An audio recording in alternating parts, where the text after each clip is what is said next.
Hi, welcome back guys. This is your sensei, back with another fanfiction. This is the first part of What If Copy Ninja Raised Naruto? Now before starting, please give this video a like and subscribe to the channel if you want more videos like this. Now let's get into the fanfic. It was October 10th and it would forever be known as the darkest day in the history of the ninja village of the Hidden Leaf. It was the day the dreaded nine-tailed fox demon attacked their land and their village. It was a huge monster. Its red chakra could be seen and felt by people over a mile away. The ninjas that survived the battle would still be able to tell how they could feel the killer intent of the giant fox demon, how it felt like a giant weight crushing them. But they had to protect their village and so they fought on. Many died in that battle. Attacks against the demon were brushed aside as though they were nothing. Scores of ninjas died when it counterattacked. It was a pure nightmare, that battle that night. Many thought that it was the end of things. That they would all die and then it would go on and attack their village, killing everyone they held dear. But it was their leader, the fourth Hokage, a man named Minato Namikaze, that ended it all. There was only one thing he could do. At that moment he stood on the mountain looking over the battle. He held a small bundle in his arms. The man was tall with yellow spiky hair and blue eyes as he looked on with great sadness in his heart. The bundle in his arms moved, and he looked down and smiled at the little boy that had just been born. "I'm sorry, Naruto, I have no choice. I have to save the village and there is only one technique I know of that will do it." He smiled at the young boy and his heart broke knowing this was the only time he would ever hold his son like this. "You deserve more than this, my son. You deserve to live with your family." He closed his eyes. The mother of his child, Kushina Uzumaki, the greatest love of his life, had died in childbirth. She had suffered an injury in the attack and went into LBR. But it was difficult, and she had lost too much BLD. All the medical needs were at the front line, and so he had been there for his love before she had died with their son in her arms. He placed a tarp over her body. She was still back there in his personal quarters. He couldn't leave her side even at a time like this, but she was gone now, and a large part of his heart went with her. They hadn't even been officially married since the Daemon Council didn't approve of him marrying someone outside of their village. But he still loved her, and she loved him. They had stayed together and had to keep his relationship a secret. Only a trusted few like his old sensei Jiraiya, his last student Kakashi, and the previous Hokage knew. But now he had to make yet another sacrifice. He had left a note for those closest to him in his chambers. And he had one on his person just in case, but tonight was the night he knew he was going to die. There was an odd piece to it. In a way, he would see his beloved again, but he didn't want to leave this life. He loved his village and the people, and he wanted to see his son grow up. He felt the stings in his eyes as his tears started to fall, how he wanted to see little Naruto grow up.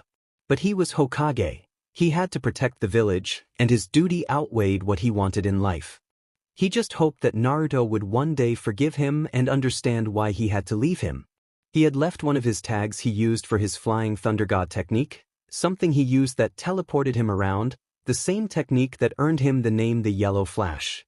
In an instant, he was transported across the area. He could hear the battle going on as he appeared among his people. "Hokage," a few cried out. "Keep the line. I want you to try and keep it still," he ordered. Ninjas went out to surround the beast, which wasn't an easy task. He felt the presence of an old friend behind him. "So finally here, how is she?" He turned to see the toad sage Jiraiya there. He had arrived just in time to help things out. Next to him, he could see Sarutobi with him. Even though retired as Hokage, the old man was still here in his black and gray battle armor fighting as well. There was no surprise in that, but they saw the look on the young man's face, and both older men felt that something horrible had happened. "She's gone." It was the only thing he could say to them. Both men felt sorrow for him. They knew just how much he loved her and how much pain he had to be in. Then he surprised them both by smiling a little and turned to show them the bundle. "This is my son, Naruto." Sarutobi gave a small smile at the sight of the young boy. He could already see that the boy looked like his father. But Jiraiya frowned. He knew his student well, and he knew that something was wrong. "Tell me, why did you bring your infant child here? What do you have planned?" The Hokage smiled, although there was no humor in it. I knew you'd figured out I had something planned, old perv. There is a way to save the day, but I need my son's help. He reached into his clothing and pulled out a sealed letter. Please come and find us when it's over, and you'll find another in my chamber. There is one for my son when he's old enough that I want him to read. Also, tell Kakashi I'm sorry, he's lost so much, and I hate for him to lose another precious person in his life. Jiraiya took the note with hard eyes. He knew what the boy had planned, or at least had an idea. He didn't want him to go. Hell, he was an inch from beating the hell out of him and forcing him not to go. But before he could object, he was gone thanks to that DMN technique of his. The older man looked at the letter and felt his sensei next to him. He looked at the older man's face, and he could see that he knew as well. I hate this, was the only thing the Toad Sage could say. So do I, Sarutobi said to his old student. He wished Tsunade was here as well, but she had left the village and he wasn't sure where she was these days. It was only luck that Jiraiya had been wandering close enough to get here. Now he was seeing that young man go out there for the last time. If the night had been raining, it would have set the dark mood perfectly. Kakashi Hatake was a very young man and yet had already reached the level of Jonin. He had large white hair that always seemed to stand up, defying gravity. He was sitting with his back to a tree, breathing hard. Not long ago, the demon had been defeated. It was said that the fourth had arrived and somehow defeated it. He smiled at the thought of his sensei being able to defeat such a monster. He looked around with his one eye over the carnage. Bodies were everywhere. People cried out in pain, some as they were dying. Medical neens were doing their best, but there were just so many people injured and dying. Kakashi himself felt a few blows, nothing lethal, but he needed some rest. He wished he could block out the sounds, though. He felt a split lip under his mask too. He sighed at that. It was one of the problems of always wearing a mask. He didn't have to, of course, but it was just his style. How? No one knew what he looked like since he had worn one as far back as people could remember. He looked again with his eye that wasn't covered by his headband over the field. There would be many people that would lose their precious people today. It reminded him of his own losses, his father who committed suicide to atone for his dishonor, his mother, and worse, his friends. First Obito, who died on his first mission in the war. He had lost his eye on that mission, and Obito had asked Rin, their medic, to implant one of his into Kakashi. Then not long after, Rin was lost to him as well. It just seemed that everyone he loved or cared for was taken from him in life. The only one he had left really was his sensei, the new Hokage, and his wife. Well, technically not, but he knew that she was a wife in everything but name. He was glad that his teacher and mentor had found a woman like her and were having a child soon. It seemed in even all this death there was at least something to look forward to. He had been so engrossed he actually missed the ANBU that landed next to him until he hit the ground. Kakashi Hatake, you are to report to the Hokage Tower? Oh man, I was just resting too. He grunted with the effort to get up. Do you need assistance? The masked ninja asked. No, I'm fine. Just needed to catch my second wind is all. He waved it off as he made his way to the tower. It was a long way for him, but he eventually made it to the large building under the mountain with the faces of the Hokages on them. He climbed the steps, not surprised that there were no guards. Everyone had been pulled off their usual duties for the demon. He found the office of the Hokage and opened it up, but he was a bit confused to see not the Hokage but the previous Hokage there along with his sensei's teacher. Both of them had looks on their faces that suddenly made Kakashi's stomach twist in on itself. Sarubi-sama, Jiraiya-sama, I was expecting Hokage-sama to be here, he said as he walked over to them. It was then he noticed that there was a sleeping form in Sarutobi's arms. I'm afraid that the Hokage. I'm sorry, Kakashi, he's dead. Sarutobi hung his head. Kakashi felt like he was crushed under those boulders all over again on the mission that had killed Obito. The last precious person he had in his life was gone. He felt hollow inside and very alone in the world. He hadn't felt like this since his father's death. He nearly fell to his knees, but he tried to keep a brave face in front of his elders. But it was hard, so very hard. He just wanted to sink to his knees and cry out his pain to the heavens. But why him? Why must everyone I get close to die? He thought to himself and didn't notice how the old toad sage walked up to him and placed a hand on his shoulder. I know, boy, I know how you feel. I loved the kid like a son. He deserved better than this. But it was his choice and the only way to stop the demon, Jiraiya told him. How? Kakashi asked, not looking at the older man. As far as we can tell, he used a forbidden art that sealed the demon into a host body. It will imprison the demon for all time, but the cost to balance such a technique out requires the person performing it to sacrifice their own life.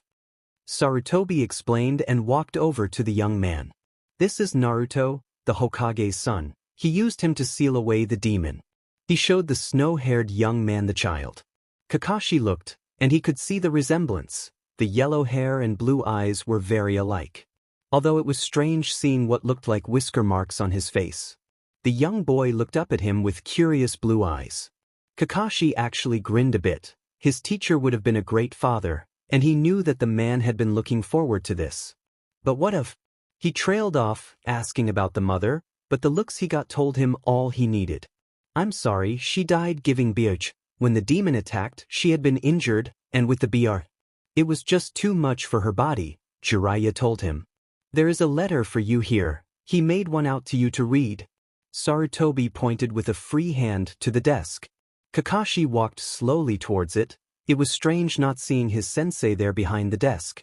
Images came to his mind of seeing him there working, how he seemed to smile a lot at him, giving him his missions or just talking to him.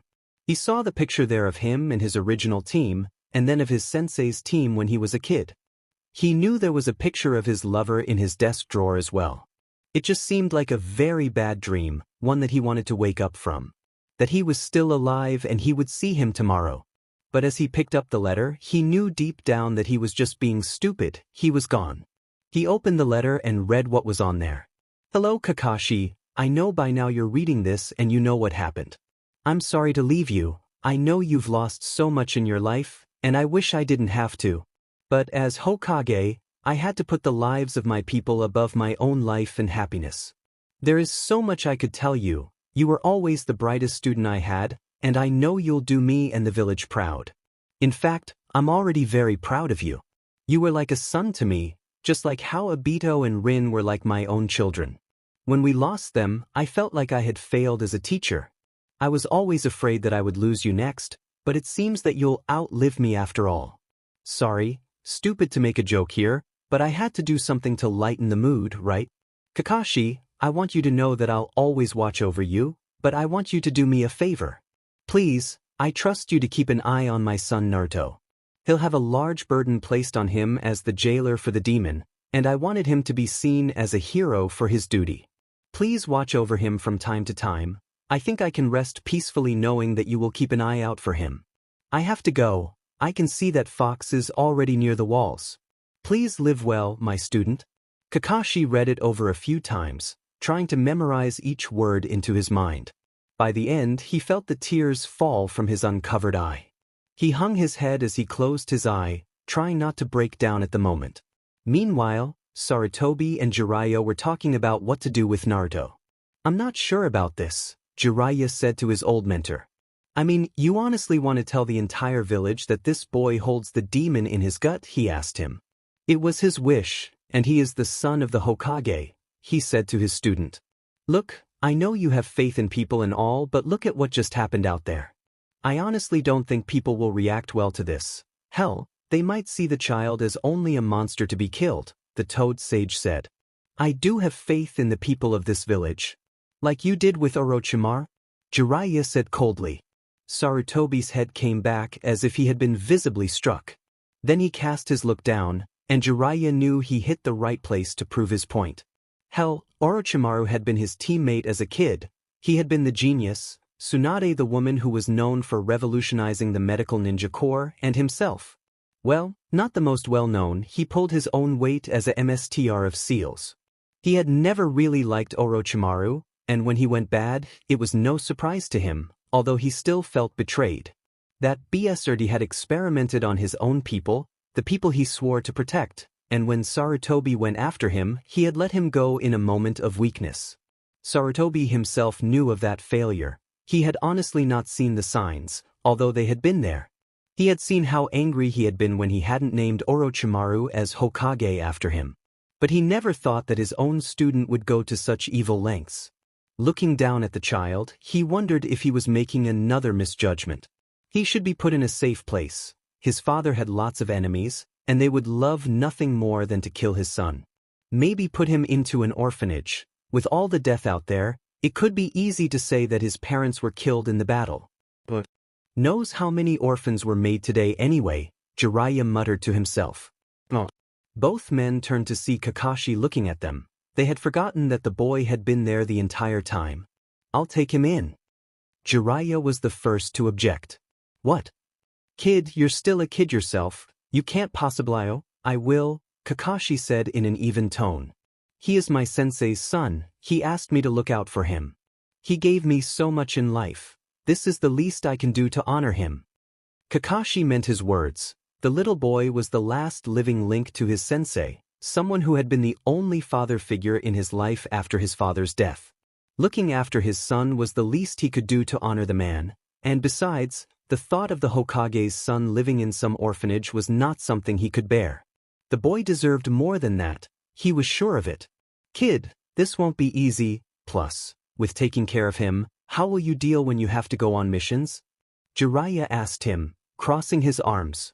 I'll do what I can, and I could leave him in the care of certain services if I need to take missions for cash, but I've saved up a lot besides what I have in my family holdings as well, the young man said.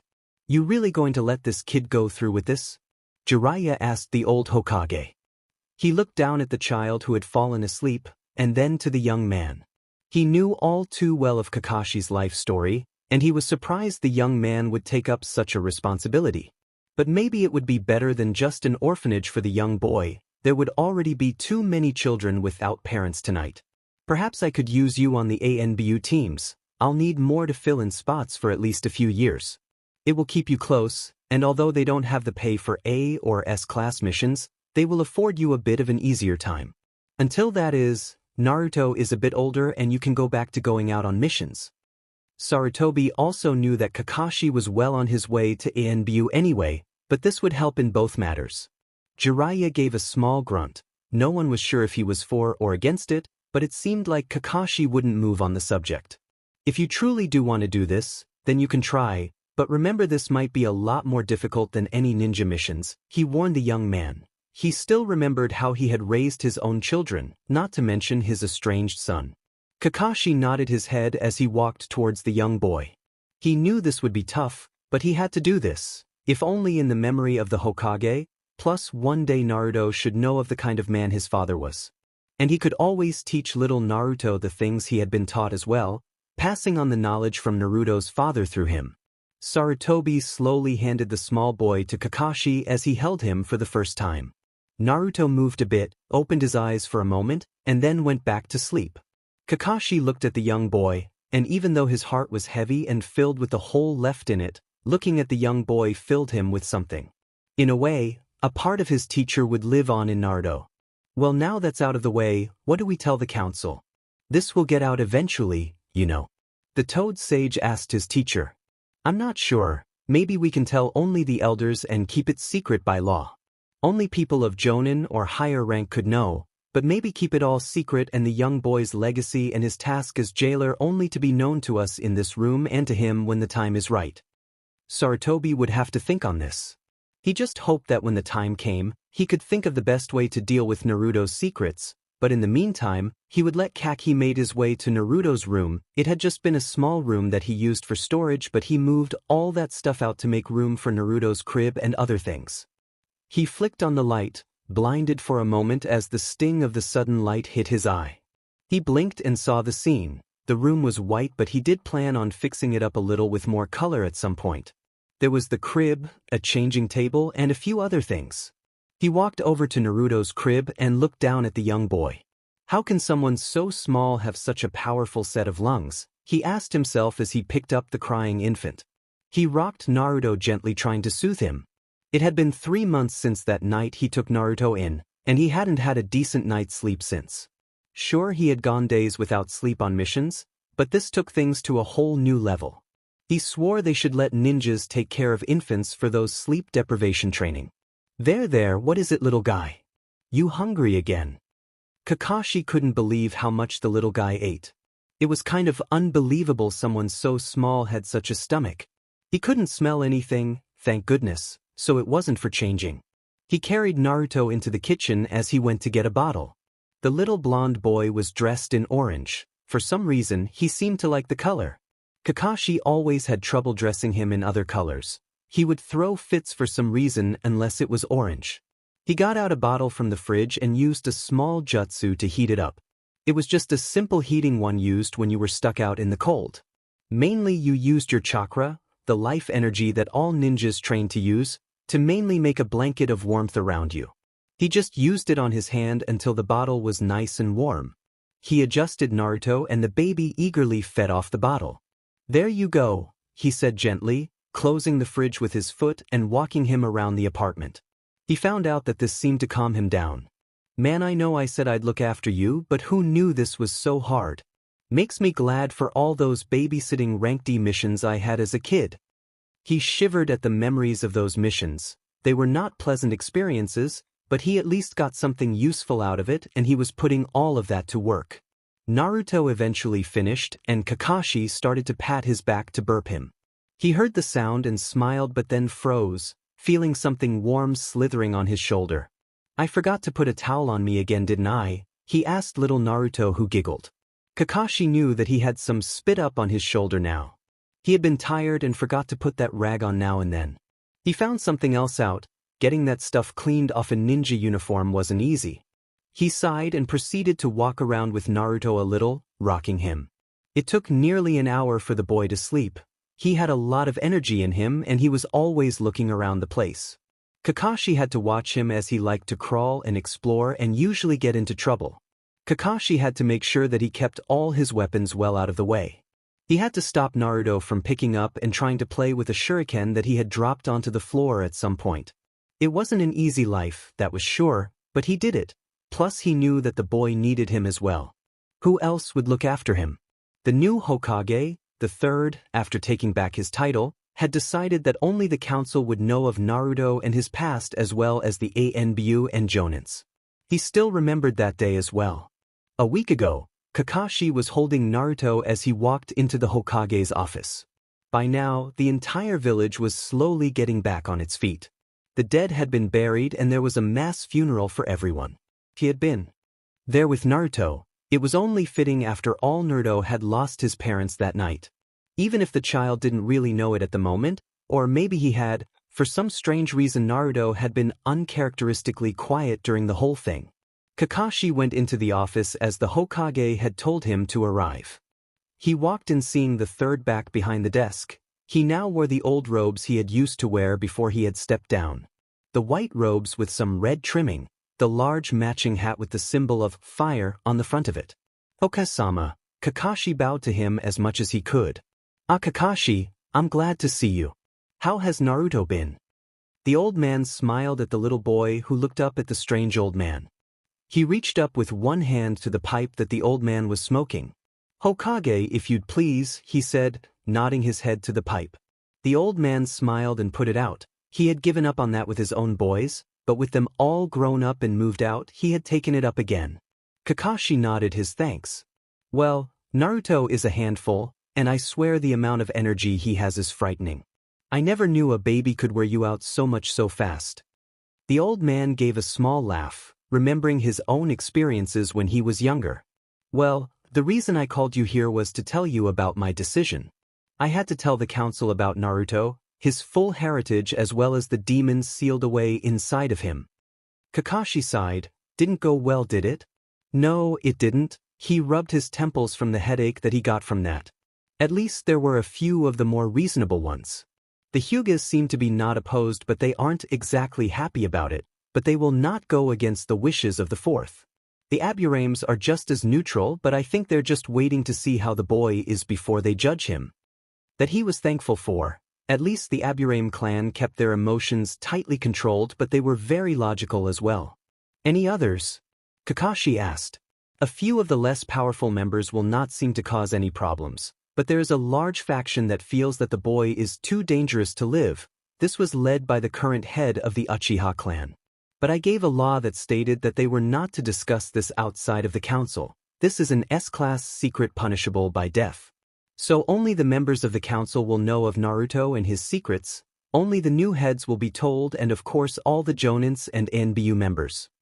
Kakashi nodded his head, listening to all of this.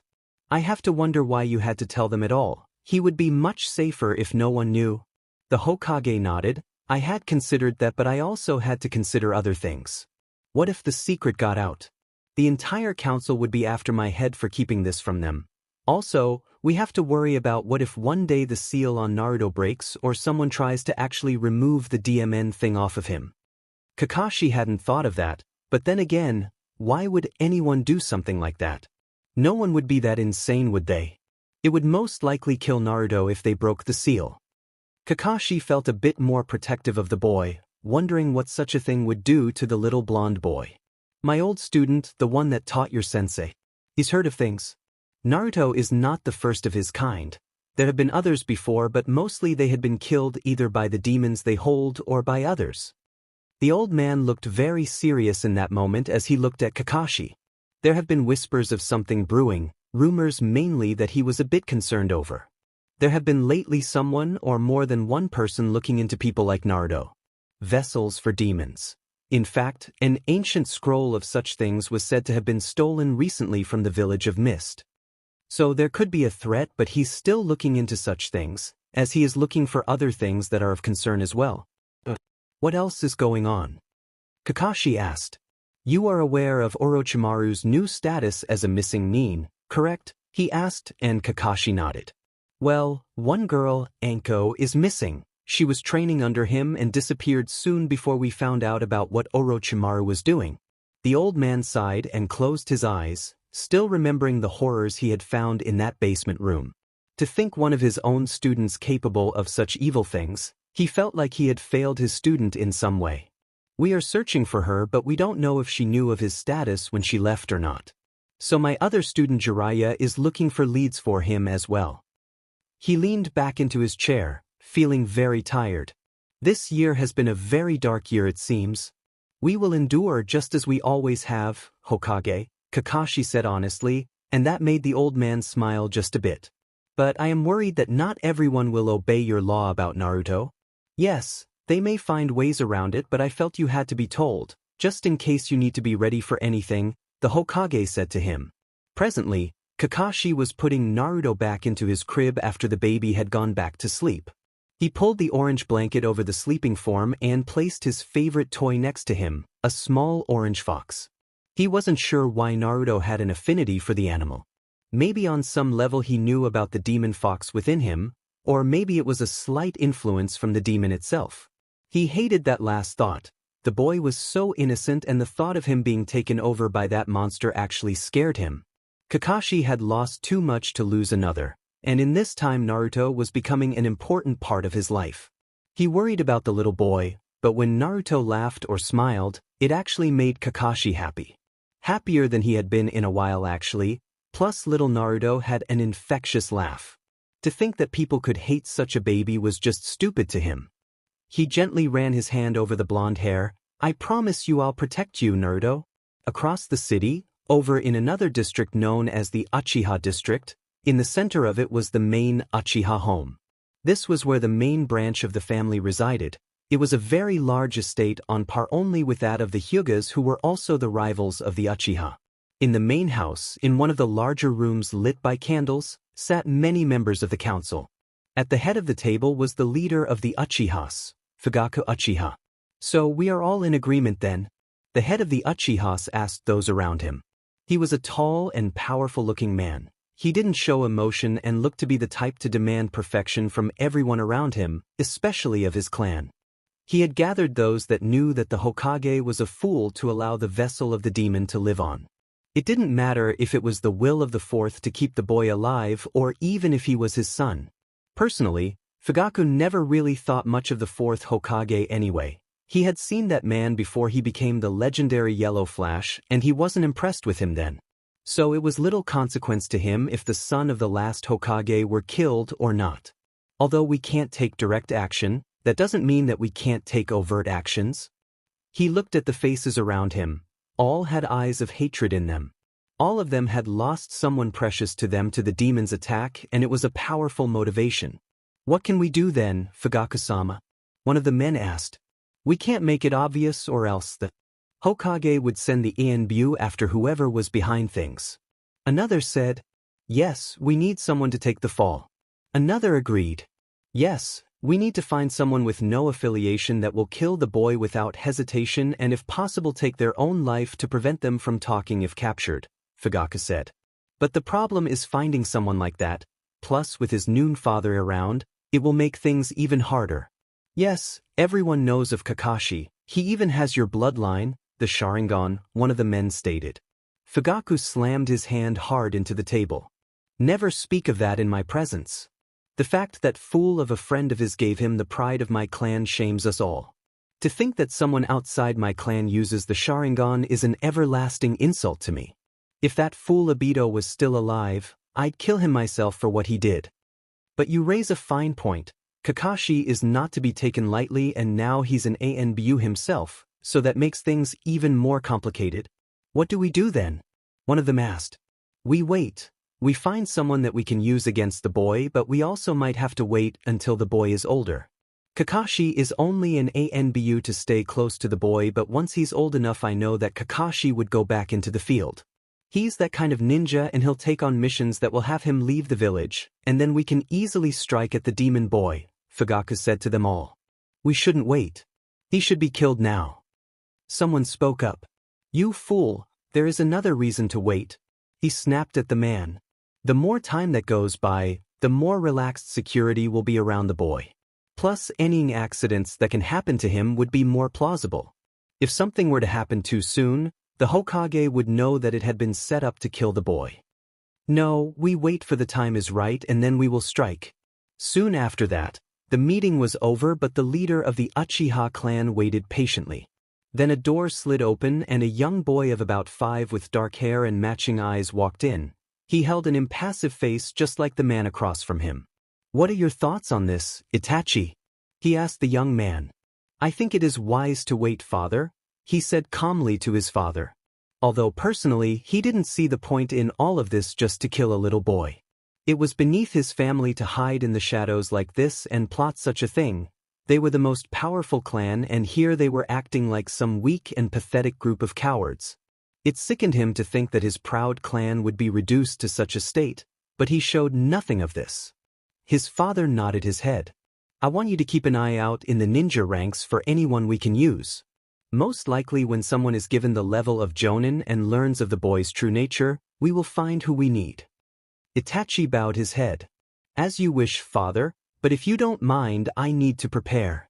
I have a test tomorrow and I wish to be ready for it. His father nodded his head and Itachi bowed as he left the room. He walked through the large mansion and heard the crying of his little brother. He passed an open door and saw his mother there picking up the newborn and trying to soothe him. Itachi knew that his father had rarely seen his little brother. That actually bothered him a little. He knew that his father saw that the firstborn son was the pride and future of the clan, but that was not necessary to ignore another. His little brother was an Uchiha after all, and he held hope that his little brother would prove to be strong like himself. But only time would tell of this, and he hoped that his little brother wouldn't disappoint him like so many of his clan had. He moved on silently as his thoughts turned back into his clan. He knew his clan was supposed to be the most powerful in the village and he was the pride of their clan, but the truth was he felt he was nowhere near his limit. He trained and pushed himself to new levels and always tried to reach the next level. His power with the Sharingan was matched with no one, and yet he still had not obtained its full power. He knew that there were untold levels of strength and power for him, but he just needed to be shown how to get it. He gave a mental sigh as he got ready. He put those thoughts aside as he thought about his test in school, although he didn't know why he bothered. He was the best in his class after all. No one was even close to where he was in his skill or intelligence, just as it should be since he was an Uchiha. But still, there was no challenge for him there at the school, no one to push him to his limits or beyond. He needed to become the strongest there was in the clan, maybe even the world, but he was not finding anything to help him reach that goal here. Everyone praised him for his hard work, but he never saw it as truly hard. He wanted a way to surpass everyone and everything, to be a true ninja. He wasn't sure how, but he was sure one day he would find his way to becoming the most powerful ninja in the world, and when he found out how to obtain the full power of his Sharingan, no one would stop him. Kakashi was sleeping in his bed when his alarm went off. He groaned and slammed a hand onto the evil device as he pushed the covers away. He yawned and reached for his mask, putting it on and getting up. He looked at the time and groaned. It was one of the things he hated about being an ANBU captain, and that was getting up early for team meetings and reports. If he had known that, he wouldn't have taken the promotion 2 years ago, but it offered him more time with Naruto and better pay. That was something he needed. Having a kid was expensive, that was for sure. Plus the fact that Naruto ate what seemed like his own body weight at times. Where it all went, he had no idea. After showering and changing into his ANBU uniform, he looked in on Naruto's room. It had changed over the years. Gone now was the crib and other baby things. Now the room held a toy box, a bed, and a nightstand with a lamp and clock next to it. There was a small shelf of books that he used to teach Naruto to read, but mainly for him to read to Naruto at night. It was strange how in the past 4 years he felt less and less like a guardian and more like a father. He had few memories of his own father, and the fourth was the next best thing he had, so he had been playing it mostly by ear. He had asked a few others in ANBU for advice who had children, and thank God for that, or else he would have been totally lost. But looking at the small boy who was sleeping soundly in his bed, holding the fox toy that he had as a baby, he couldn't help but smile. Unfortunately, it was breakfast time and he knew that Naruto could be hard to wake up and the Hokage had a mission for him, so he wanted to say goodbye before he left. He left for the kitchen and cooked up some ramen. It was odd how Naruto loved the stuff. He had the same love for it as Kakashi had for his Ika, which he kept locked up so Naruto would never find them even if he was still learning to read. After the ramen was finished, he sat down and then took a breath. "Naruto, the ramen is ready," he called out. He raised a hand and ticked off 5 seconds with each finger. As soon as he made a fist meaning 0, Naruto burst into the room and jumped onto the chair wide awake and still in his orange PJs. "Cool. Thanks, Daddy," he said, smiling happily as he dug into his food. Kakashi smiled behind his mask. Naruto had been calling him Daddy since he could talk, and in truth he liked it. Although Daddy had been his second word, his first was ramen, which he said for an entire day non-stop. So no wonder he loved that food. He watched as Naruto just inhaled his meal. "Naruto, I got to go to work today. You think you'll be okay for a bit? I have to arrange for someone to look after you before I leave," he told him. "'Kay Daddy, is it going to be Irika again?" he asked. "We'll see, Naruto. Now finish up and wash up, okay?" The young genin named Irika had taken care of Naruto a few times, but at the moment he wasn't sure. The Chunin exams were coming up and Irika was going training since he was going to enter this year. It was nice, but he was one of the few people he trusted with Naruto. Over the years, some even Kakashi weren't sure if they were just accidents or if he was just getting paranoid. After making sure Naruto would be okay for at least a few hours, he realized that he was running a bit late. He guessed he wouldn't be able to visit the memorial this morning again, so he just would when he got back. It was the least he could do to honor the memory of those that he cared for after all.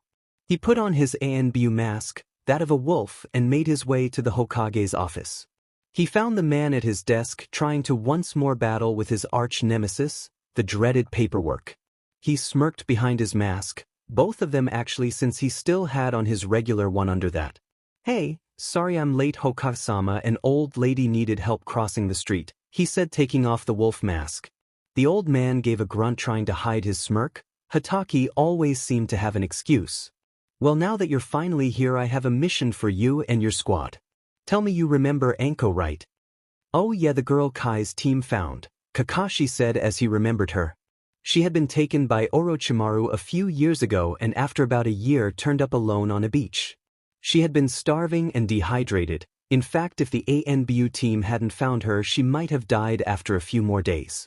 She had been taken care of, but her memories had a lot of holes in them. She sometimes got flashes now and then of something, but nothing much beyond that. He also knew of her mark, the dark seal that Orochimaru put on her. Kakashi was learning about seals lately and all ANBU were told of the seals and to keep an eye out for anyone else that had them. How is she doing these days? He asked him. Pretty good, he gave a small smile. That first year back was really HRD on her, but she's turning out to be a great chunin. In fact, don't be surprised if in a year or so she makes jonin.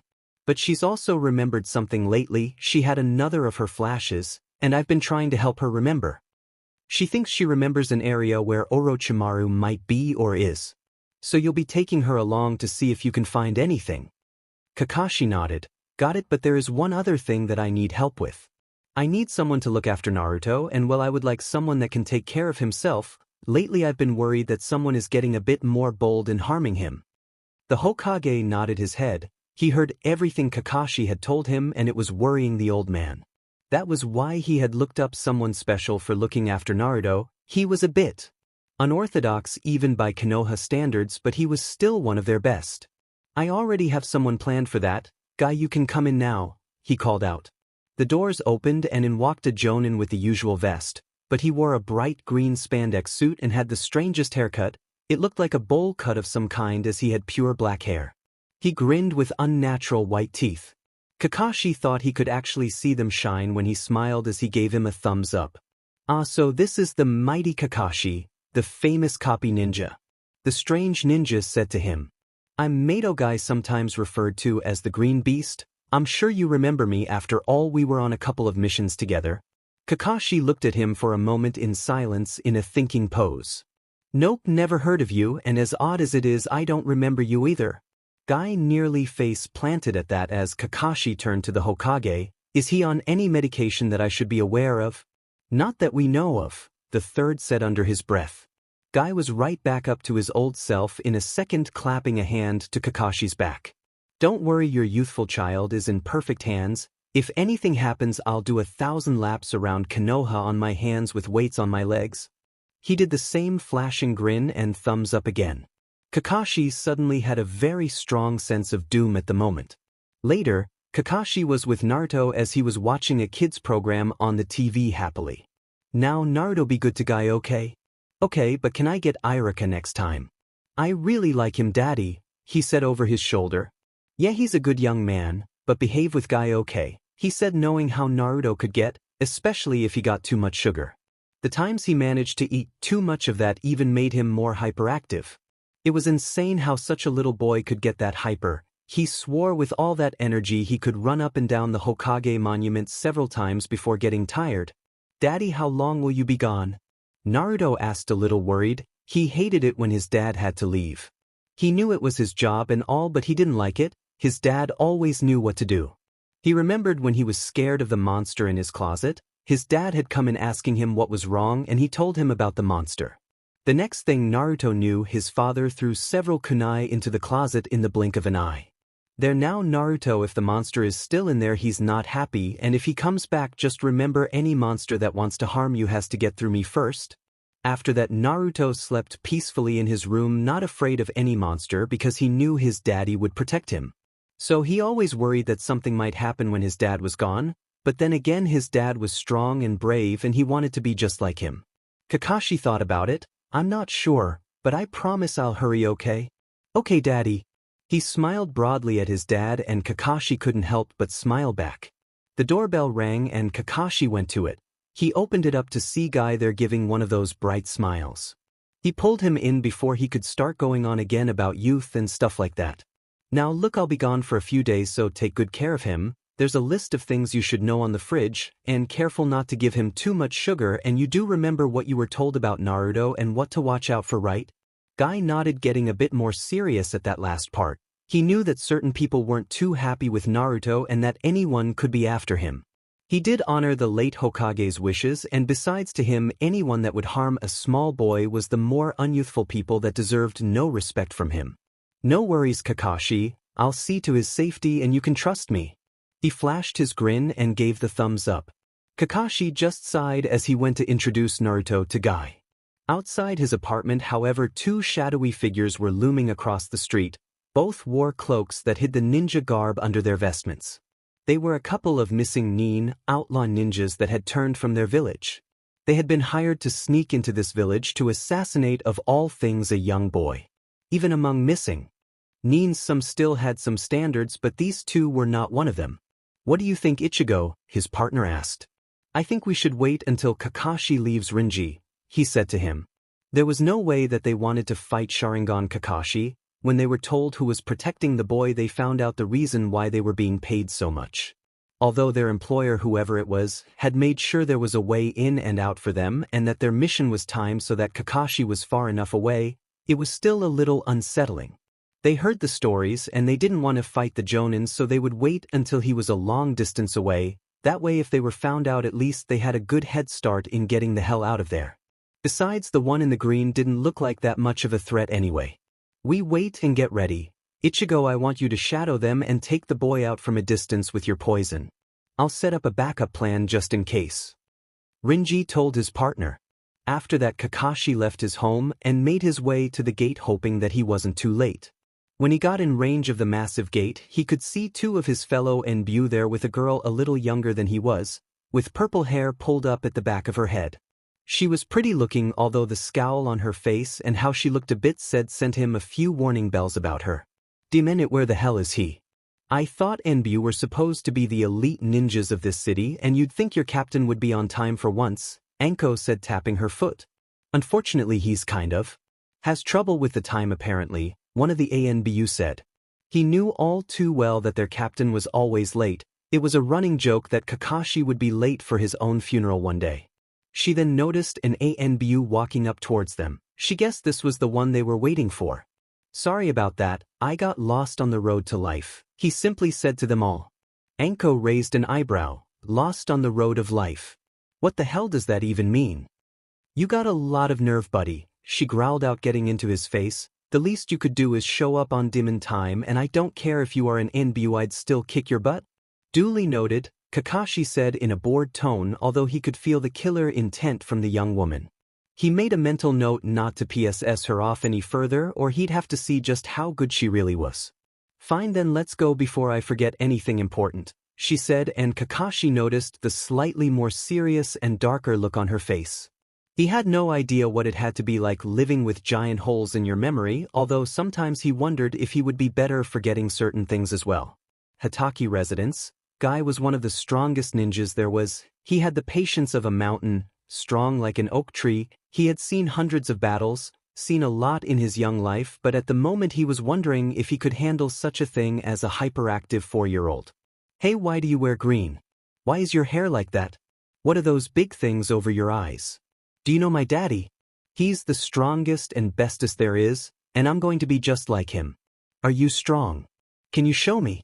Can you, Mr. What was your name again, Mr.? All of this within seconds came from young Naruto.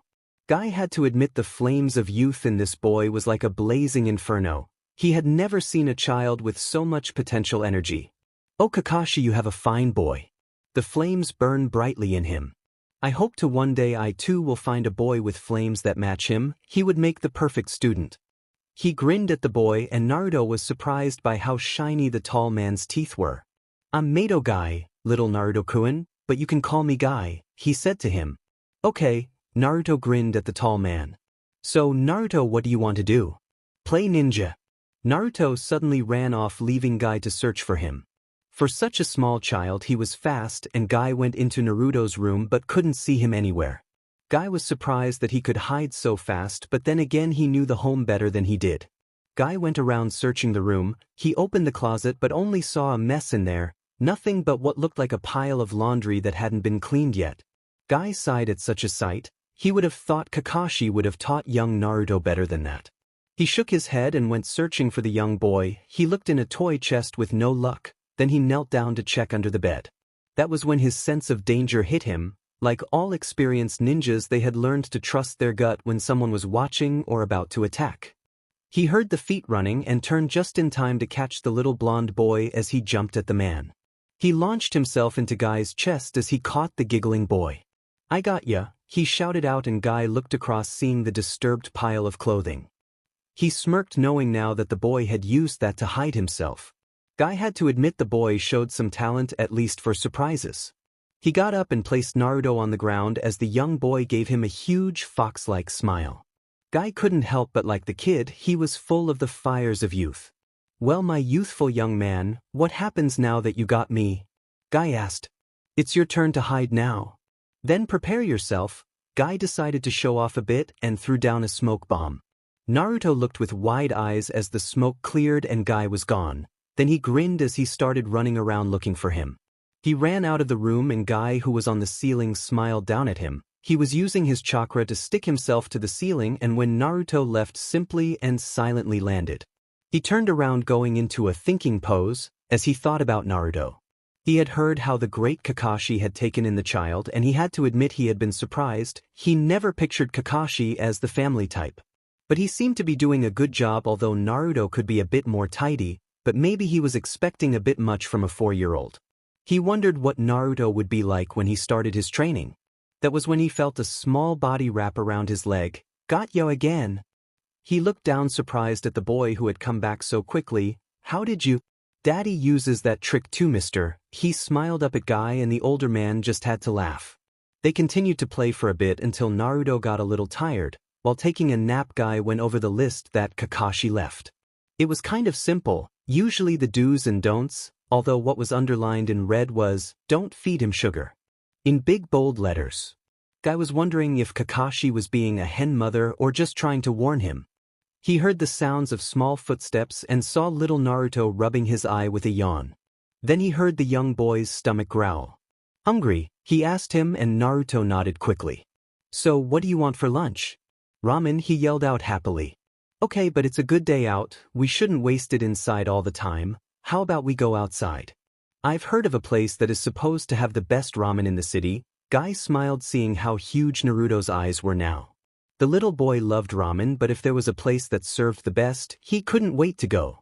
He ran over to Guy, hopping up and down asking to go there. Guy smiled, seeing how suddenly awake he was, and gave a small laugh as he put on his vest. When they left the apartment, the two ninjas that had been waiting finally saw their target. As the two walked on, they started to shadow their prey. Guy was walking down the streets of the village, watching with a smile as Naruto was running around full of energy. He also noticed a few other things. Most people would smile at the little boy, but Guy caught a few glares at the boy. He knew full well of Naruto's little guest inside of the boy, but apparently word was getting around slowly about it. Guy honestly couldn't see why you could hate such a child, but maybe the few of the elders on the council that had spoken of Naruto could have embellished certain details, meaning that they played up the demon role to the point that anyone would mistrust the boy. Even he had heard rumors of things such as a demon child that was around. They never mentioned Naruto by name, but there were things such as the child having whisker marks. In a way, they were getting around the Hokage's rule with not mentioning Naruto by name, but still this was something that would only harm the boy. Thankfully, Naruto didn't notice this as he was too happy with the thought of ramen. Guy kept a lookout for any troublemakers, that is, besides the two shadowy figures he sensed that were following them. Ninjas on the rooftops was a normal thing, but after they had left Kakashi's, he thought he felt a presence following them. As they walked on, he kept an eye out and found not one but two.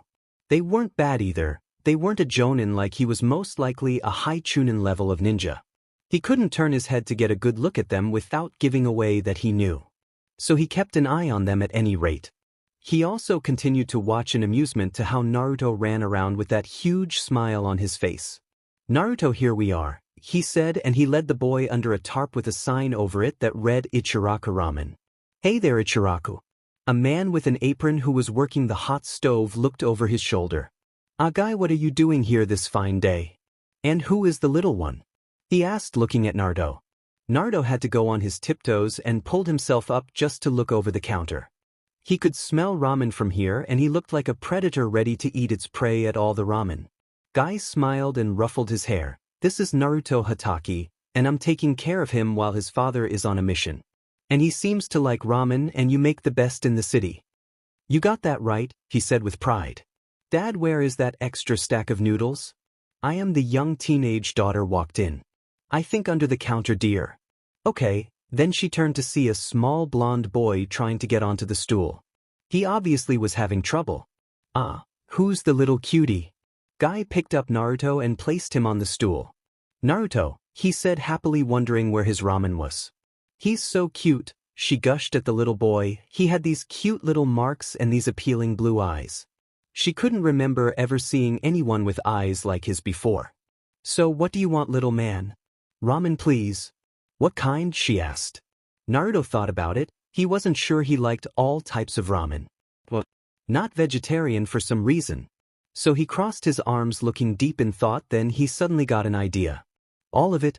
Guy laughed and gave them an order. While all this was going on, he felt that chakra of the ninja behind them. The partner didn't seem to be there, so this could be the perfect time to see who was shadowing them. Naruto, I have to check on something. I'll be right back, so be good, okay? Hey. Naruto went back to waiting for his ramen. The little boy was almost bouncing in his seat in anticipation. Guy had to smile at the little boy's actions and went outside. Up on the building, one of the ninjas were already lining up a shot. Ichigo took out a long tube that he had hidden under his cloak and pulled out a dart. There was enough poison on the dart to kill an elephant, more than enough to take out a small boy within a second. He waited for the boy to finish. The DMN flaps were in the way, so he'd have to wait until the boy was out from the cover. I wonder what's so special about him. Oh well, most likely just someone wanting to settle a score against Kakashi, he muttered to himself. He was thankful that the other guy left just for some reason. He watched and waited. Dynamic entry. Dynamic WHH. Ichigo turned to the sound of the strange battle cry to get a foot planted into his face. He was surprised by the hit as it sent him flying through the air. He bounced a few times over the roof and nearly went over the edge. He quickly managed to stop himself and frantically pulled himself up, his heart racing from his near-fatal fall. He looked up to see that strange green ninja standing there. What the hell? I figured you were up to no good, Guy said with a more serious look on his face. The ninja had lost the hood and he could see the young man with blue spiky hair and gray eyes. He didn't know the ninja from the bingo books, so he must either be new or just not that good.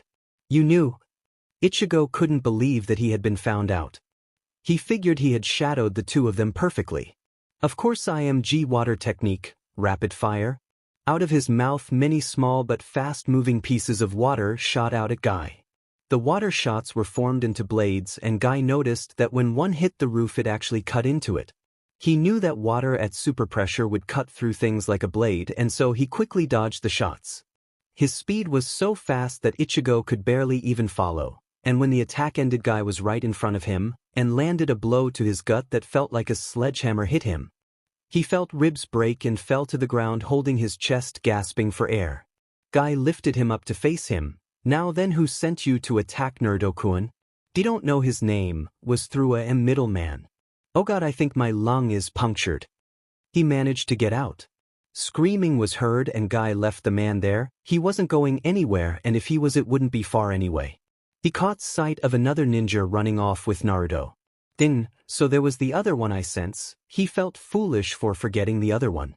If anything happened to Naruto, he would never forgive himself. Plus he was sure Kakashi would kill him. Naruto didn't know what had happened. One moment he was eating another bowl of the best ramen he ever had when some strange and scary ninja grabbed him. He tried to struggle, but the man was too big and strong and his grip was hurting him. Then, brat, this was supposed to be an easy gig and now I may have just lost my partner. Well, more money for me, but I'm going to skin you alive for the trouble you've caused as soon as I lose the other guy, he said in a deep and cold voice. Naruto had never been so scared in his life. He wanted his daddy to be here. He always protected him, and Naruto started to cry. Shut the hell up. He hit Naruto on the head with his free hand. I'll give you something to cry about soon enough. Naruto whimpered as the man hit him and tried not to cry, although he hoped that his daddy would come soon to save him. After a while they came to one of the forest training grounds. Rinji figured he had managed to lose the other guy by now. He threw Naruto against a tree and Naruto whimpered in pain with tear-filled eyes. He looked up at the man with long BLD red hair and dark eyes. There were some purple tattoos on his face, and when the man was snarling at him he could see a missing tooth. Brad, normally I'm all business, but you've set me off. He drew a large-looking curved knife. I'm going to enjoy this. Naruto closed his eyes, feeling the tears fall. He waited for the man to get over to him. It was like an eternity waiting for the man to kill him. He felt the pain of his body and wondered if it would hurt worse than this. Dynamic entry. Naruto's eyes snapped open as the bad man was drop-kicked out of nowhere by Guy. Naruto watched with wide eyes as Guy went on to fight the ninja. He moved very fast and the bad ninja tried to attack him with the knife. Guy dodged a bit to the right, making the blade pass through where his head had just been. Now, while inside his opponent's personal space, he gripped the wrist. He twisted, making his enemy cry out in pain, dropping the weapon. Guy gave a palm strike to the man's chest, sending him back. I have no idea what kind of person would kill and harm a little innocent child, but you are definitely a very unyouthful person. The other ninja didn't bother to say anything. He made a few hand signs and then slammed his hands together. Guy saw an electrical current running over the hands as his foe charged forward, trying to strike at Guy. Guy could feel the electrical energy coming off the hands even when they weren't touching his body. He could feel the hairs on his body stand up, and he knew that getting hit by just one of those wouldn't be a good thing for him. A glancing blow to his arm was proof as he cried out in pain and felt his arm get slightly numb. The assault continued, but Guy managed to keep one step ahead of the larger and thankfully slower enemy. The man was getting very frustrated with this. He went for a large right hook and Guy jumped up and over with a flip. As he was in midair, Guy sent the back of the heel of his foot into the back of the man's skull. The blow was enough to daze him, and when he turned around feeling the world spinning, he got one of Guy's feet to his face. He flew through the air and landed, and didn't get back up. Naruto had watched it all with wide childlike eyes. He had never actually seen ninjas battle before, and he had to admit, he thought Guy had to be almost as strong as his dad. Kakashi and his squad had been traveling for days as they were on their way to one of Orochimaru's possible hideouts. The man was a missing nin to be killed on sight, but so far he had always remained several steps ahead of the Leaf Village. It was their hope that he was using the old base of his again, or there were clues to where he was going. Kakashi was thinking about what they would do if they faced him. He was good, but he couldn't take on one of the legendary Sannin. He glanced at the young girl to his right as they made their way through the trees. She seemed to really want to find her old sensei. Although from the killer intent he felt her trying to repress it wasn't for a happy reunion and most likely wanted to rip him a new one. He hoped she could control herself, since going into a battle with emotions like that would get her and others killed. Then again, going into a mission with just logic wasn't the right way either. He remembered how he had focused only on the mission while Obito had gone after Rin. He still wished he could redo that day over again. Maybe they both would be alive today. Kakashi pushed those thoughts away. They were on a mission and he had to keep focus. After a bit, Kakashi stopped. I think we traveled far enough. I think we need to rest for a bit. The others looked a bit winded, although Anko looked like she wanted to keep on going. We can be there in a few more hours, she told him. Yes, but it's getting dark and I don't want to travel into a possible enemy stronghold at night, with who knows what traps along the way. Besides, we're tired, hungry, and we're not at 100%, he told her in his usual lazy tone.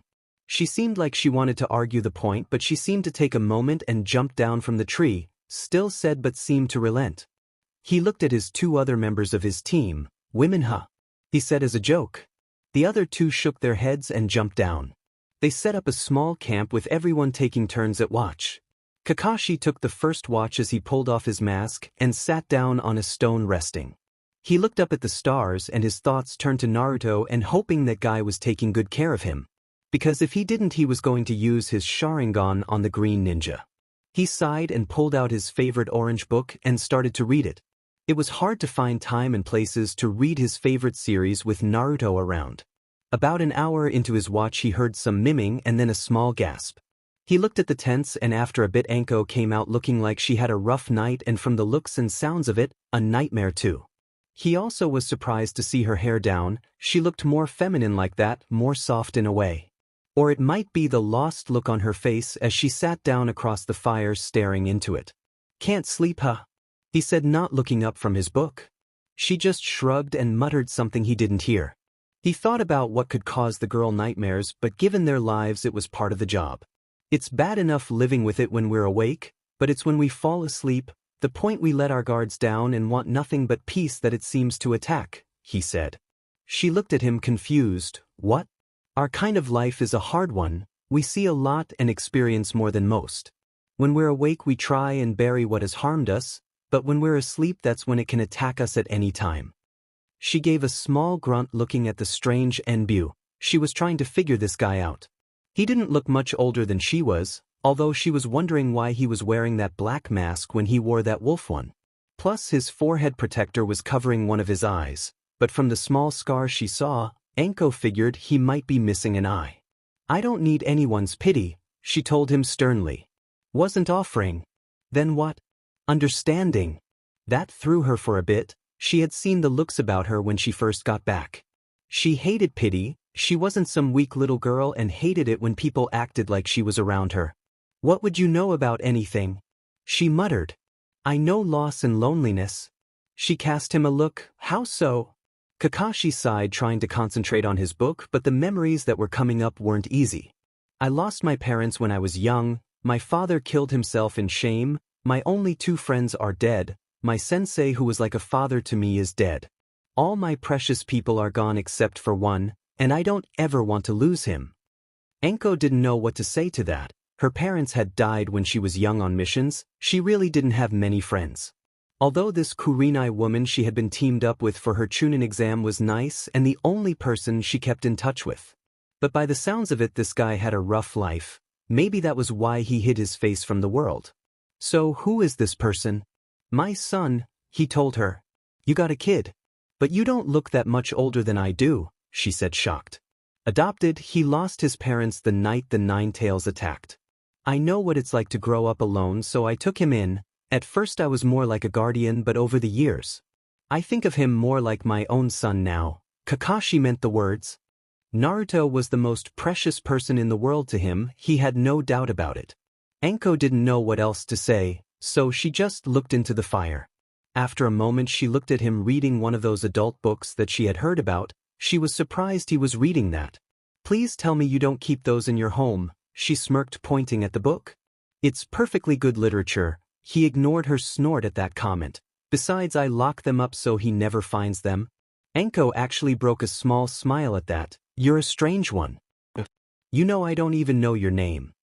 Kakashi, he said, looking at her with a small smile. Normally ANBU don't just throw out their names, kind of defeats the purpose of the masks, but he didn't mind. The name registered in Anko's mind as her eyes widened. She knew only one ninja named Kakashi that was said to hide his face from the world, and by the fact he was covering one of his eyes only led to one conclusion. Sharingan Kakashi? The copy Nin? He sighed at that. He really didn't like having a large reputation. It wasn't ego, it was just the way people acted around him because of it. He had enough of that as a child, being the son of the White Fang as a kid. Odd how no one even remembered that old name these days, they just focused on what he had done. It nearly made him laugh too. As a kid he vowed to get out of his father's shadow, and he had barely anyone remembered the White Fang, which kind of hurt. He loved his father, and although many thought of the end of his father's life was a big disgrace, he deserved better than to be forgotten. Anko meanwhile shook her head as she looked up into the night sky. So here she was with the famous copy Nin of their village. She had heard how some younger kunoichi talk about him, or maybe swoon over him.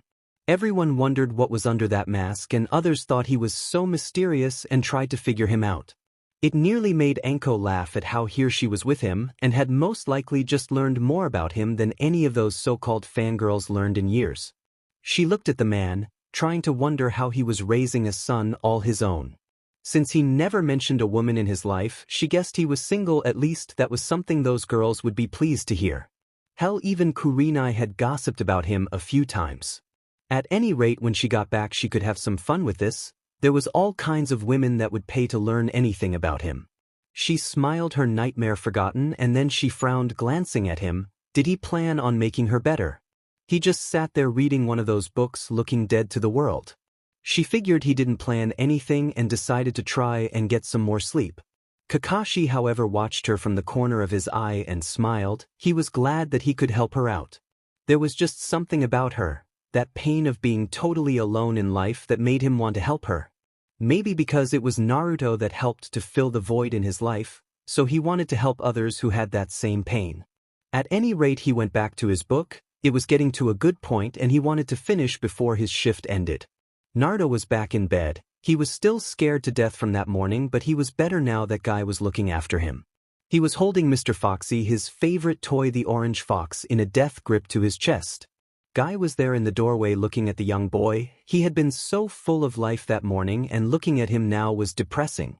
The two ninjas had been captured and sent to interrogation, although he bet that whoever was behind this was already covering their tracks. If the middleman was still alive, he wouldn't be much longer. That person was a loose thread. But this had been the first out in the open assassination attempt of Naruto. Whoever was behind this was getting bolder. Guy felt like he personally wanted to punch the man or men behind this until they couldn't be identified. He had only known Naruto for a day, and yet he liked the boy, and looking at him now made him sad and angry. Normally he let things slide, never one to let things bother him that much, but at times like these, they were the exception. He walked into the room and sat down next to Naruto. "Are you okay? When is Daddy coming back?" he asked him. Not until a few more days or more. He saw how Naruto held his toy even closer. "But don't worry, I'm here. No one will harm you as long as Guy Mato is protecting you, Naruto-kun. I promise you this, or I'll do 5,000 push-ups with lead weights on my back." The young boy looked up at him. "Can you really do that?" "Of course." He flashed a grin at him. "Cool, you must be almost as strong as Daddy."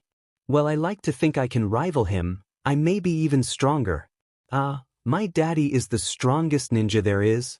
"Well, technically the Hokage is the strongest ninja in the village." "You mean the old man with the robes and funny hat?" Naruto had seen him a few times. In fact, he visited Naruto a couple of times a month.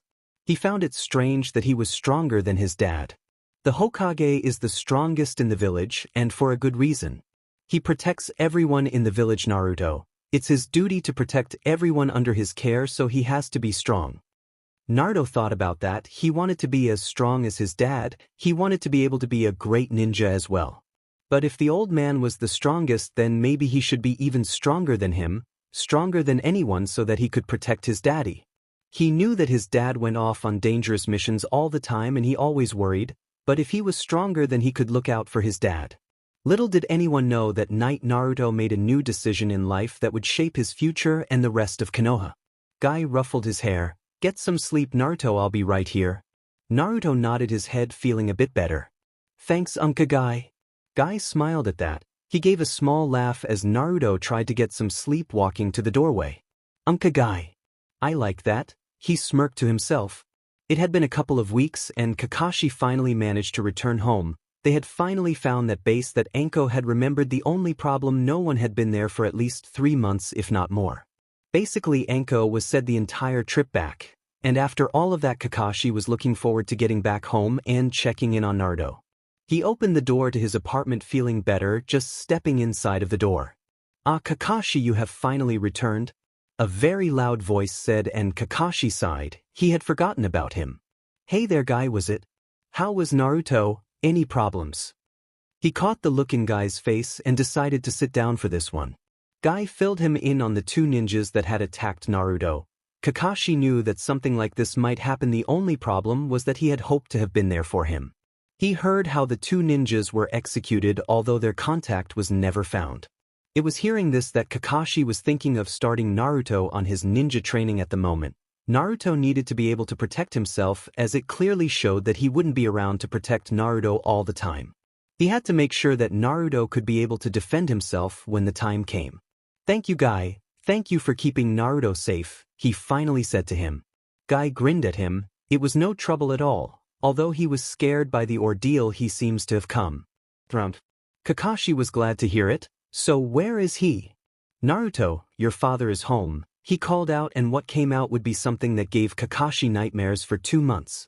Naruto ran out dressed in a neon green one-piece suit just like Guy's. He stood beside Guy giving a grin and a thumbs up at his father. Kakashi's only visible eye twitched at the horror before him. "Daddy, you're back," Naruto said happily. Kakashi was too tired and too sore to move, plus there was the shock to his system. On the one hand, he wanted to thank Guy for saving his son. On the other, he wanted to kill him in ways that would make the most die-hard Anbu throw up. So he would form a compromise. He would give Guy a 15-minute head start before he hunted him down. 1 year later, Naruto age 5. "Again, Naruto," Kakashi said. Naruto was in training gear as he practiced another attack combo on a training dummy. He had been at it for a couple of hours now and he was tiring. Kakashi watched on as he pointed out flaws in Naruto's stance or movements. Things had changed a bit for them in that year. They have moved out of the apartment and Kakashi went back to his family home. It was a modest place, but it had a very large backyard with a high brick wall that fenced out the home. It was so strange being back here. The place had to be cleaned up when he got there and he started to tidy the place up when he moved back in. He remembered all the memories of this place, all those long-forgotten things that came rushing back. How his mother would be cooking in the morning, how his father would train him like he was doing with Naruto now. The only thing that had been a major problem had been that one room, the room that his father had taken his own life in. For months he couldn't face that room. But in the end he figured if he had to live in this place he would do something about it. It had been a large tea room but he turned it into a training room. The room was so different now that he sometimes forgot what had happened in it. Naruto of course had loved the new home. He spent all week running around, playing everywhere and loved the large yard. There were a few trees and he kept on trying to climb them. He kept falling but he only dusted himself off and tried again. It was like he refused to ever let anything beat him, something Kakashi knew he got from his biological father. For that year he also started Naruto on his training. He was only focusing on physical skills at the moment, when although Naruto had trouble making some friends, sometimes other kids would bully him or pick on him, others would just ignore him. Kakashi knew that the kids were most likely told this by their parents who were in turn warned about Naruto by certain members of the council. Kakashi really wanted to shove a kunai into those men but he knew that technically they hadn't broken any laws. He just hated how Naruto would look so lonely at times when he thought no one was looking. Kakashi was brought out of his memories seeing Naruto breathing and sweating and figured it was enough for the day. Okay Naruto, good work, I want you to shower and change and for doing such a good job, I'm taking you to the park today. Really? Cool. Thanks Dad. He ran off suddenly filled with new energy. Kakashi smiled behind his mask at the boy's antics. Meanwhile across the city at the same park that a lot of families brought their children to, another parent was with her own daughter that day. The young Hinata Hyuga had been taken to the park by her mother this day. The young girl was never very good with other people. Unlike the rest of her clan, she was always shy around others, even the other children of the branch family. But because she was of the main house, the children were wary of playing with her, so she was left alone a lot. Thankfully her mother noticed this and took her out with other children now and then. The only problem was Hinata was too shy to go up most of the time. She would play by herself at times wishing she could just go up to someone making a friend. At the moment she was watching a group of kids play and she wanted to join in but she was too afraid. What if they didn't like her? What if she said something stupid and they made fun of her? What if she wasn't any good and they didn't want her to play? Thoughts like this plagued her entire life as far back as she could tell. So she sat with her mother who was worried about her daughter. Hana Hyuga had hoped that getting away from the clan home would help her daughter be more open but she seemed to be having some trouble here as well. She knew that her daughter was a very kind girl and would make lots of friends if only she wasn't so shy. Honestly, she didn't know where she got it from, or why she was like that.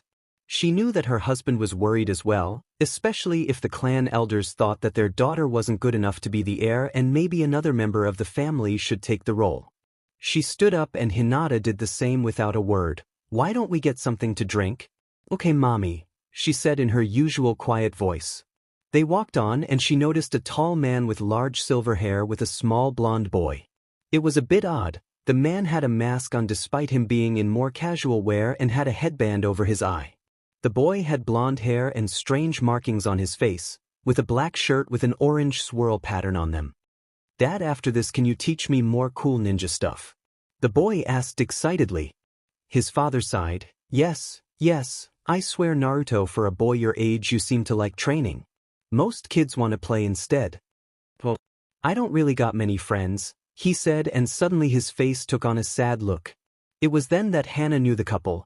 By now the entire Hyuga clan knew of Naruto Hatake and his role as the prison for the nine-tailed demon.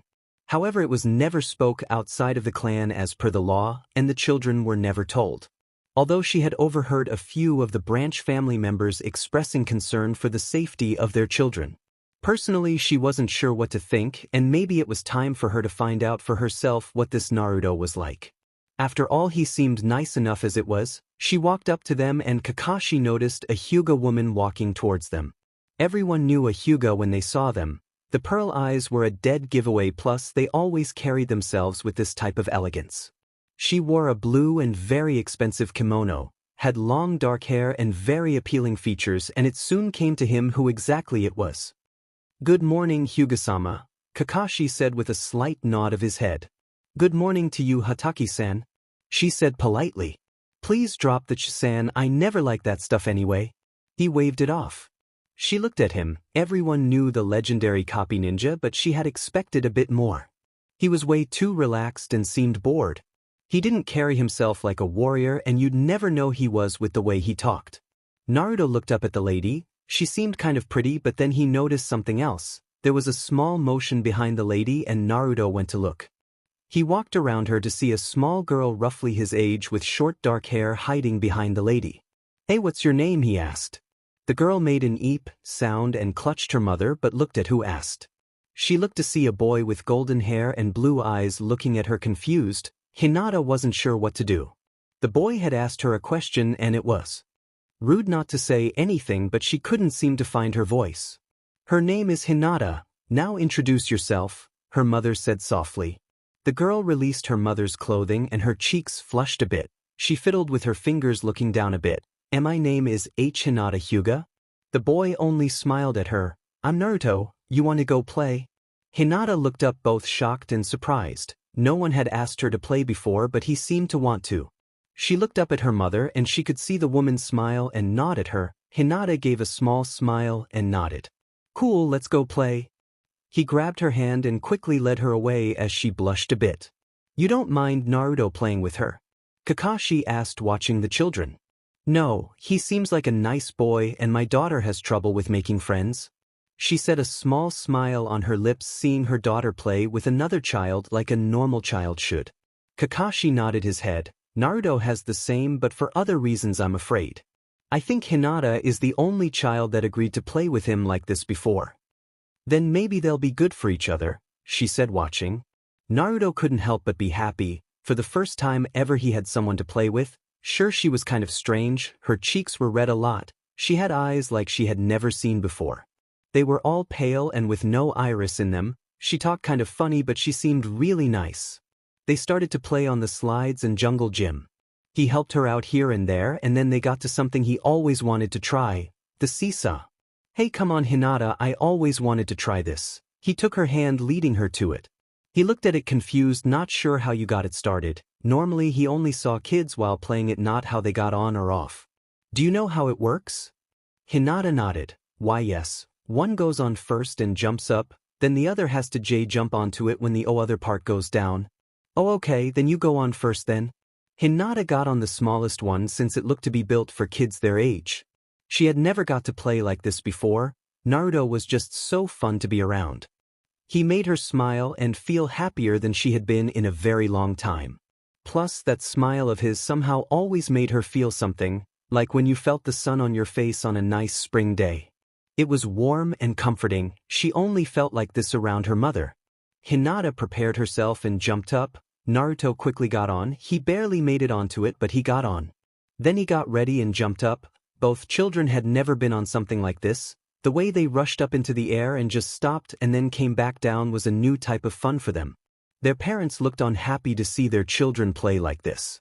It had been a very long time since they started to play, and Hana noticed the time. She walked over to the playing children. "Hinata, it's time to get back home now." "Why, is mother?" she said and looked to Naruto. "You can get off first." Naruto smiled at her. She nodded and got off. Unfortunately, Naruto was about to get a very important lesson, a lesson in gravity.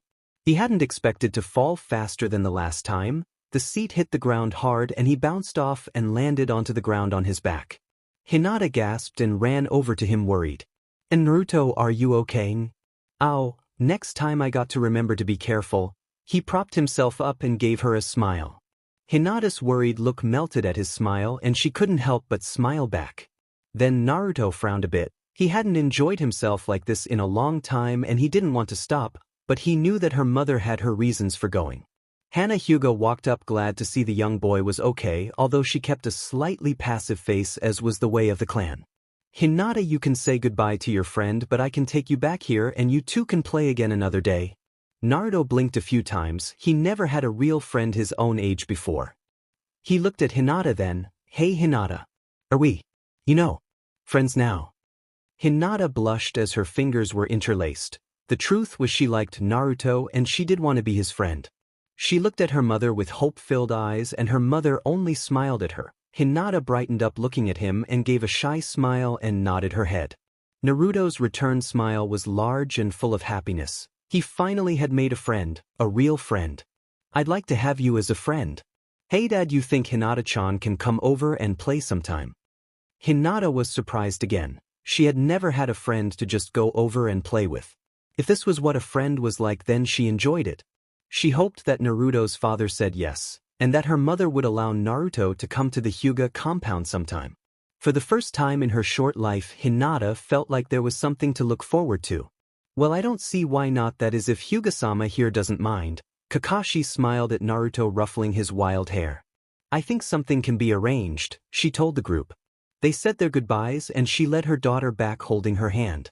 She could see how happy Hinata was and was glad that her daughter finally found a friend in Naruto. She of course would talk to her husband about this, but she knew how to get him to see her way. After all, what kind of wife couldn't keep their husband in line? So, Hinata, what do you think of Naruto? He seems like a nice boy, she asked her daughter. I like him, he's fun. Makes me happy, she blushed looking at the ground. That's good then Hinata, she said to her.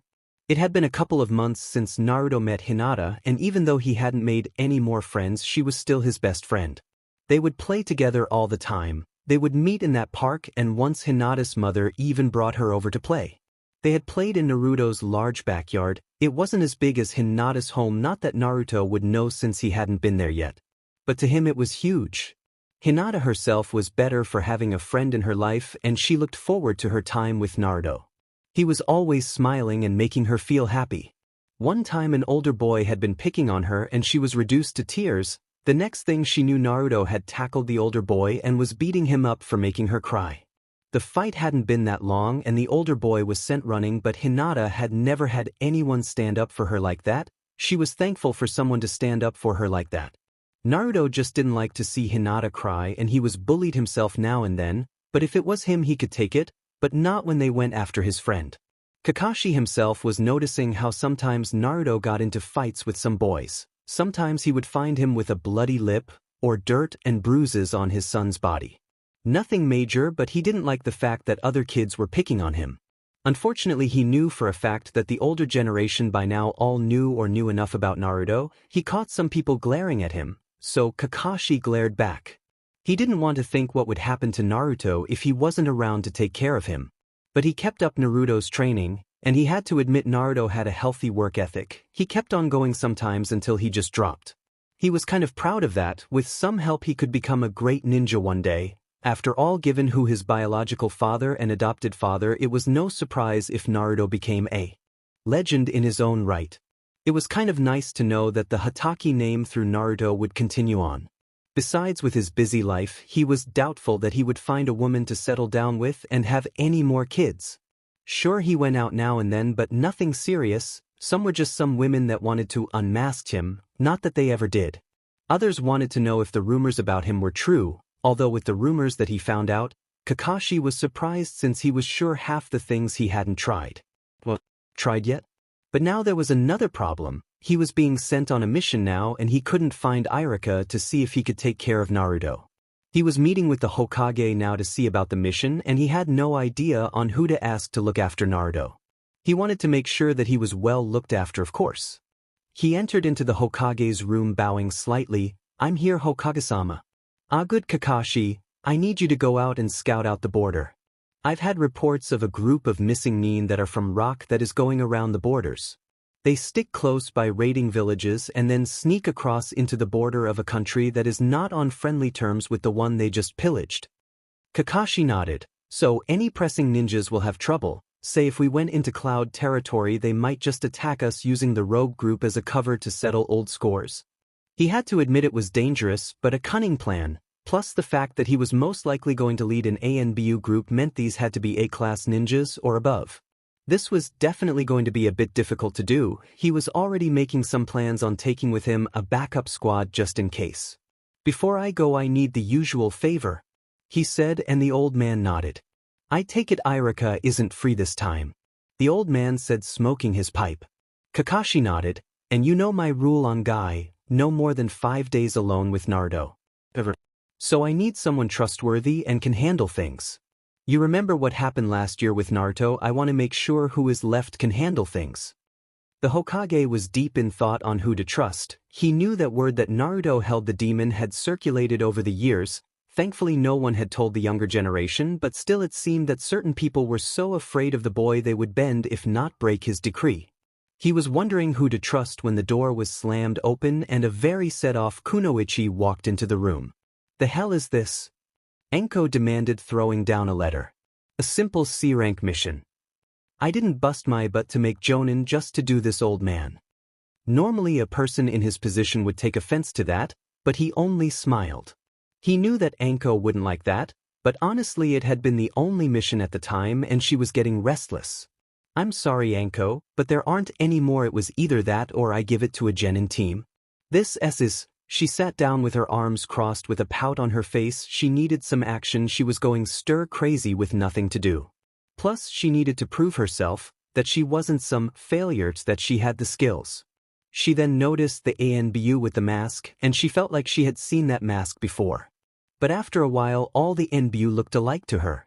"See something you like?" She grinned at him, hoping for a reaction. He just shrugged, which only set her off. It was then that the Hokage got an idea. "Well Enko, I do have a rank B mission that came in that you might need to handle." Oh. Now she was interested and didn't notice how Kakashi suddenly stiffened. "It's a bodyguard position." "Sounds okay to me." She shrugged. "You can't mean dash." Kakashi was about to disagree. He had nothing against her. Hell, he actually respected her. "You got something against me?" She asked him with a dangerous tone and a glint in her eye that said if he said the wrong thing, she'd cut off his ball and feed them to him. After their first meeting, he had looked up her career now and then and he was pleased with her abilities. Sure, she had some unique personality quirks, but then so did most of the best ninja. He knew at times it was just a coping mechanism. He signed knowing that if anyone could protect Naruto, this woman could do that, but who would protect Naruto from her? "Very well, the ANBU will show you the way, Enko." The old man grinned, knowing full well Enko's reaction to her being manipulated into this. Enko followed the ninja through the city. He was pretty quiet, but that was ANBU for you. She followed him to a pretty nice home, traditional style, 2-story home with a large rock wall enclosing the area. A very large backyard was also seen as well. She looked around the place. It was pretty nice and wondered who lived in this home. She got her answer in the form of a rushing blonde boy that latched onto the other ninja. "You're back already." The little boy smiled and Enko's eyes widened. This was the ninja's son. She looked at the young boy, blonde hair, blue eyes that she swore she had never seen on another person, and there were these strange little marks on his face. He looked up curiously at her and she was wondering just what the hell was going on here. "Hey Dad, who's the lady?" he asked. The man laughed and pulled off his mask, and if Enko was shocked before, now she really was. It was Kakashi. She hadn't seen him since that one mission, and now here she was in his home and meeting his son. Although she remembered that he was adopted, so that was why the little boy looked nothing like him. "This is Enko. She's going to be looking after you while I'm gone, Naruto." "What?" She screamed out. "I thought this was a bodyguard duty." "It is. You're guarding him." He smiled at her. "It's babysitting." "I am not a baby." Naruto shouted back at her. "Shut it, kid. Make me ugly." "What did you call me?" "You heard me." Kakashi was wondering if he should rethink his position on Guy. At this rate, he pulled Enko aside while she screamed bloody murder at Naruto, while his son only gave it back right at her.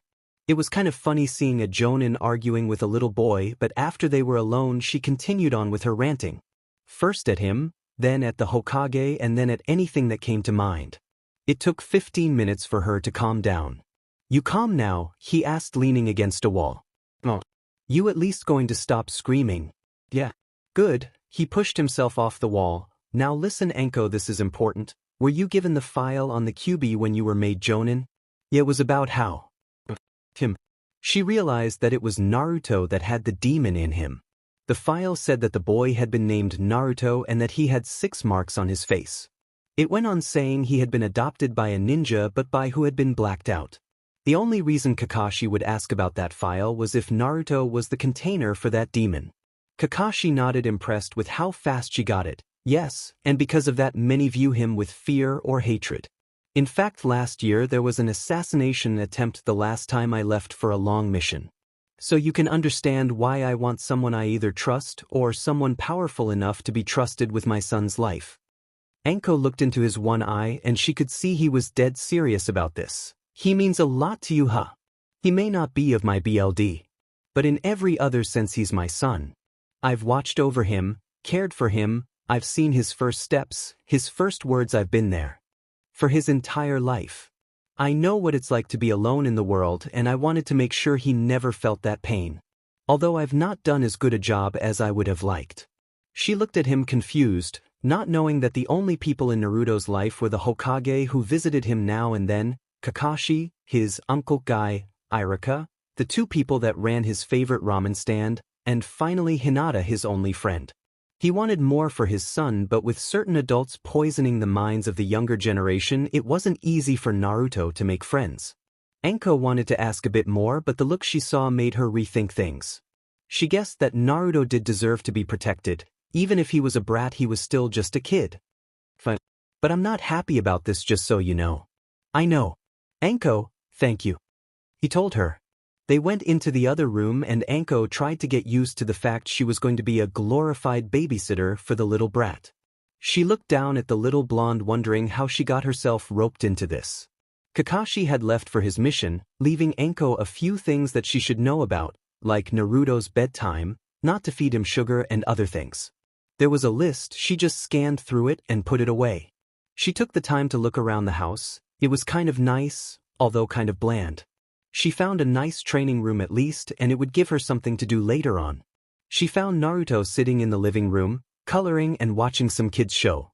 She sighed. She really didn't want to watch something like that, and as she sat on the couch she took the remote and changed it. Hey, I was watching that, Naruto said to her. Life is tough, so get used to it, she said offhandedly. Please. He looked up at her with one of those cute little pouts. With his large blue eyes and cute little face, most people wouldn't be able to stand to look at that for more than a minute before caving in, and Naruto knew this since he used it on his dad a lot. That is, when his dad knew well enough not to look at him when he tried it. Anko, however, just stared blankly at him and turned to her TV. Sorry, that doesn't work on me, but nice try. Naruto let the face fall. Meanie. Brat. Old hag. What did you call me? I'm not even 20 yet. Really? Naruto tilted his head. I thought you were 30. 30. By this time Naruto ran off laughing with a set-off, Anko hot on his heels with said little boy laughing. Over with Kakashi, he and his group were traveling through the large trees that for some reason were always around in the fire country and a lot of the others. It was odd that how there were so many all over the place, with the exception of the country of wind, given it was a desert. Some thought it might be from people like the first Hokage, who with his specialty in using tree type of jutsus, but Kakashi put it aside. His team stopped for a moment to catch their breath and to make plans on where to go to next.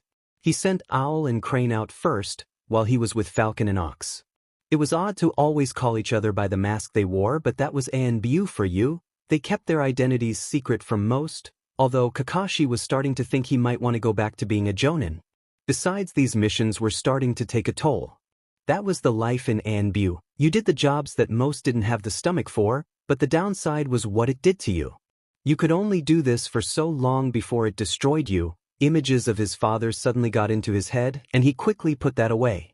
That was another reason he was thinking of getting out of this. He had enough saved up now, and going back to Jonin pay he would be able to handle, and Naruto was older now.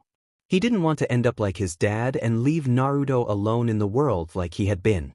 He sighed, hoping that Anko and Naruto were getting along. Are you alright? Ox asked him. Just worried about my son is all. I hope he isn't causing too much trouble. What could a kid possibly do? Kakashi actually laughed a bit at that. He picks things up fast. He's already getting good at the basic taijutsu skills. And I've been teaching him a few other things like lock-picking and how to get out of ropes. Ox looked at him for a moment. Why would you teach a kid that? He just shrugged. Seemed like a good idea at the time. Now then you just keep here and I'll let you go after an hour, Anko said standing up and wiping her brow.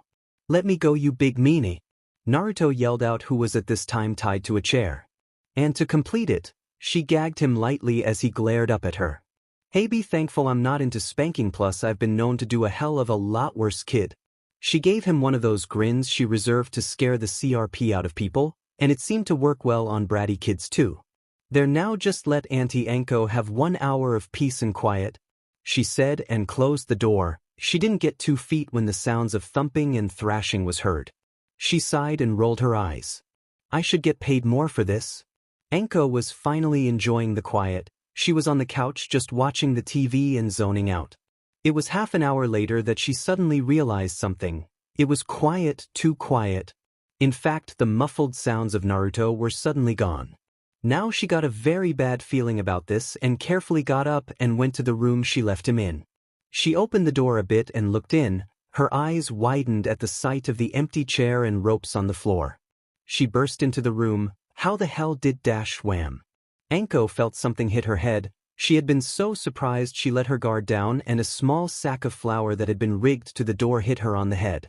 She was now white as a ghost with a large vein on her head. That little Brett is dead. Sounds of laughter and running feet told her where the soon-to-be dead boy was. She ran after him and saw him take a corner. She was going to make sure the little brat stayed in place and raised one of her arms. From under her trench coat a long green snake shot out. She saw it go after the boy and take the same corner. Then she heard lots of snapping noises and she stopped dead in her tracks. She knew by now that Naruto had a tendency for traps, and she wasn't going to fall into another one. She pressed herself up against the wall and carefully looked around it. Her jaw dropped at the sight of the hallway covered in mouse traps on the floor. She saw her snake was caught in several of them before it disappeared in a cloud of smoke. It's not possible. It just isn't. Me, the great Anko Mitarashi, who was trained under that snake Biasa Orochimaru, who scares the CRP out of seasoned jonins, is getting her butt kicked by a DMN toddler. She screamed in her mind. If this got out she would be a laughingstock, so she resolved that this kid was going down and hard. Naruto had been hiding for the past 10 minutes and was getting bored. The crazy lady didn't seem to be following him. He was hiding out in the laundry room under a pile of clothes, thinking she wouldn't want to check in the dirty pile. But he was getting bored with this now. Although she was crazy, she was kind of fun too. He never had an adult like this. His dad could ground him and Uncle Guy usually didn't have it in him to play on Naruto's level. Meaning Naruto liked to do anything to win and Guy was a bit too straightforward. Anko, however, seemed to be like him. She would do whatever it took to. So now, fully bored out of his mind, Naruto decided to take the fight back to her. He started to sneak to his room where he put supplies for this and hoped that the crazy lady wouldn't find him. He didn't see anyone, so when he got to his room he felt he was safe. He opened his door. And another sack of flour fell, only now hitting him. What the? Laughing was heard and he spun around to see Anko there. She still had flour over her body but was mostly cleaned up. She stood there laughing at him. Serves you right, brat. How do you like a taste of your own medicine? Naruto scowled but then grinned. This was going to be more fun than he thought. Good, but you know I have to get even now, right, crazy lady? Anko got a grin on her face that most people would be creeped out by. Oh, you think you can take me on, brat? Naruto responded by quickly closing his door. Anko took only 3 large steps to get to it, and when she got in, she saw Naruto dive under his bed. She put her hands on her hips, actually disappointed. Come on, I thought you could think better than that. She waited for him to come out but lost patience after 30 seconds. Come on out already. No answer.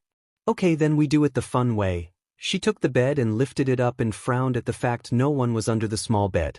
She then noticed that the panel that was on the wall was removed. The little boy had an escape route, most likely from Kakashi, to ensure Naruto had an escape route if the house was ever attacked. Well, DMN. Anko said, lowering the bed. Looks like the fun was going to continue. Well, despite everything she had to admit, this was anything but boring. Naruto was trying to make his way as quietly as he could through the house. Thankfully he knew the home better than Anko did and knew all the great hiding spots with his games of hide and seek with Hinata. He managed to get into the backyard and decided to make a run for the really big tree and hide out there for a bit. He only made it 5 feet from the door when a spray of really cold water hit him. When he stopped he glared up to the roof where Anko was with the hose. "Point for me, brat." Naruto grinned at her and the rest of the day went on like this, with the two of them going in an all-out war to one-up the other. Anko got in a few good shots. She once managed to pin him to a wall with her kunai through the edges of his shirt. Only when she took her eyes off him he slipped out of his shirt and ran off. Naruto then got her back with greasing part of a floor, so when she chased him she slipped and crashed into a wall. Naruto ended up running from snakes, kunai and a few low-level fire attacks, but he gave it back just as much as he could. By now Naruto broke out his water guns and had soaked Anko in water that had ice in the tank, so it was really cold. The outcry she gave was well worth it. When he lost one of his guns in fleeing, Anko picked it up and the two ended up in a water fight in the backyard. Both of them were wet, muddy and covered in various things such as flour, sugar, feathers and paint. Both of them by the time the sun was going down were laying on the ground breathing, feeling very tired, sore in some areas and just overall drained. Anko couldn't believe she felt so drained by just a kid. She usually only felt like this during extreme training sessions. Naruto was looking up at the darkening sky with a large smile on his face. Despite everything it had been really fun, so who won? Anko couldn't take it anymore. Here she was a jonin and had spent most of the day going around chasing a kid like she was a kid herself, and he thought it all a game. Truth was she never had much of a childhood and she never really got to play much as a child, and she found that she had fun herself. It was a total surprise for her, but she actually had fun. It was so twisted that to her it actually made sense. It might not for most others, but for her it did. Don't know and don't care, come on. We need to clean up and then I can order some food. Can we have ramen? He asked. As long as I can have some dango too. What's dango? She looked shocked at the boy as they got up and then she smiled. I've got so much to teach you about the finer things in life and dango is at the top of the list to me. That night, Naruto woke up. It was late in the night by what the clock said. He yawned and felt his dry throat. He knew he couldn't sleep with it like this and grumbled as he got out of bed. He pushed the covers and grabbing his stuffed fox, Mr. Foxy, he went into the halls. He went for the bathroom rubbing his eye. It was dark but he knew his home very well by now. Then he stopped hearing something. He moved to his dad's room where the Anko lady was sleeping. He pushed the door open a bit and looked inside. Anko was on the bed but was tossing and turning and muttering to herself. Naruto knew it was a nightmare. He had seen his dad have a few as well, but his dad never liked to talk about them. So young Naruto climbed into his dad's bed and shook the woman awake. Hey crazy lady, wake up. He froze as she shot up and pressed a kunai to his throat. He froze in that instant and the look in her eyes were of a cold killer. But she realized what was going on. Her eyes widened and she quickly dropped the weapon away. Oh god kid, I'm sorry. Naruto was still a bit scared but put it away. Ever since that day the two ninjas had tried to kill him, he promised not to be scared again. He noticed how sad she looked for a moment looking at the wall in front of her. Bad dream, huh? He asked. Anko nodded her head. She didn't want to tell him what exactly. She could barely remember them anyway, but it was all the same. The darkness, the cries of pain, horrible images, people twisted around into horrible images, pain. But she remembered the darkness, the loneliness the most. She noticed the kid was still there in his orange pajamas looking at her. What? You want Mr. Foxy to sleep with? He asked honestly, like it was the answer to her problems. She looked confused. He handed her a stuffed fox. This is Mr. Foxy, he's my favorite toy. I always sleep with him, and when I get nightmares I hug him tightly. I even give him to my dad when he gets nightmares too. Anko had to grin at how strange it all was. She wasn't sure what was more funny. A child trying to console her on things he couldn't possibly understand, or the thought of the great Sharingan Kakashi slept with a stuffed fox when he had nightmares. She tried not to laugh at that image, but it was pretty funny. She looked down at the kid and smiled, not one of her smiles she used to scare people, but one of her rare and true smiles. Thanks, brat. He smiled up at her since she didn't mean the word in anger but had said it in a gentle tone. Night, crazy lady. He jumped off going to get his drink of water. Anko snorted and shook her head trying not to laugh. She flopped back onto the bed looking at the toy. It looked well worn and some repair jobs to it, obviously something that was cared for a long time. She decided after everything maybe she liked the kid after all. Sure, he could be a bit of a brat, but she couldn't remember the last time she had been pushed like that, and she actually had fun. You're certainly a strange one, Naruto, but I'll admit this, you make things interesting. Kakashi made it home later, over a week later than he had left. He had just come from the hospital and he felt like hell. The mission had been bad, he lost people got hurt, they got the missing Nins, but the price was high. He had a small stab wound that had been patched up, and I don't want to be just an empty shell for Naruto later on in life. I want to enjoy his life. He had seen how some people who had cut out all emotion just to keep sane sometimes, and he didn't want that. He knew that this was it, this was the last mission as an ANBU. He just wanted to sleep, but the BLD and screams came out of the darkness and wouldn't leave him alone. He suddenly felt a presence behind him and he jumped up and spun, pulling out a kunai. "Whoa there, easy one eye," Anko said to him. He relaxed, seeing her. "Sorry?" "Hey, it's okay, we've all been there," she said, seeing him jumpy like that. She guessed he was still wound up from a mission. That was one of the risks with high-level missions. Sometimes you can be jumpy for hours, days, or even a week after it. She sat down across from him, taking in a look. He had cuts on his uniform, dirt and BLD, lots of BLD, and from the looks of it, not all of it was his. "You look like hell," she said with a forced small smile. "I feel like hell," he sighed. "How bad?" "Very bad. Lost 2 people, a few more wounded. One lost his leg, his career as a ninja is over." Anko winced at that. There was only one thing worse for a ninja than death, and that was not being a ninja. To get wounded like that was the worst thing that could happen. You spend your life doing something and then in a moment it's taken from you. "I'm through." "What?" she asked, surprised. "I'm going back to being a jonin. This was it for me. I'm tired of the life. I want to be there for Naruto, and being a jonin will let me do that." He looked at her now. "So how was he?" Anko smiled a bit. "Well, we got off to a rocky start. But the brat is okay as long as you know how to handle him. I have no idea where he gets the energy." She sighed, feeling drained. "You gave him lots of sugar today, didn't you?" He smirked, seeing her tired nod. "I told you not to do that. He's got enough energy as it is. You add in a sugar rush and it's like 10 times worse. You wouldn't believe what I had to go through the first time it happened." "Oh, trust me, I would." "How the hell can a kid be that hyperactive?" she asked him, and he only gave out a laugh. It was good to laugh after all of this, and he felt a bit better for it. Anko just smirked at him, knowing that he needed to do that as well. "Besides that, I actually had some fun with the little whirlwind of chaos. That Hyuga girl came by a few times and they played too. Never knew he was friends with one of them." He nodded his head at that, glad to hear things were going well. "Yes, that would be Hinata, Hayashi, Hyuga's daughter." "Whoa, you mean head of the Hyuga clan, Hayashi?" Anko said, surprised, and saw his nod. Never seen the guy in person, at least I don't think I did. Some guy named Hisashi dropped him off." She stopped as he started to laugh again. "What?" "Hisashi is Hisashi's twin younger brother. How did you not know who is who?" Now she was getting a bit sad. "Hey, it's not my demon fault. They all look the same to me, all with long hair, same eyes, same style of dress. It's like they're all freaking clones or something." She crossed her arms and looked away, feeling a little embarrassed but didn't show it. "Well, at any rate, glad there were no problems, although I really think I'll sleep now." "Well, I guess it's my time to leave since you're here." She went to get up, feeling tired. She had to live an hour walk away too. She didn't like the idea of walking all that way at this time of the night. "You can stay here," Kakashi told her, and she looked at him surprised. "I'm not going to let you go at this hour, and besides, I think Naruto would want to say goodbye in the morning." "So where are you sleeping?" She smirked and put her hands on her hips. "I've been using your bed and I'm not giving it up.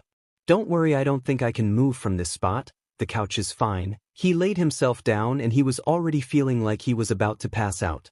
Anko smiled, seeing him like that, and went to her room, but then stopped. She waited for a few minutes and then silently snuck back. She could see he was passed out and it was just too good a chance. She had to see what was under that mask. She gently went to the couch and slowly started to put her hand to the mask. She held her breath and was just about there when his hand shot up and grabbed her wrist. She jumped but stayed silent. "Okay, fine, you can stop faking." Kakashi. This isn't funny. Then she heard a slight snore and the hand dropped, her eyes widened by the fact that he was still asleep. He grabbed her hand out of reflex, which was impressive if not a bit creepy that he knew how to do that. She would try again but figured to just cut her losses. She would find a way to get that mask one day and see what the big deal was with it. She checked to see that Naruto was still asleep and was tempted to get his stuffed toy and place with Kakashi and take a photo. Too bad she didn't bring a camera. Oh well, always something to do later. She got to the bed and fell asleep pretty fast. Naruto wore her out that day. She woke up to the sun blinding her and groaned, rolling over and pulling the covers over her head. God, just let me sleep in, she muttered, trying to go back to sleep. Unfortunately, she was one of those people that had a hard time going back to sleep once she woke up. She tried for 15 minutes and failing that sighed and went to go and get some coffee.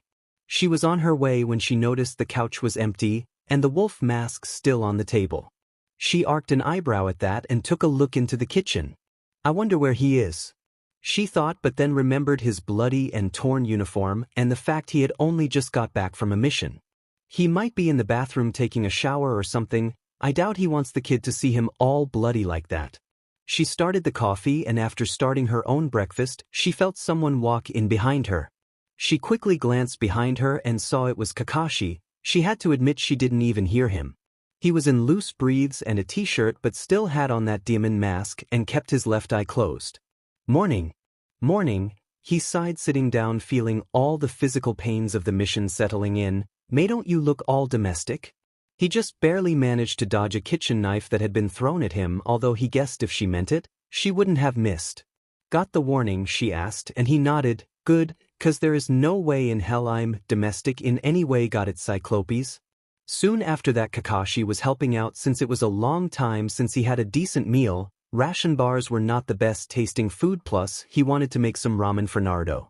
He always made it when he came back from a mission and he knew this would make Naruto's morning. It wasn't long after that said blonde boy was walking into the room, rubbing the sleep from his eyes. Mornin'. Hey there, son. Naruto's eyes widened at Kakashi's smiling masked face. Daddy? He ran over, hugging the man's legs.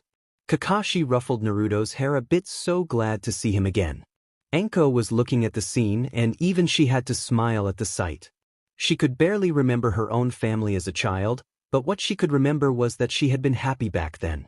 It seemed like another lifetime ago to her, but she could see just how much the two of them meant to the other.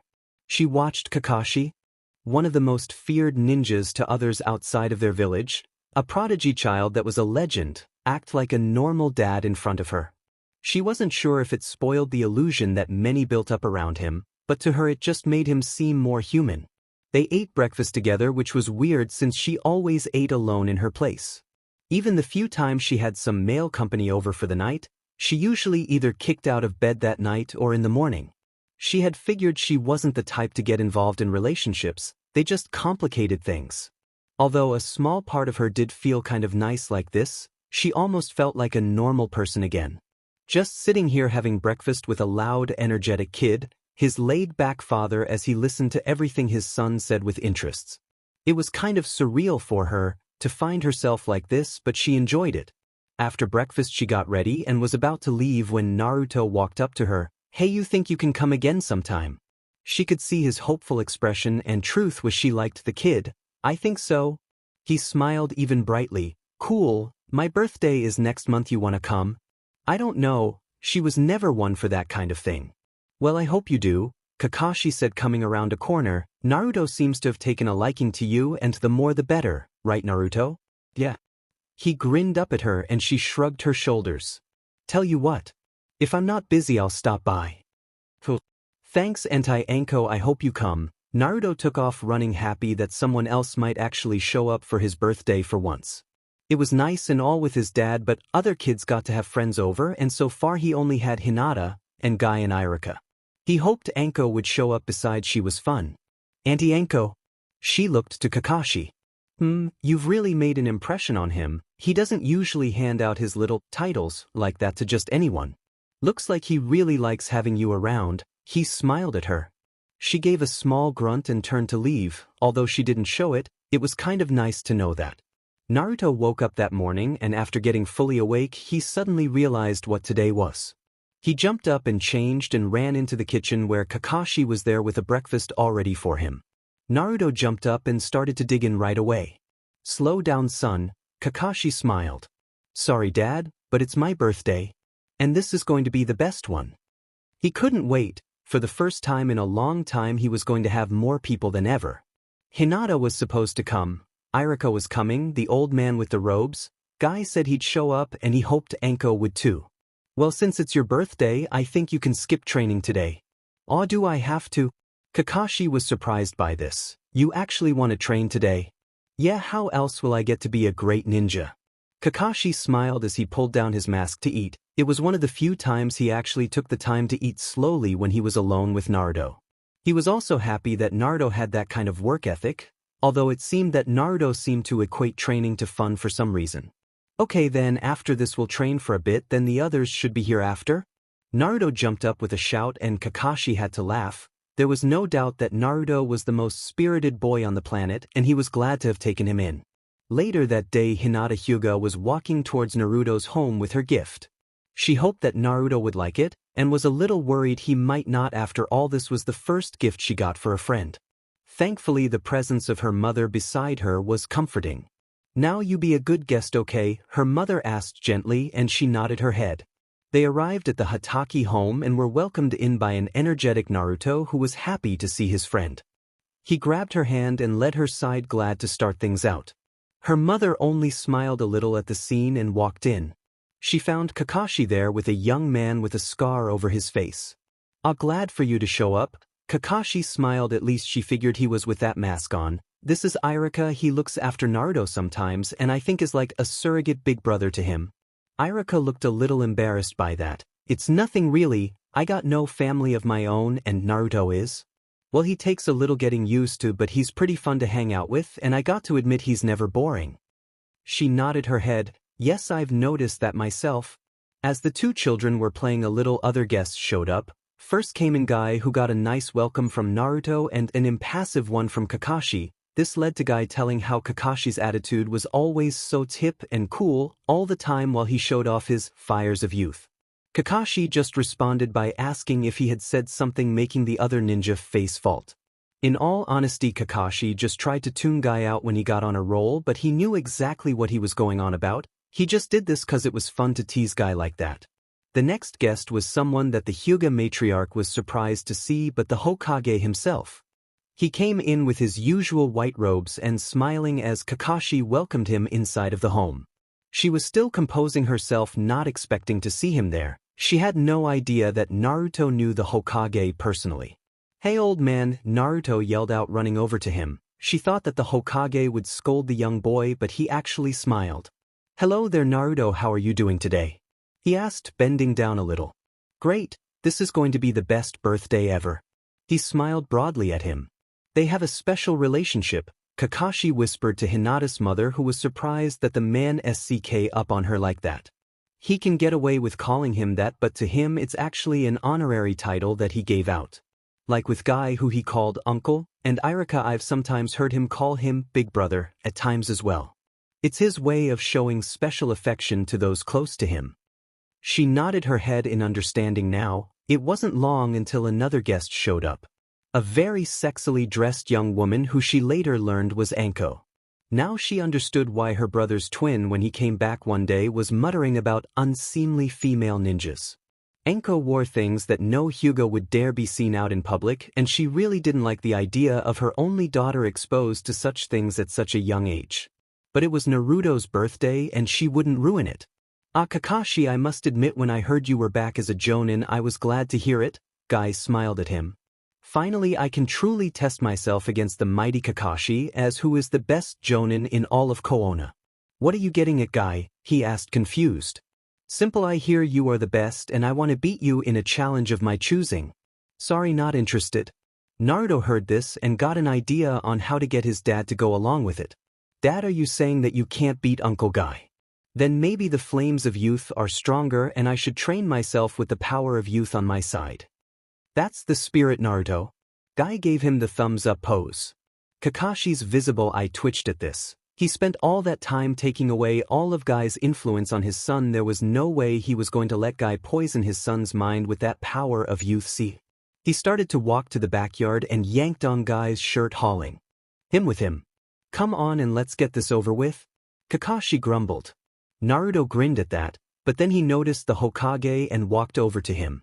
Hey old man, I hear that you're the Hokage, right? Does that make you the strongest ninja in the village? He regarded the young boy. Yes, Naruto, I suppose I am. Then one day I'll be as strong as you. You're no stronger than you. I'll be the strongest of all time. And why is that, Naruto? Naruto smiled up at him, but his eyes were more serious, as though they burned with a purpose. 'Cause one day, I'll be Hokage too. Why do you want to be Hokage, Naruto?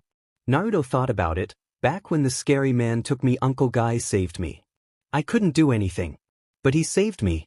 He goes out there and protects the people of this village just like my dad and Anko and Irika.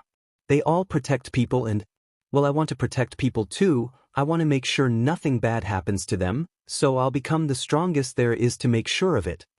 He was actually surprised by the young boy's statement. So much like his father, Minato, you should be proud of your son. The party went on after that and Naruto had an idea. He had told Hinata about this, but he actually wanted to show her for once. Besides, it was really cool and neat thing that his dad could do. Hey dad, can you let out Pakin and the others? Kakashi looked down to see Naruto with Hinata. You want them here? Yeah, I told Hinata that you can summon ninja dogs that talk and stuff. Besides, I haven't seen them in a long time. Naruto looked up, giving Kakashi a large blue-eyed look. Normally Kakashi would only use his ninja dogs for tracking, although he did use them from time to time to look out for Naruto. Plus the dogs liked him and he was afraid they might spoil him sometimes, but when he would only be away for the day, usually he trusted them to look out for him. Besides, it was his birthday, so he figured they would want to come out for today anyway. All right then, Naruto, he said to the happy little boy. He pulled out a kunai and made a small cut on his thumb. He noticed Hinata gasp at this, covering her mouth. Sorry, summons like this need BLD. He went through the hand seals, molding his chakra. Sometimes he needed a scroll to do this, if he needed them for a battle, but when he wasn't in a rush he could use the longer method. He was sure that with enough practice he could pull this off whenever he wanted to. He just never had much need to call them out before Naruto came around. Finally he was finished, summoning jutsu. He slammed his hand onto the ground and in a big puff of smoke stood 8 dogs in blue clothing with strange childlike drawings of faces on the backs, along with bits and pieces of other clothing. There was everything from Bull the huge bulldog to the smallest but most intelligent of his dogs, Pakin, a small pug who always seemed to have a depressed look on his face. He once asked about that and Pakin had just said that this was just his normal face. Hinata's eyes were large at the sight of the dogs and the small one came up to Naruto as he bent down to it. Hey Pakin.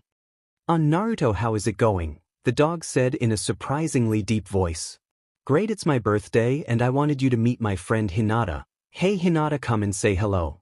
Hinata walked a little nervously over to the dogs. They looked at her curiously and a large white one with small shades on started to sniff her a bit. She went rigid at this, not sure what to do. The little one came up to her. Don't mind him, he's just checking you out. But it's nice to meet a friend of Naruto's. Yep, she's my very best friend, Naruto said, smiling, making the young girl blush as she fidgeted with her fingers as was her nervous habit. Hey, can she touch your paw? He's got like the best paws, they're super soft and stuff. Pakin was glad to finally find someone who appreciated that. Kakashi never did, that was for sure, so he raised his paw up to the shy girl. She took a timid step before reaching down to the dog and felt it. She was surprised that it was super soft. Titi, that's really nice, Kakin-san. Finally people are appreciating this. They have no idea how hard it is for dogs to keep their paws like that, he thought to himself. Hey, you guys want to play? Naruto asked. At that all the dogs looked eager. Naruto liked to play with them and since they only got called out for missions, he cast a look at Kakashi. He was sorry to miss such a promising ANBU, although Itachi was making very good progress filling in the role. But he knew what happens when an ANBU burns out. It wasn't pretty and he could see that Kakashi wanted to get out before that happened. Still, besides that, he had to admit that Kakashi had changed a bit since taking in Naruto. Sure, he was still late but not as much, and a few times he actually showed up only 5 minutes late. He still visited the monument to pay his respects but didn't spend hours there since he had to take care of Naruto. He also noticed that Kakashi had been actually happier. It was subtle, but the old man knew what to look for, and he could see the change in the young man.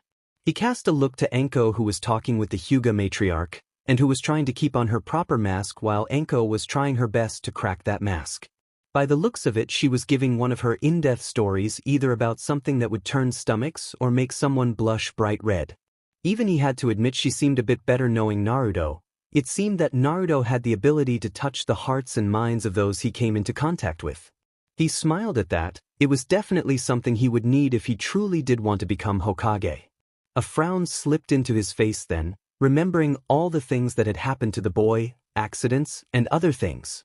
It was a good thing that only rumors surrounded the boy and nothing concrete, although there were members of the council that still felt that the public had a right to know if the seal were ever broken. It was silly, of course, that seal couldn't be just broken like a twig, but still others were afraid. He was afraid what would happen if the truth finally did come out. He knew there were those that would stand by Naruto, but he was worried. Already he heard of how children were warned away from him, and if that came out, then what would they think if their parents started to outright call him a demon and monster? He didn't like it, not at all. After some playing, which Naruto managed to get Iruka involved in a little, it was time for Naruto's presents. His face lit up at the different colored boxes. He picked up one from Hinata first. He opened it up and found a kimono that fit him. It was all orange and black, his favorite colors. There was a headband too, and there was even a new toy in there. Thanks, Hinata. Hinata smiled, glad that he liked it. He put aside the clothing except for the headband that he put on. From Iruka, he got a book on ninjas, which he was eager to learn from. His dad gave him some new training clothing and blunted kunai set, telling him he was ready for weapons training with him. Naruto was eager to try them out the next day. From the Hokage, he got a couple of cool toys. Guy gave him a few leg and arm weights for his training. He was going to give Naruto another green jumpsuit, but Kakashi had told him beforehand if he ever tried to give Naruto one of those again, he would use his Sharingan. Last was Anko, who handed him a box. Wasn't sure what to get you, brat. But I think you may like it, she told him. Naruto opened it up and saw a few things in there. He pulled out a mask. In fact, the box held at least 4 sets of the same mask. They were all black but had 3 orange slash marks that looked like his whisker marks on his face. Naruto's eyes lit up and put it on. Now with the mask and headband, he looked like a smaller and blonder version of Kakashi. Kakashi smiled at the sight of it, as Naruto smiled back at him, mimicking his dad's smile with how his eyes closed. Great, now there are 2 of them, Iruka grinned, shaking his head. You got a problem with my gift, Scar Boy? Anko said dangerously, and he immediately jumped back from the Jonin. She only gave him a wicked grin that sent shivers down his spine, and not in a good way. Thanks, Auntie Anko, this is cool. Naruto thought it really was. With the headband and now his very own masks, he looked a lot like his dad now. He wanted to become just as powerful as his dad, even more so. He wanted to make sure that all the people that were precious to him were safe, and he would train hard to do that. Today had been the best birthday ever, and he went off to play ninja with Hinata, as they had the ninja dogs to help out as well. Deep in the depths of the village, in an old facility that was once used as the training facility for the once powerful organization Root, a group that was the birthplace of ANBU. Although their methods were seen by many as inhumane and repulsive despite the results they got in how many elite ninja they created. And it was none other than the 3rd Hokage that put an end to Root, as many of its members were put into disgrace, especially their leader, a man only known as Danzo. He was an older man who was crippled years ago. His leg was shattered and he could barely move it anymore without a cane. Then there was the fact that his arm hung uselessly in his robe and half his face was hidden by the bandages, and yet despite that he never seemed to care about how his body was mangled. In fact, he still had a commanding presence, and those that underestimated him soon found out that was the last mistake they would make. Currently, he was overlooking one of the few training areas that were kept in shape. Despite how the place was falling apart because of how little resources they had and personnel that were still loyal to Root, the place was a shadow of its former glory. Dirt piled up, whole areas were no longer in use. The place was depressing and cold feeling to it all, but that didn't matter to those that worked here. They were Root, and such little things like that mattered little to those that saw themselves as true shinobi. Danzo was on a balcony looking as a few of the youths that he still had were put through their training. It was brutal as always, with no mercy shown, and any hint of emotion was punished. A true ninja had no emotions, as they only got in the way. That was the way of Root. It's been a long time, Fugaku, Danzo said, feeling the presence of the Uchiha leader coming up behind him. Sharp as ever, I see, the man said with little emotion as he looked down at the training. The boys and girls were pale from lack of sun, and a few looked like they were about to drop dead. But that mattered little to him. This was not his affair. I've been wondering why you've ignored my request to get rid of the boy. The boy is a possible danger, of that I agree with you, however. He could also be a powerful weapon in the right hands. The Uchiha gave him a calculating look. Is that why you refused to help me get rid of him all those years ago? Danzo said nothing for a bit. Yes, you were too hasty. If the boy does prove to be a danger, well, I have plans for that. I can already see that one of my students will be the most powerful of this generation, and if need be I'll send him against any who are a threat to this village. As for the boy, can you honestly say that a ninja with the power of that fox under the control of this village would be such a bad thing? Imagine just how powerful he could become. That's one of the things I fear, that he'll be too powerful one day. Fear? Or is it that your pride will refuse anyone that is stronger than an Uchiha? The crippled asked, and saw the other man's eyes close slightly in anger. Somehow I doubt that you'll get your hands on the boy. His father is not easily killed, and he has the protection of the Hokage as well as other jonins. Even that beach of a student of Orochimaru seems to have taken a shine to the boy. Fugaku had never liked Enko Mitarashi. He didn't trust her given who her sensei was and the fact that she had embarrassed his clan with how easily she defeated one of his better ninjas in the Chunin exams. It had been a humiliating defeat for the boy, and not only his pride but the pride of his clan had been shamed in front of the entire village and of others. Yes, that is a shame. I'm surprised how those fools you have aligned with got so close those years ago with the two missing nins. Uchiha nodded. So was I. They used a lot of resources to ensure that no other ninja was in the area at the time, and had agents in place to make sure no one interfered. They should have hired better men. Danzo looked to see one of the students drop, and he felt disappointment. He had thought that one would last at least a few more hours as the boy was dragged away. The other didn't stop or even look. They knew they would be punished if they did. Yes, well, the past is the past, and I'm telling you now, the boy could be an asset. Just give it time. After all, you might be surprised by what the boy, Danzo said, and then turned and left. Fugaku knew he was being dismissed, and he only got two things out of this. He knew that Danzo wouldn't be an ally, but he got the impression that he wouldn't interfere either. He walked back to his home as he thought about the boy. There was a grain of truth that the boy could be a powerful weapon one day, but that was only if they could control him, and he doubted that. He would have to wait for the opportunity to show itself. When the boy showed the danger he could be. Then there was the other matter of his oldest son. He just couldn't understand him anymore. He was more and more distant with each day, and he couldn't figure it out. His oldest son was the pride of the clan, a testament to how great their clan was, and yet he didn't seem to care, and that worried the clan head. He honestly had no idea what to do with this son. He could only hope that he could figure something out. He felt a shadow looming over his son. Like something horrible was going to happen either to him or because of him. He couldn't shake this feeling, and that truly was something that kept him up late at night. Naruto was in the park with Hinata again, and Naruto was talking about the training his dad was putting him through. He was just now starting on his chakra exercises, although he was having some trouble with that. But he just put it off as it was just because it was new to him. He couldn't wait to enter the academy and start his training to be a real ninja like his dad and the others. There was one downside. Irika had told him that he would be teaching now and wouldn't be able to look after him like he used to. Apparently he had been trying to get a job at teaching and had been taking courses and stuff as well as being an assistant teacher. It kind of made Naruto a bit sad knowing that he wouldn't be able to look after him like he used to, but Irika had promised to still see him when he got the chance.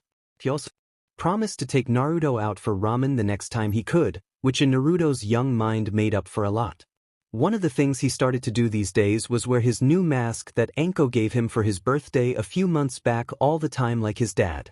Although he still had to take it off to eat and stuff, but his dad told him that eventually he would teach him how to eat without anyone seeing him take it off, and even now to make a genjutsu to make it look like the mask was still on and just eat normally. although to those around it would look like the food was just going through the mask.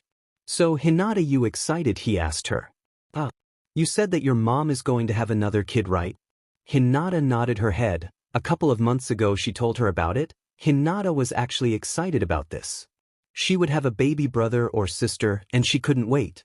Although she wasn't sure how babies were born, but her mother told her a few things about how babies grew inside of the mother. At any rate, Hinata was happy that her family was growing. "I bet you're going to be a great big sister," Naruto said, smiling. She blushed a bit. "Thank you, Naruto-kun." It was then that they heard the yelling, and both young children looked to see a group of kids their own age that were being picked on by a few older boys. Naruto glared at the scene. He had to deal with bullies himself, and so he had a real hatred for that kind of thing. To him, bullies got whatever came to them, and he also couldn't just sit by and watch this or let it happen. "Hold on, Hinata, looks like we're going to have to wait a bit to play." Hinata's eyes grew as he walked off to the group. She looked around but didn't see any adults around, and she was worried that Naruto would get hurt, and she didn't want to see him hurt. The kids in question were 2 boys and 2 girls. Of the girls, there was a young blonde with short hair named Ino Yamanaka, who was with her friend in red with pink hair, Sakura Haruno. There were 2 other boys as well, a slightly pudgy kid who was eating named Choji Akimichi, and finally a lazy kid that was just looking up at the sky named Shikamaru Nara. The other older kids were just picking on the kids that they had seen. Although Sakura was still shy and insecure, Ino, however, was angry that some stupid kids were picking on them just because they were older. "What's your problem?" Ino yelled out at them. "Your ugly face, blondie, and maybe with the girl with the freakish forehead there. Man, did you get hit by the ugly stick or something?" Sakura was very sensitive about her looks, especially her forehead. She did kind of have a slightly larger one, and all the kids would make fun of it. It wasn't until Ino came along and became her friend and helped her through her insecurities a bit. Also, she started to make more friends lately, although she was still learning to have more self-confidence like Ino. Hearing those words hurt like hell, and she felt the sting of tears in her eyes at the moment. "You guys are so troublesome," Shikamaru sighed. He was just trying to watch some clouds. He didn't even want to go to the park. It was always too noisy, and there were too many trees that got in the way of all the good cloud watching spots. The only reason he was here was because his dad wanted him to spend time with Ino and Choji. Choji he didn't mind, he was a good friend, but Ino on the other hand was very bossy, and he already had one bossy female in his life. The last thing he needed was someone like his mother, but she was the daughter of his father's best friend and teammate. When he got here, there was that pink-haired girl Sakura that Ino had been hanging out with lately. She wasn't so bad, so she was less troublesome than Ino. There was a shadow over him, and he looked up to see one of the boys looking over him. What was that pineapple head? Shikamaru just sighed. He just wanted to watch clouds. Was that so much to ask in life? "Hey, leave him alone, you jerk!" Ino yelled out with a raised fist. "Or what? You going to hit me, little girl?" He laughed. "I think she will, and I think I like to help." The new voice drew the attention of everyone, and there on the slide next to the bully over Shikamaru was a boy sitting on the top. He had on black shorts with an orange shirt with a black spiral symbol on the front. He had strange blue eyes, wild blonde hair, and was wearing a mask too. "Who the hell are you, punk?" The mystery boy just shrugged. "Name's Naruto, and you better leave if you know what's good for you." "Kick the kid's butt?" One of the bully's friends yelled out. "Yeah, and take his mask off. Maybe we can make him eat it?" Another yelled. He looked up at the kid with a grin. "So the big bad hero wants to help out, huh? Well, come down here then and get a beating." Naruto grinned under his mask. "Okay, if you say so." He then quickly launched himself down the slide and slammed into the older boy's stomach with his 2 feet. The boy was launched off the ground from the blow and landed coughing and gasping for breath as the air was knocked out of him. There was a pause as everyone was surprised by the quick move. Naruto got into a basic fighting stance his dad taught him and waved the boys in. Ino saw how this boy was helping them out and grinned as she saw him drop the older boy. She had no idea who he was, but he had style, that was for sure. When she noticed the bully next to her was about to move, she stomped on his foot. He cried out, and then while hopping on one foot she kicked him hard in the shin of the other leg. The boy fell to the ground holding both legs in pain. Naruto now only had 2 boys to deal with as he saw the blonde take out one of the others. The nearest boy tried to grab Naruto, so he grabbed the wrist of the boy and with his other hand jabbed a finger in the right spot in the throat area. Just where the rib cage starts there is a small curve and there is a nerve there. He pressed down and the boy's legs gave out in a second. He quickly placed that hand around the back of the neck of the boy and twisted and threw the boy headfirst into the stomach of the last one. Naruto was actually surprised how well that move worked. Sure, he trained with his dad and stuff, but that was the first time that he actually used it in real life. If it wasn't for the mask, his surprise would have been apparent on his face. Ino, however, decided to push it. Alright, you boys want more of a butt kicking. Because only 2 of us were fighting, you want all of us. Troublesome. Shikamaru sighed. Why should I get involved? Shut it, you lazy JRK. Ino shouted. I'd listen to her if I were you guys, Naruto said, crossing his arms over his chest. The bullies decided that being embarrassed by a bunch of kids younger than them was bad enough for the day, as they picked themselves up and tried to make a dignified retreat. Not that it worked. Naruto laughed as the boys went away. He noticed the blonde girl walk up to him. Hey, thanks. Naruto scratched the back of his head and smiled. Hey, no problem, I hate bullies and I can't stand to see it happen. Well, thanks. I'm Ino, by the way. This is Sakura. The lazy boy on the floor is Shikamaru and the kid that is still eating is Choji, Ino said, pointing everyone out. Cool, I'm Naruto and this is... Hold on. They watched the boy look around and then seemed to find someone behind the slide. Come on out, it's okay, Hinata. He pulled out a girl with short hair and pearl-like eyes who seemed very nervous as she was looking down at the ground and fidgeting with her fingers. Ino could already see this girl was like Sakura, actually maybe a bit worse off. So, this is my very best friend Hinata. Well, say hello. Hello. She gave a small bow to the group. So you guys want to join us? Ino asked, and both kids' faces lit up at that. She had no way of knowing that they had no other friends, and this was the first time they were asked to join in. They gathered up together to get to know each other. Naruto was sitting next to Hinata, of course, but he took a place next to a nice-looking pink-haired girl as well. Shikamaru was laying down looking up at the clouds but still in the circle, and Choji and Ino finished it off. So I got to ask, why the mask? Ino asked Naruto. He just shrugged. My aunt Anko gave it to me on my birthday, and my dad wears one and he told me that his dad wore one too. So, well, it's kind of like family tradition. Besides, I think it looks cool and I'm going to be a ninja like my dad too. So you're from a ninja family? Sakura asked. Her family didn't have many ninjas in it. In fact, the last ninja was her grandfather and her father, who used to be, but he retired soon after she was born, something about wanting to see her grow up and not wanting to miss out on it. Yep. And so is Hinata too. We're going to join the Ninja Academy as soon as we can. Cool, so am I. My dad as well as Lazy Boy and Choji here come from ninja families too, Ino said, smiling. Hinata looked to Sakura. What about you? Are you going? But he didn't want to pull his mask down. With family it was okay, and maybe Hinata too, since she actually knew what his face looked like. I'm good, but thanks. So do you guys want to play? That day both Hinata and Naruto made 4 new friends. Hinata was shy, but she soon found a friend in Sakura and Ino, especially since they were the first female friends that she ever made. Naruto finally had more friends to play with as well, and even though Shikamaru liked to look at the sky, he did play when you finally motivated him to do it. Everything was going really well too. Naruto kind of liked the new friends he made.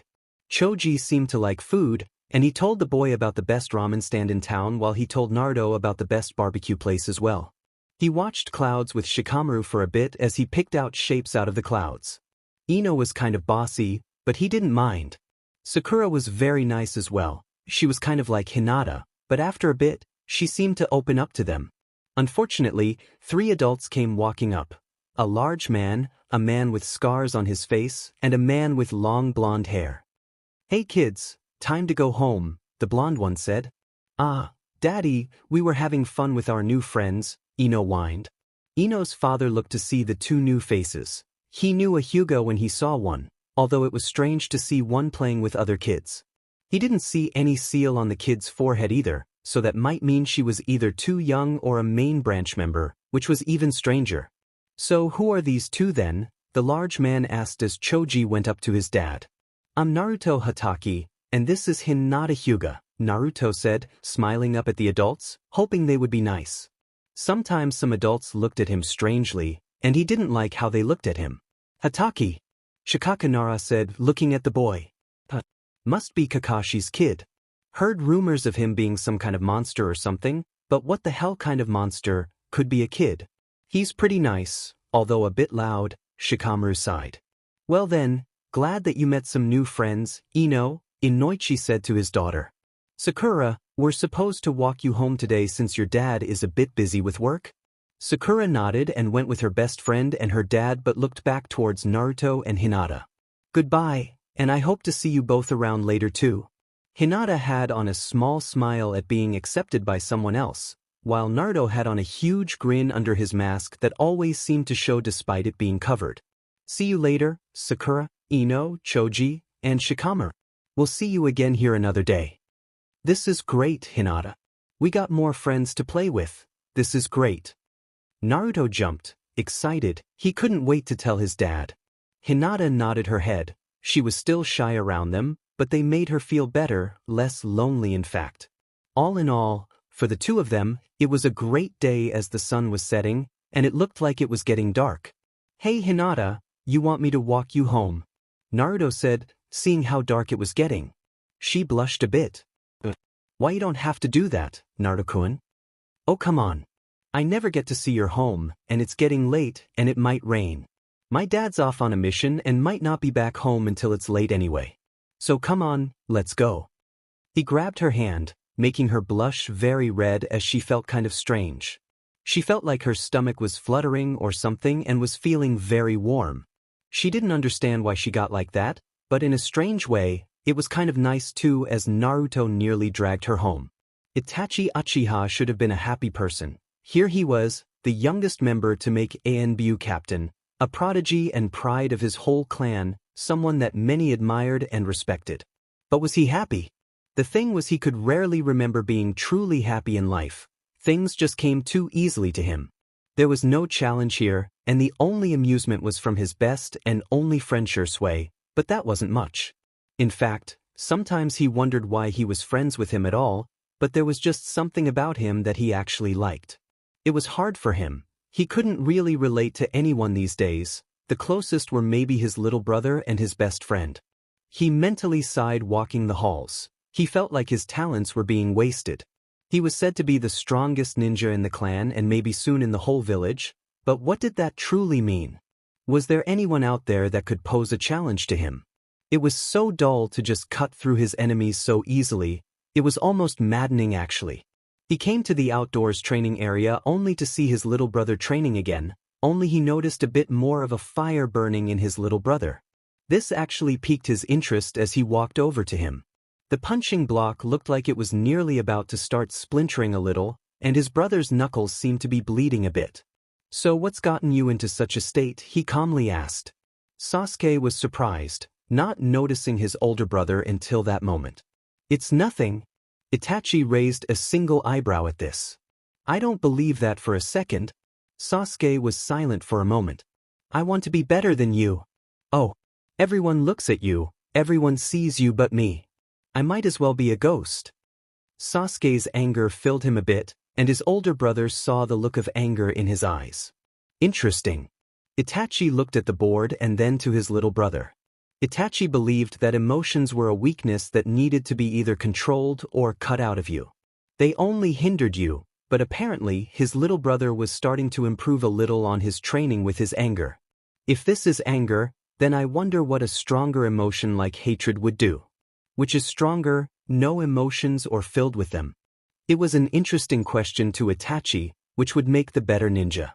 He looked at his little brother and decided that he would watch his progress and see how this would affect his brother, to see if maybe one day he could be an equal to him. After all, out of all the clan members, it was Sasuke that trained the hardest and the most. If anyone even had a chance, it would be his little brother. Well then, give them a reason to see you, Itachi said to a surprised Sasuke.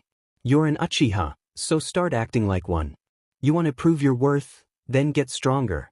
Because what is the point of power if you can't use it? With that, he left and heard the sounds of his little brother training harder than before. He almost smirked at the sounds. But he quickly put that away. After all, he had other things to do now. Being an ANBU captain meant a lot of work, and he had a lot to do now. Although there was one thing that was troubling him, there were rumors of some missing nins that were dressed in black cloaks and had red clouds on them. It was a strange design, but the 3 that were mentioned seemed to be Class S ninjas. It was something he would look into. Naruto managed to get Hinata back to the Hyuga compound before the sun fully went down. He got to the front gate as 2 of the branch family members stood guard and gave him a curious look as the heir to the clan was being led by a small blonde boy in a mask. They stopped at them as he looked up at them. He didn't know why, but a lot of Hyugas did kind of look alike, kind of like Auntie Enko had said a few times. Hinata-sama, one of the guards greeted her, casting calculating looks at Naruto. Naruto bowed her head to them. Hello, this is Naruto Hatake, and he's a good friend of mine. They both nodded as they stood apart and gave them room. Of course, Lady Hinata, your guest is welcome. Naruto gave them a small look with his arms behind his head as he walked in like he owed the place with Hinata. He looked around, forgetting about the stuffy guards, and finally saw Hinata's home. The place had huge walls, so he never got to see inside of it, but this place was huge. His eyes widened in surprise at all of this. There were houses all over the place, gardens, small ponds, and everything looked perfect. There were a lot of Hyugas as well as they cast sidelong glances at them. Wow, Hinata, this place is huge. So this is what a clan home is like. He asked her, and she nodded her head. Maybe I should call you Hinata. After all, you're like a princess since your dad is a clan head and all, and this place is like a small country. Of course, he was exaggerating a bit with the size, but that didn't stop Hinata from getting a deep red blush at the thought of his new nickname for her. She looked down at her feet, not trusting herself to look at him. Whenever she was around him, she felt like she mattered. She knew that she wasn't the strongest in her clan and that she was viewed as too gentle, but she couldn't help it. It was just who she was. Hinata-sama. She was broken out of her thoughts by a voice and was surprised to see who it was. To Naruto, it looked like just another Hyuga with long hair, although he seemed to be a bit older than the 2 of them, maybe by a year or so. Lady Hana saw you arriving and wished for me to bring you and your guest to her, the boy said to them. How did she see us? Naruto asked, and the boy gave him a strange look. With her eyes, you don't know of the Byakugan? Naruto thought about it and thought about what his dad taught him over the years. Oh wait, is that one of those bloodline things? Oh, so is that why all you guys have those cool eyes? Hey Hinata, how come you haven't shown me that? I haven't been able to activate it. Why yet? She looked disappointed in that. Normally someone from the clan would have been able to do it a year ago, but she was still struggling with it. She felt weak, and she knew she was a slight disappointment to her father, who was the head of the clan. I'm sure you'll do it, Hinata. Just keep at it, right? Sorry I didn't get your name. Naruto blushed a bit at the boy. It's Niji Hyuga? Cool, I'm Naruto Hatake, nice to meet ya. Naruto stuck out his hand to the boy, who looked at it for a moment before shaking it. Niji was just surprised by this Naruto person. He was the complete opposite of Hinata-sama in every way. He was loud, energetic, and outgoing. His shy cousin was a stark contrast, and he had to wonder how these 2 had become friends. At any rate, he started to lead them through the complex to where the main branch lived. He knew the place well since his father lived here, and so did he because of it. Your mother is in the study, Hinata-sama, Niji said as he led them.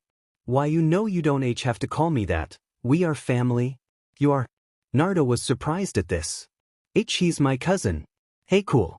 I don't got any other family other than my dad, and then there's the old man, my crazy aunt and uncle, and there's Irika. But I got no family around my own age. How come you don't come out and play with us, Niji? Naruto asked the slightly older boy. Niji was surprised by the question. It just wasn't his place to just play with someone from the main branch, although he didn't hate Hinata or anything. After all, she was just too nice to hate. But it was kind of an unwritten rule about how main and branch members had to interact. It's just not the way things are done in this clan. Naruto made a face behind his mask. Well, that's just stupid. I mean, do you have others to play with? In fact, Niji didn't really. He trained a lot, and he had his studies. Plus, he helped out around the compound. There weren't many children their own age here anyway, so he just tried to fill in his time. Well, Naruto smiled at that. Good. You can play with us then, and to hell with the stupid rules, right, Hinata? Well, come on, you like Niji, right? And shouldn't family stick together? He said. It's just that I have a lot of training to do, Niji supplied, seeing that Hinata was in a bind and so to give Naruto something in order to drop the matter. Naruto thought about it as they walked on, and then an idea hit him. Hey, since Hinata and me are going into the ninja academy soon, why don't we train together? I mean, you're most likely ahead of us anyway, and you can help us. You can sharpen your skills on us, and we can still spend time together. Niji just didn't know how to get around this kid. It was like every time he figured something out, he would find another way. He sighed, trying to think of something else, although he kind of liked the idea of training with others. There was only so much he could do on his own. But he was worried about what his uncle would think of this, and then there was his father and all the others. The main branch just didn't train with the other branches, but Naruto didn't seem to care. He just blew out a sigh. We'll see about that. He hoped that giving him something that wasn't a yes or a no would get him off this. Naruto nodded, and Niji was glad that was over with. With luck, the boy would forget about this. They arrived in the study, which was larger than any room in Naruto's home other than the training room they had. It was filled with books and scrolls, and there sitting there was Hinata's mother. She had a tea set next to her as she had been reading something. She smiled at the three of them as she gave Niji a nod to let him know that he could go. He returned it, and that left the two kids alone. So how was your day, children? She asked. It was good, mother. Naruto threw his hands behind his head, grinning widely. It was great. We met some new kids and made some new friends. Hana Hyuga was happy to hear that they were making more friends. Well, Naruto, that's very nice to hear, and thank you for walking Hinata-chan home as well. It was nothing. My dad's off on a mission today and might not be back until much later anyway. Besides, I got to finally see inside of this place, and it's awesome. Plus, Hinata's cousin was nice to meet, if kind of weird. But he said that he'd let us train together since he's too busy to play and all. Hinata wanted to correct Naruto that Niji didn't actually agree. He said that he would think about it. Her mother got an interested look on her face as she thought about it. In truth, it couldn't hurt. She knew that her husband used to be very close to his brother before he had to take on the duties as head of the clan. He had to act a certain way, and although he never said it, she knew that he sometimes missed how close he used to be with Hisashi, but he could never show it. Sometimes being a Hyuga meant a lot of personal sacrifice, but at least Hisashi didn't resent his older twin Hayashi. So Hana got to thinking that maybe having the three of them spend time with Niji might help forge a stronger bond between the main and branch houses. She knew that there was a major rift between the two, and this might help strengthen it, and in Hinata, she saw someone that the branch house members couldn't hate. She had seen how Hinata treats everyone with respect, and for branch members that had seen the ugly side of certain main branch members, it was a welcome change. Well, I think that is a good idea. I'll speak with Niji's father about that and set something up, Hana said. Great. Naruto nearly jumped, and Hinata's eyes widened. She hadn't expected that, but it would be nice to spend time with her cousin. She barely saw him, and at times she wished that he was an older brother back before her mother was PR'd. Well, I guess I'll be off then, Naruto made for the door. Naruto, since you walked my daughter home, why don't you stay for supper? Naruto stopped in place. You serious? Always. Besides, my husband is entertaining an envoy from the hidden village of Cloud tonight, and I don't feel like showing up to that. So it will just be the three of us. Hana didn't trust the Cloud ninja that had been sent on a mission to improve relations with their village. He had been going around to all the clans, and although he was nothing but civil, there was something about the man that made her uneasy. That and the fact that with her new cravings, she tended to need food that was a bit odd, especially for an envoy to see her eat. Besides, she and her husband agreed that Hinata was too young to attend such functions, and she would look after her. Naruto thought about this and shrugged. He was kind of hungry, and it was better than eating alone, so he agreed happily to join them for dinner. Later that night, well, I must thank you for the wonderful dinner and for your hospitality, Hyuga-sama, said a man wearing the symbol of the Cloud Village on his forehead protector as he was talking to Hayashi as they left the dining room. It is my honor to host a guest to the village. I know that our two villages have not gotten along well in the past, he said to the other man. Kira, the ninja from Cloud, nodded. Which is why I was sent on this mission to help re-establish ties with this village. Konoha has grown since the last war and from even the defeat of one of the multi-tailed demons as well. Not an easy feat, so we felt it wise to strengthen our association with this village as it seems to be gaining strength. Hayashi nodded. Well then, one of my people will show you to the room we set aside for you for the night. Thank you once again for the hospitality, Akira told him as he was shown the way to the room. Akira had spent a lot of time gathering information on the major clans of Konoha, especially those with bloodline abilities. The village of Cloud didn't have as many with those special abilities, and they needed more in order to stand up to other villages. So he had been looking for one to steal away so their own village would have a new powerful bloodline limit. The question was with whom, and that was the problem. He had chosen to take one of the powerful ones, and that left only two clans, the Uchihas and the Hyugas. The Uchihas were very powerful, but the problem was that the only ones that had activated their abilities were adults and thus a lot harder to kidnap and smuggle out, let alone just steal the eyes right from out of their heads. There was an added problem, and that was of Itachi. His name had reached even his village's ears, and he didn't particularly like the idea of facing him, and if he did attack their clan, he had no doubt they would send him after him. That left the Hyuga clan, and he could see they were definitely born with their special eyes. It only took time to activate it at a young age. While talking with the clan head and others in the village, using a hedge to appear as someone else, he found out that there was a possibility in the young Hinata girl. She was the daughter of the clan head. She looked like she was getting ready for bed. He would have to be quick with the girl. Naruto was walking home, it was late, and he hoped he got back before his dad did. He really didn't want to explain why he had been out so late, so if he got back before him, then he would be none the wiser. Besides, it was a nice night out anyway, and he was making his way around the compound. It was just by pure chance that he took that way that night. One of those decisions that at the time a person doesn't know will affect their future, call it fate, call it blind stupid luck, call it what you will. But when he chose to go this way, it set him up for a night that would change him. That is if he survived.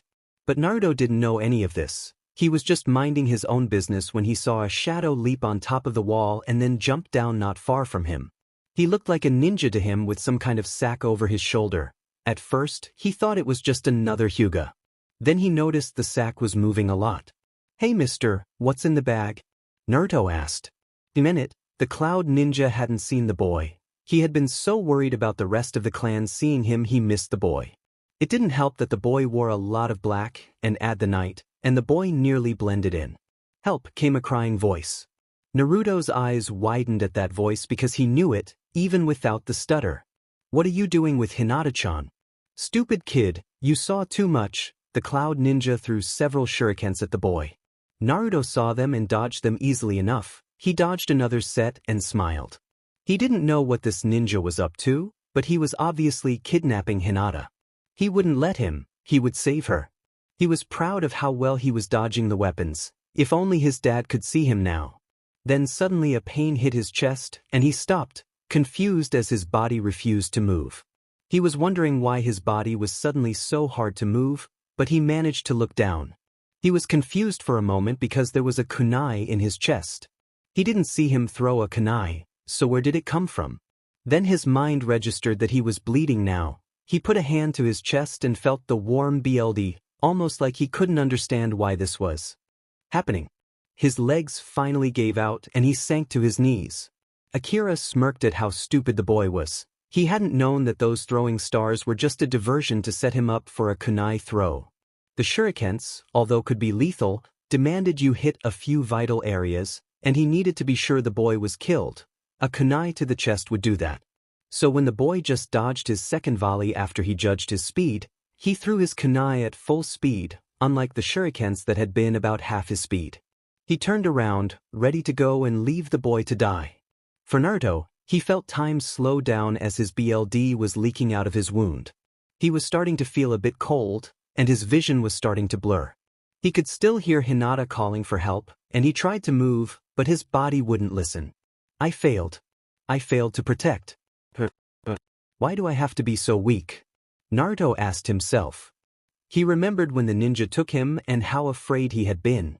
Guy had saved him that day, and here was Hinata in that same moment. But where was the person to save her?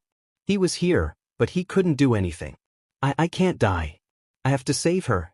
I don't want to die. Not yet. I can't die yet. Naruto looked at the ninja, knowing that he would hurt Hinata. He wanted to hurt him instead. Images of Hinata flew into his mind. Of the day they first met, how happy he was to finally find a friend, to his birthday, to all the days she had been with him. She made him less alone. She made him happy, and he liked it when she smiled. And now she was going to be taken away from him, from her family, from her home. Naruto looked at the ninja with hatred, pure hatred. He had never hated anyone so much in his life. He felt warmer now, like there was a fire building up inside of him. Hey! A voice called out to him. Punish. Again the voice. It was deep and seemed to growl out the words. Kill. And then Naruto roared. All around Konoha, the chakra was felt. From the further places that were from the Hyuga home, people stirred in their sleep, some woke up to feelings of dread. The closer you got, the more intense the sensation. People bolted from their beds in cold sweats. Children woke up crying, wondering what that scary feeling was.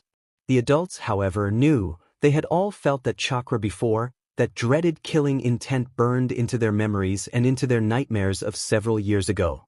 The night that the demon came to them, a living nightmare that left its mark on them all, and now they were feeling it again. Many were so scared that the demon had returned that they couldn't move, remembering that horrible night.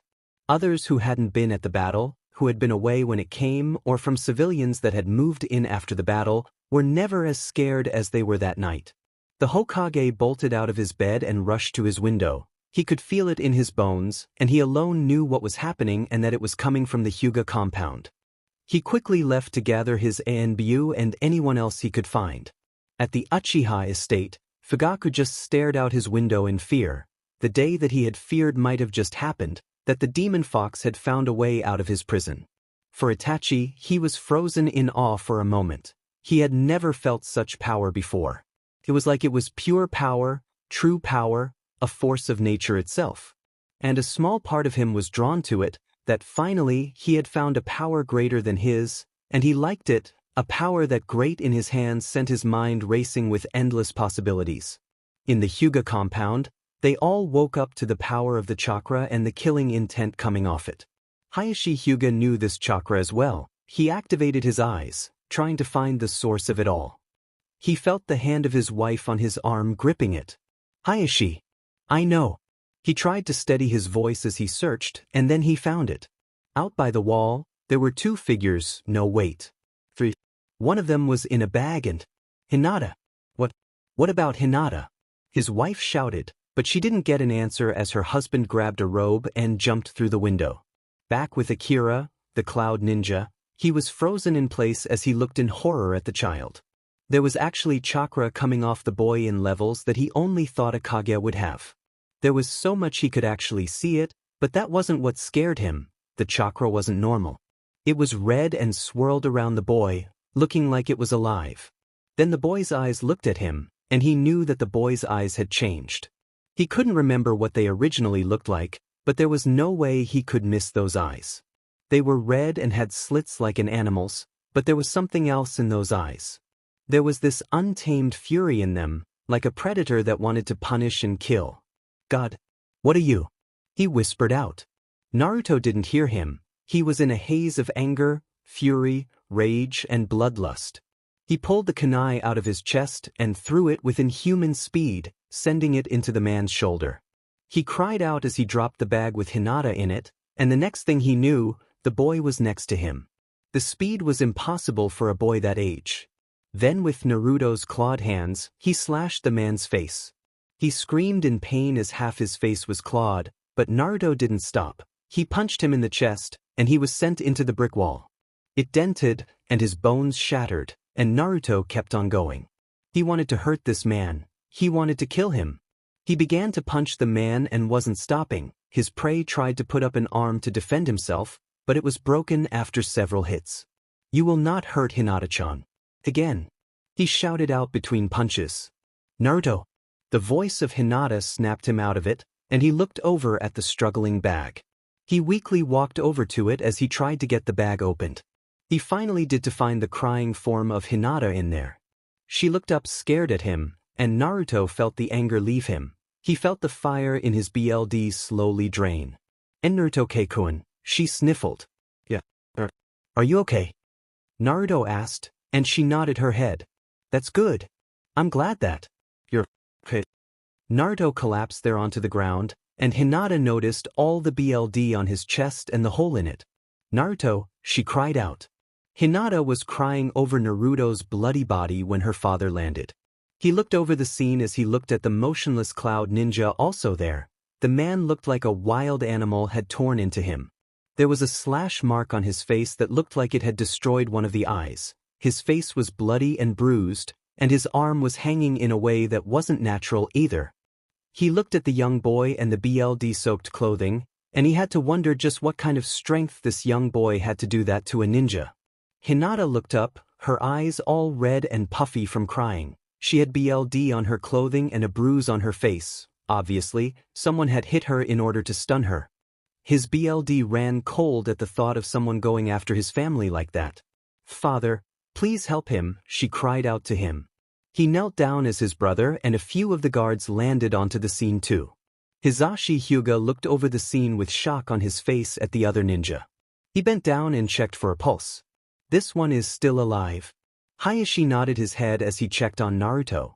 He didn't think the boy was still alive with that hole in his chest, but when he checked, he was shocked too. See that he was still breathing. He had a heartbeat, but it was faint. He had lost too much blood as it was. He ripped part of his robe as he pushed it against the wound to slow the blood loss. "The boy is still alive. Send for the healers and send someone to the Hatake home. Kakashi will want to know about his son as soon as he can." His brother was already issuing orders when a group of ANBUs suddenly appeared, and the Hokage himself came into the scene. All of them had rushed to this area as fast as they could. The Hokage was even a bit out of breath. It was times like this he hated being old, but he didn't let such things keep him down. He looked at the scene and he could already guess at what happened, but he had to ask, "Hyuga-sama, what happened here?"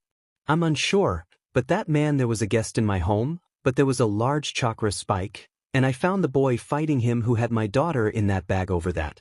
But the boy is losing blood and needs a medical ninja here fast or he might not live." Hayashi quickly explained. The Hokage moved to get a clearer look at Naruto, and he was shocked to see such an injury. "Take that man to the hospital but under guard. He is to have no contact other than medical staff or myself, is that clear?" He commanded to the ANBU, who nodded their heads. One of the ANBU stopped for a moment to look at the young boy. For a moment, it was like the ninja was trying to look into Naruto as though to try and make sense of him. But he quickly went back to work as they carefully pried the ninja off the wall and carried him away. The Hokage helped to carry Naruto into the Hyuga compound to the nearest room. The old man looked at the young boy with fear in his heart. He knew that the life of a ninja was a hard one, and yet this young boy wasn't even a ninja yet and could die tonight.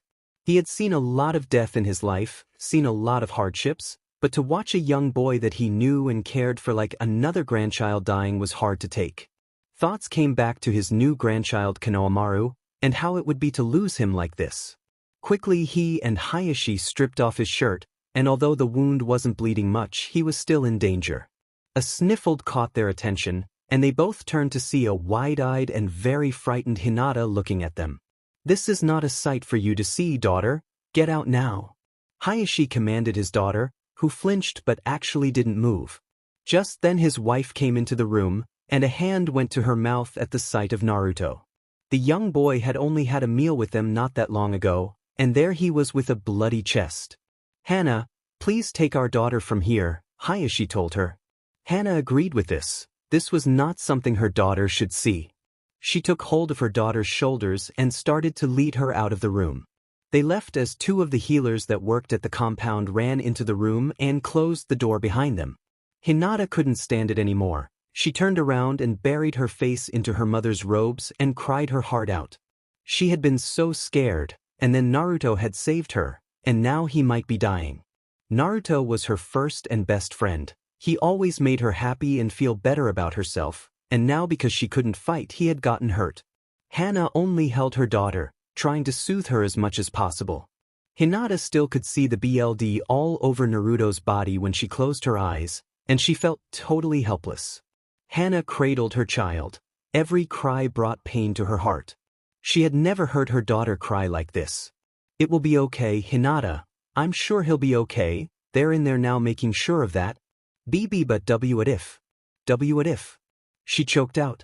"Something tells me that boy won't give up, and you shouldn't give up on him either," she said to her, and Hinata nodded, but she still cried. They waited for over an hour until the doors slid open, and her father and the Hokage came out looking tired, as were the medical ninjas. She looked up at them with hope and dread, not sure if Naruto was alive or dead. The Hokage looked down at her, and he gave her a small smile and a nod of his head. Hinata's eyes watered up, knowing that Naruto was alive, and rushed to his room to see him. Hana came up to them, also relieved to see that the boy had survived. "How is he?" she asked them.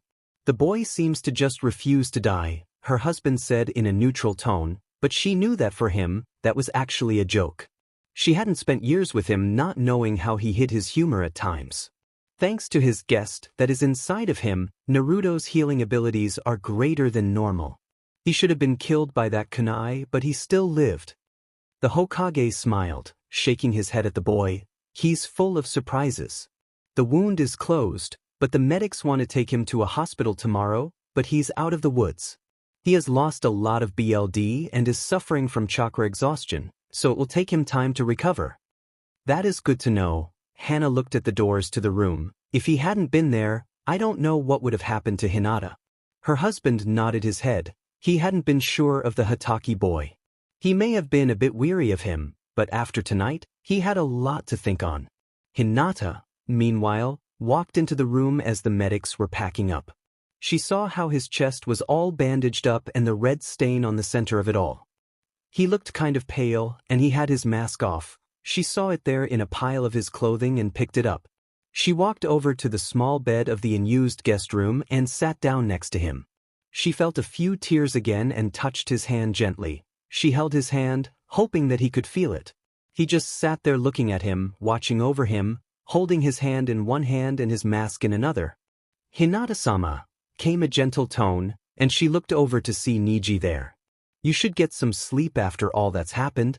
Niji had come to check on her. After what he had felt and seen with his eyes, he had been worried. He looked over at Naruto, puzzled by the boy. He hadn't developed his bloodline as well as an adult, but he had felt that power. It literally had sent chills through his bones, and he couldn't believe that this boy had been the source of it all. He saw the blood on the bandages, and his early assessment of Naruto was obviously wrong. There was something different about Naruto. He wasn't normal, that was for sure. A kid like him taking out a full-fledged ninja, that was something that Niji could admit that he couldn't do. "Who are you, Naruto Hatake? What is this power you have?" I don't want to leave," Hinata said, and Niji was surprised. Normally she would just do whatever someone asked, plus she hadn't stuttered. "He needs someone here. And I want to be here for him." Niji nodded his head as he sat down in the room. "Then I'll help." She looked up at him and smiled as he gave a small one in return. He looked at the boy, noticing the strange marks on his face. They seemed to be mirrored on his mask, and Niji wondered if this was the sign of some bloodline like his eyes and wondered if Naruto's father had the same marks. Mindscape, Naruto had no idea where he was. He felt wet and cold. He groaned as he pushed himself out of some water. Thankfully, it wasn't deep. He looked around. It looked like it was underground with pipes and stuff. It was dark and dank, and he really didn't like it. He sat on a dry area, out of the water as he looked around. "Where am I?" The last thing I remember was. He bolted up, remembering the fight with the ninja that had taken Hinata. He remembered dodging the shuriken and then a pain in his chest. Then he remembered that he had been stabbed. He looked at his chest, and there didn't seem to be any damage, which was weird. Am I dead? Naruto looked around again. If this was the afterlife, then it was a major letdown. If this was heaven, then where was everyone? That led to the question, if this wasn't heaven, then that only left one other place, and he didn't want to think about that. He walked on, trying to see where he was and what was going on. He eventually found himself at a dead end with a large barred cage with a simple piece of paper that read seal on it. Great. I wonder if that's the way out. He muttered and started to walk closer to see what was on the other side. It was really dark and he couldn't make anything out. He thought he heard something as he got closer to the bars, and then he saw there was something inside of it, something really big. Two large glowing eyes just seemed to pop out of the darkness. Naruto jumped back as giant claws nearly hit him as they were stopped by the bars. So this is my jailer. How pathetic. Stupid boy, if you only knew what you really were. What do you mean? Take off this seal and I'll show you. Naruto looked at who the hell are you, and why do you need me alive? Naruto shouted at the cage. He only got a laugh in response. You'll find out soon enough, brat, but I think you're waking up now. But know this. We will meet again. The hell does that mean? What do you mean waking up, and why the hell can't you give me a straight answer? But he didn't get his answer. It seemed like the world around him shifted and he was back in the blackness. He felt tired, aching and really heavy for a moment as his mind tried to focus. He managed to open his eyes and was confused for a moment as he was trying to make out what he was looking at. It was a ceiling but not one he was familiar with. He tried to get up but his chest really hurt and he grunted as he fell back down. There was a small muttering and a shifting on his left, and he found that his arm had gone numb. He looked and saw a familiar set of hair on his arm. He blinked, wondering why Hinata was sleeping with her head on his arm like that. Then his eyes widened that it was Hinata there. The last thing he remembered was the ninja taking her and a few other things. He looked at his chest to see his shirt was gone and blood-soaked bandages over his chest. My dad is going to be sad, he muttered. Only a little, Kakashi said from his place silently. Naruto looked to his right to see his dad sitting in a chair. Hey. How long you've been there, Dad? Long enough, he sighed and walked over to him. It was obvious that he was worried about him. Don't try to move, okay? You are very lucky, Naruto. You nearly died last night. Sorry to make you worry, Dad. But I had to do something. I didn't want her to get hurt. Kakashi nodded and ruffled his hair a little. Scenes of that mission with Obito and Rin came flashing back. He had gone on ahead while Obito had gone back to save Rin. He always wondered how things would have worked out if he had gone back with his friend instead of moving on and then changing his mind and then going back. Naruto hadn't even hesitated and had gone to defend the young girl. I know, son. I'm proud of you. Now get some sleep. We'll move you to a hospital later so you can rest up. But, man, I had the weirdest dream too. I better not dream of that cage and that thing in there again, Naruto said before he fell asleep, leaving Kakashi wondering just what he was talking about. Later that day, there were some things that the Hokage hated about this job. The paperwork was one of them. Then you had to spend all day making up missions and trying to figure out who went where. He also would have to keep his training up and a lot of other little things that ate up a lot of his free time. Sometimes he was so tired he just didn't want to get out of bed, but he had a job to do. Now he was doing another thing he hated, talking to the council. The council room was packed as many had spent the day in near panic when they felt the Kyuubi's chakra. Many had known what they had felt and there was much confusion going on since the majority of them had thought that the fox was dead. Now he was in a tight spot. Many of the clan heads knew the secret, but there was no way to hide things now. There were some new faces as the civilian leaders were also present. When there were things that dealt with the civilian population, there was a group that dealt with that. Mainly they kept things like the businesses running, the regular schools and other things that the civilian population. This was known as the Administrative Council, or the Lower Council by some members of the main council that was made up of the various ninja clans. At the moment many were in a panic over what had happened last night, and there was still the fact that somehow the Cloud Village had known they had one of their own in the hospital, which meant they had Cloud spies as there was an official group from Cloud. It was just one headache after another it seemed today. Sarutobi looked over the crowd as he wondered what to tell them all. If he told them only part of the story and the rest came out, it would be bad for him. But there was also the fact that he wanted to protect Naruto as well. He wasn't in a good position, and from the looks of things some were just jumping at the chance to not only drag his name down but also finally to get rid of Naruto with this event. He sighed as he prepared himself and hoped that his wisdom would help him out with this. Hoka-sama, we demand to know what happened last night. one of the civilian leaders shouted out. There are rumors all over that the QB is back, that he was never killed to begin with. We deserve to know if our lives are in danger. This was met with lots of other voices that agreed with the sentiment, and the Hokage had to make a tough choice. I feel that you all now have a right to know. The QB was defeated all those years ago. But he was not destroyed. He waited for the reactions to that to settle down. The fourth couldn't kill the demon. It was too powerful even for him, but he did manage to seal the demon away. He imprisoned it forever. You see, he used a child born that terrible day as a living prison that would keep the QB sealed and safe from the entire world. Then what was that last night, and why were we not told? Someone shouted out. Some of the body here were told, but I felt that it was decided that the boy would have a normal life. Even he does not know what he keeps inside of him. And as for last night, there was an incident at the Hyuga clan compound. The cloud ninja that you all heard of that was visiting apparently attempted to kidnap Hayashi's daughter.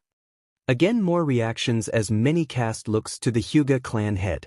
The boy was gravely wounded trying to save the young girl, and somehow he managed to access the chakra of the demon. Who is this child? And what makes you think that the demon isn't in control of him? The head of the Trade Commission asked. The Hokage sighed, hoping that he wouldn't have to reveal this, but he knew it had been a fool's hope. He is Naruto Hatake, the son of Kakashi Hatake. That sent many in an uproar. The fact that all of this was secret, and yet there was a lot of confusion since the name of Kakashi Hatake carried a lot of weight. His actions were nearing legend status, and he was one of the best jonins that Konoha had at the moment as well. Some didn't want to go against the copy ninja for various reasons, some out of respect, others out of intimidation. Then the boy is dangerous, Fugaku stated simply to them all. If he accessed that power, regardless if it was the boy or the demon, that power is not meant for a small boy, and if he can access that demonic chakra, how do you know the demon will not be released? He should be exiled or dealt with before he becomes a threat. I disagree, Hayashi Hyuga said sharply as he stood up. My daughter was the victim of a plot by Cloud to kidnap her, and that boy defended her. In fact, he was gravely wounded in his fight, and not only did he save my daughter but captured the enemy ninja. For his actions, he has earned the respect and if need be the protection of my clan. If any harm comes to the boy, then my clan will take it as a personal insult, he said in a commanding tone, letting his words sink in. That surprised a lot of people, as the Hyuga clan wasn't known to offering thanks or protection to those outside of the clan, plus Naruto now had the protection of one of the largest and most powerful clans. Are you insane, Hayashi? Fugaku asked the man. Actually, I believe he is of sound mind. This came from the representative of the Aburame clan, another of the powerful clans. Although the boy's true nature is unsettling and his power is frightening, he used that power to not harm but save a fellow member of this village. Although the boy's control is not known to us, from the facts we assume that the boy is not evil. Is his power dangerous? Yes. Is he a threat? I do not believe so, at least not at this time. And what would you do to such a boy? Do we really want to shun the boy and possibly make a powerful enemy? Every member of his clan knew what that was like to be shunned. Not many outside of his clan could stand to be around them because of their insect partners. Well, I don't know about that, but there's another fact. This was from Shikaku Nara as he was with his two friends. Although the Nara, Yamanaka, and Akimichi clans weren't the most powerful of clans, they were respected. He is the son of Kakashi Hatake, one of our most famous ninjas, and he's proven himself time and time again as a loyal ninja to this village. Hell, the BSTRD saved my life a few times and I respect the guy. And I actually met the kid once, and he seems like a good kid to me. So the kid has my support. Besides, I've seen Kakashi mad and I don't think he'll take to someone trying to harm his son very well. He grinned, seeing the worried looks passing through several people. Everyone had heard of Kakashi and his skills, the only Sharingan user outside of the Uchiha, who was said to have hundreds of techniques and a genius. Shikaku's two friends nodded their own heads, showing their support for the boy as well. He defended the pack, and to us that says a lot about him. This was from another clan, the Inuzuka clan. They were about the same standing in Konoha as the Aburame clan. The Hokage smiled at the support that Naruto seemed to have and decided to take this chance to capitalize on the momentum. Yes, Naruto Hatake should not be feared. His father is currently starting training his son in preparation for the academy. I believe that given the chance Naruto will prove to be a valued ninja one day. The debate went on, but with the Hokage, one of the major clans, 2 of the other large clans and 3 of the smaller ones in support of Naruto, many had to give up on Naruto. Although the Hokage knew that the civilians wouldn't be able to keep the secret from each other, he decided to give Naruto at least a chance with his generation. He made a decree that no one was to mention any of this to the younger generation, making it a capital offense. He knew that many would be scared of the boy. After all, the wounds that the QB left ran deep, but he wanted to make sure that Naruto had at least a chance with happiness. The boy had just started to make new friends as he learned, and he didn't want the boy to lose that. Already there were parents of those that knew that had told their children to keep away from Naruto, and he knew that some that had just found out would do the same. But at least now he had a decent chance for making more friends. By the end of the whole affair, the Hokage felt his years catching up to him, and he still had to deal with the Cloud Ninjas. He was bored. That pretty summed up Naruto's feelings for the moment. He was sitting in this hospital with bandages over his chest, just staring at the plain white ceiling, the walls, or the empty beds. He was glad that they let him keep his mask at least, but he really wanted something to do, but he could barely walk. Some doctor called it chakra exhaustion, and when he explained it, Naruto didn't get a lot of it until his dad had summed it up as that he just used too much chakra and doing that leaves you weak. Why couldn't the doctor just explain things simply like that instead of using long-winded words? He had asked his dad that, and he just shrugged and said it was most likely how doctors made themselves feel smart and important. Naruto smiled at the memory, but that had been hours ago, and now he just wanted someone to talk to. He wouldn't have minded if someone else was in the same room as him, but he had the room all to himself. So he just sat there looking out the window trying to keep himself busy. He lost track of time when he heard his door open, and he looked, and his day suddenly got a lot better. There was Hinata with what looked like some flowers for him, with Sakura, Ino, Choji, Shikamaru, and even Niji. The 4 that hadn't seen him before had wide eyes at the sight of him in the bed. Until that moment they had a few doubts just how serious the injuries were, but there were the bandages over his chest where Hinata had told them where he had been stabbed. "Thank God you guys came. I was going out of my mind here alone." Naruto smiled behind his mask. They came forward as Hinata blushed as she laid the flowers next to his table. "These are for you, Naruto-kun." "Hey, thanks Hinata-chan. So how are you doing?" he asked, seeing the bruise on her face. She saw what he was looking at and turned her face to hide it. She told him that she was fine, and she was touched that despite his injuries he was more worried about her. Sakura stepped forward a little worried about him. "Does it? Hurt?" "What this?" "Nah, it's just a scratch." "A scratch?" Ino nearly yelled out. "You took a kunai to the chest. You should be dead. You have any idea how lucky you were? What were you thinking?" Naruto cringed a bit. Ino kind of reminded her of Anko when she was said, "What was I supposed to do? That guy was trying to take Hinata and I had to do something." "Personally, I think that's pretty cool." Choji smiled while opening a bag of chips. He took one out and thought about something. "Here, want the first one?" "You bet, the food here is..." Naruto took it, glad that his arms could work enough for him to feed himself. It was going to the bathroom that was the real embarrassing thing that he would never ever in his life tell anyone about. He brought it up to his face and then noticed the looks he was getting. They were all waiting to see him without the mask. Naruto was just about to reach for it when his eyes grew wide as he pointed out the window. "Oh my God, someone just jumped off the building." Everyone looked to the window, and when they heard the crunch they turned to see Naruto munching on the chip with his mask on. Everyone's sweat dropped at that, feeling like an idiot falling for that. Niji had only cast a quick glance since he had already seen Naruto without the mask and had to smirk at Naruto. Ino had this eye twitch thing going on and made a resolve to one day see the boy without that mask on, no matter how long it took her. "Troublesome," Shikamaru muttered as he pulled out something from his backpack. "Well, if you're bored you want to play a game of shogi. Is that like Go? My dad taught me that and we play it at times. Well, that and a few card games." Naruto asked as Shikamaru explained the game as he set up the pieces. The others began asking all kinds of questions about what happened, and Naruto, loving the spotlight, couldn't help but brag a bit on his exploits. Hinata had guessed at a few things, but when Naruto started to exaggerate she felt a sweat drop forming. Shikamaru was focused on the game. Naruto wasn't that good since he started, but he seemed to be learning. Plus he figured that when Naruto added in giant fireball jutsus he was laying it on a bit thick. Ino wasn't sure what to believe, but she had to admit he told a nice story and he had rescued Hinata and taken a serious wound. Niji was only a bit interested in the fact that the ending seemed totally made up. He figured that Naruto either wanted a more exciting ending or he wasn't sure how it ended. For Choji and Sakura, they were wide-eyed and hung on every word. Wow, that's pretty cool that all happened. Choji said, finding out that he had just finished his first bag of chips and started looking for his backup supply. Oh yeah, it's all true, Naruto lied. You must be really strong then, Sakura said, wondering just how strong Naruto was.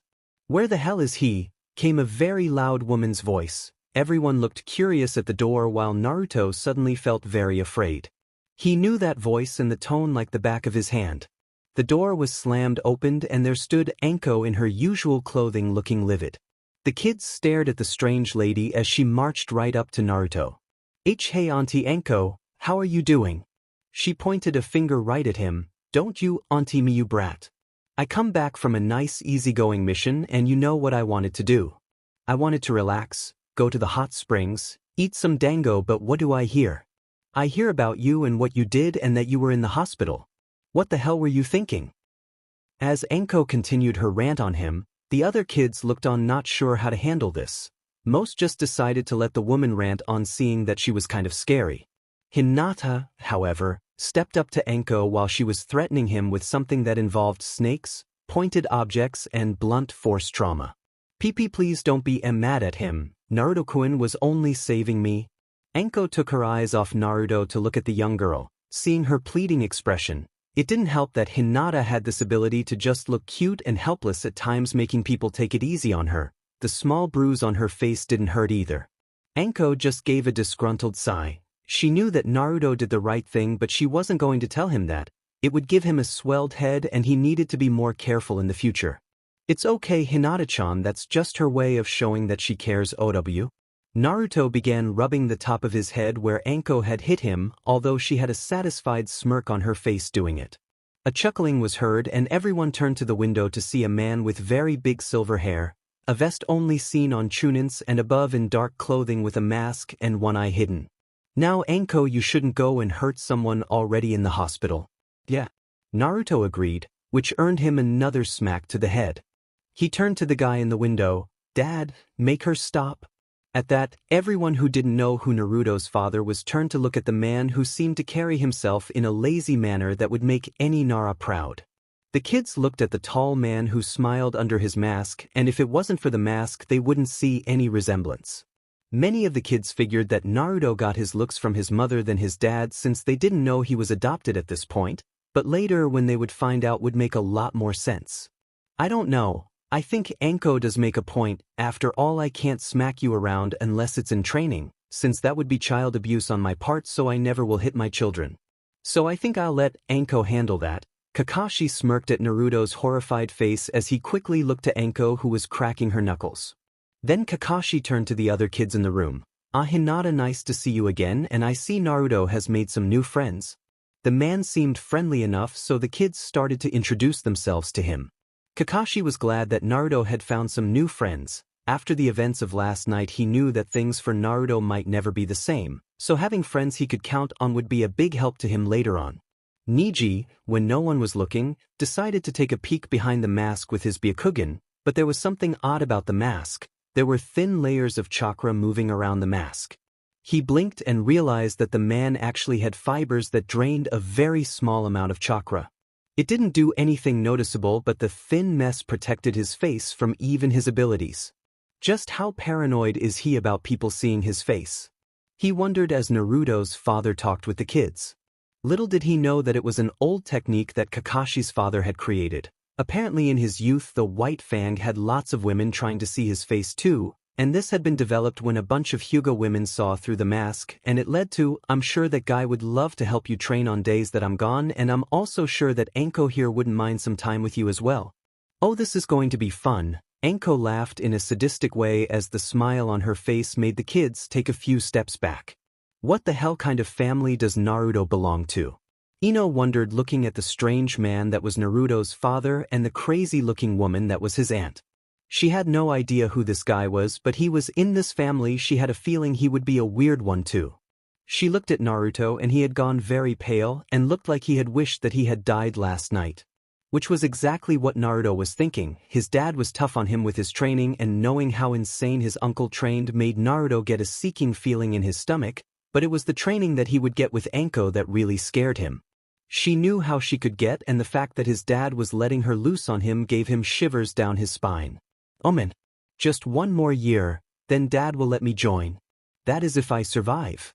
Suddenly Naruto figured that either he would be in great shape for the academy, or he wouldn't live to see that day.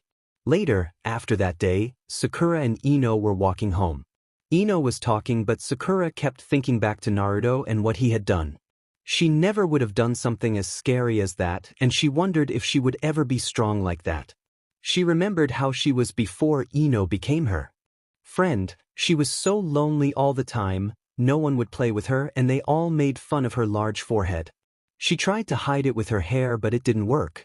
One day while she was being bullied, Ino had come in and chased them off. That had been the best day of her life when Ino became her friend.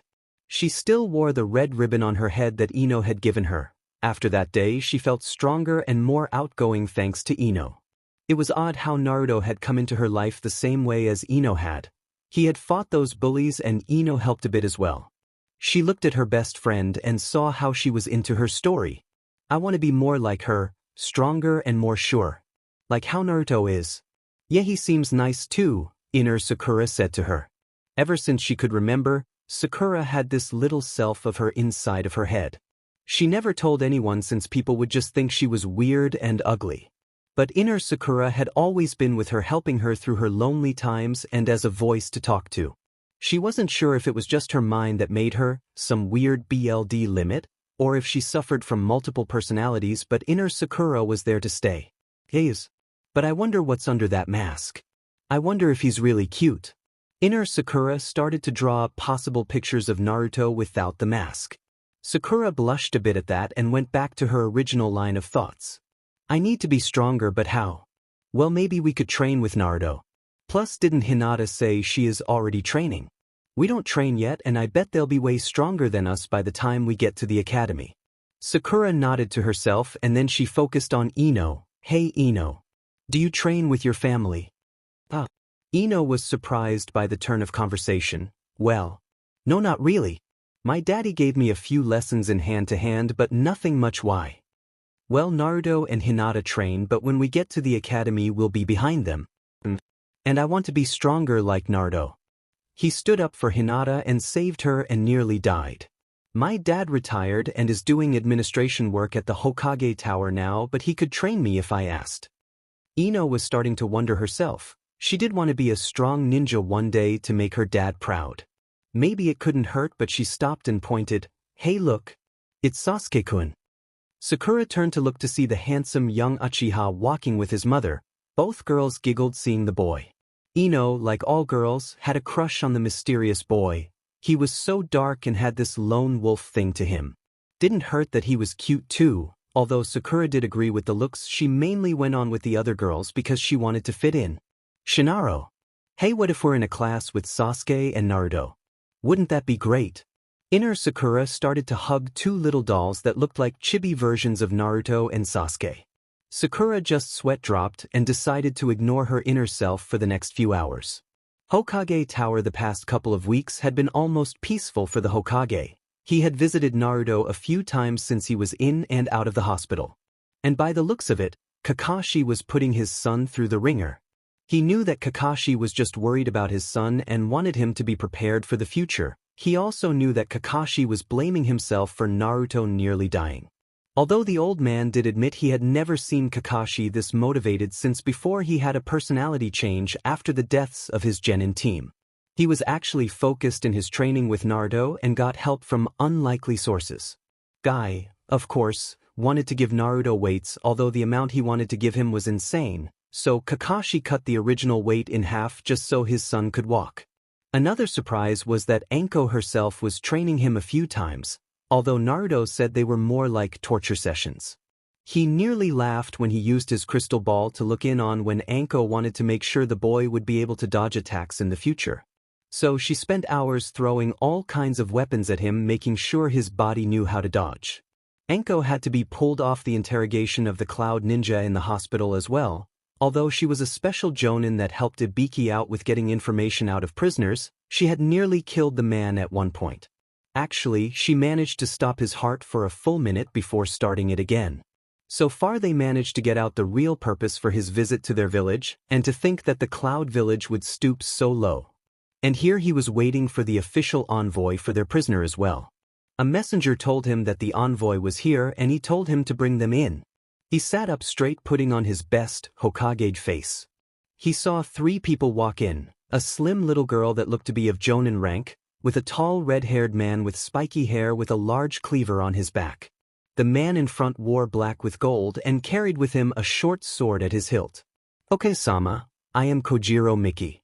I understand you have one of our ninjas here," the man said, even though he gave him the proper respect in what he said but not how he said it. The Hokage would just let him go for now. The last thing he needed was to get into a war with Cloud. But he also wouldn't let this man walk all over him, so he just smiled at him, although the smile never reached his eyes. "Well, I'm glad that you arrived here very fast, especially since we received word that you were coming before we even sent word to you." The other 2 members of the team stiffened a bit, but he noticed the leader only nodded his head. "Well, in the ninja world many things are possible. Yes, and I hope you remember that for later," he smirked, seeing his slightly confused expression. "But at any rate, your ninja is in a lot of trouble. He has confessed to trying to kidnap a child of the Hyuga clan, not to mention we do have a witness to this as he was gravely wounded in stopping him. I would like to see Akira myself to ascertain that he has given this of his own free will," Kojiro said to him, and the Hokage didn't see any reason not to. So with a group of ANBU with them, they found themselves in the secure area of the hospital. There were a couple of guards on the door and they let the group into the room. Kojiro looked at Akira there on the bed. He had bandages over half his face and all over his body. His limbs were in casts and he had an 4 in his arm. Kojiro turned to the Hokage, anger on his face. "Is this how you interrogate a member of our village? What have you done to him?" "Actually, nothing much. He came in like this after the fight," Sarutobi told him honestly. Many of the injuries were from the battle, a few from Anko, but thankfully Ibiki had pulled her away from doing anything that would show. And the fact that Ibiki liked to use mental torture to get people to break down. He wasn't sure what he used, but long ago he stopped asking Ibiki those types of questions because he liked to sleep at night. "Are you saying one ninja did this?" Kojiro asked dangerously. "No, I'm not." He couldn't wait for the punchline to this. It was actually a young boy that hasn't even entered the academy. Kojiro looked at the Hokage like he had lost his mind that a lie like that would actually work on him. He knew that Akira was no pushover. Sure, he wasn't the best, but he had been picked for this mission for his skills. The fact that a child did this was laughable and was about to let this Hokage know what he really thought about him and his weak village when a voice called out weakly. "Not a boy," Akira said weakly. Kojiro cast the Hokage a glance as he walked over to his fellow ninja and leaned down. "Who did this to you, Akira, so we can have revenge for this disgrace?" Akira looked at him with his single eye, and there was something that he had not seen in Akira's eye before, and that was fear. Not just fear but actual terror. It looked like a boy, but it wasn't a boy. The Leaf Village has a demon that wears the mask of a child. It wasn't human. The chakra. It was faster than I was. It was so fast. Kojiro stood up and wasn't sure what to think for the moment. It was obvious that his mind wasn't in the right place since he was speaking nonsense. He would be taken back where he could be healed and they would be able to get to the truth of the matter. This embarrassment would be remembered by the Cloud, and as soon as they found something to blame, then they would claim the right of revenge on that person. He only hoped that they could place it on the Hyuga clan since it was taking one of them that caused this. Everyone knew that the Hokage was weak and strived for peaceful relations. Such a nature was looked at as foolish among the Cloud Ninja. In their village, you used your strength to overpower your enemies and bend them to your will. The Hokage would not risk war and would do anything to protect his people from it. The last great ninja war must have taken its toll on the man that was known as the Professor, to turn someone of his skills in battle to seek peaceful alternatives. You will make arrangements for Akira to be moved and we will take him with us. He is one of ours and for this, he will be dealt with by our own people. The Hokage would have laughed at his face then. He knew that Akira would most likely get a slap on the wrist for just failing. But he knew that if he protested it would only lead to much trouble. Fine, but let me tell you something. If he ever appears in the country of fire again, he will be killed on sight no matter what. Even if he is delivering a diplomatic message, he will not be spared and he will go into our bingo books with that kill on sight order. He is no longer welcomed in this country or this village.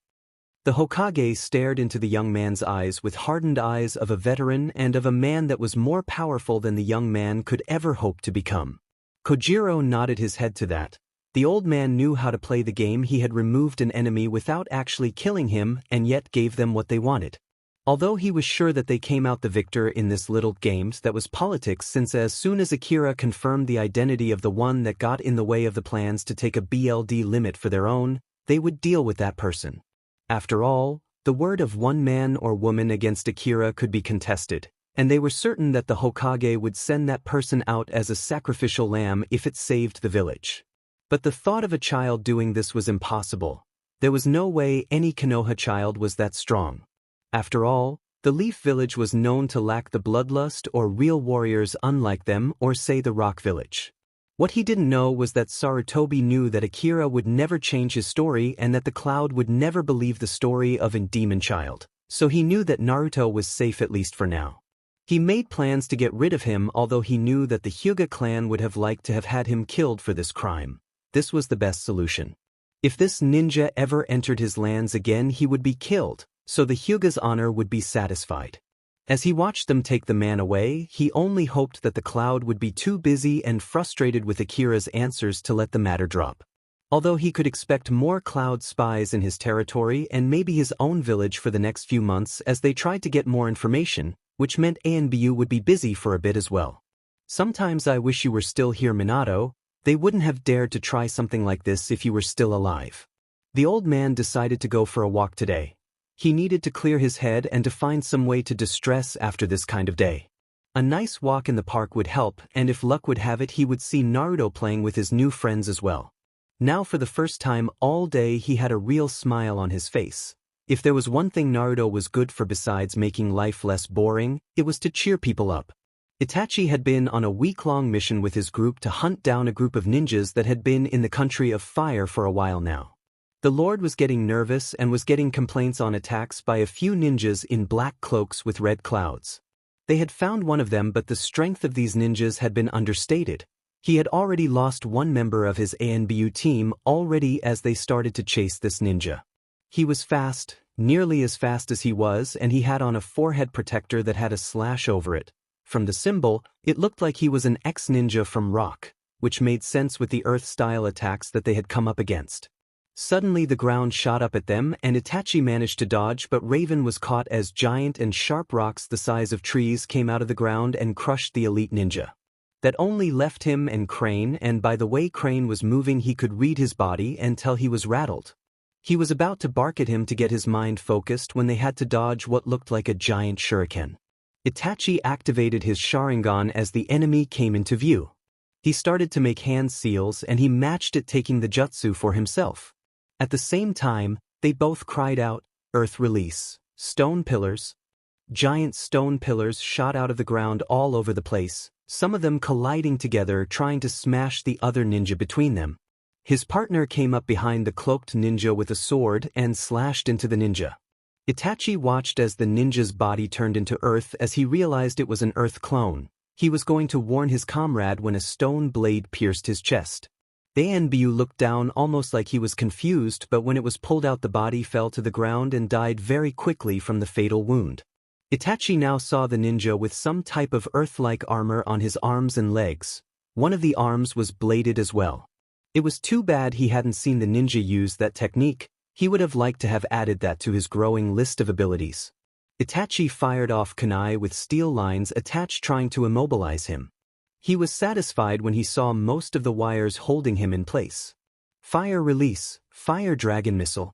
Itachi roared out as a giant flaming dragon smashed into the ninja. With those wires there holding him, there was no way for him to use a replacement technique. The wires were specially designed to disrupt that. But there was a drawback to using the technique he had, and that was for a small moment you lost sight of the person you were trying to incinerate. In that moment the ninja had somehow called more earth together and had a shell covering himself. Itachi was getting slightly frustrated, but he kept himself calm and detached as usual. In battle, he found that thinking logically and keeping yourself detached from emotions helped to keep you totally focused. He didn't think about the people he lost or how strong the opponent was. He was only thinking of winning and how to win. He was about to hit the dome with enough fire to superheat it, but thankfully he kept his guard up. He jumped back as the ninja burst out of the ground. Itachi was grazed on the chest, but nothing much more difficult. "I have to admit you're better than the others," the black-clad ninja smirked. Itachi didn't bother to reply with words but with actions. He started to cast an illusion around the ninja. He wasn't the best, but he knew a few good ones that would let him get in a good shot. While the ninja was busy trying to get out of the illusion, Itachi jumped up and pulled his sword out, attacking from above. But the enemy ninja moved just getting out of the illusion and his blade sliced into him, but it wasn't fatal. Itachi then received a blow to his face, shattering his mask as he flew into a tree. He moved as soon as he could, knowing of a follow-up, but a kunai hit his arm. He winced but kept on fighting the enemy ninja. They continued to fight on, never stopping to give the other a break, but it was a tough opponent. Itachi began looking for an opening, any opening. He used a landslide technique that caused the ground under the ninja to become unstable. It was then that Itachi threw a few smoke bombs and several kunai with explosive tags into the smoke, making large explosions. The enemy ninja jumped out singed but still alive.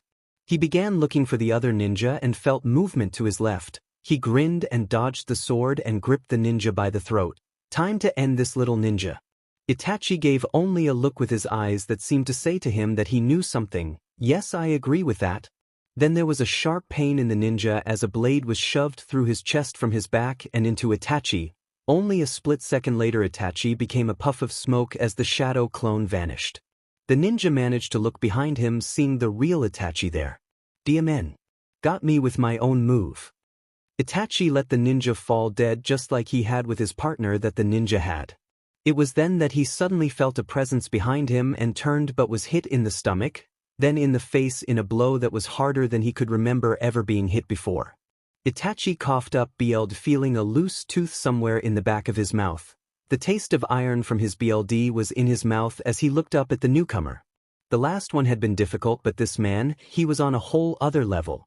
He was superior in every way to the man he just beat, but he was tired and this man was fresh. There was also something strange as well. The man's eyes looked like the eyes of some kind of bloodline like his own or the Hyuga's. A few black circular lines and pale eyes. He couldn't remember ever hearing about such a thing before. "So you are the mighty Itachi. I've heard of your skill, and I must say to take down one of my men means that you are indeed strong. But you're not stronger than I am, and yet I see you want to fight on. Why do you fight, Itachi?" "Why not?" Itachi said, getting to his feet. "I am Itachi Uchiha and I am the strongest in my clan. I have no equal and I will not lose to someone else. Sure, you most likely will lead a clan, but what is a clan? To the entire world." Now Itachi was thinking carefully as he was getting ready. The man obviously was either insane or very ambitious. No one could take over all of the known nations. It was impossible to do that. You would need true power, power that even he had to admit that he did not have. He didn't think he knew of any power that could allow anyone to conquer the world. But for the first time in a very long time, something in him was sparked. The idea of showing the world his power, and to have true power in the world, to be able to shape it to his whim. He was actually surprised that a part of him actually liked the idea. "I can even give you something to show you my good faith," the stranger said to him. "Tell me, what do you know of the Mangekyo Sharingan?" Itachi's eyes widened at that. No one from outside of the village was supposed to know of that. Even most in his own village and clan didn't know the name. How could you know of that?" "I know many things, Itachi, and I know even how you can gain a Mangekyo Sharingan." "That's impossible. No one knows how that was lost in the histories, and everyone who has tried has failed. There have only been a few to gain that power, but it was never recorded how it was done." Now Itachi was thinking back to all the studies on his bloodline. There were references to the Mangekyo and a few of the abilities, but they never stated how. It was like the information was erased long ago for some unknown reason. Oh, but I do know Itachi, and there is a reason why no one speaks of it anymore. The way to gain that ability is through a sacrifice, but not just any sacrifice. You must kill your best friend. With killing that bond in your life, you will access your full potential. Itachi in all his life would have guessed that to gain the ultimate power of his clan, he would have to do something so simple.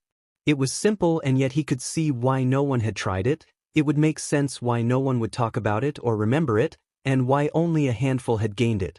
Most likely they gained that power by accident, and with all his training and with the knowledge that this man had known, he knew that it had to be the truth. There was no lie in his voice, and Itachi had to ask him more. Why are you telling me this? I offer you a choice, Itachi. You can join me and my group. You have no real future in your village, and your skills and talents are wasted there. I offer you to be part of the future. I plan on ruling this world, and I know of how to do this.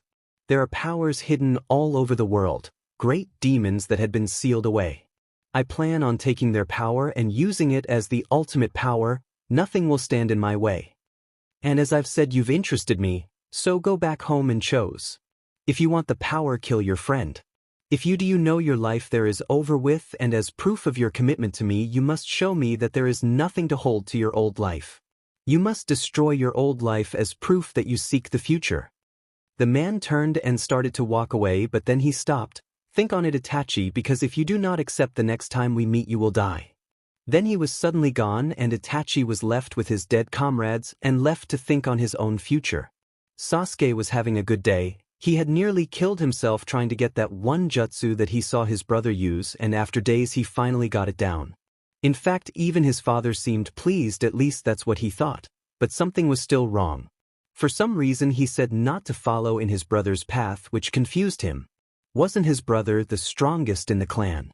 It made no sense, but he had seen how even though his father up to that point had ignored him all his life, he wasn't any closer to his older brother. In fact, it looked like he was close to their father than his older brother, which was strange.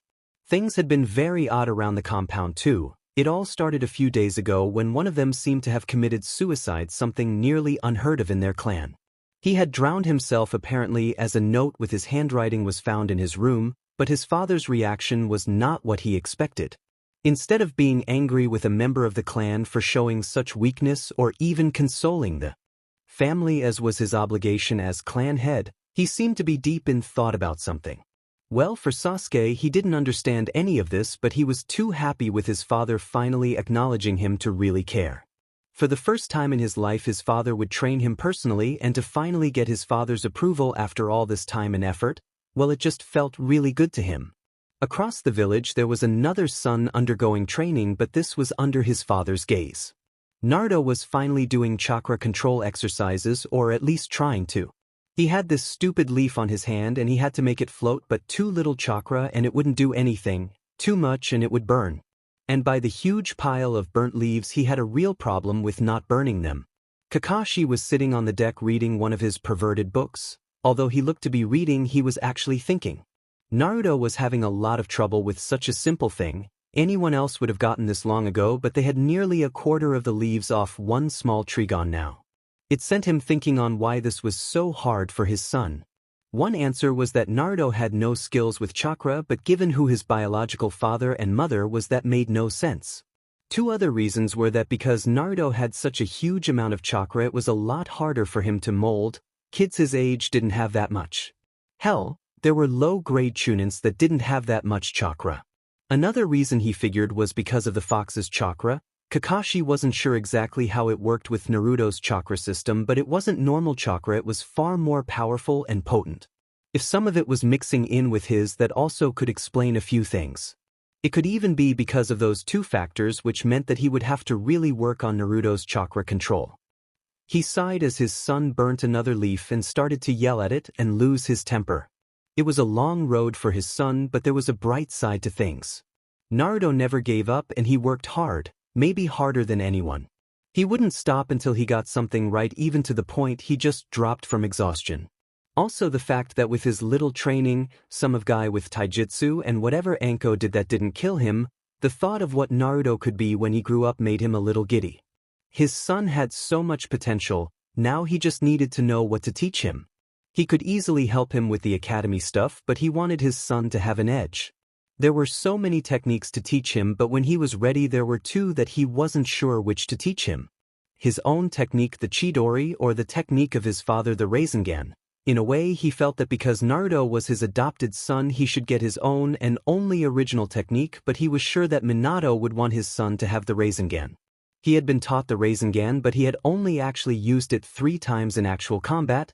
It was just too insane for him to make and use. Each time his hand felt like it nearly drained him, the amount of chakra you needed for it was a very large amount. He remembered the first time he actually made a perfect one, that had landed him in the hospital for chakra exhaustion.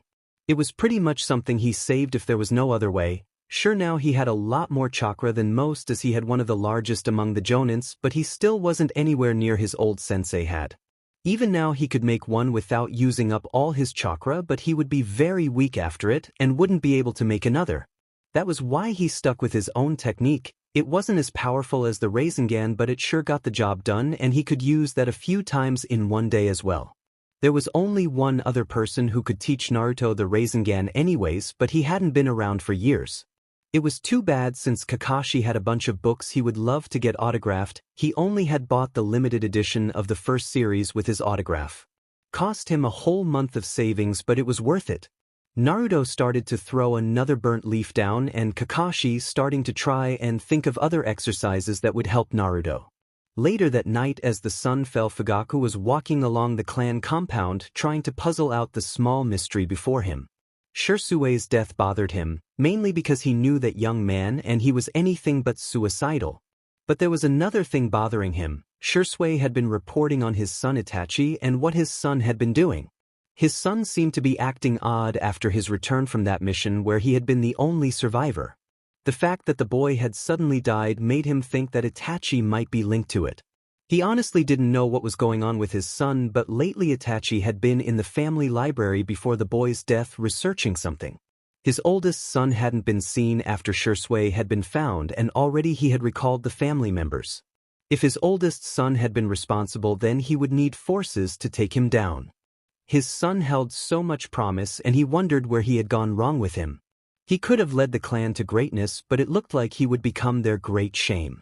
On the other hand, Sasuke had surprised him with his ability with the jutsu that he hadn't stressed. Maybe he shouldn't have neglected his youngest son because he didn't develop as fast as his older brother, but he had seen the promise in Sasuke's abilities. He would help train his youngest son and he would lead the clan, and maybe it was for the best. He had never been that close with his sons, but at least with Sasuke he would understand him. Now was the only matter was Itachi to deal with. He walked through the dark home, but suddenly something seemed odd. There was a stillness to the night, like death was in the air. He slowly turned his head to the window and looked out into the night. He looked at the moon and noticed a slight red tint to it all, a BLD moon. It was a bad omen to be sure, and with the night like this his instincts were screaming at him. He noticed something else as well. There usually were roaming patrols on the grounds, but he didn't see any of them. Now he was certain something was wrong and quickly ran through the mansion, wondering when he never came upon another soul or how quiet things were. He opened up the door to Kai Uchiha, who was in charge of the guards. He stopped in his tracks at the sight. There in the center room was Kai, his wife, and their 2 children, all dead. It looked like the mother tried to cover the children with her body but had failed anyway.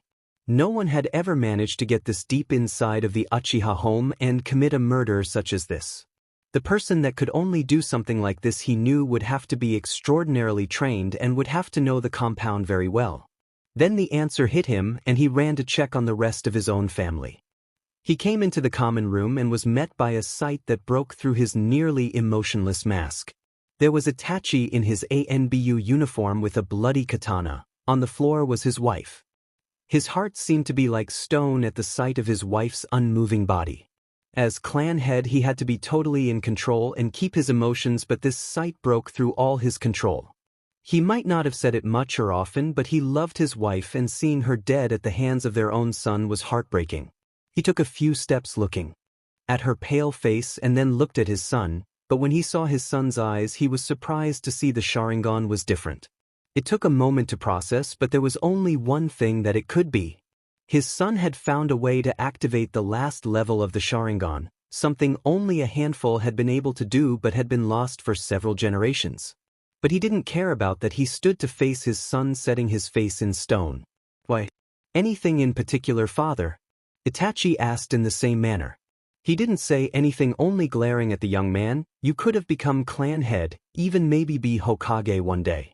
Why throw it all away and why turn on your clan and family?" Itachi looked at him for a moment. "Why would I settle for this village when there is a world out there to rule? And this village is only holding me back. I have found a new path for getting stronger. I thought that I was strong, but there are others out there stronger than I am. I would never gain that kind of power like the power I have now. This village means nothing to me now, and I have to move forward, and to do that, I have to cut all ties I have to this village." He clenched his fists at his son's words as he glared at the boy and activated his own Sharingan. Elsewhere in the mansion Sasuke was running. He couldn't find anyone and he knew something was wrong. He ran through the halls looking for his mother and father, wondering why the compound seemed to be deserted. He ran to the common room that his family used and opened to the door just in time to see his father being impaled by a katana. He froze there in shock as he watched his father die in front of him. Then he noticed his mother on the floor, and when the face of their killer came into view as his father's body hit the floor, it was like someone had shattered his world. Brother." He stepped forward on shaking legs, looking at their deaths, and felt the sting in his eyes from tears. Then he looked to his older brother. "Why? Why did you do this?" "What?" Itachi walked over to his little brother with no emotion on his face, almost looking like he was studying him. "Because they were all weak and deserved it." Sasuke tried to punch him, but his fist was easily caught by Itachi. "You're weak too, Sasuke, and let me show you a new power of mine. Tsukuyami." In that small moment, Sasuke lived through 3 days of hell as he watched his family die over and over again in his mind. When it was over, he looked at his older brother. "You're not worthy for me to kill. If you want to kill me, you must hate me with all your being. To grow strong, you must live to hate Sasuke." With that final statement, Sasuke blacked out from the mental stress that he had gone through. Itachi watched him fall and figured that those words were the best to get his little brother on the right path. He wanted to give his little brother enough motivation to become truly strong like he had become. One day he would see if his little brother had what it took to fight him, and he would see which way of the ninja was best. But now it was time to go. He had to finish off any survivors before someone became aware of the deaths. As the dawn came to the village, Itachi was a long way away from the village that had once been his home at that moment. He had left the village and not once did he look back. He had made his choice and he knew he had made the right one. He now had the legendary power of his clan, and the power it gave him was unbelievable, and he was now on his way to only get more. He returned to the area where he had defeated the strange ninja, waiting for the other one to show up. He didn't have to wait long as the one he had met before had arrived. "I see that you have decided to join us. I must admit, killing your clan was very impressive. They were weak and they would have hunted me down. They would have made things very difficult. Besides, this way none of them would try and get the power that I have." Although what he didn't say was that he left his brother alive not for any sentimental reasons, but because Sasuke was the only one he felt was worthy to live on, and to live in with hate burning him up inside. He would see if he could push his little brother to be as powerful as he was, to see which way of the ninja was the stronger. "Then you'll need these then, Itachi." The figure threw a cloak down that Itachi put on, and then he noticed that the man had an open hand towards him with a ring on it. "This belonged to the one you defeated. It's only fitting that you take his place." "You still haven't told me much about this group of yours," Itachi said, putting on the ring. "It's called Akatsuki, and you can call me Pain," the man said to him, leading him towards his future. While they talked on, Naruto noticed one kid who was off on the side. He wore a coat with dark glasses and had the bottom of his coat covering his face with messy brown hair on top. Naruto watched as the kid was eating by himself, but he seemed to break off some small pieces of his food and place it on the ground. Naruto was wondering why when he saw small black bugs come out from his sleeve and go to the food. Naruto was wondering why the kid had bugs in his coat, although they seemed to be doing what he said too.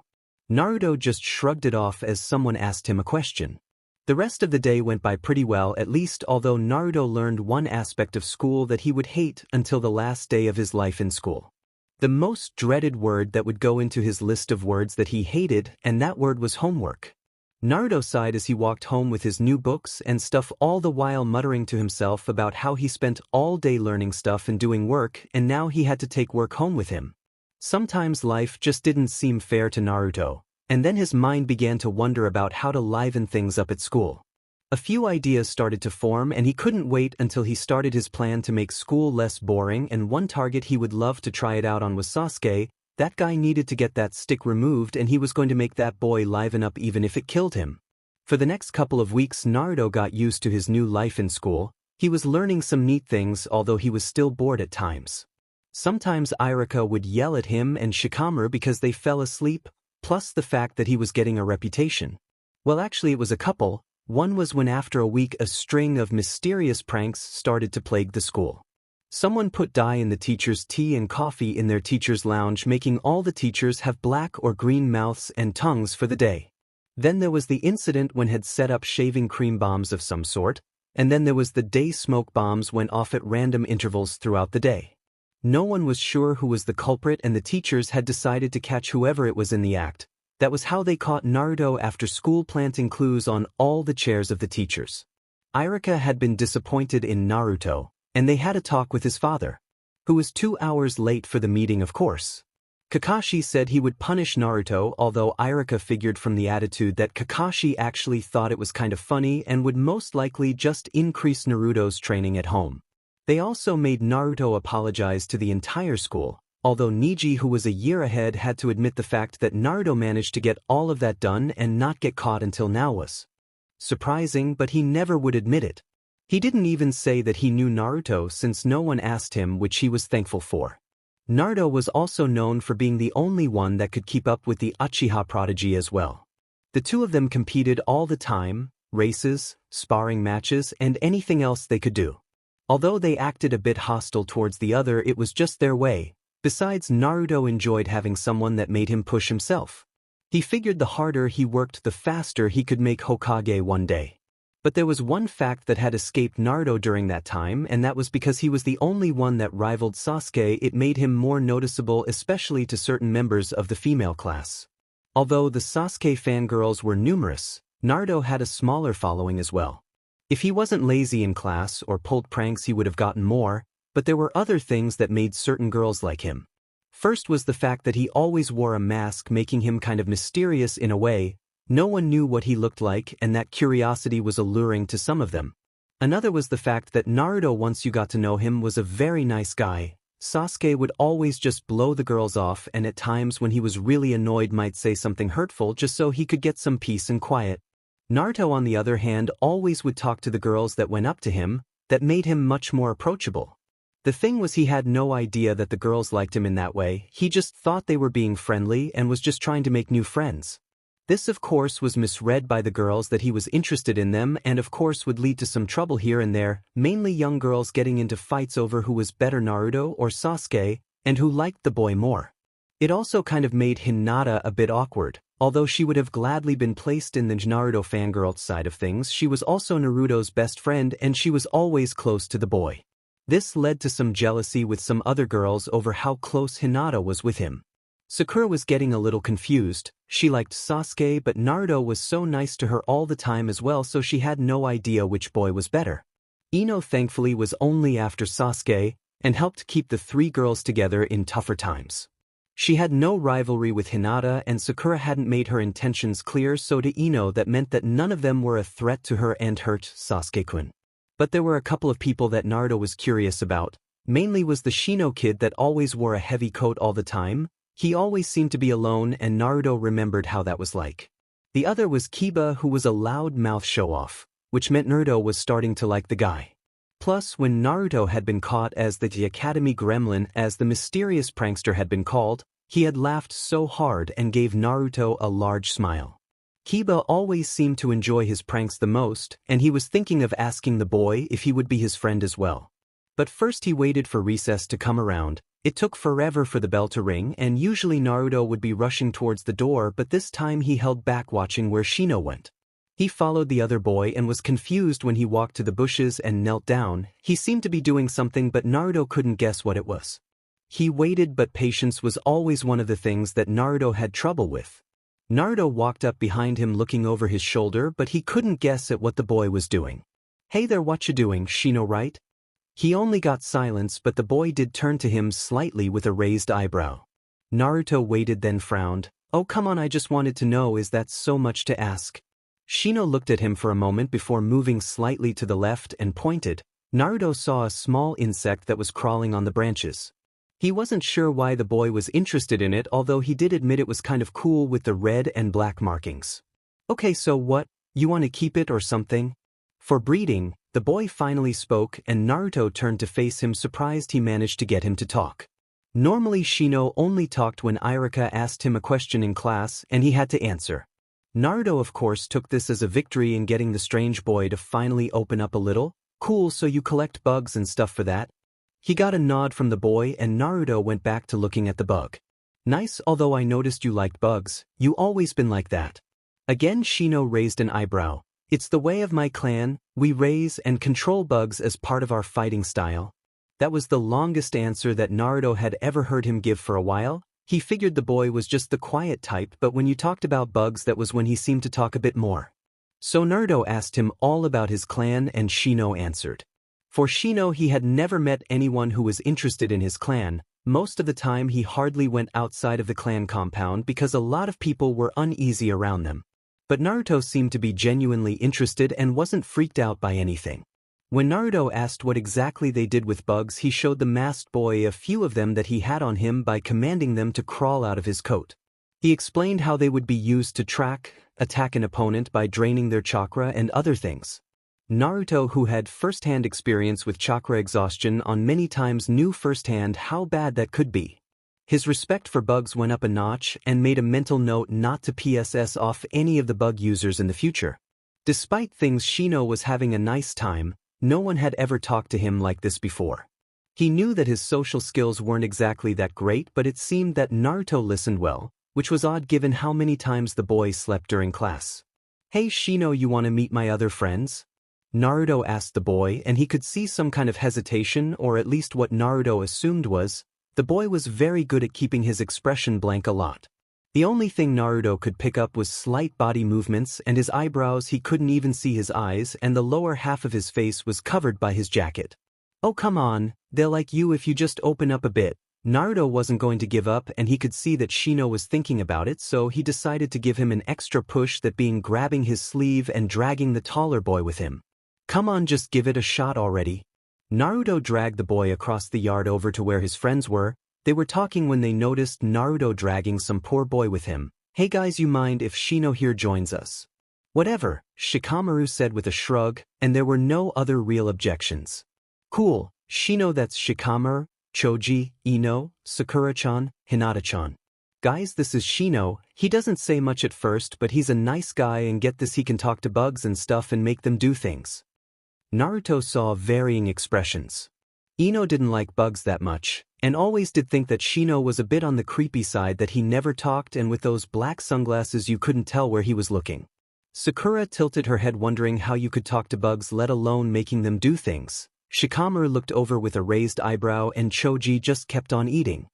Hinata, however, because of her place in her clan, knew all about the prominent clans of the village, and she got up to him and gave a small bow. Hello Shino-kun, you're part of the Aburame clan. My father has spoken highly of your clan and their abilities."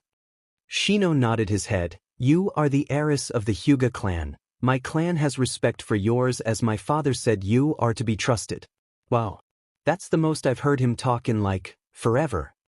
Ino muttered to Sakura, who tried not to giggle. "Would you like to join us then?" Hinata asked, and Shino looked around and nodded his head as he sat down with them.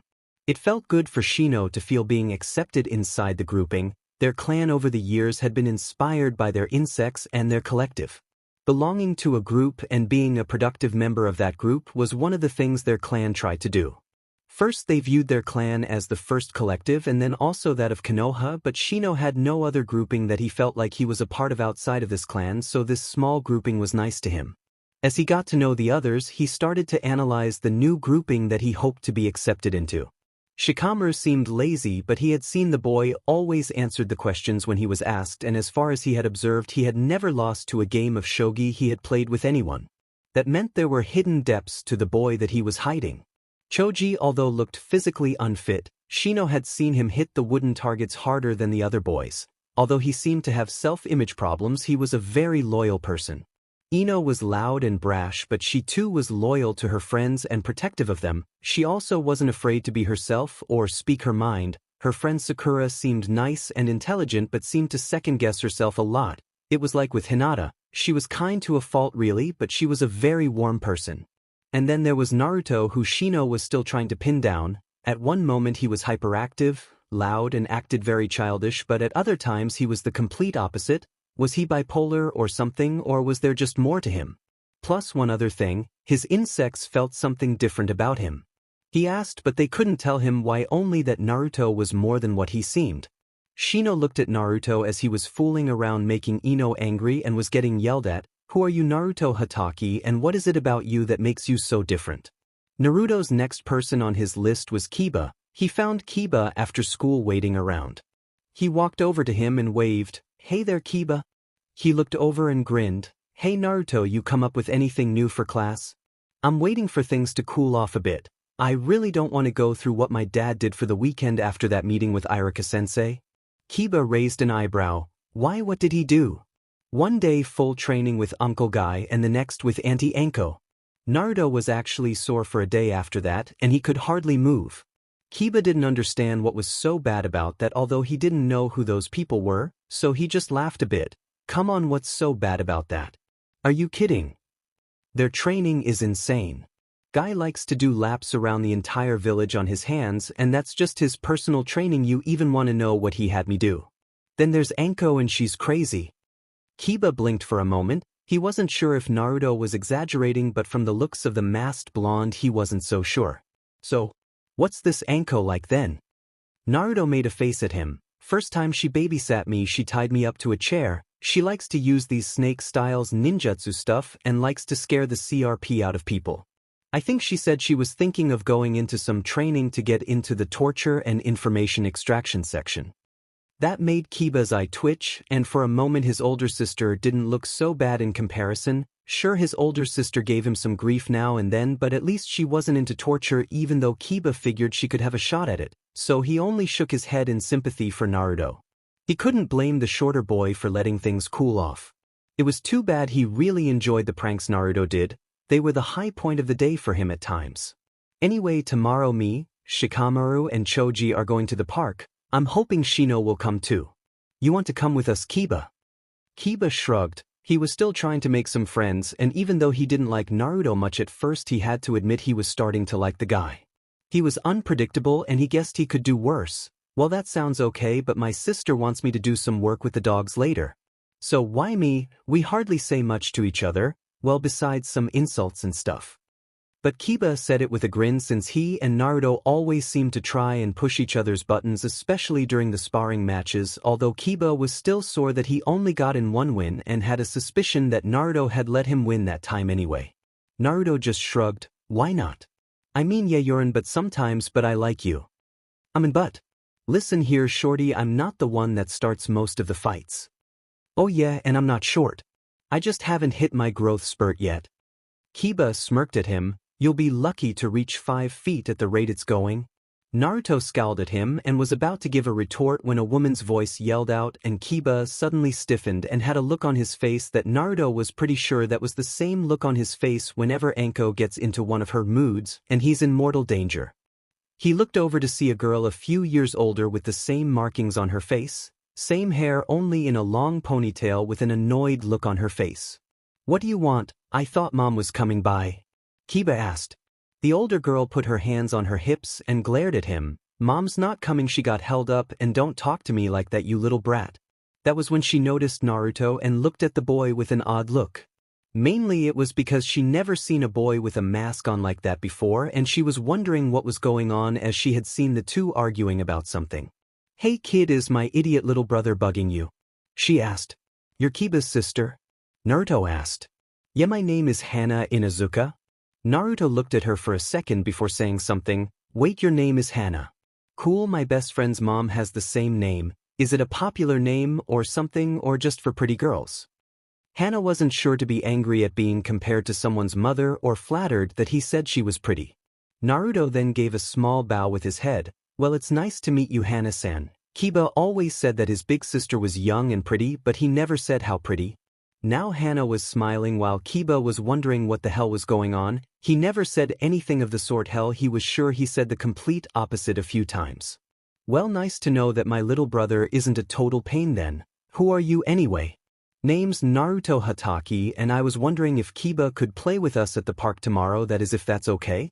Hana thought about it for a moment and then shrugged. Well, okay, then it's nothing big that I can't handle. I'm glad that Kiba has at least a few friends with some manners.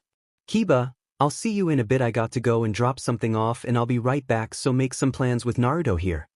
Kiba watched his big sister leave, and when he was sure she was out of earshot, he quickly grabbed Naruto by the front of his shirt. What the hell was that, man? I mean, I never said that, and were you trying to make a pass at my sister of all people? Naruto wrenched his hand off. Get off me. First, hell no. She's way too old for me and she looks and acts too much like Anko, and I'm not suicidal. Secondly, I learned fast that in order not to PSS off women like that, you got to compliment them, be really nice and respectful, and then throw in some compliments and make sure you say something about them or they themselves are pretty. And that works? Kiba asked. You got the time off, didn't you?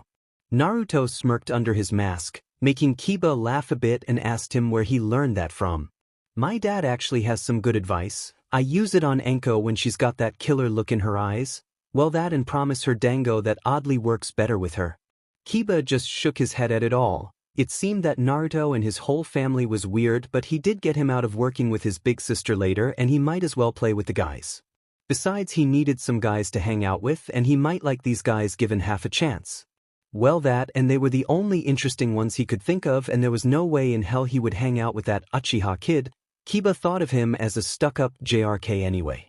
Hana Hyuga had been dealing with the usual things that the wife of the clan had usually dealt with, such as dealing with problems with the main or branch members or even between the two.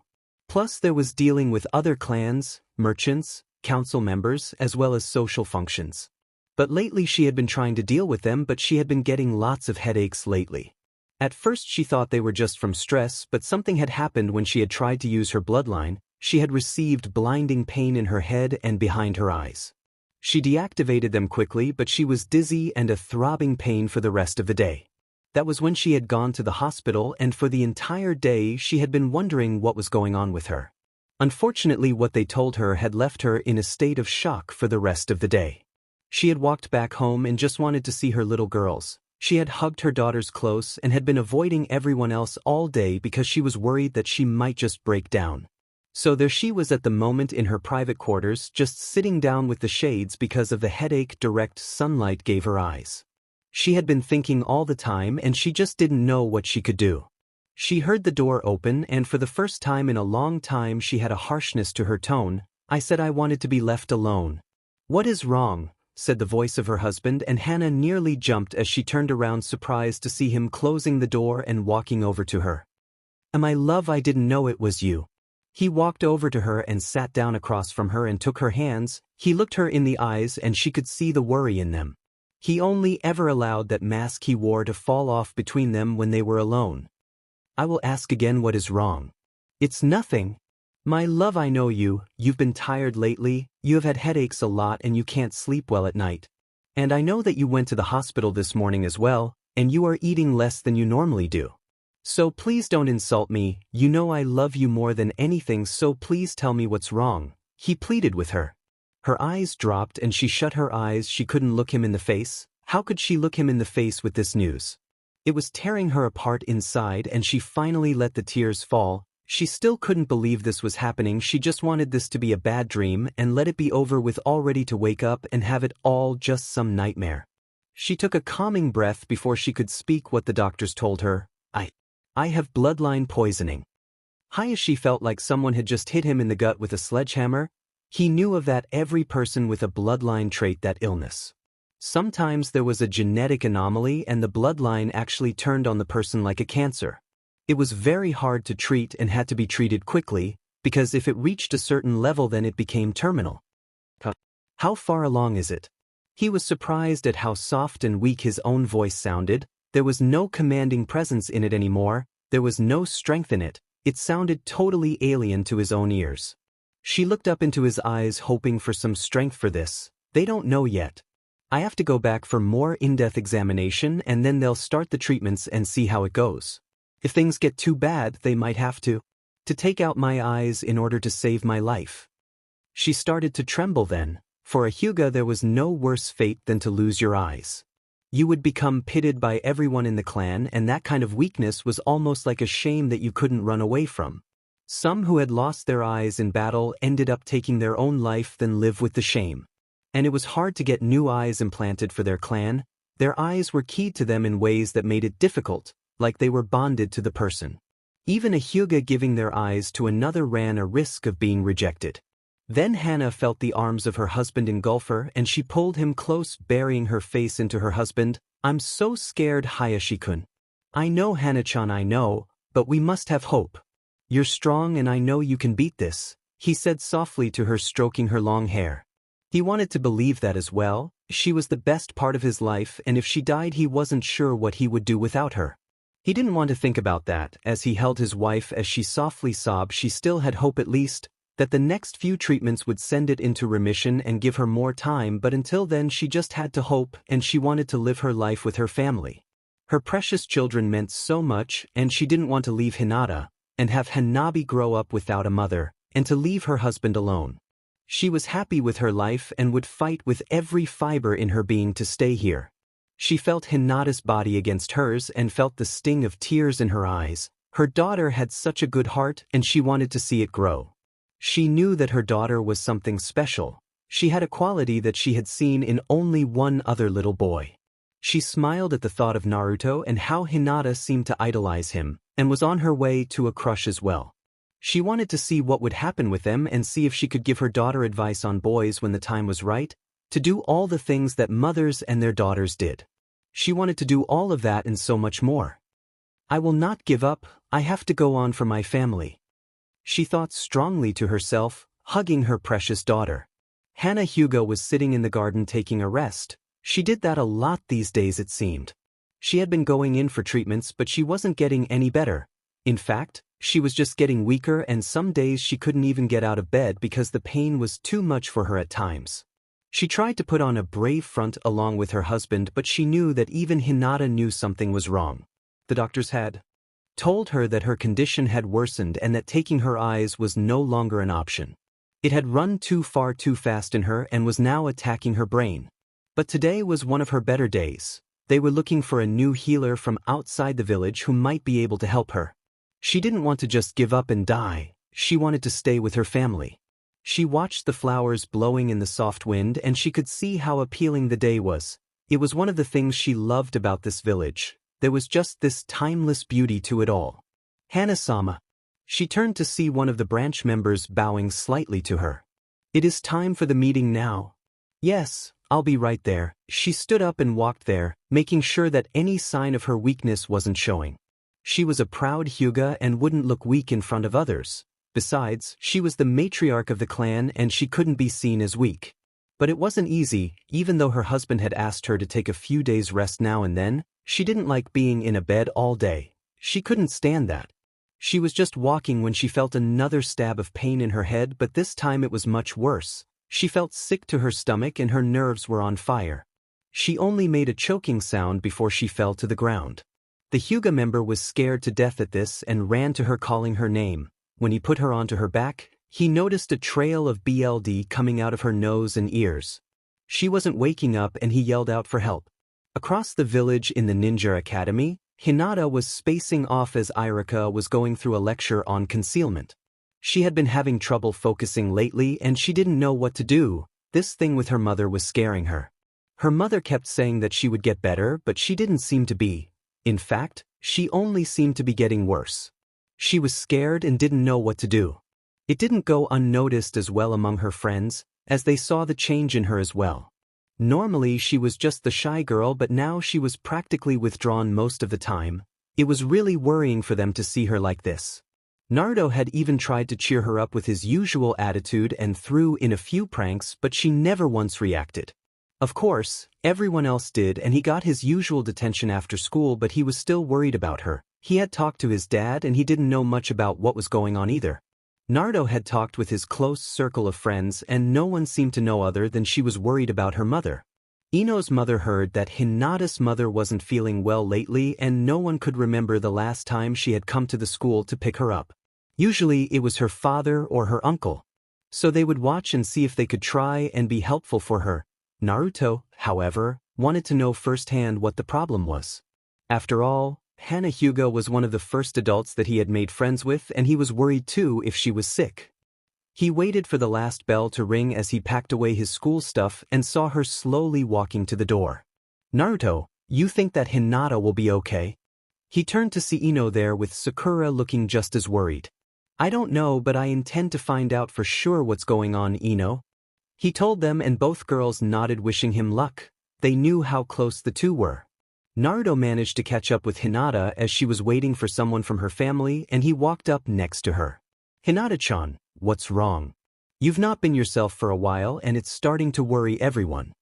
She blushed a bit and she looked at the ground. I'm sorry, I didn't mean to worry everyone. I'm just worried for my mother. She then felt a warm hand grab hers and she gasped, looking at him in surprise as she stared into his blue emotional eyes, and she felt the warmth and comfort coming from them. She gave a small smile as she felt his strength reaching out to her. Hinata-sama, a familiar voice said to her. They looked to see Niji there, but there was something wrong. His face was grave and there was just something about him that said there was something really wrong going on. And Niji-nikan. Niji looked crestfallen as he spoke the words to her. Hinata, there's something happened to Hana-sama. It was then that Naruto felt Hinata grip his hand tightly and he squeezed it back, letting her know that she wasn't alone. Hinata ran into the compound hearing about her mother. Thankfully Naruto was there with her as she wasn't sure if she could have made it back on her own. The sky was getting dark and she wanted to know where her mother was. Finally, she saw her uncle there and ran over to him.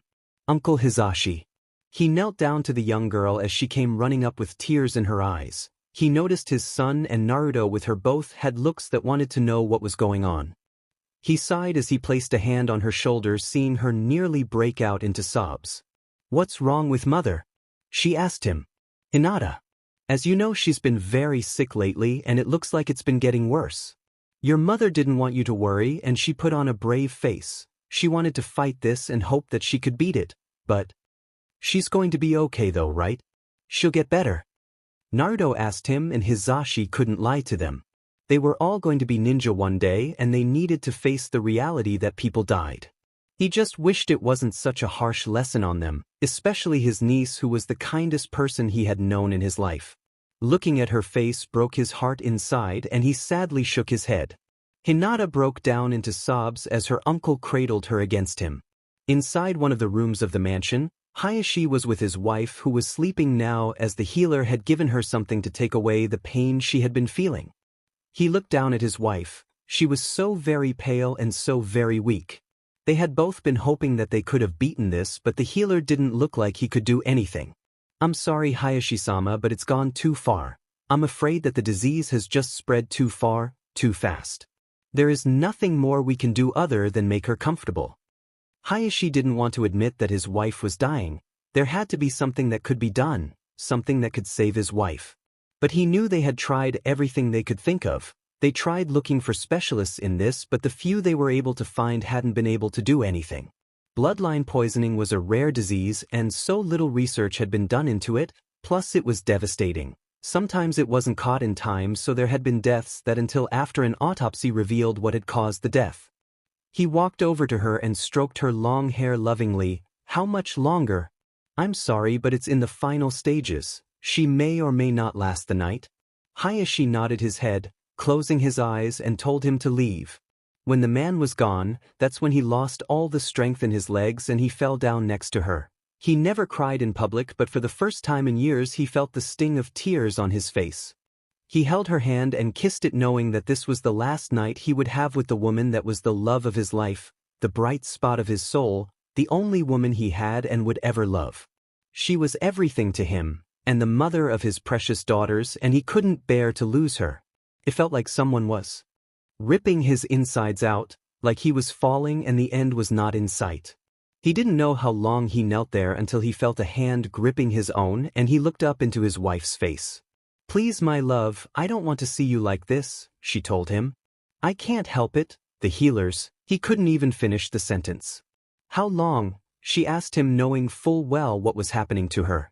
It was strange. She had known she had been dying for months, and yet here she was on death's door, and she was strangely calm about it all. Maybe it was because she could finally stop fighting. She could finally just stop and rest. She was so very tired of fighting this. She was tired of the near constant pain, the tiredness, and the worry of what would happen to her and her family. Now she didn't have to fight anymore, and she knew her family would be in pain, but it would endure. They were strong, and she knew that they would live on, and it wasn't like she had a bad life. She found love and had 2 appealing daughters. She just wished she had a little more time. She wanted to see Hanabi take her first steps, to see her girls' first crush, first date, first heartbreak, first time she caught them doing something inappropriate with a boy like her own mother had with her. She wanted to see them fall in love. She wanted to see them get married and to see grandchildren that she could spoil rotten. She wanted to be with her husband through all of this, to calm him down the first time the girls would bring a boy home. There was just so much, but now there was just no more time for it. "Please, Hayashi-kun. I want to see my family. I want to see them one last time before the end." He nodded his head and kissed her lips, and she kissed them back. It would be their last kiss, and she felt so sad at that. She wanted to say so much to him, and yet there were only a few words that could say what she felt for him. "I love you so much, you made me happy, and I'm glad that I had you in my life. I love you just as much, Hana-chan, and I'll love you forever," he told her as he caressed her flawless face, burning the feeling of it into his mind. He went to get the others and gather them. He found that Naruto was with his daughter and had thought of telling the boy to go back home, but seeing how he was comforting his daughter, maybe it was all right to let him stay. After all, in a way he had become family to the Hyugas. He had befriended both Hinata and Niji, and he knew that despite his attitude and those pranks of his, he had a good heart. He turned to see his brother there, and he asked him to get Hanabi from the nanny that was looking after his youngest daughter. It was time to gather up the family for a final farewell. Hinata came in, seeing her mother propped up on her bed holding her baby sister. She looked so pale and weak, and she was glad that she was holding Naruto's hand. She needed him here for this as she walked over to her bedside, seeing her entire family in the room. Hana looked over at her oldest daughter and smiled at the sight of her holding the boy's hand. It was so cute, and she was happy to see it, for one of the last things she wanted to see was that her daughter would be cared for. "Hinata, come closer." "Waiwai's mother," Hinata said, trying not to break down again.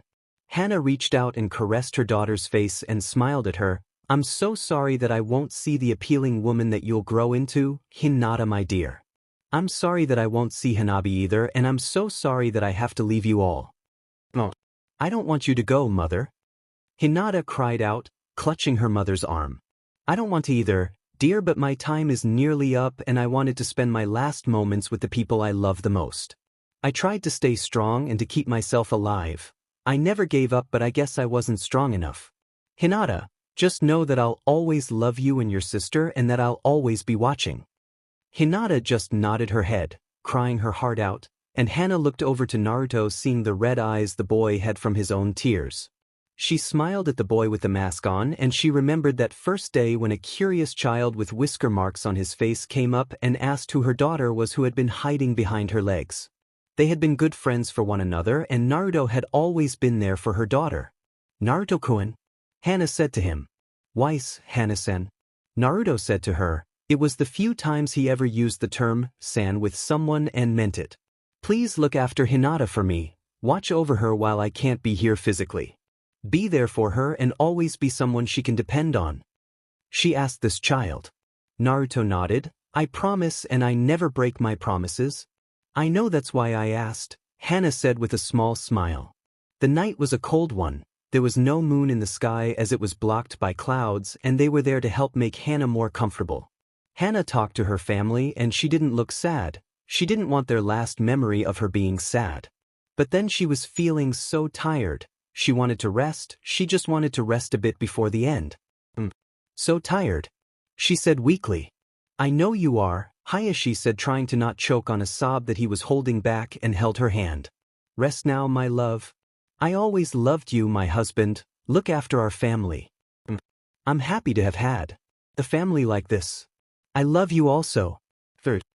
She closed her eyes and she looked like she was falling asleep. Hayashi with a shaking hand felt for his wife's pulse. There it was, but it was weakening. It was slowing down more and more, and then finally it stopped. He waited for a minute, but the life was gone. He used his Byakugan and he saw the fading light of her chakra. He watched as it slowly dimmed to nothing. Then he deactivated his eyes and hung his head as his wife was dead. Hanabi suddenly broke out crying in her uncle's arms, almost as if she could sense that her mother was dead. Hinata felt her eyes water up, and when Niji tried to put a hand on her shoulder, she turned and ran. Hinata! Naruto called after her, watching her go. He turned to see Hinata's father fall gently to his knees holding his dead wife's hand. Hizashi looked at the two boys. Go and find her, he said to them gently, and they nodded and ran off. He walked over to his brother and knew the pain he was going through. When he lost his wife, it had nearly devastated him as well. He would let his brother grieve for his wife, and then he would help him deal with her loss. He had helped him when his own wife had died, and now it seemed fate was switching the positions. He walked out of the room to help and put Hanabi down for bed and maybe see if he could make the child less upset. Naruto ran through the night looking for Hinata. He tried the playground first, but she wasn't there, and then he tried the ramen stand, the school, and anywhere else he could think of. He wanted to find her and he wanted to make sure she was safe. He was still trying to process that Hinata's mother was dead. It just didn't seem real to him. She had been one of the adults that always had been nice to him, and she was everything that he figured a mother should be. Sometimes he was envious that Hinata had a mom like that, but now she was gone. He felt his tears sting his eyes, feeling like someone had ripped something out of him. He hated this feeling, but he had to search for Hinata. Then he remembered one of the areas they played together since they were younger. It was an open area in a forested part of the village. His dad took him there to train, sometimes for teaching him wilderness stuff, although to Naruto it had been more like camping with his dad. He had showed Hinata that once, and he made a promise to her that they would camp out there one day.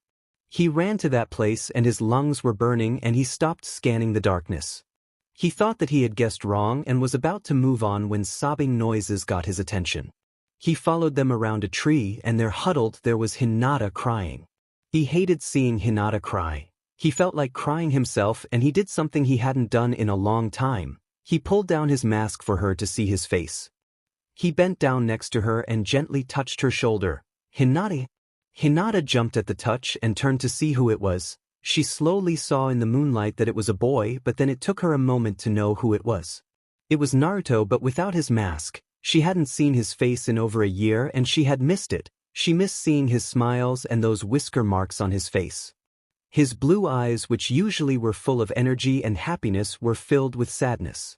She tried to speak, but her throat had a huge lump in it, and she just lunged herself into Naruto, burying her face into his chest. Naruto was shocked by her sudden movement, but hearing her cry like this was tearing him up inside. He just held her close, trying to comfort her, but he felt his own tears falling as well. He cried for her pain, the pain of her family, and for his own pain at having one of the precious people in his life taken away. They just held each other as they cried on each other, trying to find comfort with each other. She sobbed into his chest, clutching at his clothing with her fist. I don't know, he said softly, choking back his tears, holding her tightly to him. Why my mother? She asked again. I wish I knew, Hinata-chan. She was the best mother I knew. He told her as she was shaking a lot from her crying. I know this. I wish I had a mother like that. I never knew my mother, but there were times that I wished I had Hana-san as a mother. You were so lucky to have a mother like her. Hinata buried herself even more into Naruto. His warm body helped to keep the cold she was feeling away, and it wasn't just the cold of the night but from the death of her own mother that was affecting her. She didn't want to let go of Naruto. She felt safe in his arms. She felt like he could help keep the pain from swallowing her whole. She felt his hand stroking her hair and her back, and she cried herself into exhaustion. Naruto heard that she had stopped and looked down to see that she wasn't awake anymore. He pulled on his mask and hoisted her onto his back as he started to carry her all the way back to her home. It was long and hard since he wasn't used to having all that weight on his back, but he endured. He wanted to see her home, and when he got to the gates, the guards let him in immediately as they went to send word to Hinata's father had not been seen. He had been too wrapped up in his own pain to function in public for the moment. His brother was standing guard over his room with a grim look on his face. The loss of Hana would hit the clan hard, but it hit family the hardest. She had always treated him and Niji well, and he respected her. To lose your wife was the greatest pain a husband could endure, just as he knew his twin was enduring this dark night. The next day and for the rest of the week, Hinata and Naruto didn't come to school. Their friends found out by the end of the day why when Irika told the class about Hinata's mother. Those that knew Hinata felt horrible for the girl.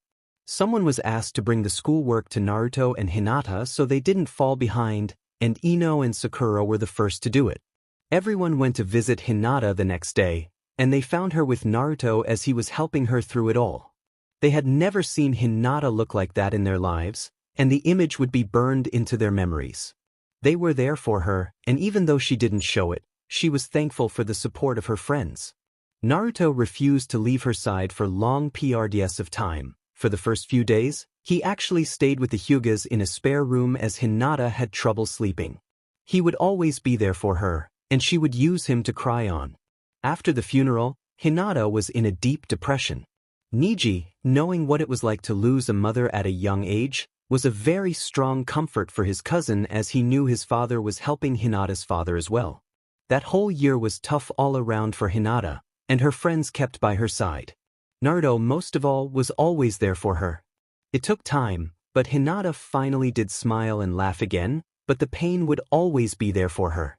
Naruto could see when she was starting to feel that pain and would do everything to cheer her up. By the end of the first year in school, Hinata had managed to cope with her mother's death and was thankful for having so many people there for her. The last few years had its ups and downs. Naruto, of course, was doing well in school, and although he was doing great at the physical skills of a ninja, Sasuke beat him out of the scholastic scores.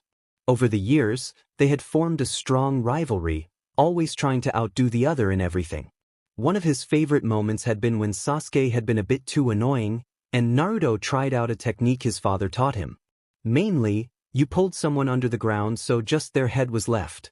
Naruto knew this one well since his own father pulled it on him during sparring matches from time to time, and he hated that move. But he had to admit pulling it on someone else was sure worth it. Sasuke had been livid as he tried to get out of the ground, and just to add insult to injury, he had also taken one of his father's books. He still remembered that day with Sasuke glaring at him and Kiba on the ground holding his sides. "Oh man, this is great!" Kiba roared, his very own dog Akamaru barking as well. Shikamaru had to admit it was pretty funny, and so did Choji. Thankfully, it was just the guys at the moment. "Hatake, you better get me out of this, or so help me, I'll kick your masked butt," Sasuke said at him. "Ah, and here I was going to read you a story," Naruto said, sitting down and pulling out one of his father's books. "Hey, what's that?" Kiba asked. Naruto grinned under his mask. "Just something of my dad's. Now let's see. Oh, here's a good part." Naruto read on, and he had to admit seeing Sasuke turn bright red from embarrassment was hilarious. Choji had actually stopped eating and looked frozen. Shikamaru was trying to stare up at the clouds with a blush on his face. Kiba, however, was on the verge of a nosebleed but wanted to hear more. "Naruto, what are you doing?" They turned to see Ino and a few of the other girls walking towards him, looking a bit sad. "Just reading a story to Sasuke, and I think he likes it," Naruto grinned. "No, I don't, you idiot, and get me out of here already," Sasuke said, still all red from what Naruto had read to him.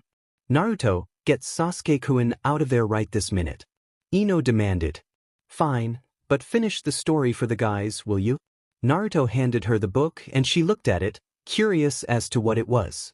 Sakura and Hinata were also there and looked over her shoulder, starting to read. All three girls had to admit it looked like some kind of love story, something to do with some type of forbidden love of two members of opposing clans. It was very romantic how the two characters were admitting their love for the other, then kissed some more. And didn't stop. The girls got very red in the face, and Hinata actually fainted at that point. Thankfully, Sakura caught her as she was as red as her dress. Ino suddenly dropped the book like it was poison. "Hey, careful, that's one of my dad's books," Naruto said, hauling Sasuke free. Ino marched right over to him and looked at him. Naruto saw the fury in her eyes and tried to say something in his defense but never got the chance to open his mouth as Ino slammed her fist into his face. "You perverted hentai." The girls didn't talk to him for a week after that, although Hinata tried to talk, but the images in her young mind kept making her faint when the subject came up. Plus, she couldn't look Naruto in the eyes after that. Although even she had to admit Naruto had the beating from Ino coming to him for that, she did forgive him first out of the girls. Sakura lasted another week, giving him the silent treatment until he apologized for the 100th time. As for Ino, well, he had to promise to help out with her chores at the flower shop for a week straight. That wasn't the last thing either. Naruto had discovered by his 12th year in life girls, women, and just how good they looked. It didn't help that when Kakashi tried to teach Naruto about the birds and the bees, he read his Aika Aika book to him. Although Naruto now knew more about SEC than he ever wanted to know, he personally didn't understand a few things, like if it was really possible for a teacher SM to work in real life. When he was learning the henge technique, he had been trying to find a way to beat his father in their sparring, and an idea formed. It took weeks of practice, but he finally got it down. The next time they sparred, he unleashed one of his ultimate secret jutsus. The CC Jutsu. Kakashi had been so shocked to see a young teen and very cute and appealing naked girl with such an irresistible pout on her face that he didn't have time to recover when the henge dropped, and Naruto scored his first solid hit on his father. Kakashi looked up from his spot, not sure to be proud of his son's inventive nature or to wonder where he came up with that idea. He got up and dusted himself off, looking at his son, who he knew was grinning under that mask of his. He looked at him for a moment before speaking. "I'm not even going to ask, Naruto, but I'd be careful about that around certain people. It's my anti-pervert move, Dad. It works great on them," his son laughed. "How do you know it works so well?" "Easy, I used it on the old man and several others, and they were laid out with huge nosebleeds. It was great. Just don't use that in class. I don't need to come after school again this week," Kakashi said as he got himself ready. "Okay, so now you got two choices, son. You either can do the tree climbing exercise to improve your chakra control or sword fighting training." Naruto wasn't sure what was worse, the tree climbing he learned 6 months ago, which took him forever to get down and was boring. Although he did admit it worked really well, the sword training was a lot more fun, but he usually ended up with lots of bumps and bruises. He ended up with the sword training. He could heal quickly after all, so he didn't mind. Kakashi grinned under his mask, hoping for that. Now he could get him back for using that new technique on him. After a few hours, Naruto managed to end his training for the day and ended up walking around the village. He was still feeling some of the blows his dad had given him and was wondering if that was bordering on child abuse with the training at times. He was grumbling about his father not being able to take a joke and was wondering what he could do today. He knew that Kiba and Shino would be busy working with their families today. Ino and Sakura were most likely training today as well, and those two could be scary when they got into competitions. Hinata was getting some training with her father and little sister as well. Naruto thought about his best friend and was glad that she was back to her old self, although he missed Hana Hyuga when he visited the Hyuga home.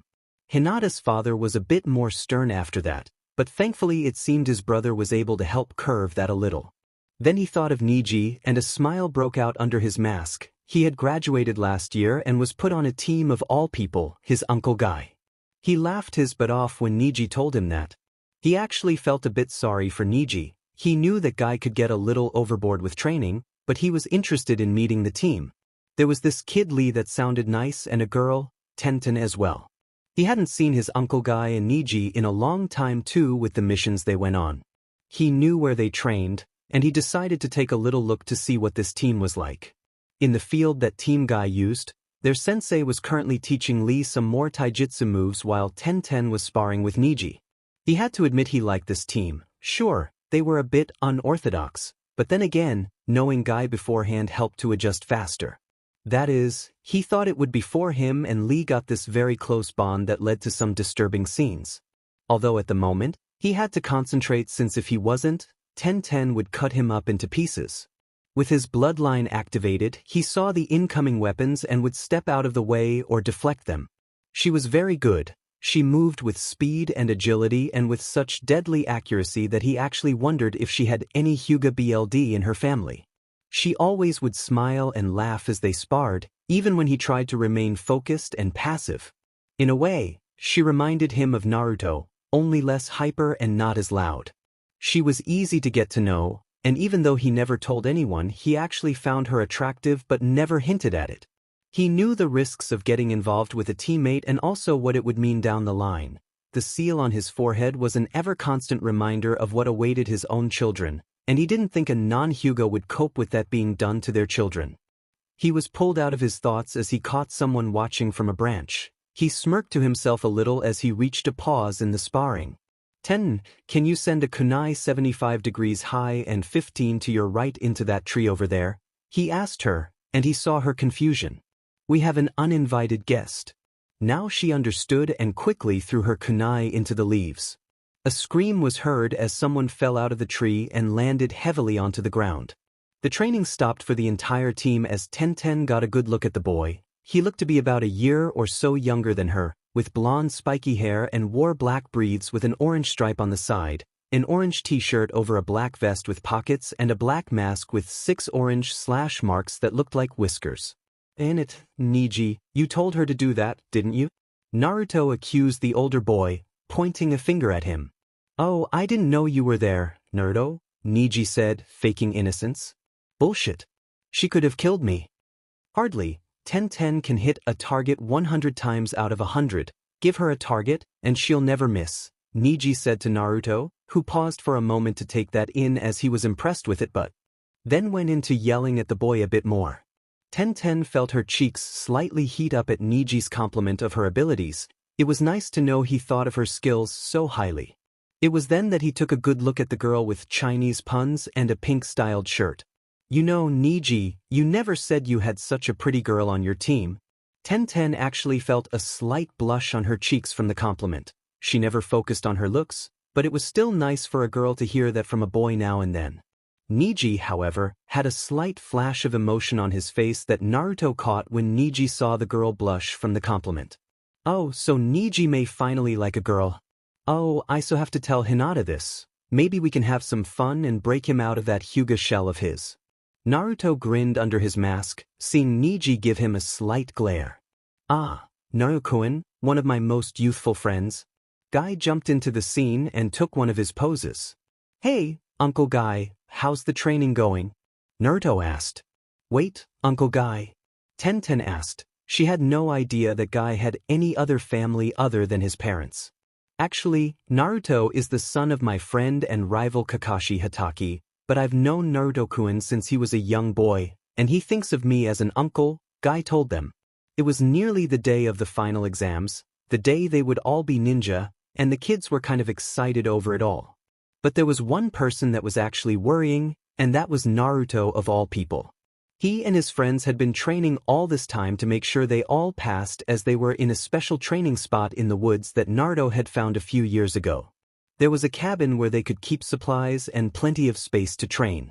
But Naruto, however, was having a large amount of difficulty with the one jutsu that would make him pass the test.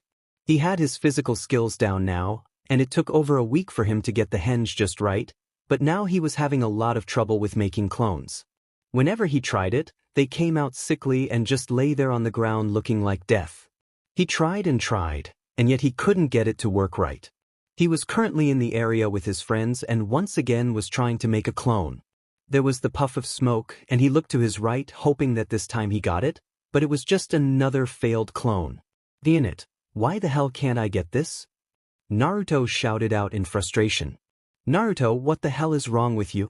Ino asked, hands on her hips. She had changed her style over the years. Her hair was longer now into a ponytail and wore purple. "Are you just messing around or what?" "I'm not, Ino. It's hard. I did it after 2 days, so why can't you do it?" Ino asked. getting irritated with her friend. How can you be so good in so many things and yet SCK so much at other things? I don't know. If I did, I would figure out a way around it already. Naruto sighed and slumped his shoulders, feeling a little depressed. I'm still surprised you can still try and make clones. I'd be too tired to stand with how long you've been at it. Ino sighed as she sat down on the ground. Shikamaru, who was as usual on the ground, turned his head to face Naruto as something clicked in his head. In all the time that he had known Naruto, he seemed to have nearly unlimited energy, and he was wondering if his chakra mirrored that. Naruto, how much chakra are you using?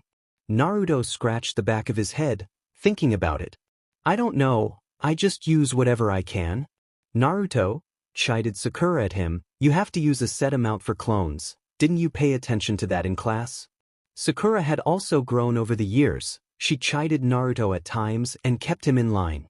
The young crush she had on the boy was still there, but she wasn't sure if she liked Naruto as a friend or more these days. It didn't help matters that Naruto seemed to have taken up a slightly perverted side that annoyed her to no end.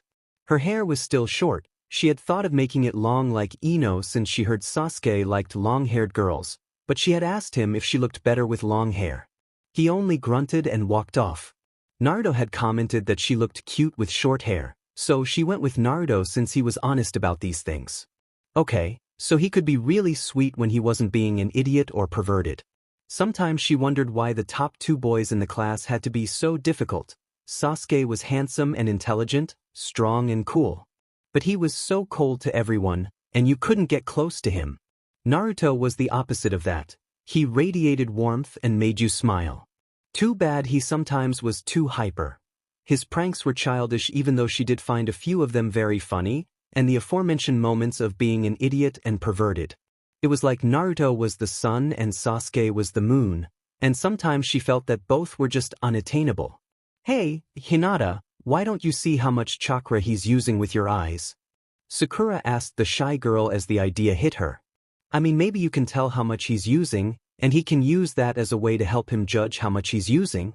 That's actually a good idea, Shikamaru said, sitting up slightly. With a baseline, Naruto might finally be able to tell how much chakra he's using for once. Come on, Hinata, let's see if you can help me out. Naruto said, smiling at the young girl. If only he knew what his smile, even behind the mask, did to her. She gulped, feeling a little bit of pressure. She really wanted to help Naruto. After all, she owed him so much, and she wanted him to see her as maybe more than a friend. Over the years, her affection for Naruto had grown. He had been there through her long, hard PRD after her mother's death, spending a lot of time with her and helping her out. Sometimes he would even hug her when she was feeling low, although that caused her to blush very much and nearly pass out from all the happy feelings that made. He also helped her with Hanabi too. Although Hanabi was 5 years her junior, she was very strong for her age, and Hinata was a bit envious that she was that strong. Her father had hardened a bit over the years. He never really smiled anymore, but with her uncle around he wasn't as bad as he might have been. She had been afraid that her mother's death would have hit him so hard that he would have never recovered, and in a way, he never had. It was like most of the light in his life was gone, and she felt sad for her father. He never showed it, but she knew that he was hurting every day that she was gone. She faced Naruto and made a hand seal, activating her eyes. She saw the world in black and white like a photonegative, and for the people she could see their chakra network, the blue lines that ran over their bodies. She watched as Naruto gathered up his chakra, and she saw it was too much. Marquin, that's too much, she told him, and he stopped. That's too much. He asked her, confused, and she nodded her head. He sighed and tried it again, but again she told him he was using too much. This went on for 5 more times before Ino was getting very frustrated with this. He's using twice as much as me normally. How the hell can he use that much, and that's the small amount? Okay, sure, I don't have the most amount, but I still got an average amount, and you're telling us that he's using double. Hinata nodded her head. Shikamaru sighed, man, what a drag, no wonder you can't get this, Naruto. Until you learn how to limit the amount you use, I doubt that you'll ever get the chance to actually use it properly. You need a low amount to make a clone. That's one of the reasons they teach us this move. But if you use too much it won't work, so that means Yeah, it means what? Naruto asked him. You're screwed, and with that he laid back onto the ground. Naruto looked at his friend and heard Kiba snicker at the comment. He shot Kiba a glare before glaring at the lazy boy. That's it. I'm screwed, that's all you can say. Well, what do you want? I can't make it so you can use less chakra, and I don't know how you can do it without a lot of practice and training. He responded. But the test is at the end of the week. That's only 4 days. I'll never get it down by 4 days. Given how long it took him to learn how to tree climb, learning a whole new way of controlling his chakra in the given amount of time was nearly impossible. He was really worried that because of this he wouldn't be able to graduate with the others, and he really wanted to become a ninja along with all his friends. Hinata saw the worry in him and wished that she could have done more to help him. She was wondering what she could do to help him, and then an idea entered her mind. They weren't that experienced, but there were others that were, and perhaps Naruto's father would have some ideas. And Naruto-kun, what about your father? Would he have any ideas on how to do this? She asked him. Naruto looked shocked, but it was just that he felt stupid with not asking his dad sooner. He beamed at her and quickly jumped over to her and gave her a huge hug. Hinata-chan, you're the best. He didn't hear the soft eep sound that she made when he grabbed her or how she was blushing bright red. She felt light-headed with him hugging her like this, and it felt nice as well. She could feel his warm body pressed up against hers and the warmth of the emotions even. It felt so good, and she wished she could move her arms to hug him back. A part of her mind wanted to hug him back so much and much more as well. She had dreams like this. First the hugging would come, and then he would look into her eyes with those bright blue and wonderful eyes of his. He would tell her how appealing and strong she was and that he loved her. She could tell him that she loved him too, and he would gently pull down his mask and she would see that cute face with the whisker marks on it again. He would smile, that smile of his that melted her heart and made her legs shake, and their lips would gently touch. But as soon as it happened it was gone. The hug ended, and so did her little daydream with it, and Naruto was running off to see his father. Hinata, however, was swaying back and forth, feeling all warm from his embrace, and a smile was on her face, from the hug and from her own thoughts she had just had. Naruto-kun, she said softly before he fainted and landed onto the soft grass. Kiba and Shino went to her quickly, as did Choji, as they made sure that she was okay. Ino sighed and shook her head. Boy, that girl has it bad for him. Should we tell him that his best friend has a huge crush on him, because I honestly don't know when he'll figure it out. It's too troublesome. Shikamaru sighed, thinking on just what it would take to get Hinata to admit to her own feelings, let alone to Naruto. Gave him a headache just thinking about it. Everyone knew about Hinata's crush on Naruto with the exception of the blonde. As they helped her up, Sakura had a worried look on her face. She did like Naruto, but she didn't want to hurt Hinata given that she was a close friend. She had nearly lost her friendship with Ino over Sasuke, but thanks to Naruto smoothing things out between them, they were still friends. She still wore the red ribbon Ino had given her years ago, and yes, they both chased after Sasuke from time to time, but Sakura's attention was split, so it wasn't with her whole heart that she went after Sasuke, and Ino guessed that meant less competition for the dark boy's affections. Not that Ino or any other girl seemed to get any. Naruto made a joke about him being gay, and both Ino and Sakura had hit him for it, plus the other girls of the Uchiha fan club gave him death glares for even suggesting that the boy they all crushed on was gay, and they had no chance whatsoever with him. At any rate, until her mind/heart was made up, she had no idea which boy to go after, but she wouldn't lose a friendship over it. She watched as Choji and Shino trying to wake the young girl up, and if she chose to go after Naruto, she would give the young girl a fight, but she would be fair about it. She would give the other girl a chance to at least admit her feelings to the boy and see where it went. After all, maybe Naruto would only like Hinata as a friend. But what if he likes us only as a friend? Inner Sakura said with a hint of worry. Sakura bit her lip but decided she could live with that. After all, there was still Sasuke after all.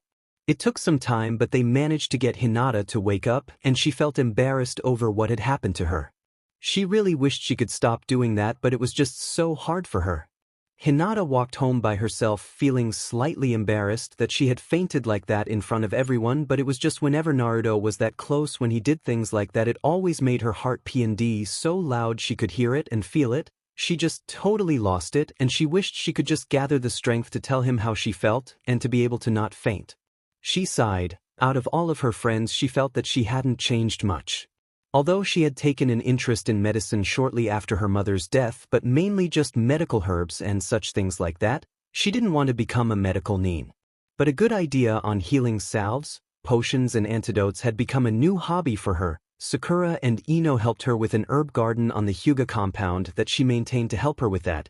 Even Naruto helped out from time to time, much to her joy. She walked into her room taking off her jacket that she had been wearing for a few years now. What no one knew was just how well developed the girl had become over the years, but she was too shy to show it, hence why she always wore large clothing. Well, that, and she felt it was just very comfortable as well. She heard someone walk up to her door and looked to see her younger sister Hanabi. She looked very much like their mother, and although she could see a bit of their father in her, she looked like she had just finished a training routine. Hanabi was always training very hard. She knew it was in part from their father trying to ensure his daughters were strong in life, but also she suspected it was because Hanabi didn't want to be put into the branch family like their uncle had been. There might have been some animosity in them, but there wasn't. They weren't as close as she would have liked, as Hanabi acted a lot like their father, so she reserved herself a lot of the time. Hello, Nei-chan. Hello, Hanabi-chan. How was practice with uncle? He was helping me with forms today. It was hard, but he says that I've been improving a lot lately. Hanabi then noticed some dirt on Hinata's jacket and she tilted her head a bit. Were you training as well, sister? Hinata looked confused, and then Hanabi pointed out the dirt and she grew bright red seeing the dirt there from when she had fallen onto the ground. I was with my friends. And ISS sort of fell. Hanabi knew what that meant, having seen it happen before. You really should tell Naruto-nisan how you feel. Hanabi had known Naruto all her life, and even though she had never seen what was behind that mask, he was always there for her big sister and her. She could remember Naruto and Hinata looking after her and even training with her. He was also one of the few people that could make her laugh or smile with his antics. He was always there, and over the years she thought of him as the big brother she didn't have. It was also painfully obvious that her older sister had feelings for him, and she secretly wished that they would get together. Although she didn't like boys, Naruto was another story. He was good to her family, and her sister obviously looked up to him and was totally smitten by him. Plus, if Hinata and Naruto got married, then he really would be her older brother, even if her brother-in-law. Hinata looked down as she did that thing with her fingers again. I want to tell him. BB, but what if he doesn't feel the same? I know he kind of likes SS Sakura, and he's got all those other girls after him, and they're stronger and prettier than I am. Hanabi hated it when her sister got like this. It honestly just set her off. Where is your Hyuga pride, sister? You are a Hyuga of the main family and the heiress of our clan. You are above those other girls, and you should show it. If you want Naruto-nisan, then take him as yours as if it were your right. If he doesn't feel the same, then he's an idiot for turning down a Hyuga, since we don't give our hearts to those outside the clan freely. Hinata felt a bit ashamed, and not for the first time she wished that Hanabi was the heiress and not her. Hanabi, even though younger, was more confident and stronger and would make for an excellent leader. But she couldn't even get the courage to tell the boy she had liked for years that she liked him and wanted more than just friendship. Not for the first time she wished she was stronger and that she wished her mother was still alive to go to and get advice from. She couldn't go to her father or uncle because it would be awkward for both parties. I just wish I knew I had a chance. I don't want to lose him, Hinata said in a low and soft voice. Hanabi heard it anyway and sighed. If you don't do something, you'll lose him anyway. Kakashi was sitting at home reading one of his novels again. He loved the books. Yes, they did have some dirty adult content, but that was besides the point.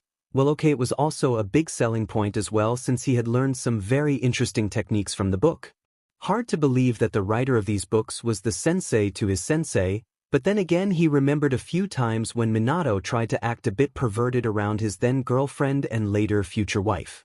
The poor blonde man never knew what hit him sometimes. He sighed remembering them, and he hoped that he was doing well by Naruto. He wanted to protect Naruto more than anything, and not just because it was out of duty and loyalty for the man that had been like a second father to him.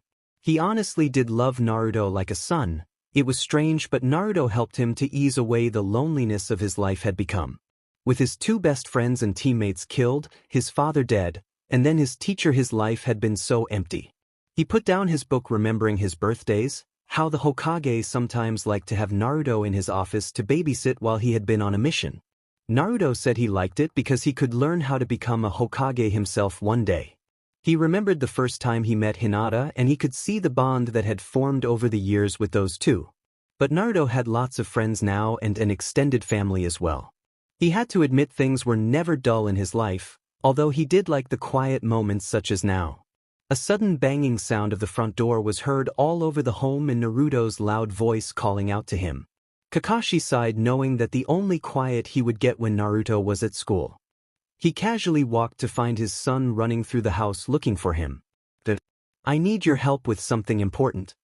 What is it, son? Kakashi asked him.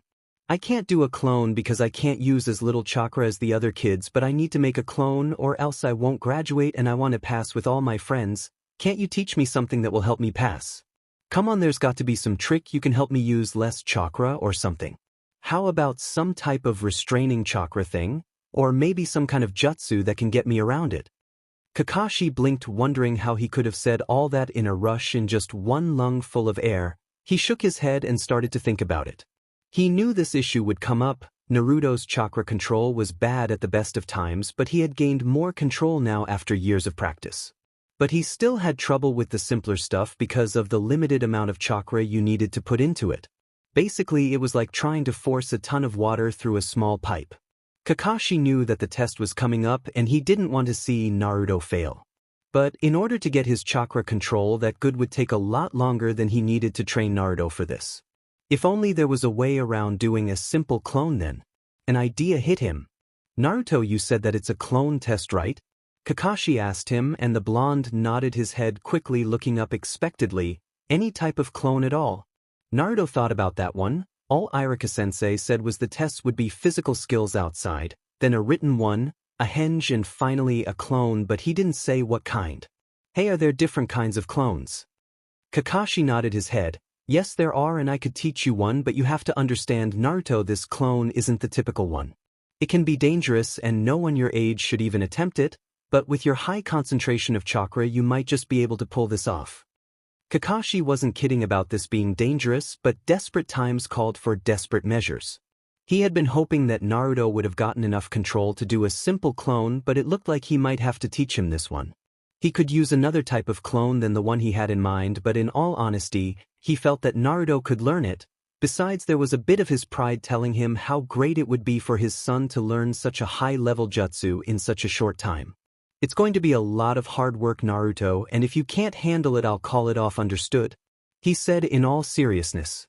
Naruto looked up at him, not backing down from his challenge. I can do it, Dad. I don't care what it takes, I will pass and be a ninja and I'll make you proud of me.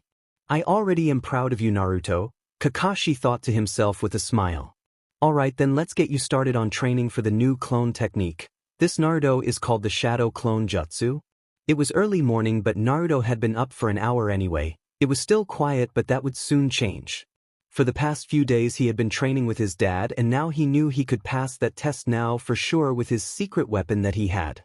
It was also thanks to this secret weapon that would allow him to pull off the biggest prank of all time that this entire village would have seen in history. He didn't even want to think how long it would have taken him without the new jutsu. It would have taken him all night to do instead of 15 minutes tops.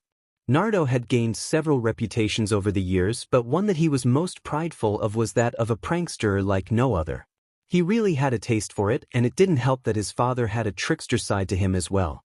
Like the time he slipped firecrackers into Guy's vest, or the time his dad placed a stuffed life-sized fake replica of himself during a meeting that he skipped out on. Apparently it took 5 minutes after the meeting for people to realize it wasn't him, since it was holding a copy of one of his famous books in front of the face. But with his life of a ninja ahead of him, Naruto knew that he would have to put away the pranks for a while, maybe even for a long time, since he would be too busy for it. But if that was the case, then he wanted to go out with a bang with the biggest one in history. Everyone would remember this day, and it would be something that would be talked about for generations. He grinned to himself as he added the last bit of paint and was wondering how long before the first ninja showed up to get the one responsible for it. It turns out he didn't have to wait long after the sun rose when people got up and saw what he had done. Anko was one such person. She had gotten up and went right for her morning coffee. She was not a morning person and liked to sleep in. She yawned as she waited for the coffee to get ready, trying not to fall asleep at her kitchen table. When she finally had her cup, she walked past one of her windows but then froze. Her sleep-fogged mind could have sworn what she had just seen outside of her window couldn't have been real. She took a quick step back, took a look and spit out her coffee out the window. What the hell? She yelled out, seeing the Hokage monument all painted up. There were childish marks all over it in various paints. It took her only a moment to realize who had the guts to pull something like that off, and she just started to laugh. She literally fell on her butt laughing and holding her stomach as she spilled her coffee, but she didn't care. She was awake now. Oh God, that kid is too much. I swear if the kid lives I'll buy him a drink when he gets to be the right age, she laughed to herself. She wasn't the only one to see it. Hinata was still asleep when Hanabi burst into her room. Hinata, you have to see it. See what? Hinata muttered, rubbing her eyes. Someone painted on the Hokage faces. Hanabi told her, and Hinata wasn't sure she had heard her younger sister correctly. She quickly put on a robe and ran out with her sister, where her father, uncle, cousin and other members of the family were standing outside staring at the paint all over the most prized monument of the entire village, something that gave tribute to their greatest leaders, a sense of pride, and it was all painted over by childish scribbles. Who on earth would do such a thing? Hayashi asked out loud. His twin brother smirked as an idea came to him. Ask yourself this, brother, what masked person do we know that has a reputation for pranks and would have the gall to do something like this? Hayashi sighed and pinched the bridge of his nose. He should have known this had Naruto's flair all over it. He was surprised that boy would pull something like this off. He would assume the boy had at least some respect for adults and his elders, but then again, he did keep calling the Hokage old man all the time, and he was sure he purposely mistook him and his brother all the time on purpose. Niji sighed and hung his head. He wasn't sure if he should be impressed that Naruto pulled this off or turn him in if he saw him. Hanabi and Hinata didn't know what to think, although it was pretty funny. They both knew that Naruto would be in so much trouble when they caught up to him. I wonder if they caught him yet? Hanabi voiced as Hinata looked worried and bit her lip. Their uncle was curious and activated his bloodline and scanned the area. He had a small smile on his face. Well, that is certainly surprising. Again, he's being chased by at least a dozen Jonins and Chunins. Hayashi activated his eyes as well and saw them chasing Naruto, and the boy seemed to be having fun giving them the runaround. Then he noticed something else. They weren't chasing just one Naruto. He looked closer and his head snapped back as he realized what he was seeing. It should have been impossible, but there was one thing he had learned with Naruto, and it was that nothing seemed impossible for the boy. I can't believe he's using that technique, he said as his twin nodded his head, seeing exactly the same thing. That boy is full of surprises. Yes. Certainly makes things interesting, doesn't it, brother? He said, smiling as Niji looked confused at his father, wondering just what was going on here. He tried his own eyes, but he didn't see the big deal, at least at first, until he noticed it too. Hanabi and Hinata didn't have the range just yet. To others were already waking up to the chaos that would be talked about for years to come. Ino had walked out of her home and stopped dead at the sight, her jaw dropping. Sakura was mirroring this from her window and wondered what possessed Naruto to do some of this stuff sometimes. Although she would never admit it, it was kind of funny. Shino just raised an eyebrow, but beneath his coat he was smirking. Choji nearly choked on his food when he saw it, and Shikamaru had been cloud watching. He had took one look, said how troublesome it was, and just went back to his clouds trying to drown out the noises. Kiba was, of course, laughing his butt off at this. He couldn't believe Naruto did that, but he had to admit it was the ultimate prank. Sasuke had been on a morning jog until he saw all of this. He palmed his face, wondering why Naruto had to be such an idiot at times. Although that was pretty impressive but totally useless. If Naruto put all that effort into his training, he could have been a great ninja. Sasuke just shook his head and started off on his run. After several hours, Naruto had finally been caught, by all people his teacher, and boy, Iruka was set at him. Naruto had to clean the entire mountain up before school, and it took a while since he didn't want to ruin the surprise. Thankfully he used a water-based paint, figuring this might happen. He tried this once before with real paint and had to wash that off, and it took forever. That had just been a wall, this was a mountainside. So by the time Naruto got to school he was already tired and his hands ached, but he was smiling under his mask. He could already see many of the people talking about him, but he didn't care. He liked any attention, and this was a day that no one would forget. There he is. Naruto jumped at the sound of a set-off Ino and looked to see her storming towards him with her friends in tow. "Oh hey there Ginun, how are things?" he asked innocently. "Don't you Ino-chan me buster. What the hell were you thinking doing that? You want to get in trouble on the last day of school?" Ino said, punching him in the arm. He winced from the blow. It was thanks to Ino and sometimes Sakura that he learned that just because someone was a girl didn't mean they didn't punch hard. "Naruto, honestly, that was a bit overboard," Sakura chided him. She really didn't want to see him kicked out before he made ninja. All that hard work would be for nothing and she didn't want to see him fail. "Personally, I think it was funny as hell." Kiba laughed and then got a fist too. The top of his skull from Ino and Sakura. "Don't encourage him," both girls yelled out as he fell to the ground holding his skull. Akamaru whimpered at his heels, not going to bark at the girls as he was smart enough to know that when they got like this it wasn't smart to get in their way. "Hey, I just wanted to go out with a bang. As a ninja, I won't be able to do anything like that anymore," Naruto tried to explain. "Besides, I cleaned it all up." "That's not the point, Naruto. You could have been seriously punished," Sakura told him. He rubbed the back of his head. "Yeah, okay, I'm sorry, but still, it was pretty cool." That earned him a smack to the head as he was now on the ground like Kiba, as both Ino and Sakura walked into the school angry, leaving the others behind. Shino didn't say anything. He just shook his head and sighed as he walked into the school. Sometimes his friends should learn when to keep quiet. Naruto eventually made his way inside, rubbing his head. He saw Ino arguing with a few girls on who would sit next to Sasuke again. He should have seen that happen, and the fact a few girls were giggling at him and waving him over to their seats as well. His sweat dropped at this. He gave a weak wave back and looked to see that there was a chair with Hinata and Sakura, which he was thankful for. He was safe with them from the fangirls. He didn't know how Sasuke could handle the mob that followed him around since Naruto only had half the number. Apparently, being the bad boy as well as totally mysterious was all some girls needed.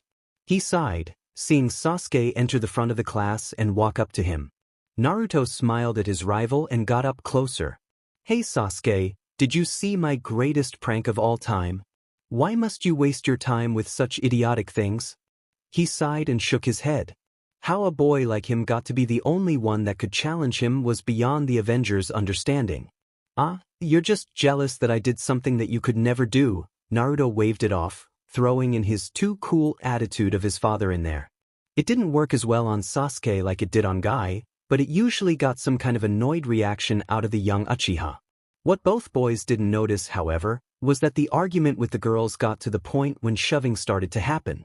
One unfortunate girl next to Ino had been pushed by another girl and fell backward. That wasn't so terrible for her as she slammed into Naruto's back, but this also had a domino effect as Naruto pitched forward and face first into Sasuke as they landed on the ground. In that moment, it was dead silence as the entire class watched as Naruto and Sasuke's faces were pushed together. Jaws dropped everywhere. Some of the girls looked like they wanted to cry from not being the first ones the boys kissed, although a couple were getting nosebleeds as their inner yaoi fangirl side went into overload. Naruto jumped off the boy as both started to nearly retch. "Oh God, I knew it. I knew you were gay. I've been violated by the Uchiha," Naruto yelled out, trying to spike and still keep his mask on. He had never been so glad to wear a mask in his life as it helped to keep the feeling of that violation as he refused to call it a kiss. He knew he would be having nightmares about this for a long time, and from the way Kiba was laughing his butt off, he would never hear the end of this. "Me. I'm the one who was violated, you perverted masked idiot," Sasuke shot back. "You're the one that slammed into me and was on top. Oh hell no. I bet you planned that whole thing. Why else have you turned down every girl in school?" "Because I don't like any of these girls, you idiot. I want to rebuild my clan, but you think I'll just choose anyone. I'm an Uchiha, and I have standards to hold up to unlike you. And since when have you ever been on a date in your life?" Naruto didn't like the argument being thrown back into his face. "Oh yeah. Well, I'd kiss any girl here if I wanted to. If that would prove I'm not gay, what about you?" At this point, the girls were all up asking to be the one to help prove to the boys that they weren't gay to the other boy. Sure, they wouldn't have the first ever kiss, but they would want to have the first kiss they got from a girl. Although Sasuke's words had hurt a bit and deflated several daydreams of winning over the Uchiha's heart, the chance to kiss the boy was just too good to pass up. Also, many wanted to see what Naruto's face looked like, as that was one of the biggest mysteries in the school. Even Shino's face was seen from time to time with the exception of his eyes. Thankfully, that was when Irika and Mizuki walked in. The two teachers quickly got their class back into order, although Naruto and Sasuke kept giving each other death glares. Irika sighed, wishing it would be a quick day.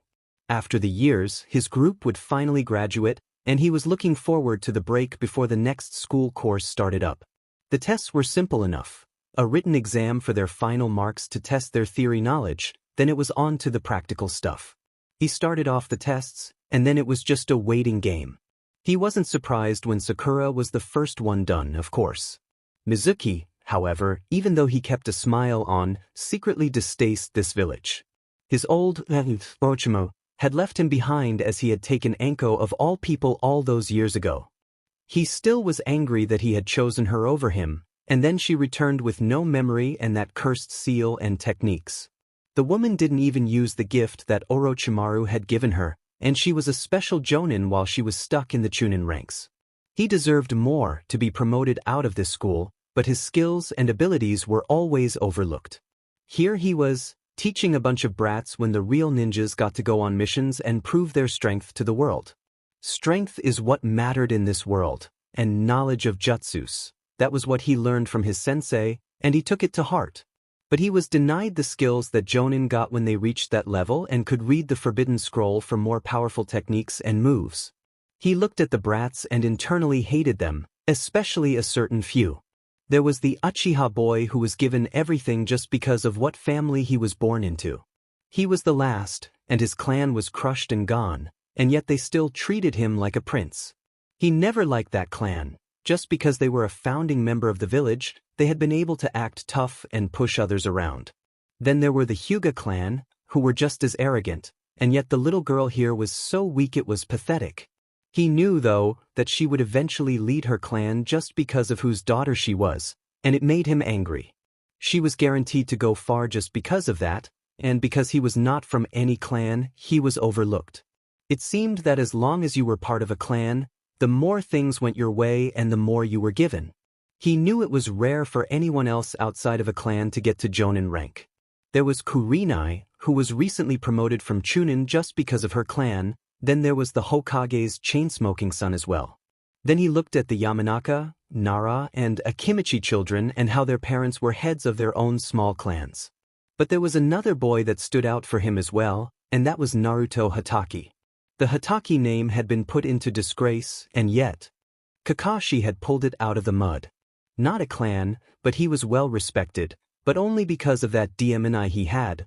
That was the only reason he made it so far in the village. The man was a lazy, perverted idiot, and yet he was considered one of the best only because of that stupid eye, and there was his son as well, sitting there writing his test.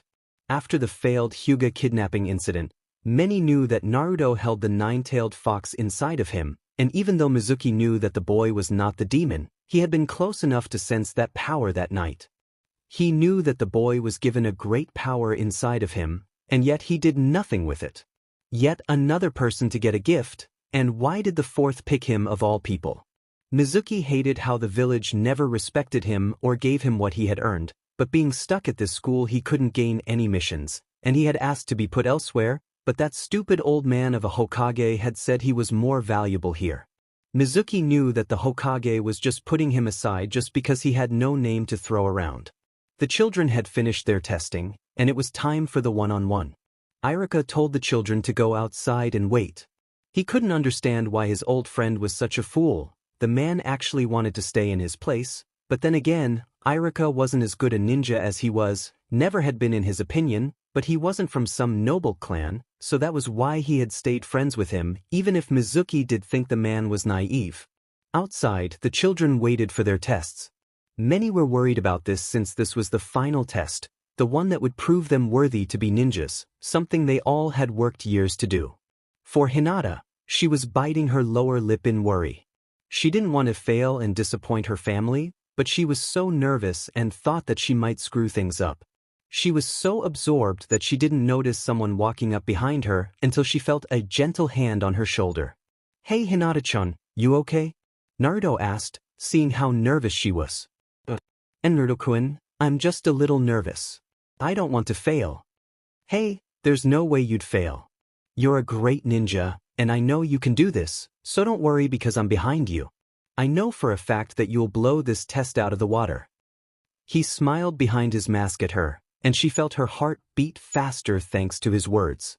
Hearing those kinds of words out of his mouth to her made her feel so warm inside, and she didn't want to disappoint him. She gave him a weak smile and nodded her head, feeling more confident.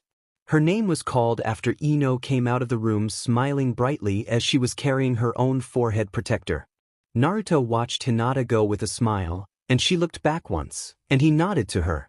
She gave him a small smile back and walked into the room. Naruto waited and waited, and it was killing him inside. He was so eager to take this test and be a real ninja. He would be one step closer to being Hokage with this, and he would make his dad proud of him. Naruto Hatake. Finally. About DMN time. Naruto jumped up and went into the room with the two teachers. "Okay, Naruto, we want you to perform a transformation jutsu and then perform a clone," Iruka said, and suddenly noticed that look in Naruto's eyes as his hands went to a hand seal that he dreaded. He slammed his hand onto the desk hard and fast. "Naruto, don't even think of using that perverted jutsu you created. Ah, you're no fun, and you seem to have enjoyed it last time I used it," Naruto whined as Iruka blushed at the memory when Naruto pulled off that naked girl transformation of his. He couldn't have stopped the gusher of BLD coming out of his nose if he had known it had been coming. Naruto sighed and went into a simple transformation as there was a puff of smoke, and he turned himself into his father, Kakashi, with his book already out reading it. "Not bad, looks just like him," Mizuki said. "Yes, very good, go ahead and turn back, Naruto," Iruka said, but noticed that Kakashi only was still reading the book. "Naruto, turn back now." "Just a second, I really like this point in the book," the Kakashi fake said, giggling like he usually did. "Naruto," Iruka said in warning, and Naruto dispelled it. Iruka sighed and ran a hand through his hair. He swore Naruto was going to make him grow old before his time. "Now perform the clone, Naruto." "Can it be any type of clone?" "Any type?" Mizuki asked the boy.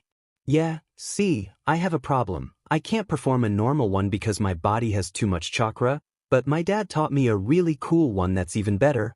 Iruka thought it over. There really was no rule on what type of clone it had to be. "Okay, Naruto, just make 3 clones, and that will be fine." "All right."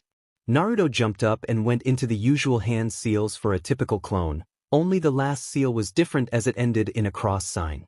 "Shadow clone jutsu." Both teachers were shocked when Naruto said that as there were several puffs of smoke, and suddenly there were not 3 but 12 shadow clones. Both teachers were shocked that a boy had learned a Jonin-level move and seemed to be perfectly fine with no effects. Mizuki had to really try and keep his composure at this. Here he was, a chunin, being outdone by a boy that wasn't even a ninja. He was taught a move that he had no right on learning, and there was only one person that would teach him that. Iruka was torn between how impressed he was with Naruto and furious that Kakashi would teach such a dangerous move to his own son. But Naruto seemed to be fine, and so Iruka smiled at him and stood up. "Well, I have to say, Naruto, you passed with flying colors." "Yeah." All of the Naruto clones cheered and started to celebrate. Eventually, he dispelled the clones and took his forehead protector with pride. He held it in his hands, grinning from ear to ear with this. It wasn't as heavy as he thought, but it was his, and he had earned it. He couldn't wait to show it off and quickly tied it to his forehead and looked up at Iruka and smiled behind his mask. Naruto walked out of the classroom and went into the yard to where his friends were. "Hey guys, guess what? Naruto, you did it?" Sakura said happily, seeing him with his forehead protector. She ran over to him along with the others. Ino and Sakura were the first to hug him, making him blush behind his mask as Kiba slapped him on the back a little too hard for Naruto's liking, but he let it slide. Shino simply nodded his head towards him, and Shikamaru gave a small smile as Choji was doing all the talking to him. He noticed Hinata smiling as she was looking down, playing with her fingers with a slight blush on her face. Hey Hinata-chan, isn't this great, he said, walking over to her. Why yes, it is, Naruto-kun. I knew you'd do it. She looked up shyly at him, giving him a small smile. He smiled back at her, his eyes closed much like his dad did. Thanks, Hinata-chan, that means a lot from you. She blushed deeply at that, and her eyes went to her feet as her cheeks got hot again from blushing even more. The small group of friends were enjoying themselves, waiting for their parents to show up so they could all show off their new status as genin ninjas of their village. Only one person was watching from a window, and that was Mizuki. He looked down at them, but he didn't feel proud of them. In fact, he was slowly starting to hate them all.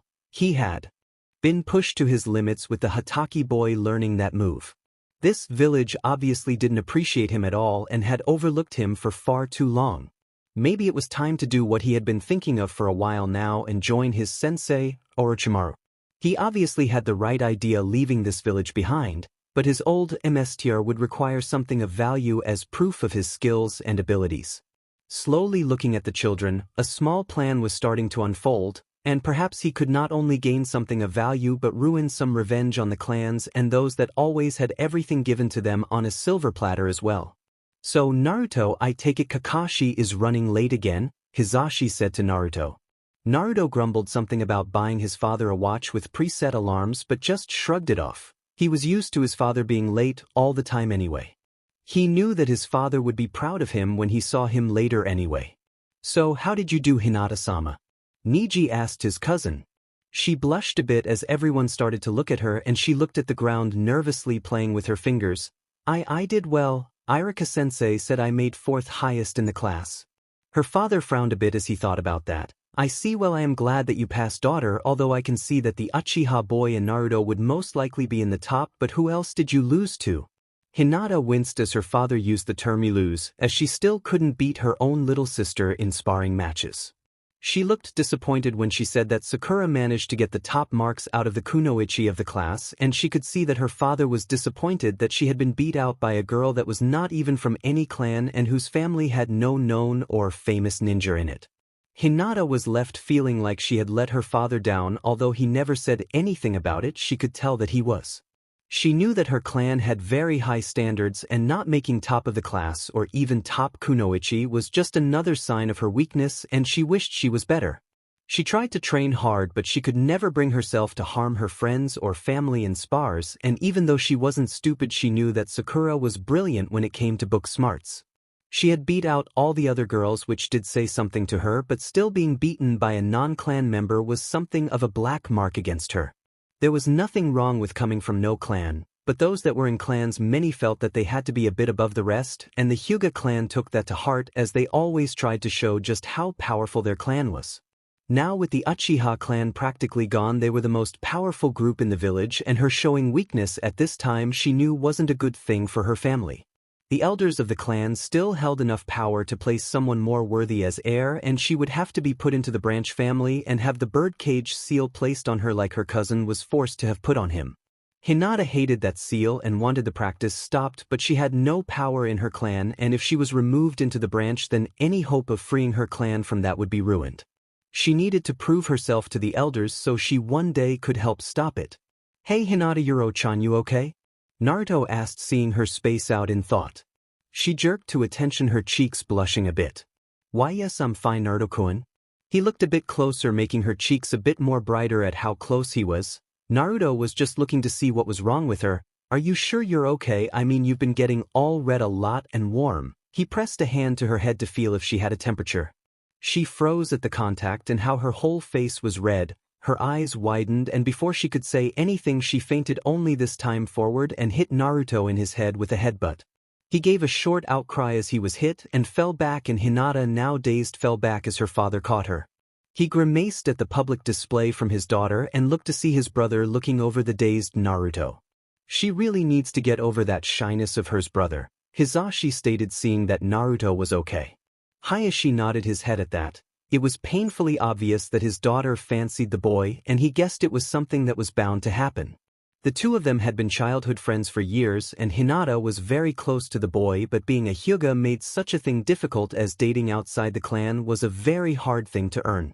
Normally the young couple would go to the head of the household or even to him for approval, and it wasn't easy. Anyone trying to get into the clan had to prove that they were worthy of the Hyuga that they were in a relationship with, but with Hinata the elders would have to take things over to prevent Hayashi from any favoritism in that matter. He would admit that Naruto had much potential, and the fact this father was a well-known and powerful ninja. It also didn't hurt that Kakashi had been the bane of the Uchiha clan for so long with his Sharingan eye of his. It wasn't spoken about, but many had delighted in the mighty Uchiha bloodline taken and used by another that wasn't of their BLD, and had also used it far more effectively than any of their members. After a few minutes of waiting, the two children slowly started to wake up. Hinata was so embarrassed by her actions she could look Naruto in the eye, although he just shrugged it off and made light of it. "Hinata, we should go. I have work to do at the estate," her father told her. "And I should get back to my team. We have a training session in an hour," Niji said as his father nodded, as he had to go with his twin brother. Hinata nodded and then looked to see Naruto sitting on the swing, most likely just waiting to see if his father would show up or not. She didn't like how lonely he looked as all the others had left with their families, and she bit her lip nervously. "I'm sorry, but may I stay with Naruto-kun until his father shows up?" Hayashi had a small raise in his eyebrow, but figured he could give his daughter that. After all, he knew that Naruto would see her home safely. He nodded his head to her, and she happily ran off to join Naruto, and he stood to watch them, and deep down he was smiling at the two of them. He wished that his wife was alive to see this day, and he knew that he wanted her daughter to be happy and to be with Naruto, and he hoped that dream would come true. But she still needed to get stronger. He had lost his wife, but he didn't want to see his daughters die as well. That would surely kill him inside. He took one last look before turning and walking away. While the two children were together, there was another person who had been watching with interest, as Mizuki was grinning as he thought that he had the perfect opportunity. He had been watching, and seeing two of the children alone was a perfect setup. It also didn't hurt that it was the Hatake boy and the high and mighty Hyuga girl as well. He had overheard the conversation with the father, and he knew Hinata well enough to judge her physical reaction. She was never very good at hiding how she felt. Also, those two were always together, so this would be even easier to make them both take the fall, as if one went the other would go along to help the other out. He walked over to the two children, putting on his friendly smile that he had been forced to wear all the time since he was forced into being a teacher. The two children looked at him and smiled back. And why wouldn't they? After all, he was one of their teachers, someone that had always been kind and helpful after all. "So how are you two doing?" Mizuki asked them, and they replied that they were doing good, and then he put on a slightly sadder look. "You know, Naruto, Hinata, it's a shame that you two didn't get any higher marks. Naruto, I'm sure your father would have been delighted to learn his son was Genin of the Year like he had been, and Hinata, I'm sure your father would have been very proud that you made top kunoichi as well." Both children looked a little discouraged at that, and Naruto looked up at him. "You mean I didn't beat Sasuke team?" "Sorry Naruto, if only you had scored just a little higher in the written test." He saw the effect of that, as Naruto's little rivalry with the Uchiha boy had been a strong one since their very first day together. "Although there is a way for you two to earn some extra credit that could put you both over the top. But it's not easy, and I wouldn't offer it unless you both felt you could do it." What is it, Mizuki-sensei? I can do anything, and so can Hinata-chan. Just watch us." Naruto jumped up, eager to prove himself better than Sasuke, and he also knew how badly that Hinata wanted to make her father proud. Mizuki looked thoughtful at the two of them for a moment. "Well, I could set it up, but it's not easy, and you can even lose marks off your grade after all. But if you both feel you can do this, then I can set it up with the Hokage. We'll do it, just tell us what we have to do," Naruto said before Hinata could voice her concerns over this. "Well, the test is an old one," Mizuki explained to them. "You see, if you and Sasuke had tied, it would have been given to you both as a tiebreaker, but as a teacher I can have a little leeway in this. You have to sneak into the Hokage tower using the skill you have learned and steal an old scroll used for this exam. The scroll is pretty old since it's been used for this exam for a very long time, as this helps prepare you for a possible mission as a ninja to steal secret documents.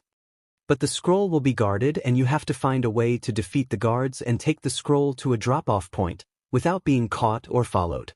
If you fail the exam, and marks are taken off your final grade.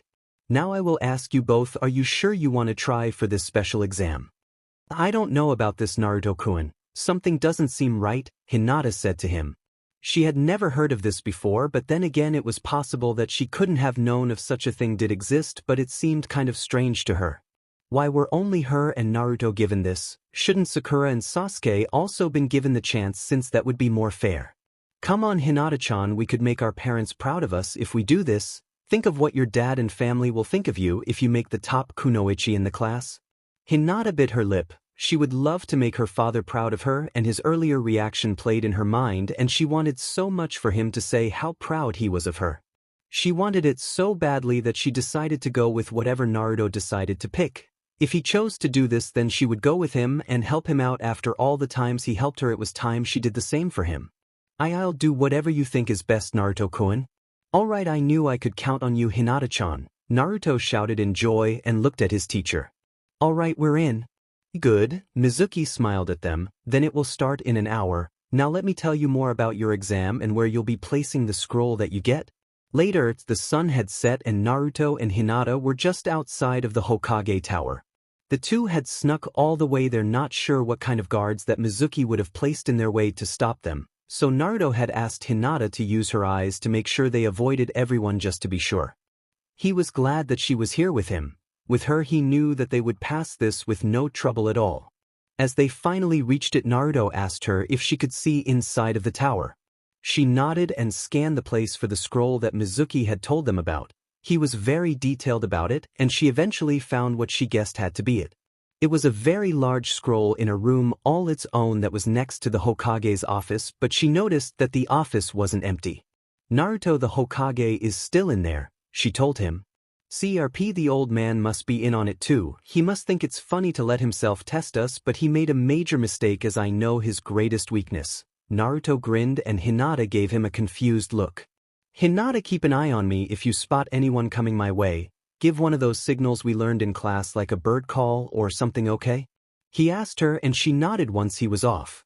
It wasn't hard for Naruto to get into the Hokage's office. After all, he had done it countless times to see him over the years. Even when the guard said that he was busy, Naruto found a way in. There were more ways in and out than most people knew about, and he had found all the little secret ways in. Naruto was making his way to the crawl space that was overhead the office, something he used a lot to surprise the Hokage from time to time when he wanted to drop in on him. It took some time, but he finally made it into the small crawl way. It was always dusty and lots of spider webs. He hated those things, especially when they got in his face and hair. But he silently crawled in the darkness to his location. He memorized the route by now and stopped to the small hole he made as a peephole to see what the old man was doing. Naruto was confused when he saw that he was working on paperwork instead of guarding, but he just figured that the Hokage had put this paperwork off again and was using the exam as an excuse to get caught up. Well, old man, you should have paid more attention, because I'm going to give you the chance to act, he thought to himself, readying the panel he was now at. With one move he threw the panel aside and jumped down. He grinned, seeing the surprised look on the Hokage's face. It was almost like he didn't expect to see him. Before the Hokage could say a word, he did a familiar sand seal, CC Jutsu. Naruto had long since known that the Hokage was a closet pervert. After all, he had the same books that his dad hidden in the lower left-hand drawer of his desk. He was in the form of that CC teen blonde girl with the pigtails, giving him the most adorable and CC look that he could think of. That was all it took for him to defeat the Hokage. Naruto turned back and laughed a bit, seeing the old man on his back twitching with the twin BLD trails from his nose. Okay, first take out the guard, and now for the scroll. We're so going to pass this exam, Naruto said before going into the room where Hinata had seen the scroll. It was 15 minutes later that someone finally showed up to the Hokage's office, and that was none other than Kakashi. He had been late showing up for Naruto's big day, which he knew that his son would never let him live down or forget, but at any rate he was just going to bribe him with new lessons for being late. He had been so caught up at the memorial stone that he had lost track of time and rushed over to find that Naruto wasn't at the school. He spent the last few hours looking all over the place. He tried home first, then the park. Then he rushed over to the ramen stand, but they hadn't seen him either. He even tried the top of the Hokage monument. Naruto didn't think that he didn't know that it was one of his son's favorite spots when he wanted to be alone, but Kakashi knew but let him be when he went there usually. But he wasn't there either. It was at this point that he was really starting to worry where his son might be. He tried thinking of any other place that he might go and decided that if he wasn't with the Hokage he would try the Hyuga compound and see if he was with Hinata, then he would see if Guy or Anko knew where he might be as well. When he got to the tower he noticed that there was a lot of activity going on. He was curious what was going on, but his son came first. When he got into the office he was surprised to see the Hokage at his desk wiping what looked like blood from his desk. The Hokage looked up at him with a serious look on his face. "Kakashi, we have some trouble," he said to the masked ninja. Already he had a bad feeling about what this trouble might be. "Just tell me my son isn't involved." "I'm sorry, but Naruto came in here and surprised me with." "Well, never mind what he surprised me with." The Hokage blushed at the thought of that and made a mental note as to what the hell Kakashi was teaching his son to come up with something like that. He shook the thoughts away to get to the matter at hand. "At any rate, he managed to steal the forbidden scroll and I'm already organizing a search party for him." "He what?" Kakashi's single eye widened in shock. He wasn't sure what surprised him more. That Naruto got past the Hokage, that he stole that scroll, or even knew that it existed. He was sure that he never once mentioned that scroll, and it's not like it's taught in school, and he knew that other ninjas that Naruto knew would never say something about that with a child in the room. It didn't make sense for Naruto to steal that scroll, and something was nagging him about this. And if a ninja got to trust one thing, it was his gut feelings. "I'll look for him. After all, I know him best and might be able to find out where he is," Kakashi said to him. "Very well, but you honestly think the others won't be able to find him?" the Hokage asked. Kakashi smiled under his mask. "Have you forgotten who has been giving him lessons all his life? And let's not forget how long it took for him to be caught after painting the monument. I swear the Jonin and Chunins are still sore that they couldn't catch a 13-year-old boy that wasn't even out of the academy yet." Although he did neglect to mention that Naruto knew all the best Jonin and a few special Jonin and they liked him too much to really put some heart into the chase, but the point was still made. He even heard a couple had quite a NBU in order to focus more on their training since even they had trouble catching him. The Hokage nodded his head as Kakashi made his leave. Now outside he started to look around for any signs that Naruto might have left, but it seemed that he trained Naruto too well in stealth and escape and evade procedures. He knew that time wasn't on his side since that scroll held a lot of dangerous techniques, and he didn't want to think what could happen if Naruto tried to read one and then tried it. Because he knew that Naruto wouldn't be able to resist learning at least one move, so he pulled out a kunai and made a small cut on his hand. He used the familiar hand seals and summoned his dogs, all of them that is. "Hey Kakashi, what's the trouble?" Pakin asked his Zemsir, looking up at the man. "In short, I need you all to track Naruto down for me," he told his lead dog. Pakin winced knowing that Naruto was in trouble yet again. He swore the kid was always getting into something, it seemed. "Do I want to know what he did this time?" "No time, just find him and get me to him as fast as you can. He could be in some serious trouble if we don't get to him in time," Kakashi said in a worried tone. The dogs all nodded their heads and ran off to find Naruto's scent. They dogs all liked Naruto as he had always treated them well, and if he was in trouble they would try to find him as quickly as he could. Kakashi watched them run off, sniffing for any trace of him from around the tower, and he hoped they would find something soon. He looked to the village and he had to wonder just where his son was and what was he thinking, and he really hoped he wasn't doing something stupid like reading that scroll.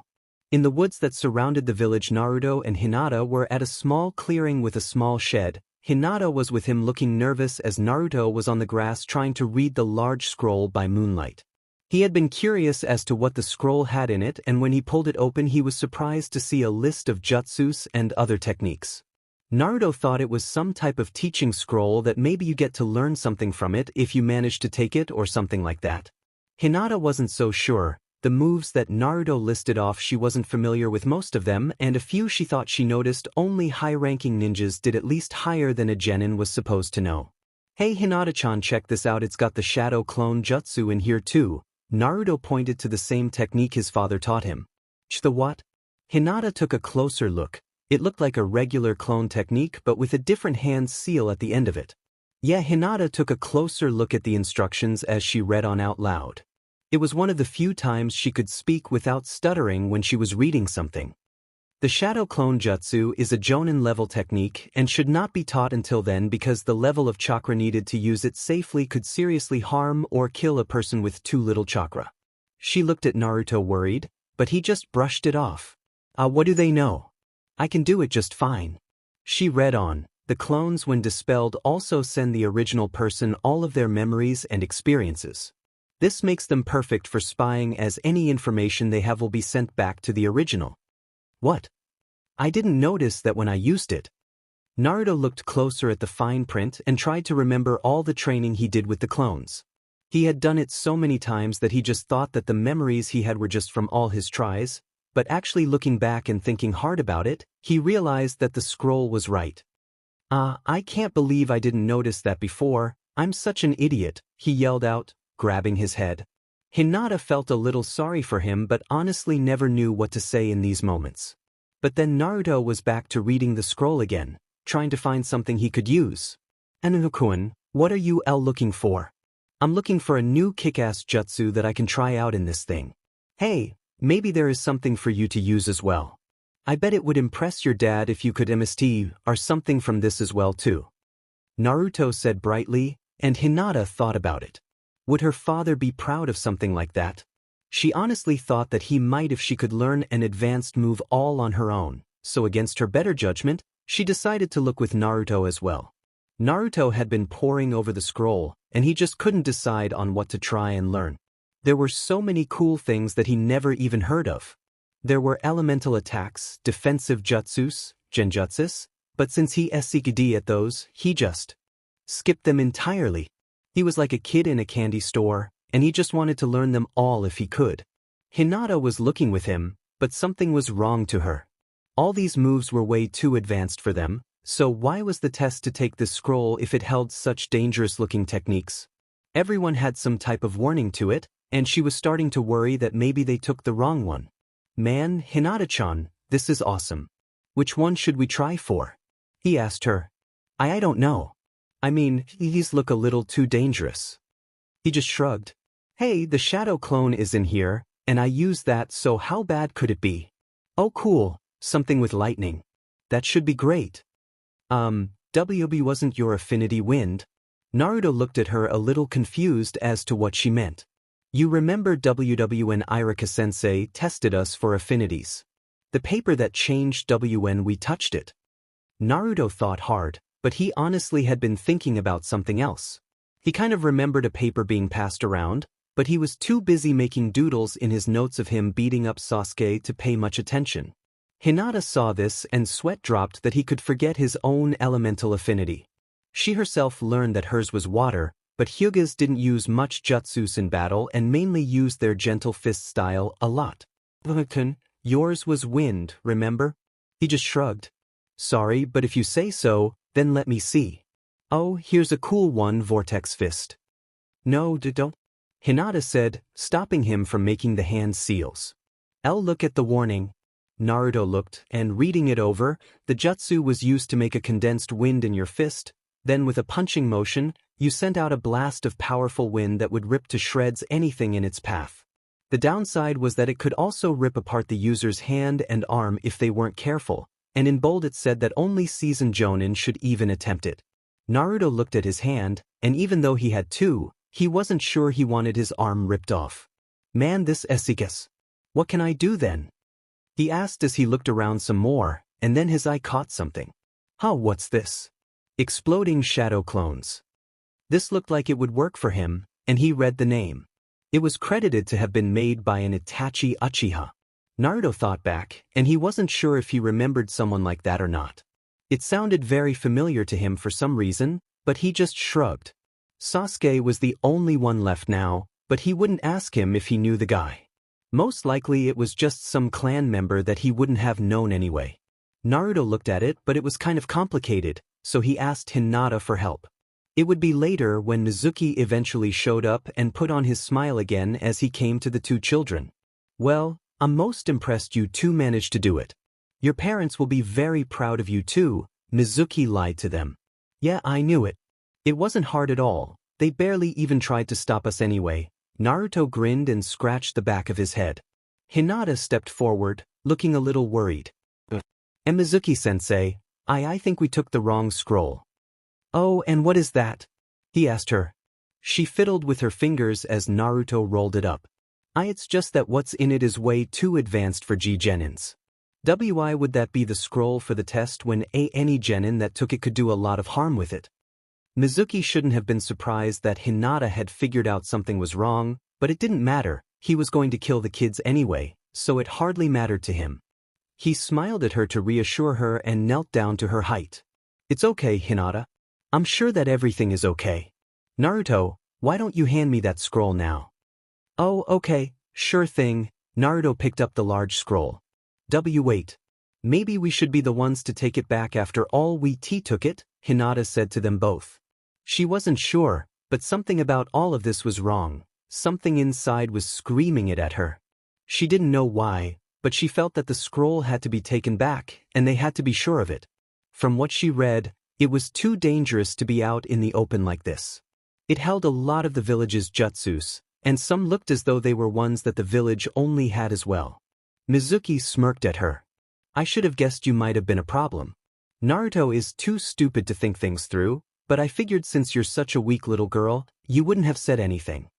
Both kids looked as though they had been slapped in the face by his words as his face shifted from the kind teacher to that of a darker look. He quickly grabbed Hinata and turned her around, gripping her throat with his free hand. Hinata-chan. Naruto called out. Move and she dies, brat, Mizuki told him harshly. What's going on, Mizuki-sensei? You really aren't all that bright, are you? He smirked at the boy. That scroll is the forbidden scroll. I had you steal it before I left this stupid village behind so I could finally get what I deserved all these years. I hated teaching at that school while my talents were wasted, but because I'm not from some elitist clan or a noble family or some other junk like that, I was held back. Well, no more. Now I get what's coming to me and you will give me that scroll. Naruto gritted his teeth, seeing Hinata's hands going to her throat for air. He couldn't believe that Mizuki had betrayed and used them like this.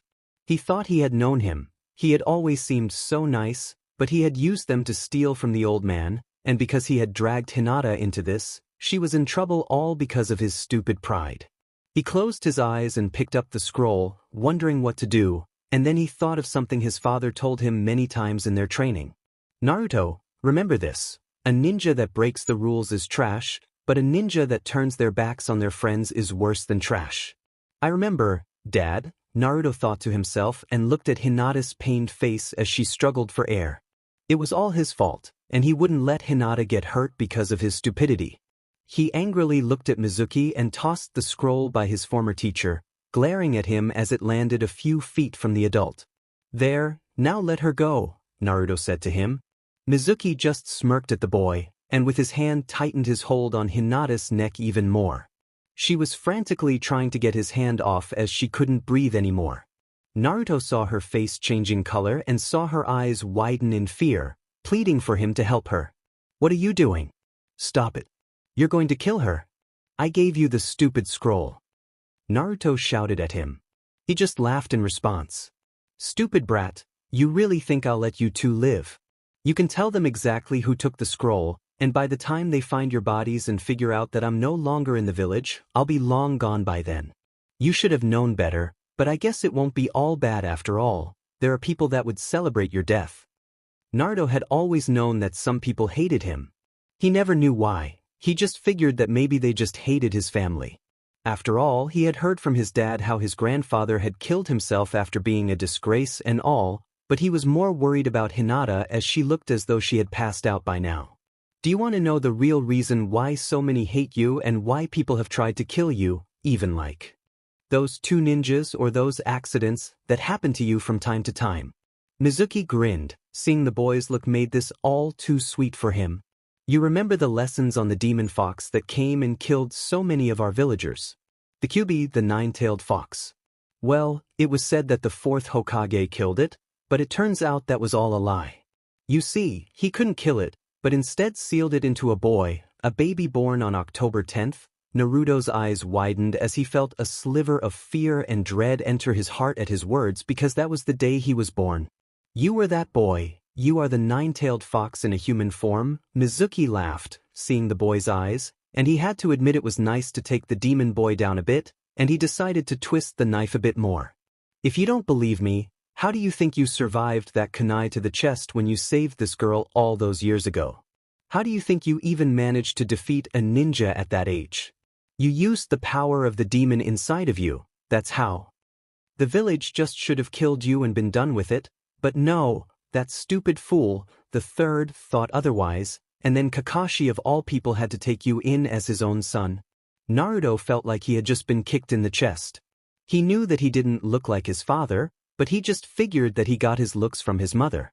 But every time he had asked about that, his dad just changed the subject or said that it was too painful to talk about, and he would tell him when he was older. But he had always thought that his father was Kakashi Hatake, and now to learn that his father had been lying to him his entire life, he felt his world caving in. First, he found out about a demon inside of him, that he wasn't really a Hatake, and now Hinata would get killed because of him. It was that last thought that focused his mind, seeing Hinata's limp form, and all his pain he focused on the sole task of not letting her down anymore. He wouldn't let her die, and he promised himself that he would protect his friends. More determined than ever, Naruto faced Mizuki. "Let her go now, or I swear I'll kill you." Mizuki just smirked as he threw Hinata's body aside and reached behind him to pull out one of the large shurikens that was attached to his back. He'd deal with the boy first, then he could deal with the girl since she wouldn't be a problem. Naruto saw this and gritted his teeth as he got himself ready. He had to push everything he heard to the back of his mind and focus on beating him. Naruto formed a few hand seals, and suddenly there were several dozen Narutos now in the forest. "Huh. I like to see you beat us all." Naruto shouted at him. "That might have caught me off guard if I didn't already know you could do that," Mizuki said as the clones threw their weapons at him. They hit, but he transformed into a log. With the substitution done, he appeared again out of nowhere and threw his large shuriken weapon into the mass of clones. He took many of them down with one move and landed in the treetops, pulling out the last one he had to his back. "Pathetic. You can't beat someone with the same trick, brat."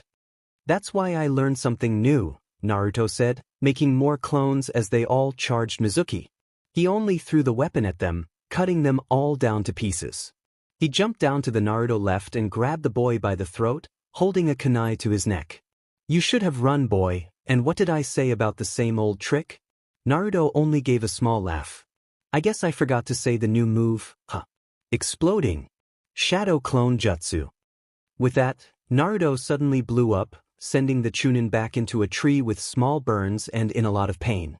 He held a hand to his face, feeling the pain of the explosive damage to it and to his body. He was trying to think about what had happened when he heard a noise and saw Naruto walking out of the woods. Naruto calmly walked over to him, thankful that his plan had worked. While Mizuki had been focused on the clones, they covered him long enough to make a special exploding one, and with a leftover clone from the first wave, he pulled his own substitution jutsu with that clone. It had been something he had been working on for his dad for the next spar, but it seemed that it worked. Now he just walked over to the man who was glaring angrily at him. Mizuki tried to speak, but he couldn't get any words out. He thought that Naruto was saying something, but he couldn't hear with the ringing in his ears. That was when he passed out from the pain. Naruto quickly ran to Hinata and checked her out. He held her in his arms and checked her breathing. She sighed, hearing her soft breath, and he felt like crying at that moment. From nearly losing his best friend to the truth of his life, he just didn't know what to think or feel at the moment. He was totally lost, and he didn't even know what to do next. He just sat there holding her close to his chest. It was a bit later when Kakashi had come to the scene. One of his dogs had been taking him in the general direction, and when he heard the explosion, he came onto the scene with Naruto holding Hinata and Mizuki looking pretty bad on the floor. Kakashi walked over to Naruto and knelt down to him. "Naruto, what happened here?" He didn't get a response, and that was worrying. "Son, please talk to me."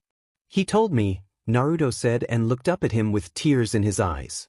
"Why didn't you ever tell me? Why didn't you ever tell me about the fox or that I'm not your real son?" Kakashi knew that he needed to have a talk with Naruto. It was obvious that his son had taken the news pretty hard, and he had been meaning to tell him, but he wanted to do so when the time was right. But it looked like fate and a certain Chunin had ruined that. Kakashi watched as Naruto walked silently to the couch. They had dropped off Hinata home on his son's insistence, but he had been unusually quiet the entire time, like he was now. When Hinata woke up, She had told Kakashi what had really happened, and he in turn had told the Hokage. Mizuki would be under guard at the hospital until he was well enough for Ibiki to get to work on him. Kakashi was worried for Naruto as he looked so lost the entire time, and now they were in his room sitting on his son's bed. The quiet was like nails on a blackboard to Kakashi, but he sat down next to him and waited for Naruto to make the first move. He had to wait for a bit until Naruto seemed to come around long enough to start asking questions. Is it true? Was what he said about me being a demon and you're not my father true? He asked, choking back a sob. Well, yes and no, Kakashi said gently and placed a hand on Naruto's shoulder. Listen to me, you are not the demon. You're a hero, Naruto, because you keep the demon from harming anyone else. You're the jailer, not the prisoner inside of you. So I don't want you to ever think of yourself as a demon, because there are those that know the truth and see you as the one that keeps us all safe. Naruto felt a bit better hearing that he wasn't a demon, but the fact he had something that terrible locked up inside of him wasn't something that he wanted to deal with. It was scary to think of that creature living inside of him all this time. Then he looked at Kakashi and pulled down his mask to look at the man who he had thought had been his father. And, "You're not my dad?" he asked, his eyes filled with hurt at that. Kakashi, in a rare moment, pulled his own mask down as it was a way for them to know when they were being totally truthful with each other, something to show that there were no secrets in that moment. He sighed and looked at the boy who looked so much like Minato it was scary. I'm not your biological father, no. I took you in and raised you as my own because I owed it to him to do it. He asked me to protect you, and I will do that until the day I die. Naruto looked down a moment hearing that. But I soon saw you less as just a responsibility but more as family. Naruto, you are the only family I have in this world, and I wouldn't trade you away for anything. In a time in my life where I had lost everyone important to me, you gave me something to help fill in that void and to keep me from a lost and lonely existence. I love you like you were my own son, and I never want you to forget that. Naruto was at a loss for words as he looked up at him, and before he knew it, he lunged himself into a hug with the man. Kakashi smiled and gave him a one-arm hug back, rubbing his back. He knew that this all would be difficult for him. They stayed like that for a moment until Naruto pulled himself away, wiping his eyes with his sleeve. Who are my parents if he let the end hang there? He was going to say if you're not my dad, but after everything, that seemed cruel to say. Kakashi knew what he had meant to say but was thankful he didn't finish. He got up, and Naruto watched him leave. He came back later carrying a small box with him and sat back down. Naruto, I want you to know that you can't tell anyone who they are, at least not yet. Your father made a lot of enemies, and if they ever found out that he was your father, they would come after you, and you're not ready yet to face that. Do you understand? Naruto nodded his head. Kakashi opened the lid and pulled out several old pictures. One was of him when he was a kid with his team and Minato. He smiled seeing Rin and Obito's faces in the picture. They had been so young back then. He handed the picture to Naruto and picked up one of Minato Namake's with a P.R.G.N.T. Kushina Uzumaki. Both I hope you have had a good life with lots of love my son, because we both loved you so much even before you were born. Your mother would sing to you all the time when she was PRGN&T with you and always talked about all the things she wanted to teach you. I wish she could have but she died fighting to give BR to you. She wanted you to live even at the cost of her life and that's why I chose you as well. By now I guess you know what I had to do and I'm sorry I had to place this burden on you but there wasn't another way.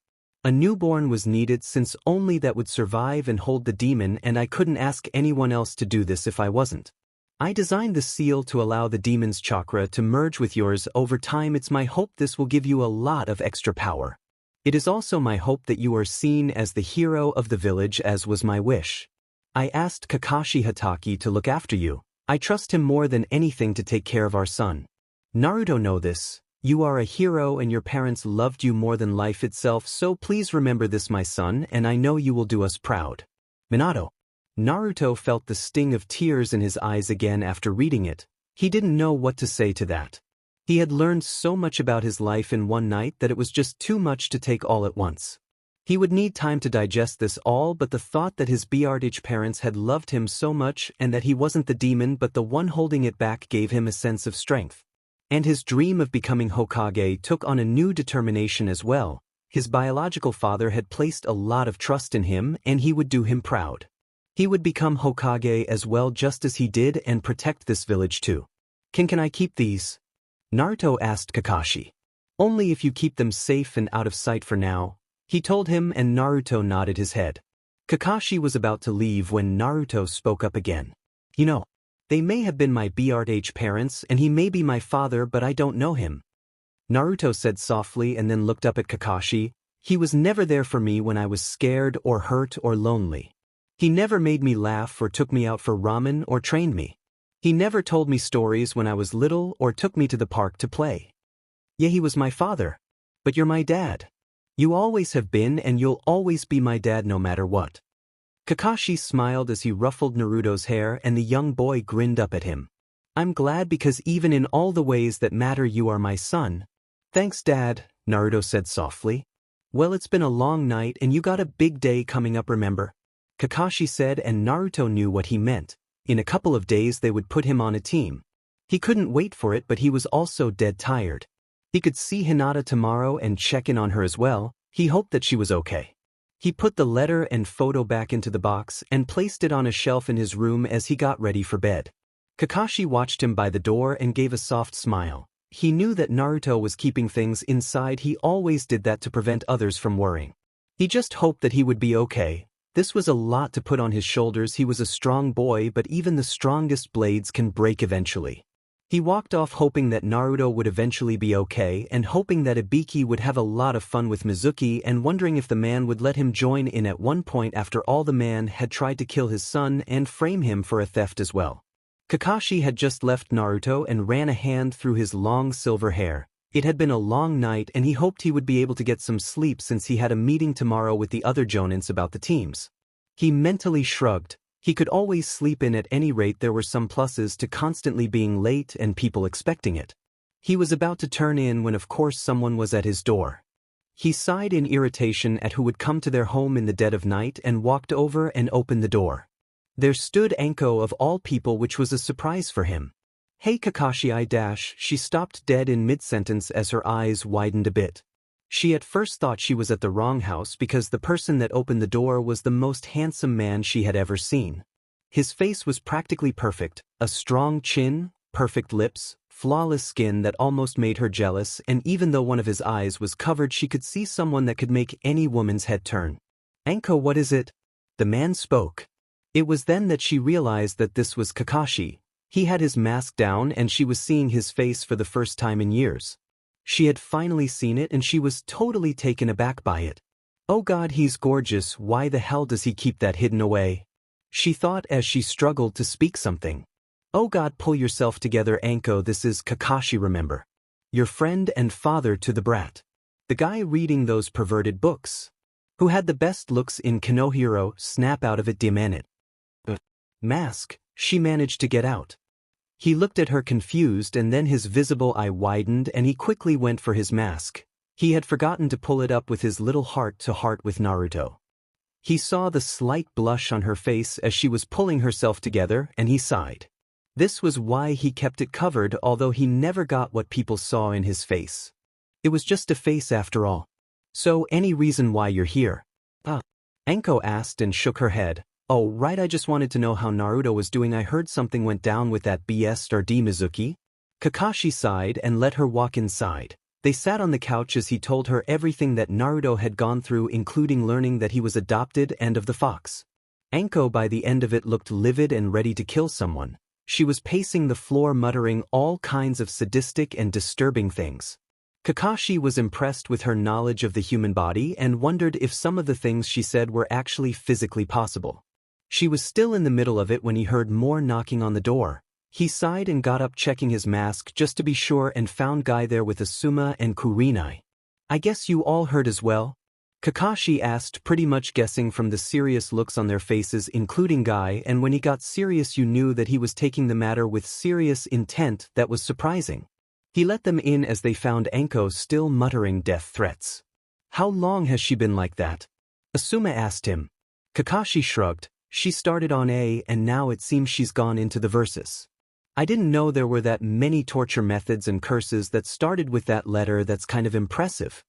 Kakashi pretty much retold them the entire story, and by then Anko had calmed down enough to sit down again. I can't believe that he would do that to children, no less. She finally finished her tirade.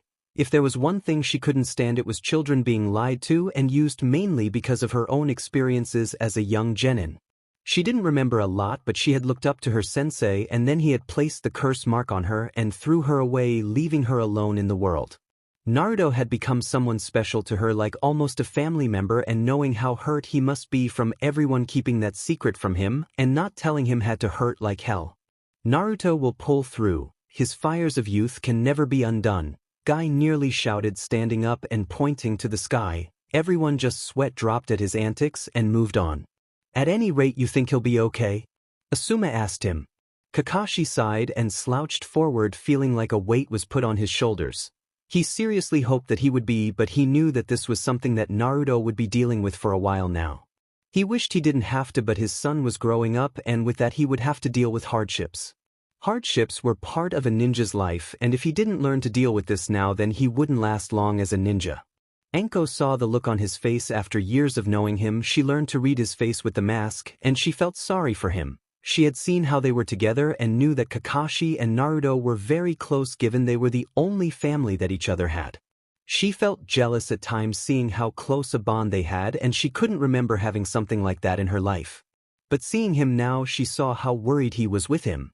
So she got up and sat down next to him and placed a hand on his shoulder. He looked at her and she gave him a weak smile. Hey, you know the brat. He's a tough little kid and he'll pull through. Kakashi smiled under his mask and nodded, although Kurenai gave Anko a slight look, wondering what prompted that, and would ask her later. They stayed for a bit longer and eventually they had to make their leave. They all just wanted to check to make sure that Naruto was okay. The boy had a way of making friends and they all couldn't help but like the kid for various reasons. Kurenai was walking with Anko when she had finally had to ask a question. Okay, what was that back there? Anko asked, confused. Don't me, I mean what was that back there with Kakashi? Oh, that. Anko blushed a bit, but only for a second before grinning. I saw it. Saw what? What? Kurenai said, getting very annoyed at the moment. Anko rolled her eyes. I saw his face. Kurenai stopped in her tracks, hearing that. She had been trying to see under that mask for years, and Anko said she had seen the famous face of Kakashi. She saw that she was being left behind and quickly ran up to her friend. You're kidding? Nope, she said smugly. Well, what was it like? Anko thought back and the blush came back. Oh God, he's the most handsome man ever. Why the hell does he have to hide that thing? I mean, it's a crime against all females that he should do that. You're exaggerating things, right? Anko just shook her head. They had all heard the rumors about the face. They all heard all the stories from people who had claimed to have seen it. It was one of the reasons that there were many females trying to see what he looked like. It didn't hurt that he was famous, very skilled, and apparently a good father as well. So of course there were some females that would love to jump at the chance with him, and she had seen him on a few dates, but none seemed to last. She got the story out of Naruto one day that some of the ladies didn't seem to like him much, and Kakashi pretty much dumped them after that. So apparently if they couldn't accept Naruto to Kakashi, that meant they weren't worth his time. That was good, since it showed that even though he was a bit of a perv, at least it showed that his son came first. Kurenai noticed how quiet Anko had gotten, and in all the years she had known her, she knew that a quiet Anko meant something bad was going to happen, or she was really deep in thought about something. She also caught the blushing she had done thinking about Kakashi's face, and somewhere she wondered if Anko was attracted to him now. Of course Kakashi, even with the mask, had this thing about him that was strangely attractive, but she could never live with someone that read those filthy books. Besides, lately someone else had been on her mind, but she pushed those thoughts aside. She knew that Anko dated now and then, but nothing major ever came out of it. Usually one-night stands, or the guy just didn't measure up. Kurenai had a small smirk as she hoped that maybe she could push things along. After all, both Anko and Kakashi were single, and Anko already liked Naruto as well, so why not? Kurenai might also be mistaken, and she planned on watching to see how the two interacted. If there was any indication that the two might be attracted to the other, she would help push them together, but if not, then she would just let it go. She didn't want to mess things up between two friends after all. So you think he's good looking, huh? Kurenai asked. Anko felt her cheeks burn again. Okay, yeah, he's a stud, but not like I can do anything about it. Too bad then, although I wish I had seen it since I've always wondered myself what he looks like. Kurenai asked, and Anko went into a very detailed explanation about what she had seen. Kurenai was impressed that she remembered so much in such a short time, but it made her wonder two things. Could Anko have started to crush a bit on the masked man, and was Kakashi's face really that handsome? The Jonin were gathered inside of the office of the Hokage as well as Irika, as he was now the only teacher for this year's graduates, as he was the one responsible for telling the kids their teams and giving any helpful insight he could into the children. So far the meeting had been going well. They were discussing the kids and they were trying to form them into good teams. It wasn't until an hour later that Kakashi walked in with his book in his face, of course. Everyone expected this since every team he had failed and they were either sent back or had quit being ninja altogether. Normally he just skipped this meeting and hardly ever came, so it was a bit of a surprise to some that he even bothered to show up, but a few others knew that since his son was in this year's class he would come to the meeting this year. Most of the children were already picked, and now it was down to Kurenai, Asuma and Kakashi to choose their own teams as well as a couple of other Jonins. Alright, before we go on, there is something that the council wanted to be done. The Hokage side at this. The council never usually bothered with this, but this year was a special case as the last of the Uchiha clan would be graduating and he needed to be trained when his bloodline showed itself, and there was only one man left in their village who could teach Sasuke what he needed to know. A few on the council had even suggested that the boy be placed as a ninja without the standard test administered by the Jonin sensei. Of course the Hokage put that down as he would have to prove himself like any other ninja regardless of his clan name. Although the fact that Kakashi had failed, everyone had a few on the council on edge and worried that he would fail Sasuke too, but Kakashi might be tough with his bell test, but it was a good test nonetheless. Kakashi, the council wants you to train the last Uchiha, so you get him, Sarutobi said to him. Kakashi thought about it. No, I don't think so, he's not my style. The silence in the office was deafening as the Hokage's pipe fell out of mouth. Kakashi, you can't refuse this, the council wants you to train him. I was under the impression we get to choose who our genins will be. If that's not the case, well, I don't really see him passing my test. He paused long enough to let the hidden threat of failing him outright hang in the air, at least just long enough for it to sink in, or he could pass if I could team him up with a couple of students that could ensure his success. The Hokage had to smile a little at the little game that the masked man was playing. He was deliberately trying to stack the deck in his favor for some reason. He had an idea, but given the council would be very unhappy if Kakashi refused to train him or failed him as well. That just brought on too many unpleasant memories as it was. He might as well give the man what he wanted. Kakashi was good and he had never taken an interest in the selection of the genin before now, so he was curious as to what he had planned. Alright, who do you want to have him paired up with? Kakashi looked like he was thinking hard, but he had been planning this for weeks now as he grinned under his mask. He had a feeling that the council would make him train the Uchiha boy, and so he started to think up a plan. It was fairly simple really, but he had to come up with a few arguments and counterarguments just to get his way. He was glad to see that the Hokage was playing along, and Kakashi had a feeling the old man knew a little about what he had planned, but Kakashi would bet a week's pay not all of it. Naruto Hatake and Sakura Haruno. Several voices rang out as well as a few other shocked expressions. But you can't have Naruto, he's your kid, isn't there something against family in the same team? One of the ninjas asked. That's right, Akunoichi said with him. That's my offer, take it or leave it, Kakashi shrugged. A bit unfair, ain't it, Kakashi? Asuma asked with a smirk on his face. He had already liked the trio he had gotten, figuring that he could remake the solid team that their parents had been after all. But this sounded a little overkill in his books. You get the top 2 boys and the top scoring girl. That's hardly fair to the other teams, Kakashi, Kurenai stated to him. Are you two willing to give me someone in return then? Kakashi asked them, and both of them shared a look with each other. Kurenai had a solid team that was going to be great for tracking and stealth missions. With the bugs of Shino Aburame, he could track as well as be very dangerous in battle. The same could be said for Kiba Inuzuka and his dog. With Hinata Hyuga, she got the power of her eyes, and together they made a very specialized team. She could let Hinata go, but in all honesty she had met the shy girl through Naruto a few times, and the young girl needed a mother figure in her life as well as someone to help her out. The two boys she might be able to offer one, but it would throw things off, and she got the feeling that Kakashi was only willing to trade Sakura. Although the girl from the reports might be good for Genjutsu, a team with two girls and one boy was usually a very odd mix. She sighed knowing that any trade would weaken what she had planned for her team. Asuma was pretty much on the same train of thought. He didn't want to give up any of his three that he got either. Kakashi, this is highly unorthodox, you realize this? The third asked of him. Kakashi nodded. I know, but I have my reasons. You see, I've had numerous kids try out and all fail. Some had one that had talent while the others didn't have any or something akin to that. Now here we have a team of 3 of the top students, and I ask you, if any team can pass my test, what better team than those 3?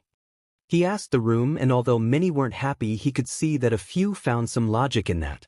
Besides, I want to make a special squad, Kakashi continued on. I want to make a team that could be a front-line strike force. A team that goes into the thick of things and shatters the enemy force for the rest of us.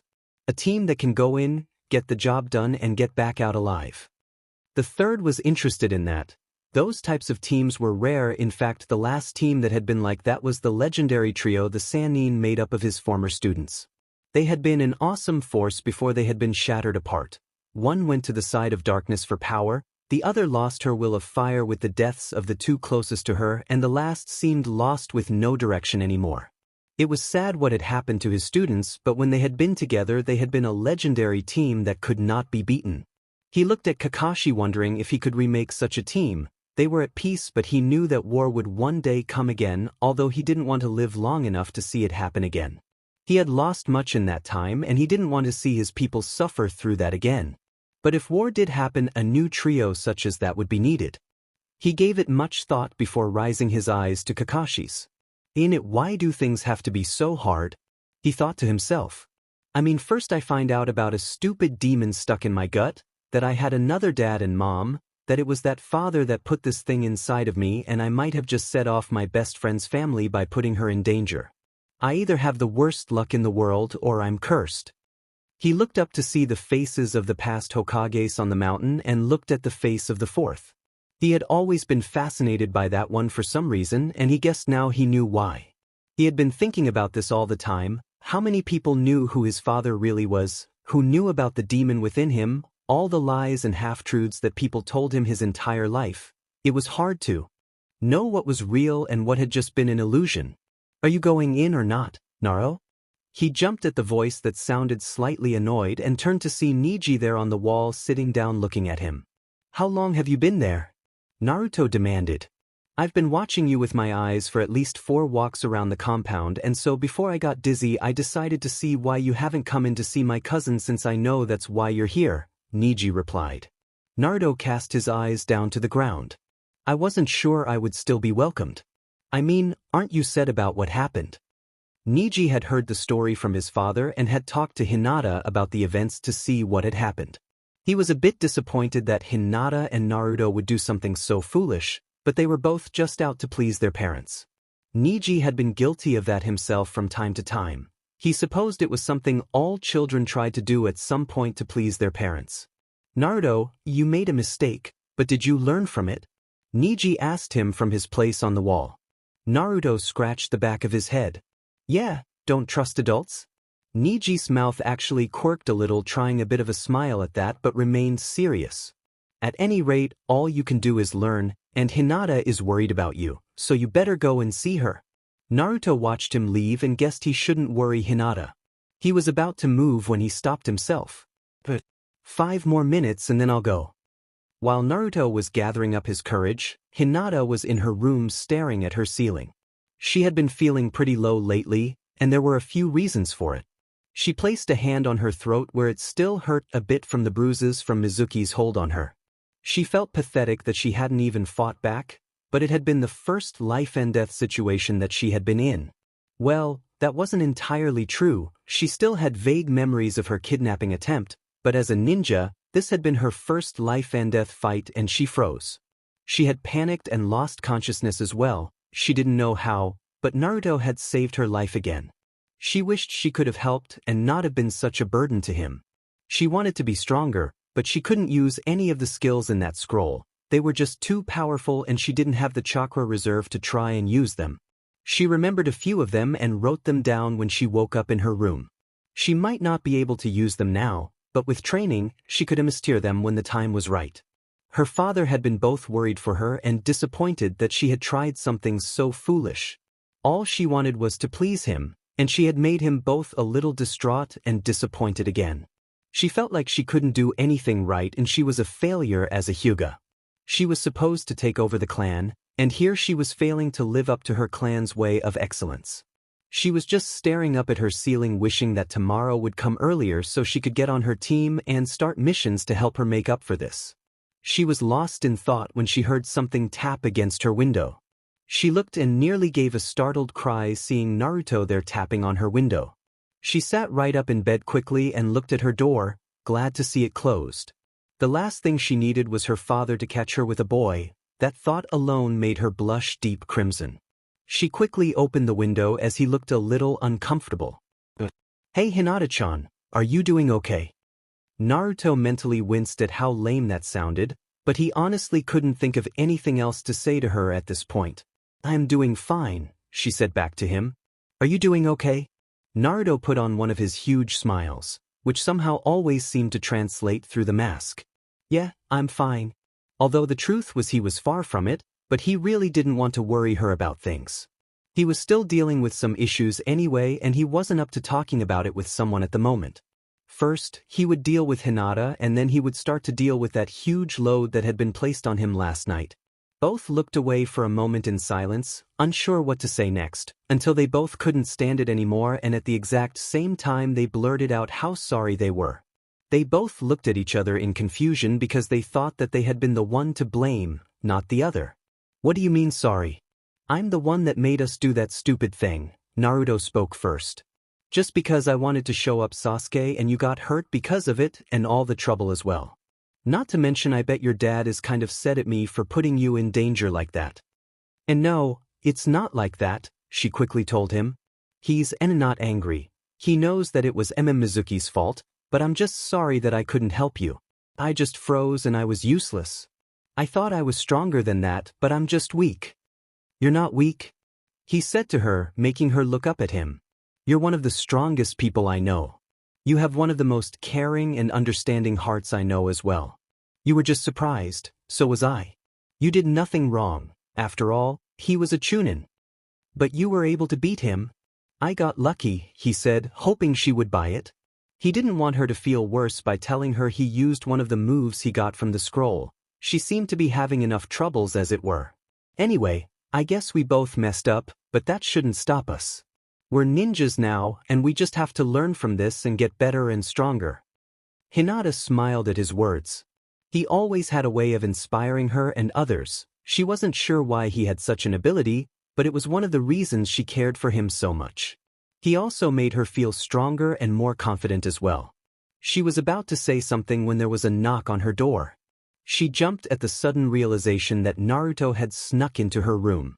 She was in enough trouble, and if her father learned that she had boys sneaking into her room even if this was totally innocent, it wouldn't look good.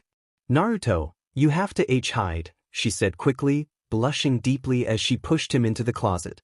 He didn't know what the big deal was. He had been in her room before, but then she explained it and his face grew a little red himself. He hadn't thought of it like that, and it would be a little awkward seeing as he did come through her window avoiding everyone in the home.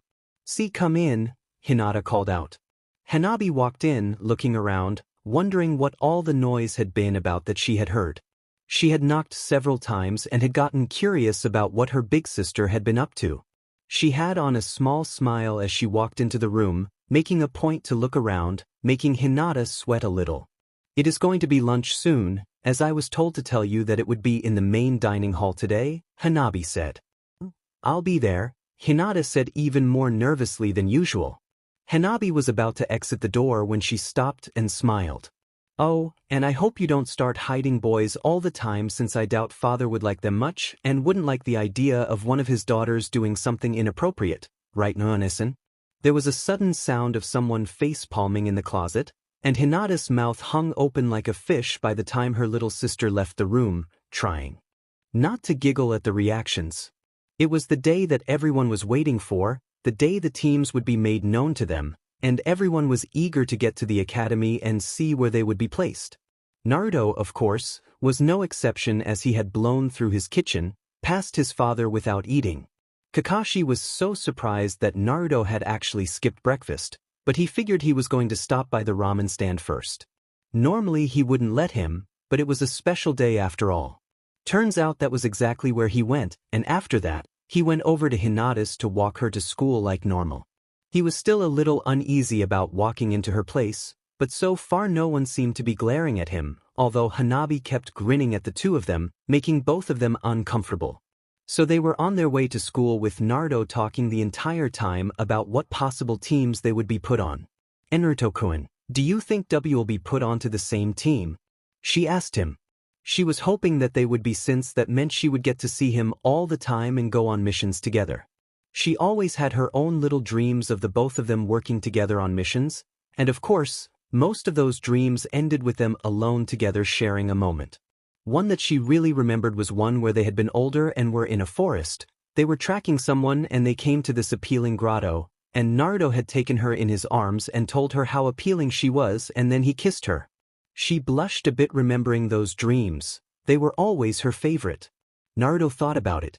He wouldn't mind having Hinata on his team. She was his first real friend he ever made and he admired her skills. She was preferable over some of the others like Sasuke. He really hoped he wasn't on his team since they could only stand each other for short PRDS anyway. "I think that would be great, Hinata-chan. We would kick major but I just know it," he said happily, and she smiled at that. Then Naruto's face got a bit more serious as a thought hit him. They might not be put on a team after all, and if that happened, he wouldn't be able to see her every day like he had been. They would only get to see each other when they didn't have missions to run, and who knew how that would work out. "Hinata-chan, what if we're not on the same team?" he asked her, and he saw her face fall at that news since it was something that could happen. "Hey, let's promise something together, okay?" She looked at him expectantly, wondering what he had in mind. "Let's promise that we'll always be there for each other even if we're not on the same team, and that we'll get really strong and help each other achieve our dreams and become the best ninjas there are, okay?" Hinata smiled and nodded her head. She liked that idea and she would help Naruto become Hokage. She also felt that he would make a great Hokage one day. They entered into the classroom, and it was the usual scene with the kids all talking excitedly amongst each other about who they'll be teamed up with, and they couldn't wait to go on their first missions. Naruto and Hinata made for their friends who were gathered around a few tables. A moment later, Iruka came in with the folders for the teams. He took his place at the front of the class and smiled at the students. It had been a long time, but they were finally ready to step out into the world. He only hoped that he had prepared them for what was to come ahead, as he knew of the real tests that awaited them. Although he knew that some would pass while others failed, it happened all the time, but he had a very good feeling about this year. He had seen some very promising students this year, and for some reason, he felt that they would show him that they would be ninjas that the village could be proud of. "First off, I want to congratulate everyone. You all passed the exam, and it's been my pleasure to teach you all," Iruka said to them all smiling. "I know that you all will make me proud and that you all should be proud of what you accomplished. Now then, you'll be put into your 4-man cells, 3 genins and a jonin instructor. I'll call out the team name and the genins that will be in it. Your jonin instructors will pick you up soon." Iruka started to read off the names as everyone waited to see where they would be placed. He started with Team 1 and moved on up through the teams. Team 7 will be Sakura Haruno, Naruto Hatake, and Sasuke Uchiha. Sakura brightened up at that and who was on her team. "What? How come Sakura gets put on Sasuke-kun's team?" Ino whined out loud. "Ino, the teams were placed as they were for a reason. Now sit down while I finish the teams off," Iruka said to the young girl. She eventually sat down, pouting that she wasn't on the same team as her crush Sasuke, although Sasuke was glad on hearing that. He wasn't sure he could take having someone like Ino who was always bothering him. Sasuke gave a glance at his team. Sakura he wasn't sure of. To him, he figured she was one of the less annoying fangirls but still slightly annoying. Then there was Naruto, the only person in school who had given him any type of challenge. It was strange since they fought a lot, and yet he couldn't say that he hated the boy. Sure, he was loud, annoying, and sometimes dense, but he was also the only other student that Sasuke could measure his progress against. It was also irritating that Naruto was never too far behind him, at least in his eyes, and so Sasuke always had to push himself harder. In a way, Naruto was making him reach his goal of avenging his family faster, but he wouldn't be outdone by him. Regardless, he would surpass and leave Naruto behind since he still had to catch up to Itachi's level and then surpass him as well. Naruto smiled at his team. Sure, he was on Sasuke's team, but at least he was paired up with Sakura, one of his friends and someone who he kind of liked as well. He was a bit sad that Hinata wasn't on his team. He would have traded Sasuke for her in a heartbeat, but there was no changing it. He looked around and saw Hinata's face looking down slightly sad, and he knew that she wanted to be on his team as well. He would go talk to her after everything was settled. Irika continued to call out names. Team 8 will be Hinata Hyuga, Kiba Inuzuka, and Shino Aburame. Cool, this should be interesting, Hinata. Kiba asked the girl next to him. She snapped out of her slight depression and gave him a small smile. Oh, of course, Kiba-kun. Kiba sighed knowing that Hinata had a crush on Naruto and yet had done nothing about it. He once said to her that if she wanted to, he would tell Naruto that Hinata liked him, but she had panicked and begged him not to. He couldn't say no to her. After all, she was one of the nicest people he met, and it would be like kicking a puppy to betray her, so he stayed silent. He just wished that either Naruto would get a clue or Hinata would grow a spine. He looked to Shino, and the not-so-talkative boy nodded his head, as he knew what he was thinking about. Perhaps the both of them would be able to work on Hinata's confidence and get her to admit her feelings. After all, sure it was funny at first, but catching her when she fainted all the time was getting to be annoying. Team 10 will be Choji Akimichi, Ino Yamanaka, and Shikamaru Nara. Oh great, not only am I not on the same team as Sasuke-kun, I get paired up with the most lazy but boy in the world. And his sidekick, Ino whined, resting her head on the table. Oh man, what a drag to get her of all people. Shikamaru sighed in his seat behind the blonde. As if I don't get enough nagging at home from my mom, now I'll have to have it some more from her. What was that? Ino snapped at him, giving him a death glare. He's troublesome, he muttered, going back into his usual resting position. By the time the teams were finished being called, Irika gave them some time to get to know their teammates before their new teachers would show up. Naruto went over to Hinata, seeing how sad she had been, and sat down next to her. Hey, you okay, Hinata-chan? He asked her. She blushed, realizing that he was sitting right next to her, and started to play with her fingers. I am okay, Naruto-kun. Good, but sorry that we're not on the same team. That would have been really cool, Naruto said to her, and he saw her get a small smile at his words. Anyways, don't worry, maybe our teams could get paired up on missions now and then, you never know, and it's not like we won't see each other. But anyway, I'll miss hanging out all the time with you and the others. Hinata felt touched that he would miss her, and she wanted to say something back, but she wasn't sure what to say. Thank you, Naruto-kun, and promise me that we'll still see each other. He gave her one of his smiles. You got it, Hinata-chan. She smiled, and this time she felt like smiling. Later on, the Jonins came up, and one by one the teams left.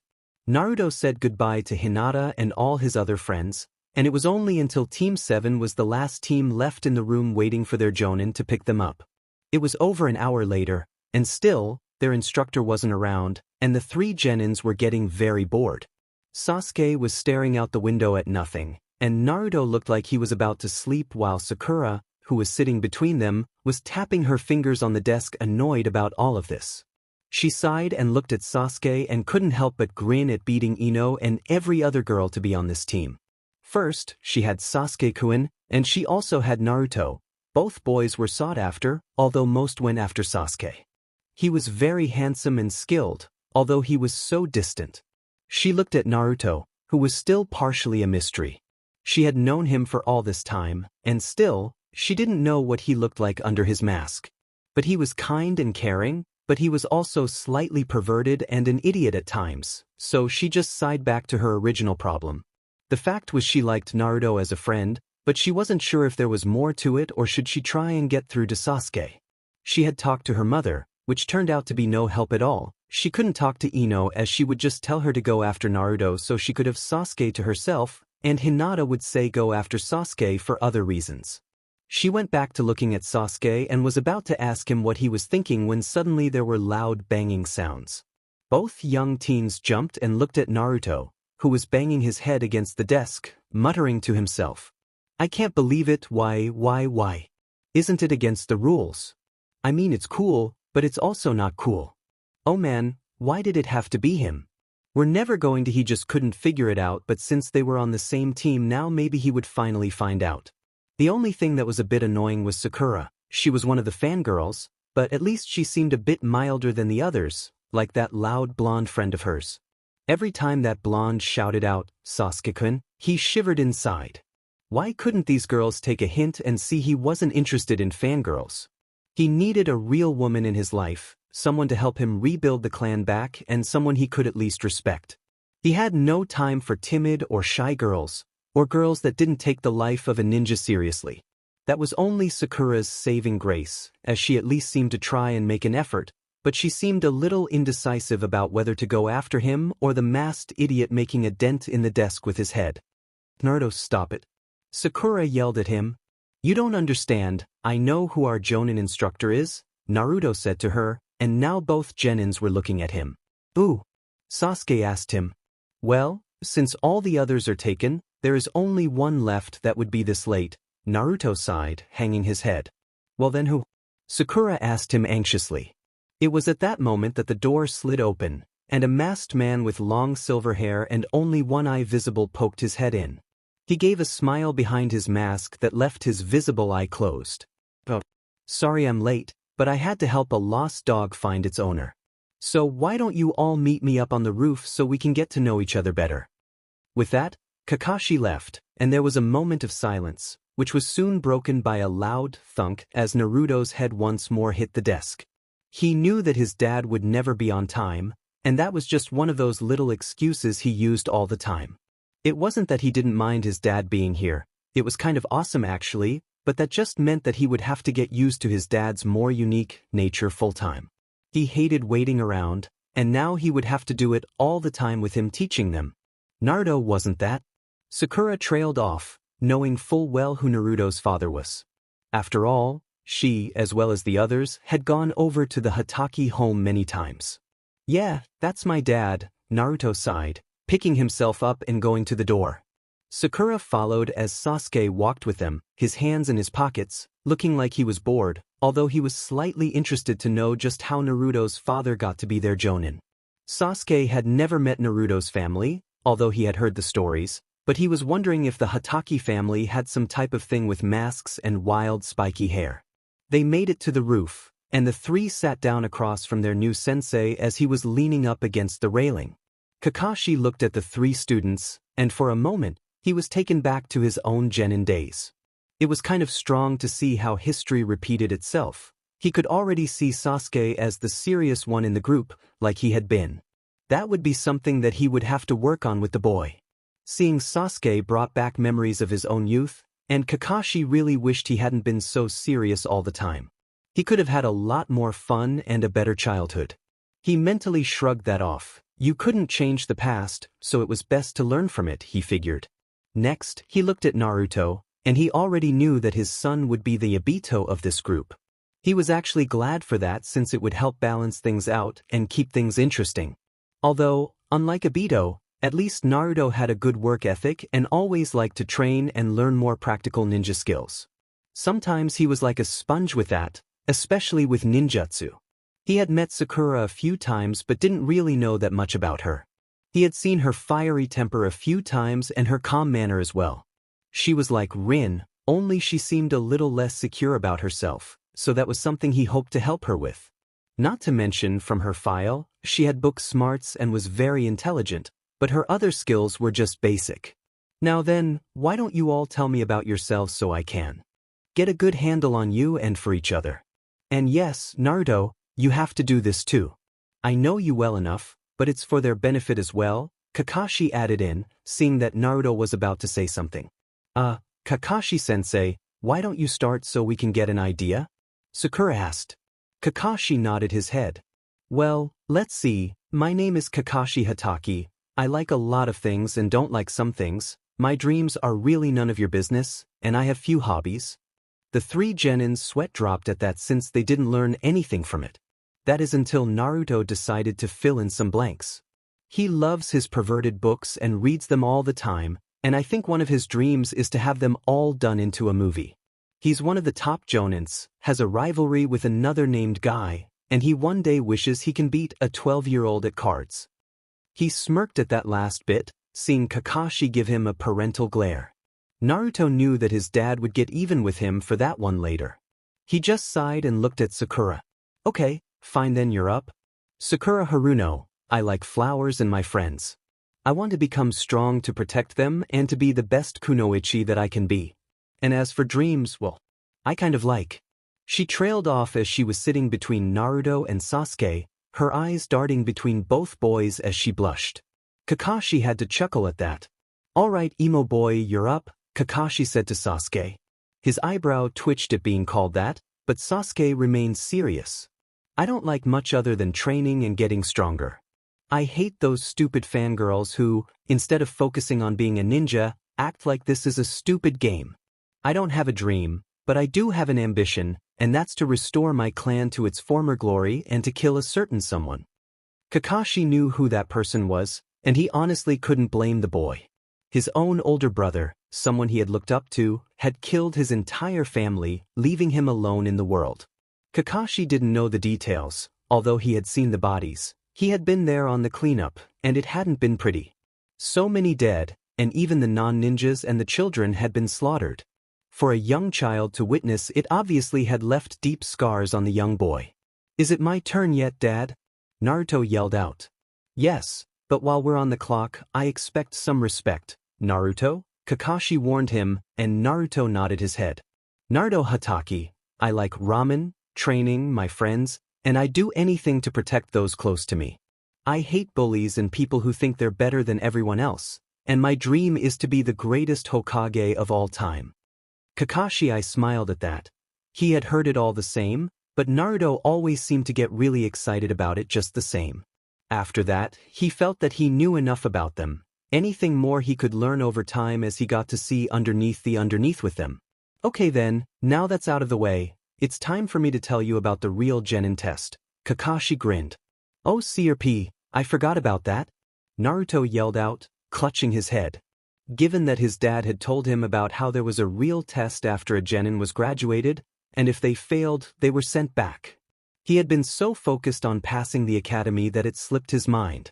And now he was very worried that his father was giving the test to them. What test? Sasuke asked. Basically, the test you did was just to see if you could become Genin. To see if you're truly ready to be Genin, you have to pass the test of your Jonin instructor. If you fail, well, you get sent back here for another year. Some have quit after my test, and others are used as non-combat ninjas, like courier or working in administration or something else like that, since not all ninjas are used in combat after all. So then I want you all to go to training area 7, be there at 5 a.m., and I don't want you 3 to eat since you'll most likely throw up anyway, and I'll be watching you, Naruto. Kakashi smirked before he disappeared in a puff of smoke. He's not serious, is he? Sakura asked Naruto, but she saw the color drain a bit from his face, at least the part of the face that she could see.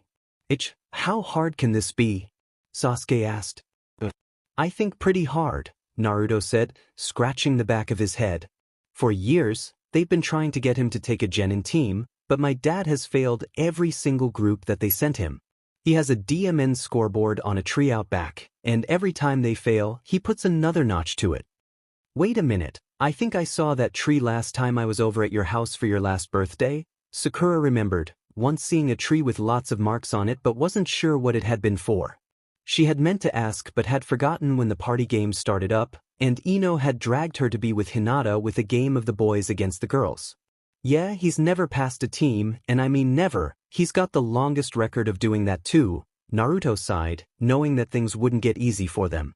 He knew the kind of training his dad could do when he was motivated to actually train. He may act lazy, but his dad knew his stuff, and the training he had put him through the years hadn't exactly been easy at times either. Well, maybe he'd go easy on us since you're on our team, Sakura asked. Naruto just let out a small laugh. Are you kidding? He might even go harder on us since I'm on the team. He likes to push me to the limits in my own training, and I saw what he does. One time I watched as he climbed a cliff with one hand literally tied behind his back for training. He saw the faces of both of them get surprised reactions out of that. He himself still couldn't believe some of the training his dad went through, although it wasn't as bad as Uncle Guy's. At least it was somewhat sane and not totally out there, and he wasn't sure what Auntie Enko did for her own training. So what, we don't have a chance? Sakura asked him, worried about this test. Naruto was silent for a moment until he stood up. Hell yes, we have a chance. I never gave up with anything that was thrown at me, and everything my dad threw at me, I tried twice as hard. I'm not backing down, and you know what? We can do this. After all, 3 of us made it to the top places this year, and if anyone can do it, then we can. Sakura couldn't help but smile at his confidence and his words. They had an impact on her, making her think that maybe they could pull this off. Sasuke looked at the masked blonde, and as he thought about it, it was true they were the top students of this year. So to him, any stupid test wouldn't be too hard. Besides, at least it might mean that the others wouldn't slow him down either. Naruto smiled as he looked over the village. He had come so very far, but he still had a long way to go, and he would let nothing stand in the way of his dream. He had passed the exam, and he would pass this test that his father would throw at them. Bring it on, Dad. We'll take whatever you throw at us and give it right back at you, and you better believe it. He thought to himself. The alarm woke Naruto up with its loud beeping noise as he groggily slammed his palm onto it, silencing the evil device. He had been having a nice dream involving him being Hokage and demanding that all ramen was now free. He got up and yawned as he stretched himself out. It was still dark out, and even though he went to bed early, he was still tired. He got a shower, dressed, and was about to eat when he remembered his dad's rules. That thought made him stop for a second and realized that his dad wasn't even up yet. He snuck to his room, opened the door, and looked inside, frowning as his dad was still asleep. That BSTRD, he's playing with us, isn't he? Naruto thought to himself, knowing now his dad was going to make them wait forever before showing up so they would be tired. Well, 2 can play it that way, Dad. He grinned as he got a few supplies ready and laughed as he made his way to the training grounds. It looked pretty ordinary to him. Lots of trees, a wide open space, 3 logs were in the ground for what he wasn't sure, and he knew that he was close to the memorial stone as well, as his father took him to see it with him now and again. He smiled, seeing that his teammates were there, looking just as tired and most likely as hungry as he was. Hey guys, he called out to them. Sasuke saw him and wondered why he had a backpack with him. What's with the luggage? My dad is still asleep, and I know he'll keep us waiting for hours, so I decided to pay him back for not being on time like I know he's not. He smiled as he took out a sealing scroll that he got for one of his birthdays. He smiled at the memory. That was when his father took him camping for the weekend after his party. He had just been alone in the woods with his dad for 2 days as his dad taught him all about the forest and how to live off it. It was one of his favorite memories. He pulled it open, and 3 sleeping bedrolls came out. He placed them aside and then pulled out a box and opened it to reveal some food and juice boxes. Naruto, you can't do that. It's cheating. Sakura shouted at him. Yeah. But that looks good, and we're so hungry and tired. Maybe just a little snack and a rest. Inner Sakura asked her counterpart. Sakura was about to protest, but then her stomach chose that moment to growl, and she blushed, embarrassed. Sasuke's stomach soon echoed hers, but he just turned his head and grunted, trying to play it off. Come on guys. I bet my dad did this so that we'll just be tired and hungry, and he said it only as a warning, didn't he? I mean, if we chose to eat and not throw up, then so what? He never did say you be here on time and don't sleep and don't eat or you'll fail. Naruto grinned under his mask. If there was one thing he learned from his father, it was how to look underneath the underneath and also how to work your way around things. It was hell with Iruka back in school because he had to make sure that there was no leeway in class assignments, although Naruto usually found a loophole or something, which of course Kiba and Shikamaru joined in because Kiba wanted less work and Shikamaru was naturally just lazy. Sakura and Sasuke looked at each other for a moment before the Uchiha prodigy just shrugged and took a snack and juice box and sat on one of the bedrolls. He didn't care if it was against the rules or not. He was hungry and tired, and he would take advantage of that if he could. Sakura looked a little unsure what to do and saw Naruto take some and do the same as Sasuke. She just sighed and hung her head in defeat and joined them. "So how long until your father shows up?" Sasuke asked him. "On average, he's 2 hours late for everything, so I'd say 2 hours after our timing, so I'm going to get some sleep." Naruto yawned, but then they watched as he put an apple to his mask, and both teens looked in the hopes of seeing him pull down his mask. But to their amazement, the apple just went through it, and there was a bite out of the apple. "The hell was that?" Sasuke shouted at him. Naruto asked. "Don't huss, Naruto," Sakura said, a little angry that she had once again failed to see what was behind his mask. For years, everyone tried, but only Hinata knew, and she wasn't telling. She was wondering how he did it when she realized what he had done. "You got a genjutsu on your mask?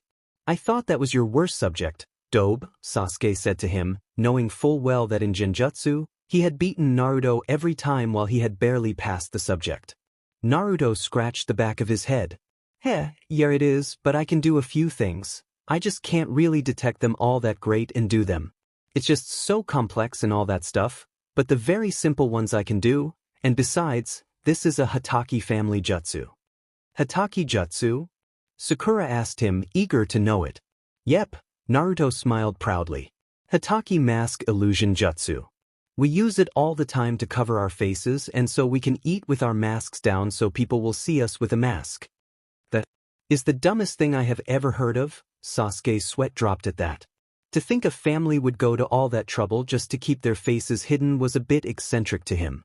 Sakura did the same but was wondering if she could cancel out the jutsu, but knowing Naruto, he would have placed a lot of chakra into it like he usually did. She was about to try when she noticed that he had finished the apple, and it looked like he mimed pulling on a mask, and there was a slight ripple over the mask.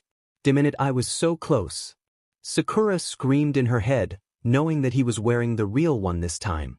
"We'll see what's behind that mask one day and see what's he hiding, Shinaro." Inner Sakura yelled out, making punching movements. It was early in the morning, and Hinata had arrived at the training grounds for her team. It was a forested area, but there was a lake that was fed by a waterfall that went into a river, a few large open spaces, and there was an area of tall grass as well as large rocks and boulders all over the place. It had a lot of places to hide, it seemed, and she wondered what their test would be. She had met up with her team yesterday as they met and got introduced to their Jonin sensei, Kurenai Yuhi. She was one of the most appealing women that she had seen, and she was so strong and confidentiero, everything that she wanted to be. "Maybe if I become like her, Naruto-kun would notice me more," she thought to herself, although she didn't think she could become as appealing as her sensei. She felt very plain and didn't really stand out. She looked just like most other Hyuga, only she had short hair. She saw Kiba and Shino were there waiting for their sensei to show up. "Shino-kun, Kiba-kun, is Kurenai-sensei here yet?" she asked them. "No, so far it's just us," Shino said behind his high collar. "Yeah, I wonder what this test is anyway." Kiba asked everyone there, with Akamaru sitting on his head, as usual, giving a questioning bark as well. "Well, you don't have to wonder any longer," came a female voice from out of nowhere, and they looked around to see nothing, but suddenly Kurenai seemed to melt into existence. The Genjutsu Mistress of Konoha appeared before them with a small smile on her face, seeing their reactions. They had been trained in only basic Genjutsu, so something a bit more advanced would be a surprise to them all. "Now then, here's your test, Hinata. With your eyes you should be able to find her very quickly and help guide us. With the three of us working together we should be able to find her." Shino said to them and saw that they were all speechless. "Dude, that's the most I ever heard you speak in all the years I've known you," Kiba said to the other boy who just shrugged his shoulders. Kakashi was humming to himself as he made his way to his new team. He corrected himself. Although he hoped that they would pass, he would fail them if they failed his test. He was in a good mood, wondering how cold, hungry and tired they would be when he got there. He made a few hand seals and he disappeared. He appeared in a poof of smoke in front of his team. "Yo, sorry I'm late, but..." He trailed off seeing that they were all asleep. His sweat dropped at this since he never had this happen to him before. He saw Naruto's backpack and a ceiling scroll and a box with garbage in it of leftover food. "That little?" Son, you're going to get it now, Kakashi said in a sour mood that his fun was ruined thanks to Naruto. He looked around and managed to find cups in Naruto's bag. He walked back to the bridge by the river that was near their training grounds and came back with 3 cups of water, 1 in his left and 2 very carefully balanced in his right. He lined them up and dropped the water onto the face of his genins. Ah, what the hell? Naruto sputtered, feeling the cold water hit his face as his teammates also shot up. He looked up to see the glare his father was giving him and he chuckled a bit nervously. Hey dad. First I thought I told you to call me Kakashi-sensei, and first what is going on here? I thought I told you not to eat and sleep? He demanded. First you said to get here on time, nothing about sleeping while we waited for you, and second the eating was more advice that to take, besides you said not to eat anything in the morning so we ate later. Naruto smirked under his mask, knowing that he got one over his father. Kakashi sighed as he figured something like this would have happened, as his son was a genius at abstract thoughts for some reason. Well, it was no use crying over spilt milk, so he might as well go on to things. He pulled out his 2 bells and told them how the test was to get the bells from him. Of course, when he told them about how only 2 would pass, that got several reactions. Sasuke looked more determined than ever. Sakura looked unsure, but Naruto glared at him. That's a mean thing to do, Dad. I mean, we all worked hard to get this far and only 2 of us will pass. That's a crappy thing to do to someone, he said to him. Tough, that's the way things go sometimes, Naruto. Kakashi walked over and put an alarm clock down and set it. Now you'll have to come at me with the intent to kill, but don't worry, I can handle it. I need to properly see where all your skills are at. Also, there is a real test to this as well, but I'll leave that up to you. Just remember that a ninja must learn to look underneath the underneath. Not everything is crystal clear, and as ninjas we work with deception and illusion all the time. You'll have to learn to see past the surface in order to survive in this life. You all now have until noon to get the bells, so the test starts. Now. He grinned as the 3 genins jumped away and he waited to see who would go after him first. He wasn't surprised when he felt Naruto's chakra signature not too far away, knowing that he was trying to get behind him and attack from his blind side, which was the side where he couldn't see with this eye covered. But he didn't need the eye uncovered to know that an attack was coming. He ducked the kick and jumped the sweep kick that followed. You know, you should have known that this wouldn't work, Naruto. He smirked at his father. True, but I got a few surprises for you, Dad. Just then the ground exploded as several clones came out of the ground and attacked at once. Kakashi had to admit that was a neat little opening with a distraction followed with a full-on assault, but he was handling the clones easily enough even when Naruto started to make more clones. In the forest, both Sasuke and Sakura from their places watched as the Hatakes were battling it out. Sakura watched in awe as Naruto used solid clones. She didn't know you could even make solid clones like that and was amazed at how well Naruto was using them. Sasuke admitted to himself that it was a good opening, but Naruto was doing poorly. Kakashi had even taken out a book to read while Naruto fought. This only served to anger Naruto more, as it was something that really set him off that his dad did. Kakashi knew all of Naruto's moves, since he either taught him all his moves or spared with him enough times to know what to look out for. Although something was wrong when all the clones held him down instead of trying to fight, as one of the clones ran at him. Alright, you said come at you with the intent to kill, so you better be ready for this one. Kakashi felt something was really wrong when he felt the chakra build up in the clone suddenly, and there was no way sign of it ending. He wasn't sure what it meant at first, but he suddenly remembered something from a few years ago when he was still in ABNU about a certain Uchiha. His eye widened at what he thought Naruto couldn't possibly know. The others in the woods watched as the one Naruto clone, as soon as it touched Kakashi, exploded.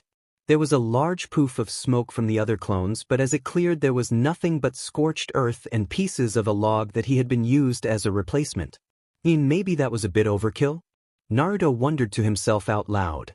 Son, we are going to have some strong words when we get home tonight, Kakashi's voice said behind him, and Naruto was looking up into the glare of his father. The next thing he knew, he was tied up and on the ground. This was another thing he hated happened to him because of his dad. He wasn't sure if his dad got the idea from Anko or not, but it would take him at least 8 minutes to get free. While he was struggling to get out, that was when Sasuke tried his luck, as he figured that Kakashi was finally too distracted to notice him. He tried for a flying kick, but Kakashi was too fast and quickly blocked it, so Sasuke twisted in midair and tried with a punch, but yet again Kakashi's other hand went out and grabbed it, but with both hands filled. Sasuke smirked, making a grab for a bell. Kakashi was surprised by the young Uchiha's advanced skills. That was the closest anyone had gotten to the bells in years. He threw the boy away and jumped back, but Sasuke was already making hand seals while in midair. Grand Fireball Jutsu! Sasuke yelled out as a giant flame went after Kakashi. For a moment Sasuke thought he had actually nailed him, but he heard a sound beneath him and jumped away as Kakashi came out of the ground. He landed a few feet away from Kakashi as he glared at him. That was the same move that Naruto had used on him a year ago, and he wasn't going to fall for the same move twice. What he didn't know was that Kakashi remembered how Naruto had bragged about that, and just as Sasuke landed, a shadow clone that he had made under the ground pulled Sasuke under the ground. Sasuke was livid. Not only had he been so close, but he had fallen for this same thing twice. Kakashi went off in search of Sakura, and soon the forest was filled with the scream of a young girl. Kakashi came from the forest feeling like he had been a bit overboard. He had given the girl an image of both Naruto and Sasuke dying, and the girl had taken it pretty hard. Maybe that was a bit much for her, but she needed to see what type of thing that could happen. This wasn't an easy life after all. Kurenai had to admit this team had very good skills. For the past few hours she had been keeping ahead of the kids, but it wasn't easy. Shino's bugs couldn't be fooled by a genjutsu, so she had to keep them away from her. Kiba and Akamaru had powerful ability to smell, but she had put on something earlier before the test that masked her scent just in case. Hinata was a lot harder to trick with those eyes of hers. She had to put the girl into several genjutsus just to make her think she was seeing chakra in other directions. Shino was proving to be a good tactician of the ground. He was totally logical and methodical. When it was obvious that searching differently wasn't working, he had them all change things around. Now they were searching each area in a grid pattern. Shino was leaving his bugs behind to mark the areas so she couldn't return. They were slowly boxing her in, and she couldn't be prouder. At the moment she was standing on the water of the small lake looking for a place to go. She knew the training area well, but there were only limited places to go. Hinata was looking all over the place as best she could, but it wasn't easy to punch through a genjutsu that Kurenai was able to put up. These were more powerful than anything she had ever come in contact with, and she hadn't been trained that much in using her eyes to see through them. She thought about Naruto and hoped that his team was doing well when something seemed odd. She noticed something was wrong with the lake. There were ripples on the water, but nothing was on the surface. She concentrated on the area, and she could see a slight ripple in the space above the water. Shino-kun, Kiba-kun, she's on the water, Hinata said quickly. Shino was quick to act as he raised his sleeves, and a swarm of his chakra-eating bugs flew out and made a circle over the lake. He slowly commanded them to close in, and soon Kurenai's image slowly came visible. She smiled at the three students at them as she raised her hands in mock surrender. All right, you found me. I'm glad that you did. You all showed true teamwork and managed to get through my test. You all should feel proud. Kiba yelled out that they had finally done it. Shino was passive as ever, but Hinata was beaming. She felt like she had finally accomplished something very big in her life. She couldn't wait to see Naruto and her other friends and tell them that she had passed. Naruto saw the bell on the ground near the tree and couldn't believe his luck. He gleefully ran over to it but suddenly stopped. He looked at the bell that was next to the tree and gave a small laugh as he pulled out a kunai and threw it near the bell. The rope trap was triggered, and Naruto felt proud of himself for seeing the trap. Come on, Dad, you got to do better than that to beat it. Naruto had taken a few steps when the ground gave way, and he fell into a pit. Damn it. Kakashi appeared and looked down the hole dangling the bell. Naruto, I keep telling you to look underneath the underneath. Maybe now you'll remember that lesson. I'll get you for this when I get out of here. Kakashi chuckled as he put the bell back and went off in search of the other two. So far it was turning out to be pretty fun. After Naruto got himself out of the pit, he was dirty and very set off. He was going to go after his dad when he came across Sasuke. He couldn't help but laugh and point. Of course, that only led to Sasuke yelling at him, which of course led to Naruto yelling back at him for 5 minutes straight, and they would have been at it until Sakura, who had wakened up lost and confused as to why Naruto and Sasuke weren't dead, and heard the yelling. She couldn't believe that she was seeing them and ran over to make a flying glomp at Naruto since he was the only one she could, as Sasuke only had his head out of the ground. Naruto blushed at the close contact with Sakura, nearly in tears seeing them, and Naruto had a happy grin on his face, that is until Sasuke interrupted and broke the mood. And thanks to Sakura telling him to dig him out, He was now forced to dig the emo BSTRD out of the ground again. After that, the three of them made for the woods to regroup. The three genins were together when Naruto looked at them both. Okay, we're running out of time, so I have a plan, but it might not work. What sort of plan? Sakura asked him. Well, I know how we can get the bells from him, but it will take time. He formed the seal and made a shadow clone. Okay, you know what to do, right? The clone saluted and ran off, and Naruto hoped that nothing happened to it. Where did you send the clone? Sasuke asked him. Well, it's a backup in case the plan doesn't work. I just hope he can get it in time, Naruto simply said vaguely. Anyways, something seems off to me about this test. I mean, aren't we supposed to be a four-man cell like Irika-sensei said? So why is my dad trying to take one of us out? It makes no sense, especially given that one of the things he's pounded into my head from day one was teamwork. Sakura thought about it. She had never heard of a ninja team that didn't have 3 genin in them. In fact, it was unheard of. She suddenly thought of something at that moment. The test isn't the bells, is it? It's to get them together. That's what he meant earlier about the real test, wasn't it? Naruto brightened up at that. I knew you would get it. You really are the smartest in the class. Sakura blushed at the compliment but then frowned at how they would be able to beat him, since so far even if they did team up it wouldn't be easy. But she had a thought as she looked at Naruto. Hey Naruto, he's your father. Don't you know how he fights and what weaknesses he's got at least? Naruto scratched the back of his head nervously. Well, the only weakness that I know of is what the shadow clone is going for. I mean, other than that, if I knew of any weakness that my dad had, I would have used that years ago anyway. He can't be that good, Sasuke commented. Hey, my dad knows over 1,000 jutsus. There is a reason why he's called the copy ninja of Konoha, you know, and Kakashi of the Sharingan. What did you just say? Sasuke asked him, surprised. Naruto blinked a few times as Sasuke got in his face. What do you mean by Sharingan? You know that weird eye thing that your clan has? My dad has one. What do you think he's covering? Where did he get that? Sasuke demanded, wanting to know how his family's most sacred treasure was in the hands of someone else, and why did Kakashi only had one? There were a lot of questions he had and that Naruto should answer to him, like why Naruto had not only shadow clones but also a move that he remembered that his older brother invented. When he saw Naruto use that move, he couldn't have believed it at first where he had gotten that move from. He didn't know, but Sasuke didn't like the fact that Naruto knew a move of his brother's.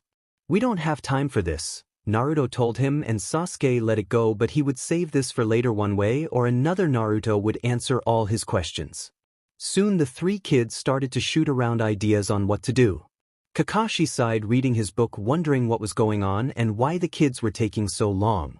It was a bit odd, and he knew the boys at least wouldn't give up. He looked up and moved aside as a kunai impacted into the tree next to his head. He heard the snap hiss sound and jumped at the explosive note detonated. The 3 genins came at him and he had to put his book away for them. He fought them, but something was off. They weren't fighting the same way. In fact, they were fighting like Naruto. He jumped up and fired off several kunai, hitting the shadow clones that had been transformed into the team. He landed and wondered what was next. He soon found himself surrounded by an army of his genins, and he had to admit it was a good tactic. He wouldn't be able to know which one was which, but he fought on displacing clones. What he didn't know was that his team was already moving him towards their trap. Just then the real Sakura from her position in the bushes threw several of her kunai that had explosive tags on them. Kakashi was forced back into an area where Sasuke from his place in a tree fired off several shuriken with ninja wires on them. He enveloped Kakashi, tying him up as the clones came at him with a vengeance. The clones soon attacked and they lost sight of Kakashi as the clones covered him. Naruto, Sasuke and Sakura jumped out from their place. All right, that had to have gotten him. Naruto shouted with a fist in the air. He dispelled the clones and he was expecting his beat-up father in the wires. What he got was an empty area. What happened? Easy enough to answer, Kakashi's voice called out from behind them as they saw him on a branch reading his book. That was never the real me. The kids couldn't help but feel down. That was their best plan, and Kakashi had used his own shadow clone the entire time. Although what they didn't know was that Kakashi had kept a shadow clone in reserve after the last break and just switched places with it. He had a feeling they had been up to something, so he wanted an ace up his sleeve. Besides, it was always a good thing to make others think you were smarter and more skilled than they thought. since that placed doubt in their minds and doubt could kill you just like any other weapon. That was until a voice called out that sounded just like Naruto's, only far off and getting closer. I got it. Everyone looked to see another Naruto running over. He handed the real one something and the clone disappeared. Now the real Naruto looked at Kakashi and he had seen that look in his eyes before, and now he knew that Naruto had something very unpleasant in mind and he was already trying to think what he was up to. "Alright Dad, here's the thing, you give us those bells or else," Naruto told him. "Or else what? There isn't anything you three could do to me. I would have thought by now you would have gotten that son," Kakashi said from his place in the tree, trying to see what Naruto was hiding behind his back. "Oh really? Sasuke, you think you can burn this with some fire?" Naruto pulled out a green book and Kakashi's eye went wide in surprise and fright. It was his first edition Ika Ika novels, the one he got signed by Jiraiya himself. "Where did you get that?" "I locked up all those books in the box that would trunk in your room," Naruto finished Kakashi's statement. Kakashi glared at the boy. He knew that teaching him lock-picking skills had been a mistake. Now he had to get new locks for that box, or just a new one in general. He glared at him as he held the book up and Sasuke was starting up his hand seals. Kakashi knew he was running out of time, and out of all his books Naruto just had to get his most prized one. Sasuke had just finished with the last hand seal before he spoke up. "You wouldn't dare," Kakashi said, horrified at the thought of losing that book forever. It was irreplaceable since the first prints were limited and he had stood in line for hours to get that book signed. Plus it was only because that he knew him personally that he managed to get that signature, as well as a peek at the new novel at the time as well that day. "Try us," Naruto smirked at him, holding up the book. "Fine here," Kakashi sighed and tossed him the bells. When he had them he tossed the book back at him, which Kakashi held on tightly. He looked at the three of them as it was time for the final challenge. "Alright, you got the bells, so which one gets to stay and who goes back, Naruto?" "We figured that part out, Dad." Naruto smirked as he handed Sakura and Sasuke a bell each. "This was team exercise, wasn't it?" Kakashi smiled and nodded. "Well, I'm glad all those lessons seemed to sink in. You all came together there at the end and worked as a real team, and that's important. Your teammates are what will ensure success on a mission. You are a team for a reason. You all have your strengths and weaknesses, and because of that together you are all stronger together than ever as a single person. So congratulations, you three are the first to pass the test, although somewhat unorthodox." He glared at Naruto. "And you son are in a lot of trouble. No ramen for a week for stealing my book?" "What? Come on, that's totally unfair." Naruto Kakashi shrugged. "Well, even though he's too young for adult acts, and you better not, I'm still too young for grandkids." Naruto, shooting his son a death glare that if he even tried to go that far with a girl it would be the last time in his life. Every boy should know how to kiss a girl and how to be romantic. You'd be surprised what kind of things the books have. That was true. The books held a lot of things, including certain romance parts, and at least when Naruto came of age he would know what to do with a girl, at least in theory. Sakura was already blushing at remembering some of the parts of that day when Naruto was reading the book out loud to Sasuke. The boy himself was also trying to hide a bit of a blush. Kakashi gave a small perverted giggle at this. It would be so fun to mess with them like this. "Anyways, let's eat. I bet we're all hungry by now." 3 sets of growling stomachs agreed with him. It had been one long morning for them all. It had been a day since he was made a ninja officially after passing his dad's test, and Naruto was still excited. He had met up with the others and he was glad to see all his friends had passed the test too. He was currently at the Hokage Tower getting his ninja picture done for the records. Well, actually it was on his 3rd photo. First he showed up with a kabuki mask, then in face paint including over his mask, and both times he was asked to retake it. He swore some people just didn't have a sense of humor, so after cleaning up he took another picture. Although the photographer thought he was pulling another one with keeping his usual mask with the orange whisker marks on it on. Thankfully, after a lot of yelling and some threatening, Naruto managed to get his picture done and was now in the Hokage's office giving him the photo. "Well, I hope this works, old man, because there is no way I'm doing another." "Naruto, show some respect, will you?" Irika yelled at him. Since school was out he was reassigned to the Hokage's office until the new semester started up, and he just wished that for once Naruto would learn some respect. He wasn't sure if he got that from his father or he was like that naturally. "Oh come on, you know how we are, Irika-sensei. Hell, I don't even call my dad Kakashi-sensei," Naruto told him, making the older man sigh. Besides, it's hard to respect someone who falls after one move. Naruto grinned at the Hokage's blush forming on his face as they both knew what he was talking about. The third gave a small cough to cover it up as he regained his composure. It hadn't been his proudest moment in his life, and he was glad no one else had seen it happen. Although he really wished Naruto would stop using that jutsu of his, he knew that many of the female population didn't enjoy that, although he knew some of the males didn't mind. He was just glad that his student Jiraiya wasn't here to see that, since he would most likely use Naruto's female image in one of his books. What they didn't know was that there was another person just outside of the door. He had been listening to someone who had said they had defeated the Hokage, but he put that aside. It just meant that the Hokage could be defeated. He readied his weapon and ran out yelling. Everyone in the room turned to see a small boy in a skull cap, with a large scarf running at them. "Now I got you!" He yelled out, only to trip and face plant on the floor as his foot caught his scarf. He whined a bit in pain as he rubbed his face. He blinked back a few tears and saw everyone was looking at him. There was the Hokage, some guy with a scar on his face, and a boy that was older than him with a black mask and in some dark and orange clothing. The third sighed, "Kanomaru, I wish you would stop these little surprise attacks of yours." "Shut up, I will beat you," he said, and looked at Naruto and pointed his finger. "You're the one that tripped me, wasn't it?" Naruto's eye twitched. If there was one thing he hated, it was being blamed for something that wasn't his fault. "Hey, it's your own stupid fault for tripping on your own diamond scarf." He gripped the kid by the large scarf, trying not to smack him, but his dad always tried to teach him patience, although it was never easy for him. Just then someone else came in, a special jonin that he met a few times from his dad's poker nights. Ebisu had been looking for Konohamaru for the past 15 minutes and had guessed he was trying another attack on his grandfather. "Hey, I know you," Naruto pointed at the man. "Don't you still owe me 50 from the last poker game my dad had?" Ebisu looked at Naruto, and he knew Naruto Hatake. Every jonin knew of the lucky card devil. He pushed up his small black shades with a finger. He cursed his luck at running into the little ninja.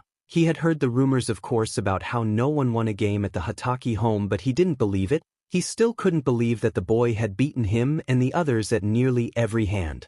"Oh, Naruto, I meant to pay that," he said nervously, trying to save face as the Hokage and the grandson were looking at him now. "I'll give your father the money the next time I see him, and as for you, honorable grandson, I wish you wouldn't run off like that. How do you expect me to train you to be a great ninja if you keep running off like that?" "Wait, you're training the brat?" Naruto asked him, not sure if the kid was in good hands or not. He knew that his dad didn't think much of this special jonin personally, but did respect his training ability. "Naruto, watch your mouth. This is the grandson of our Hokage and should be treated as such. Do you treat your father with the same disrespect?" Ebisu asked him, crossing his arms. Only to annoy him or to motivate him, Naruto shrugged and the adult nearly face-faulted. Meanwhile, Konohamaru was listening in on the whole thing. So far the only thing he learned about this strange blonde was that he beat his grandfather somehow and beat Ebisu out of money. He wondered how the older boy could do something like that. "Hey you. If you can beat them, then I want to prove I'm better than you. If I beat you, then that means I can beat them." Naruto sighed. "I don't got the time to play, kid. I'm hungry and there's a bowl of ramen calling my name." He shrugged it off in a Kakashi-like manner. Sure, getting angry and yelling came naturally to him, but over the years he learned that you could get under someone's skin just as much, acting, as Guy called it, too cool and hip attitude. He left Konohamaru there staring at the boy as he just walked by, ignoring him. That was something that no one had done to him before. He was the honorable grandson, and even though he hated the title, no one had blown him off like that before.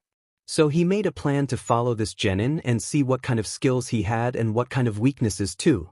And so Naruto was soon bombarded by a certain boy's attempts at stalking him/fighting him. At first, it was kind of funny for Naruto. The boy was pretty bad at hiding, and his surprise attacks were pretty pathetic. Usually, he messed up and it backfired on him. After a few hours of this, Naruto was finally at his breaking point when he saw a square rock with eye holes following him. He snapped. "That's it. Look, kid, I don't know what the hell your problem is, but stop stalking me. And rocks aren't square and have big freaking eye holes." Naruto yelled at the rocks that had been following him. That was when Konohamaru, in a puff of smoke, jumped out at him. "Never, I'll beat you and then I can finally beat my grandfather." He came at Naruto with a practice kunai. Those were blunted so they didn't cut a person but still stung when you hit them. Naruto just sighed and grabbed the boy's wrist and effortlessly threw him into the ground. Naruto stood over the boy who groaned and looked up at the masked boy. "Look kid, why do you want to beat the old man anyway?" Konomaru got into a kneeling position, feeling a few aches from his back hitting the ground. He didn't look up at the boy, feeling like a failure at not being able to once land any kind of blow. "You wouldn't understand. Try me." The boy paused for a moment and decided he had nothing to lose, so he might as well get this off his chest. "Everyone calls me honorable grandson and never by my own name. No one sees me as me but just as the grandson of the Hokage. I want people to see me for me. I want to be more than just the stupid grandson." Naruto stared at the boy for a moment before he softened his disposition. "Believe it or not, I know what that's like." "How could you?" Konomaru asked him, looking up, wondering if the boy was just making fun of him. "My father is Kakashi Hatake, one of the most famous jonins we have, so how do you think I can compete with that? So I'm not called Kakashi's kid." What Naruto didn't mention was his biological father was a Hokage too, the greatest of them all. So he had not one but two men he was in the shadow of, but that didn't dishearten his resolve to surpass them both. "And I also know what it's like to be ignored and not to be seen as the person you are," he said a bit more quietly, knowing full well how some people saw him only as the fox and not as its jailer. He looked down at the young boy and he couldn't help that this kid knew some of what he had felt in his life. He was just a boy that was trying to establish his existence was more than just a name someone gave him. Konomaru didn't see anything that said that the older boy was joking around with him. In fact, he seemed really serious about this.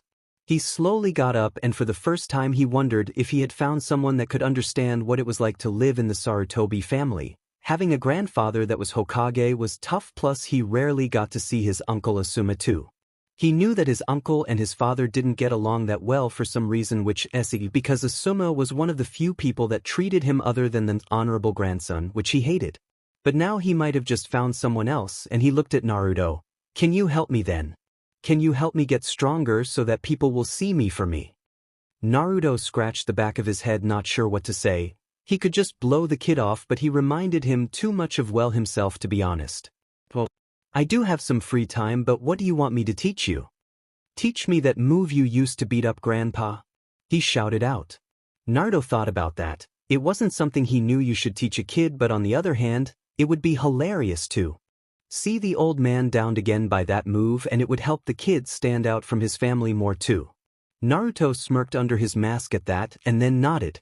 "All right then, let's get started, shall we?" Naruto smiled.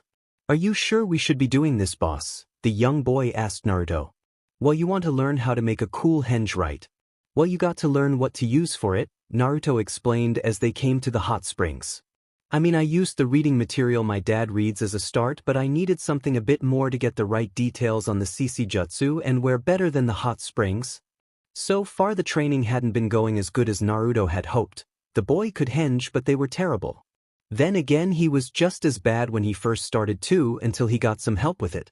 So after getting the basics down, it was time to work on the image, and he needed to get the kid an idea of what to look like, so they arrived at the Konoha Hot Springs. It was one of the largest ones in the Land of Fire and had a lot of business. There was nothing better for a ninja after hard training or a day's work to come here and relax. His dad had taken him here after some intense training many times, and so he knew the way around the place. They walked quietly to it, and at first, he thought of using a henge to get in through the front into the women's section, but the first and last time he tried that, he ended up being beaten, and his father called in to give him a punishment for it. So this time he snuck around to the trees in the back where it was safer and easier to spot them. Okay, he knew it was perverted, but after all, he needed references for the jutsu after all, but what they didn't expect was to find a man in red clothing, with sandals on and with very long white and spiky hair. The man seemed to be looking through a hole in the wall and making notes, it looked like. "Hey old man, what are you doing?" Naruto asked him, and the man nearly jumped. He looked at first thinking he was caught again, but sighed and then looked annoyed at the two boys. "Kids, I'm busy getting some research material, go and play somewhere else, will you?" He told them, going right back to his research. He had come to Konoha to report in like he did now and then to the Hokage, and decided a little detour was in order before leaving again. Naruto crossed his arms at the man. "Hey, so are we so move your old but Gramps? I'm trying to teach him a move of mine and he needs to know what to do." At this the old man looked at the boy with interest and grinned. "Ah, so we got a couple of young perverts in training, then it's my duty to train you boys in the way of the pervert." "We don't want to be trained as perverts," Naruto told him simply. "We just need a little look so he can get an idea and then we'll be on our way." "Ah, kids today have no standards," he yelled out with tears falling down his face. "Where have the younger generation gone? To think such young boys will never know the full joys of being a pervert. It's a crime against nature." "Man, this guy really is a big pervert," Konohamaru said to Naruto, trying to whisper, but the old man caught it. "I'm not a pervert. I'm a super pervert," he bellowed out, but that was not the brightest move he made as the entire female group in the hot springs heard it. "Is someone out there?" a woman's voice called out. "If there is, they are dead," another rang out. "Hey you, the Hyuga woman, is there anyone there?" At that the boys froze, knowing full well what that meant as the white-haired man paled. He had missed seeing a Hyuga, but then again he wasn't exactly looking at the eyes of the women. "There's some old man there and 2 kids. A woman who had to be the Hyuga clan member yelled out. "CRP! Run away!" Naruto yelled out as they made a dash for it. He saw that Konohamaru was having trouble keeping up, and he could hear the angry yells and curses of women getting out of the hot springs and the feel of a weapon just passing his head. Apparently, there had been some female ninjas that day besides the Hyuga woman too. He knew he couldn't leave Konohamaru behind. Remembering what the women did to him, he didn't want the kid to go through that. Thankfully, he was suddenly pulled up as someone grabbed him by the back of his black jacket as he felt himself going up and then crashing down. He felt something leathery and had bumps on it before feeling like he was going up in the air again and then crashing down. Once he gathered himself together, he looked to see that he was on what looked like a giant toad. The white-haired man was sitting on it, and he saw Konohamaru on the other side. Naruto looked up at the old man, wondering just who he was and where he got the toad. He figured it was a summons, but he never seen one this big. It was bigger than even Bull, the largest dog that his dad could call up. It's times like this that making a quick getaway comes in handy. He laughed as the boys started to enjoy the toad ride. By the time they lost the angry mob of women, they slipped off the toad. At this point, the man looked at the boy more closely. He was really looking at the blonde hair and blue eyes, and the mask was also something else that caught his attention. He had been too interested in his research to notice it before, but he knew the kid all right. "Hey kid with the mask, what's your name?" "Naruto Hatake, and who are you anyway?" Naruto asked him. The man smiled and began a strange dance on the giant toad. "I, my boy, am the great toad sage, a ninja of unparalleled power and skill whose good looks make women swoon and enemies tremble in terror. I am a master of seals and the author of one of the greatest series of novels of all time. I am the Toad Sannin Jiraiya."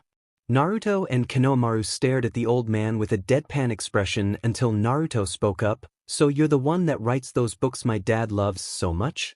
"Ah, so your father is a fan then? Well then I guess you can't be all bad," Jiraiya grinned. "Naruto, can we go now?" Konohamaru asked him, getting a little creeped out by him. Naruto nodded his head as they turned to leave. "Well anyways, see you around, Ero-sanin," Naruto said back to him as Jiraiya scowled and yelled at the boy who just laughed, running away with Konohamaru. Jiraiya watched the boy leave and grinned. He knew who Naruto was. After all, not many people had that kind of blue eyes and blonde hair. It had been a very long time since he last saw the boy. He stopped by now and then to check in on how Kakashi was raising the boy. It was hard to watch Naruto as looking at him made him think of his pride and joy Minato. The boy was so much like him in the looks department, it was hard not to feel that pain in his chest looking at the boy. He remembered being there for Naruto's 3rd birthday, although the kid wouldn't be able to remember him. And on his 9th birthday he had watched from the shadows as he played with his friends. It was nice to see him growing up in a loving environment, and it was a good thing that he had Kakashi to take care of him. He sighed to himself as he urged the toad to the gates of the city. He still had work to do. He had found out what had happened to Itachi and the group he had joined, and that wasn't good at all. If they were gathering up the demon vessels, that meant that Naruto would be put into danger down the line. Plus there were rumors that his old friend Orochimaru was on the move again after all this time. He had a lot of work ahead of him, but for a moment he wondered if he should stop. By more often, the boy had obviously made genin, as he saw what was on the black headband on his head was an indication. He thought that before he could leave, maybe look to see if he could find Kakashi first and have a talk with the man. "Maybe it's time I stop running from the past," he thought to himself. The Chunin exams were a ways off, so maybe he'd show up around that time after talking with Kakashi. It might be nice to get to know the kid instead of just watching him, although I will get him back for that arrow Sannin crack. I swear I never get any respect. Okay, let's see how that move is now, Naruto asked Konohamaru. It had been an hour since his meeting with that crazy old pervert, and now he was seeing the results of Konohamaru's training under him. The boy nodded and formed the hand seals, CC Jutsu. There was a puff of smoke and there was now a knockout of a brunette with long hair, and Naruto had to admit the illusion was very good. He was glad he knew that wasn't real, or else that would have caused a nosebleed even on him. He smiled under his mask and nodded his approval. Konohamaru reverted back and jumped for joy at this. All right, now I can use this on Gramps and beat him and prove that I can be Hokage. He shouted out. Well, true, this will beats him, Naruto said to him, but to be Hokage means more than just being strong, Konohamaru, and you should be Hokage for the right reasons.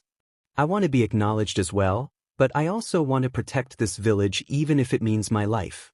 I would die to protect my village and family. Can you say the same? Konohamaru looked up at the boy and his words reached him. He looked down at the ground he was sitting on. He never thought about any of that. All he wanted was to be looked at as more than just the grandson.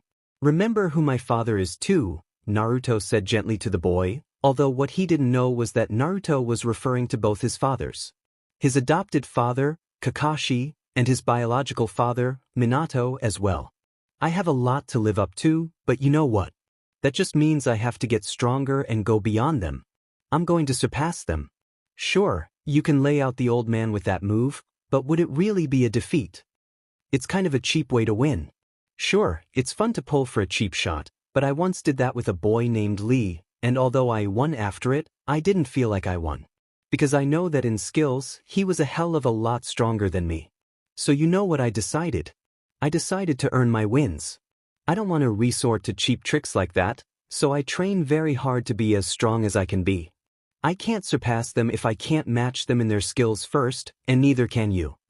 Konohamaru looked up at the boy at that point, and Naruto smiled down at him. If you really want to one day be Hokage, you have to train hard, because not only do you have to surprise the old man and protect this village, but you'll have to surpass me one day as well. Konohamaru grinned up at him and stood up. He looked into Naruto's blue eyes, and he could see the determination there, and Konohamaru matched his look. Naruto could see the fire beginning to burn in the young boy's eyes, and he saw that his words had reached him. Naruto, Konohamaru said to him, thanks, and you're right. I want to be seen as strong, so I'll train hard, and one day I promise I'll beat you for Hokage. Good, I look forward to it, Naruto laughed, and he looked at him as something hit him. First thing is that you're going to have to change your look. Get rid of that skull cap thing.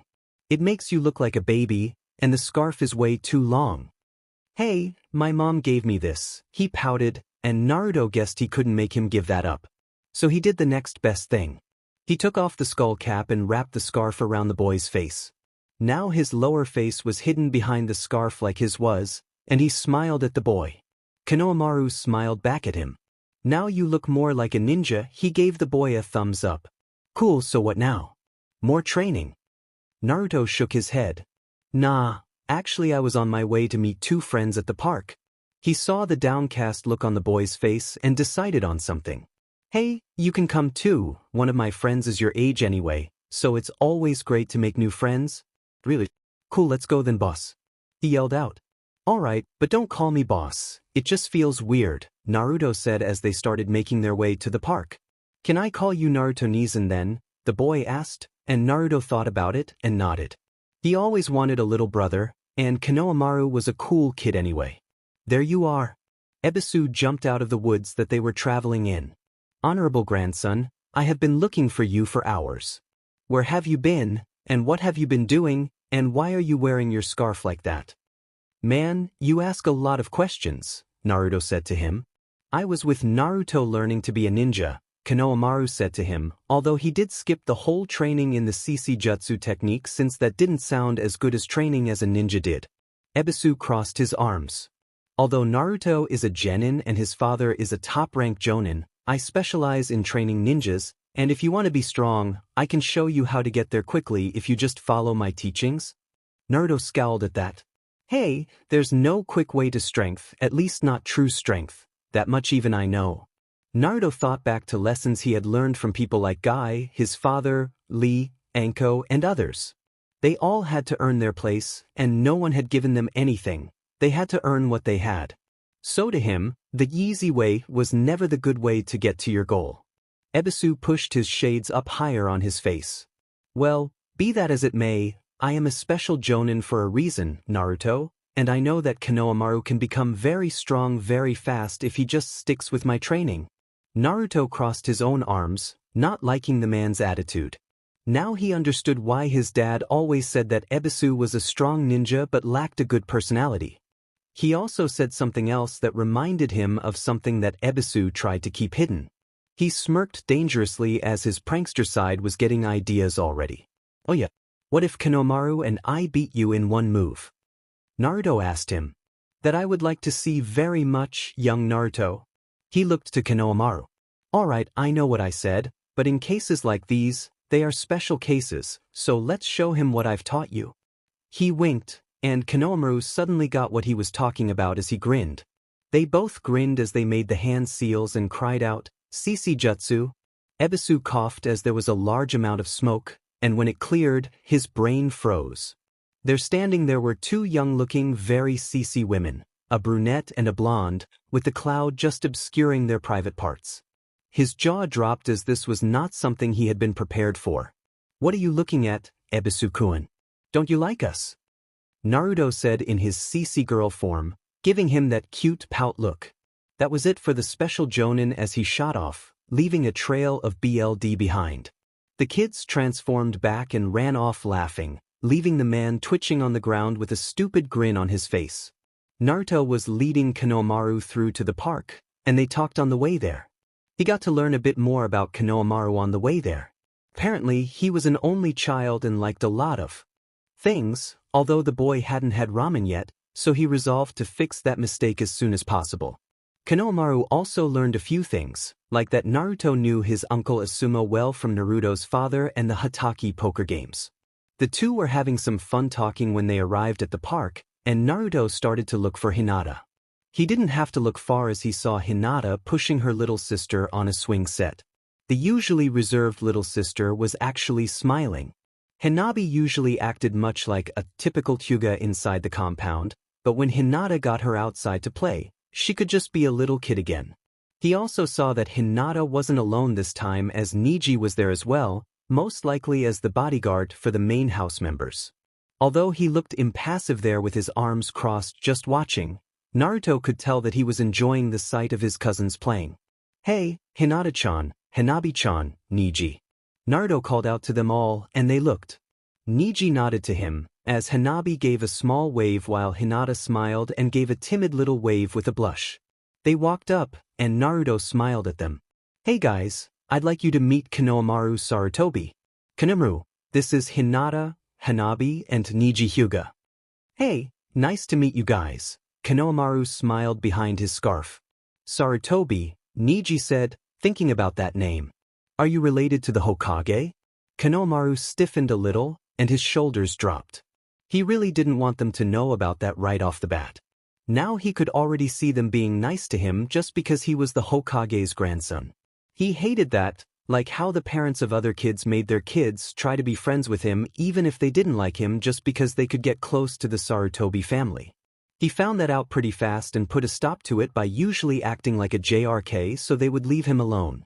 Although there were at least 2 kids that he knew at school that seemed okay, but only time would tell with them. Naruto saw the downcast look on the boy's face and had a feeling what he was feeling. Yeah, he's the grandson of the old man, but he hates being called honorable grandson and all that CRP. Hinata came forward and bent down to face the boy and gave him a kind smile. The kid looked up at the girl, and he had to admit she looked really friendly and kind of pretty too. Don't worry, we know what that's like. Gigi growing up in the Hyuga clan. Hanabi and myself are the daughters of the L leader of our clan, so I know what that is like. Konohamaru smiled at the girl. It wasn't often that he could find someone that seemed to know what it was like. He turned to see that the girl on the swings had jumped off and was walking up to him. She looked kind of like her older sister, only with longer hair. She seemed to be looking at him oddly, and it was making him a little nervous until the girl looked up at Naruto with a glint of humor in her pearl-like eyes. "Are you brainwashing little kids now to be like you, Naruto-Nizan?" Hanabi smirked a little. "What? Why do you say that?" Naruto demanded. "He looks a bit like you with his scarf covering his face," she pointed out. "Is there anything wrong with that?" Naruto said. Hanabi looked at Konohamaru and tilted her head a bit. After a moment, she shook her head. "No, nothing wrong with it." Konohamaru wasn't sure why, but he felt his cheeks heat up a bit from the girl looking at him like that and saying it. He didn't know why, but she seemed to be more confident than her older sister, that was for sure. Hinata giggled at the sight. "I am remembering when Naruto-kun and I met." Naruto thought about it and smiled brightly. "Oh yeah, that was one of the best days ever. I made the first real friend that day." Naruto's eyes dimmed a bit as he looked a bit sad. "Your mother was there that day. I remember you hiding behind her." Hinata had on a sad smile. Although it had been a few years, it still hurt that her mother was no longer living, and she looked to see her younger sister. She barely even got to know their mother since she had been so young. Most of the images she knew were from pictures that Hinata kept safe. She saw Niji look away and knew that he too felt the loss. Her mother had always been kind to the Branch family and to her uncle and cousin as well. Konohamaru noticed the sudden drop in the group and had to guess that it had something to do with their mother. He didn't want to ask since it looked like a painful thing. He would save that for later. Instead, he decided to break everyone out of this. He grabbed Hanabi's hand since she was closest and started to quickly move to a jungle gym set in a sphere. "Come on, let's go and play. This is a park, and parks are where you're supposed to have fun," the boy said as Hanabi was surprised by the boy and went with him so she didn't trip or be dragged. Now that Hinata saw that, she fell into giggles again, smiling. That was exactly like how Naruto got her to play all those years ago. She cast a look to Naruto and saw him smiling behind his mask at the scene, and she guessed that he was remembering the same moment too. Naruto broke out of his thoughts as he remembered something that he meant to ask Niji the next time he saw him. "Oh Niji, can you do me a favor?" Niji raised an eyebrow since he wasn't sure if this was the normal one, like the time a few years ago while still in the academy. He had run into Niji and asked him to hold something for him and then ran off. It turned out to be a paint can, and that was when one of the teachers caught up. As it turns out, Naruto had tried to make a piece of artwork in the teacher's lounge. That hadn't been a good day for Niji, although he did get Naruto back for that later. After yet another prank, he was running by Niji, so he just tripped the boy. Naruto had been caught and glared at the Hyuga boy, but later grinned at him. Apparently, he knew what Niji had done and why and accepted it. Although ever since then, he was wary of whenever Naruto said, "Can you do me a favor?" from that point on, like he was at this point in time. "Oh come on. I just wanted you to ask Lee if he wants a rematch with me sometime," Naruto sighed, seeing the look on the boy's face. Niji nodded his head.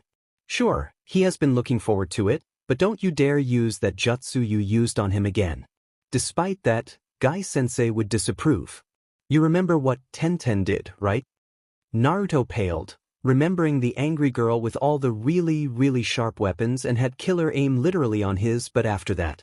Thankfully, she wasn't angry anymore, but he learned that all women, especially Kunoichi, were extremely dangerous when angry. "Oh trust me, I got a new move that will lay him out, and I didn't feel right winning that way. It was a cheap shot, and I want to beat him fair and square," Naruto told him. "Good, although he's been training extra hard and was trying to train while blindfolded," Niji told him, and seeing the expressions on both Naruto and Hinata's face, he sighed. It was Guy-sensei's idea to overcome the CC jutsu. He figured if Lee could fight without seeing it, then it wouldn't work. Naruto thought about that and smacked his head. "Oh man, I never thought of that. If someone can fight without seeing, it's DMN useless. That's pretty smart of them."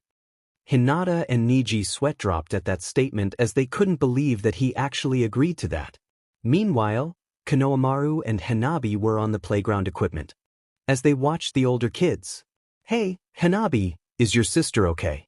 She stutters a lot, and she seems to blush a lot around Naruto-Nizan." Hanabi nodded her head.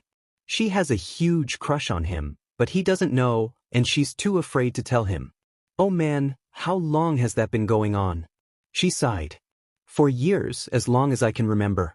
Now that I think about it, she's always been like that around him. Really? How long have you known Naruto? I only just met him today. Hanabi smiled as she couldn't remember a time she hadn't known him. All my life. He and my sister have been friends since before I was born, and he always comes over and is the only non-Hyuga who can just come and go from our compound. He's like an older brother. A bit goofy and stuff, but he's always been fun. Konohamaru smiled at that. That's cool. So is it because he's such good friends with your sister that he can just come and go? Hanabi shook her head. Well, not all of it. Before I was born, a cloud ninja tried to kidnap my sister and might have gotten away with it, but Naruto Nizan stumbled onto it and beat the ninja. Konohamaru looked back quickly to the three older kids, looking at Naruto with new respect as he was joking around with the other two. Sure, he was a genin and stuff, but he didn't think he was strong enough to take on a real ninja when he was younger. Naruto must be really strong then. I've got to catch up then. I won't be left behind. He may make it to Hokage before me, but I will take over after him, and I promise to not take the easy way either. So are him and your sister dating? Konohamaru asked, seeing how the two were interacting. Well, she really likes him, and I know she would love to be his girlfriend, but she's too shy to do anything about it, and as for him, well, he's totally clueless about it. Konohamaru looked over, watching the two again, and he had to admit she seemed like a nice girl. Would you want them to be together? Hanabi nodded at once, not even needing to think about it. Yeah, and if they got married, then he really would be my brother. She blushed a bit at that. She never told anyone that, and it just kind of slipped out, but it was true. She always thought that Naruto and Hinata would be great together, and having him as her brother-in-law would be great. He would be there all the time, and she knew it would make her sister totally happy in life too. Well, let's help them out then. Konohamaru smiled broadly at her, and she had to smile back. After that, they started to place them together as they made plans for getting Hinata and Naruto together. Plus, Hanabi, despite herself, was starting to have fun. There were no other kids her own age in the main branch, and the kids in the other branch stayed away from her, so she didn't have any kids her own age to play with. So meeting another kid her own age that didn't seem to care about her station in life, about her clan or anything. With him, she was just another kid, and she was growing to like this as well. She hoped to see more of Konohamaru. Elsewhere, Kakashi was reading his usual book as he was currently reading volume 2 of his beloved series, walking through the streets of the village. He somehow avoided all the people, carts, and anything else in his way without looking. It was an odd sight to see at times for a man with only one eye, hence no depth perception reading, and still avoiding everything and anything in his path. If it wasn't for the fact he would read out quietly to himself bits and pieces, people wouldn't even think he was reading. He was just getting to a good part where the young lovers had just escaped from a band of enemies and were hiding out in a cave. They were wet from the rain, so they had to let their clothing dry. He let out a perverted giggle as he knew where this was heading, but he didn't dare skip ahead. It took the flavor out of things that way. He was just getting to where the girl was shyly blushing when he felt a large chakra signature overhead. He looked up and was surprised to see Jiraiya there up on a rooftop. So, back in town? Kakashi said with an eye smile.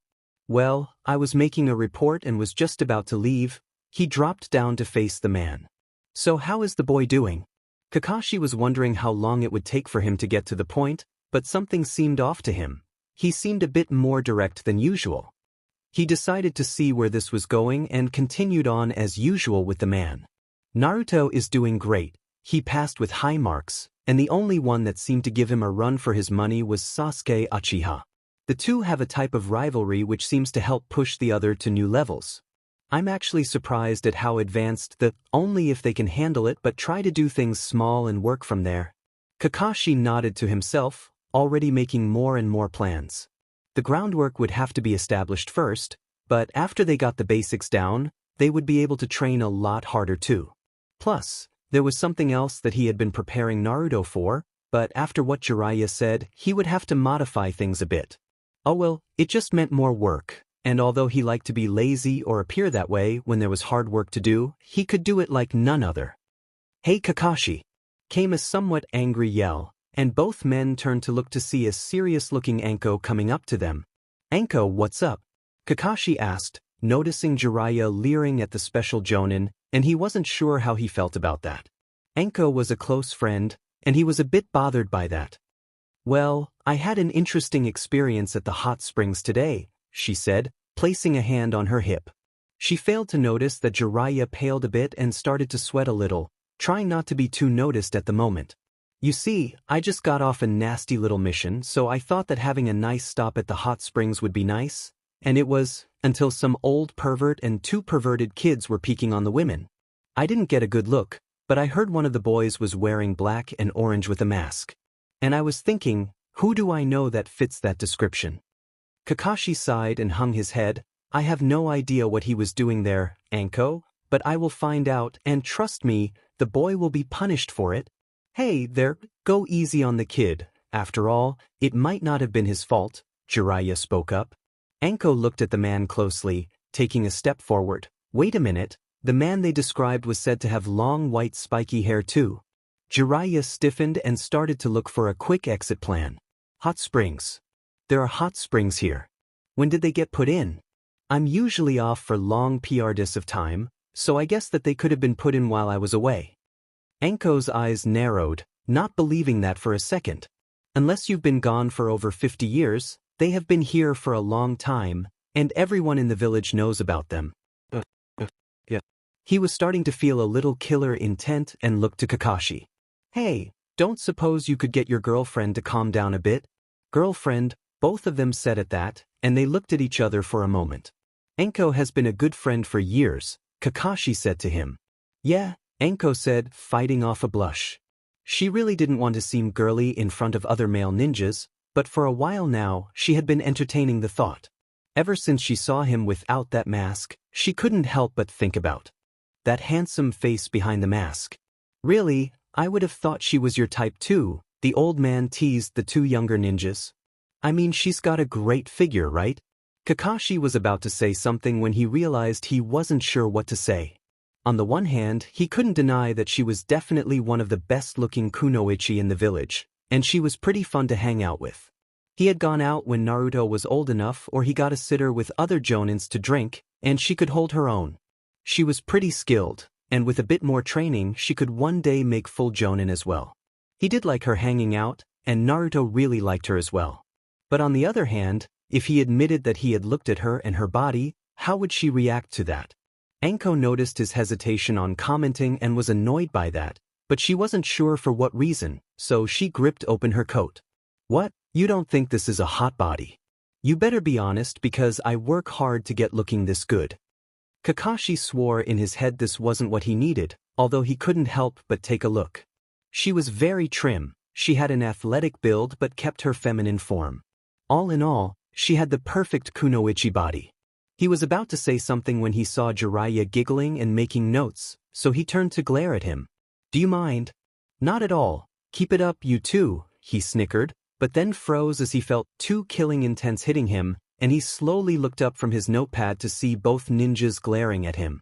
Kakashi cracked a knuckle while Anko took out one of her kunai.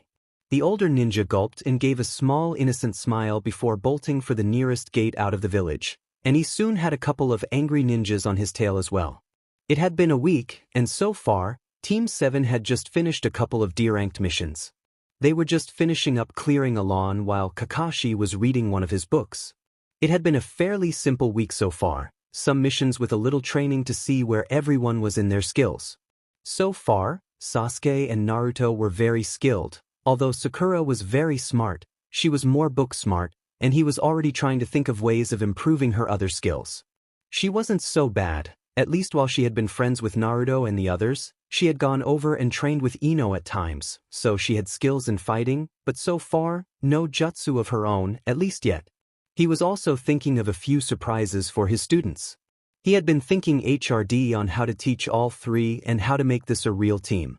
He thought back to his own days as a genin with Naruto's father teaching him with Obito and Rin. He also had been thinking about the whole thing with Anko last week as well. So far, they had been pleasant together, but there was something going on, like something going on under it all. Besides, he hated this Things were so much simpler, but he couldn't think of that now, at least not yet. He looked up to see everyone finished and snapped his book shut. Alright, looks like we're all done here. We did all the work. All he did was read again, Naruto muttered to the two others, who nodded slightly. Well, come on, before I report in for the team, I think it's time for you all to learn a new ninja skill, Kakashi said as he led them into their training area. When they got there, he could see Naruto excited as usual, although he would have to disappoint him this time. Alright, while I'm reporting in, I also have some things to look into. Naruto, I want you to teach them the tree walking exercise while I'm gone, Kakashi said. Naruto groaned, oh come on Pops, I already know this. I mean sure, I don't think they know, but I learned this while in the academy. Why can't you teach me something while they're learning this? Naruto, you are in a team, and as such, this is a team exercise as well as training, Kakashi then I smiled. Besides, they could use your help with this advanced chakra control exercise too, and if you really want, try to do it on water once they got the hang of it. Wait, you can do it on water too, Naruto said, excited. Kakashi nodded, although what he forgot to tell him was that you had to use your chakra differently. Oh well, not trying to get wet was a nice way to motivate him to learn faster. Alright, you can count on me, Naruto said happily. Meanwhile, the other two were wondering just what was going on. Sakura was eager to learn something new, while Sasuke was a little irritated that Naruto seemed to know something that he didn't, and that meant that he would have to train even harder to surpass him in whatever it was that they were going to see. As soon as Kakashi left, Naruto led them over to a few trees. Okay, so what's so special that you of all people are supposed to teach us? Sasuke asked with his arms crossed over his chest. Naruto smiled under his mask. It felt so good that he was going to show up Sasuke. The guy always seemed to know everything in school, and it was great to show him something for a change. Basically, we're going to climb the trees but using only our feet. What? You can't do that, can you? Sakura asked him, wide-eyed, although Sasuke gave a small grunt that he wasn't sure he believed it either. Sure you can, Sakura-chan. All you got to do is use chakra in your feet to stick on it like this. Naruto made a hand seal and concentrated. His control was still not that great, but it was miles ahead of where it originally had been, thanks to his dad making him do this exercise among others all the time. He concentrated and started to walk up the tree. He went all the way up to a very high branch and then jumped onto it. See, nothing to it, he shouted out to them. Sasuke grunted and made the same seal, going to do the exact same thing, only he only made it up one step before falling onto his back, and he looked up annoyed at a laughing Naruto. I guess I forgot to mention that you need a set amount too much, and you won't stick, and too much, and you can launch yourself right off the tree, Naruto laughed. And I bet you know that firsthand too. Sasuke shouted up at him as Naruto stopped laughing and sweat dropped, scratching the back of his head. It was only a few times, he muttered to himself, although in truth, it had been a lot of times before he got the hang of it. So how are you doing, Sakura-chan? Huh, where did she go? Naruto looked at the bottom, but he didn't see her anywhere. Right here, Naruto, Sakura's voice said next to him, making the boy jump and nearly fall off the branch. He caught himself and saw Sakura there, sitting on the branch, giggling at how he looked clinging to the trunk of the tree. How did you get up here? He asked, shocked that she was up here. I did what you did. It's not very hard, she told him.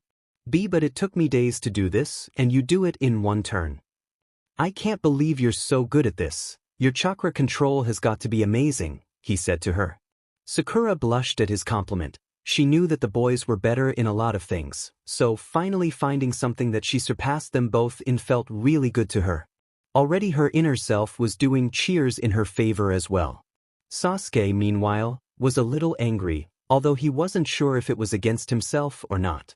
He only picked himself up and decided to train even harder. There was no way he would be left behind.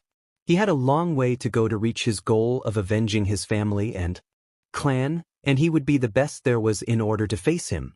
The three trained a lot that day. Naruto had Sakura run up and down the tree, saying it was a good way to gain more chakra in her system, and if Sasuke asked her for any advice, he was still trying. Although Naruto had to admit the other boy was doing better than he had when he started this. He went to a small pond in the area and tried water walking and ended up getting entirely wet for the entire time and only got to the point where he was standing on the water, but his feet would keep sinking up to his ankles, and any movement caused him to lose focus and fall in again. By the end of the day, Sasuke had gotten halfway up the tree, Sakura was dead tired and could barely move, and Naruto looked like he spent the day in a rainstorm. It was a very amusing sight when Kakashi returned at the end of the day to tell them training was over for the day, but so far, he could already see some improvements in his young team, and he could wait until tomorrow when they started with weights on for their physical training. It had been a busy couple of weeks. Every day, Team 7 usually had at least 1 or 2 D-ranked missions and then trained after it. They had shred tree walking and were learning more taijutsu skills lately as well. They were also getting used to the weights that Kakashi had put on them. He made them wear them the entire day, even during the missions, until they got used to them. The 3 genin were usually very tired at the end of the day because of it, but Naruto usually was the one to bounce back first, thanks to his little guest in his stomach healing him. They all had been working hard, and Kakashi was proud of how they were doing. Of course, there were the little bumps along the way, such as Naruto and Sasuke kept getting in each other's faces. Sakura usually played peacekeeper but at times also had to rein in Naruto as well. It reminded him a lot of his own team when he was their age. Sasuke reminded him so much of himself at that age. Sakura was a lot like Rin, and Naruto was like Obito, only he wasn't late like he was all the time. It seemed that fate had played some sort of joke on Kakashi, but DMN it if he could see the punchline to it. They had just finished catching that cat Tora for the 3rd time. The cat seemed to be okay in Sakura's hands, although Naruto was covered in scratches again. It happened all the time, and some animals didn't like Naruto, most likely because of what was inside of him, which most likely made them uneasy. They were currently standing in front of the Hokage, waiting for what he had to say. He noticed that Naruto was a bit tense for some reason, and he could already sense him about to blow up about something. He thought of how he could prevent it, but then again, it was hard to prevent Naruto from doing what he wanted. Now then, that's at least 14 missions you've done, and I do have a few others here that you could do as well, the Hokage said, looking over the team's file. There are a few more D-ranked missions here as well that you could do for the rest of the week. No way! Naruto shouted out, finally losing his patience. We've been doing these chores for 2 weeks, and I want to put all the training to the test. We're ninjas, shouldn't we be on actual missions or something? I mean, I'll never get to be Hokage if all we do are these crappy things. Naruto!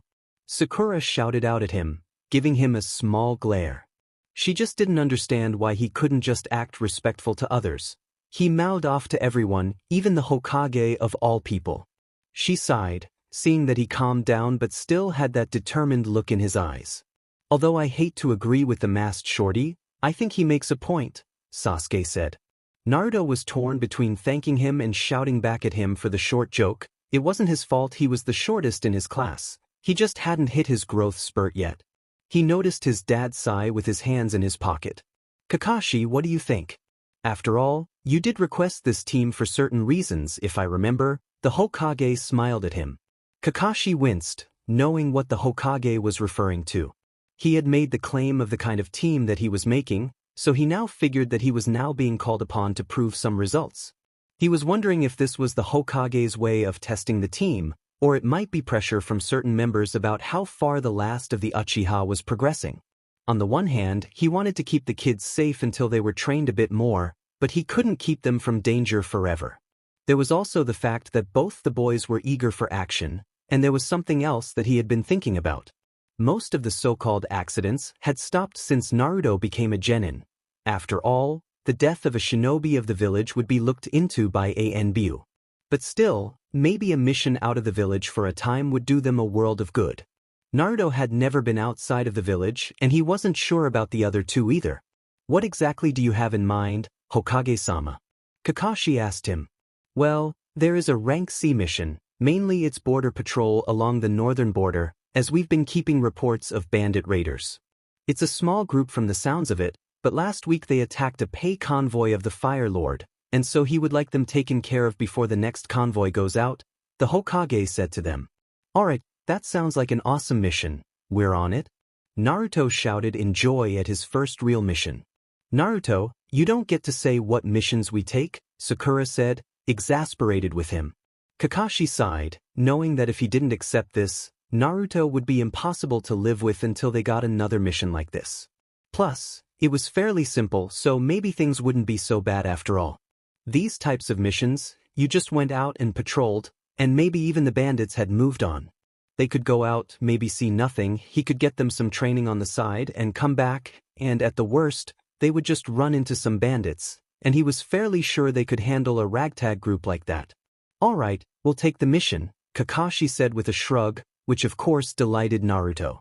It took a few hours, but they had to gather up supplies. Naruto kept asking his dad what he thought he should bring, as the boy was excited. It was his first real mission, and he was leaving the area of the village for the first time in his life. He had heard and read all about other countries and what the fire country was like, so this would be great for him to see it in person.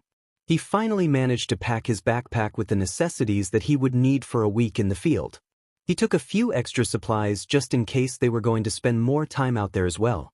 Come on, Dad, I want to go, and you're not making us late, Naruto said, literally dragging his father out the door. Calm down, kid, and why do you assume we're going to be late? He asked in that innocent voice as he got a glare from Naruto, making him sweat drop a bit. Never mind. They made it to the main gate on time for once, which was a surprise to the other team members, although with Naruto making sure his dad was still there with him and hauling him along made sure of that.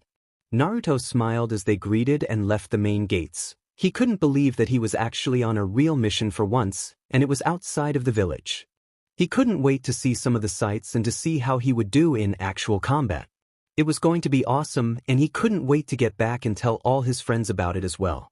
He was walking with his two teammates, with his dad in the back reading his book as they made their way to the border. Hey Dad, do you think we can get some training in while we're on this mission? Naruto asked him. Maybe if we got time for it, Kakashi said, thinking about it. Can you teach us some new moves?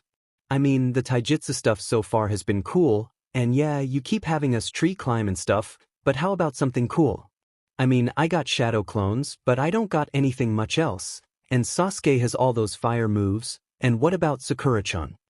Naruto asked him. Kakashi had been thinking on that for a bit, and although he had been giving his students the basics and getting their stamina, speed, strength, and chakra up, he had also been working on their fighting styles. Sasuke, of course, used his intercepting fist style of his clan, but he had lots of holes in his style because no one could teach him. He guessed the young Uchiha was using old scrolls of his family to learn the style. Kakashi was familiar with the style and was helping him to develop. Sasuke gave a small grunt. We should be getting stronger, and most of what we've done has been useless, at least to me.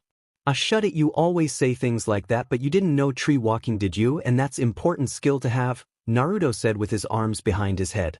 Sasuke gave a small grunt that meant that he gave that to him but didn't have to say it out loud as his pride wouldn't let him.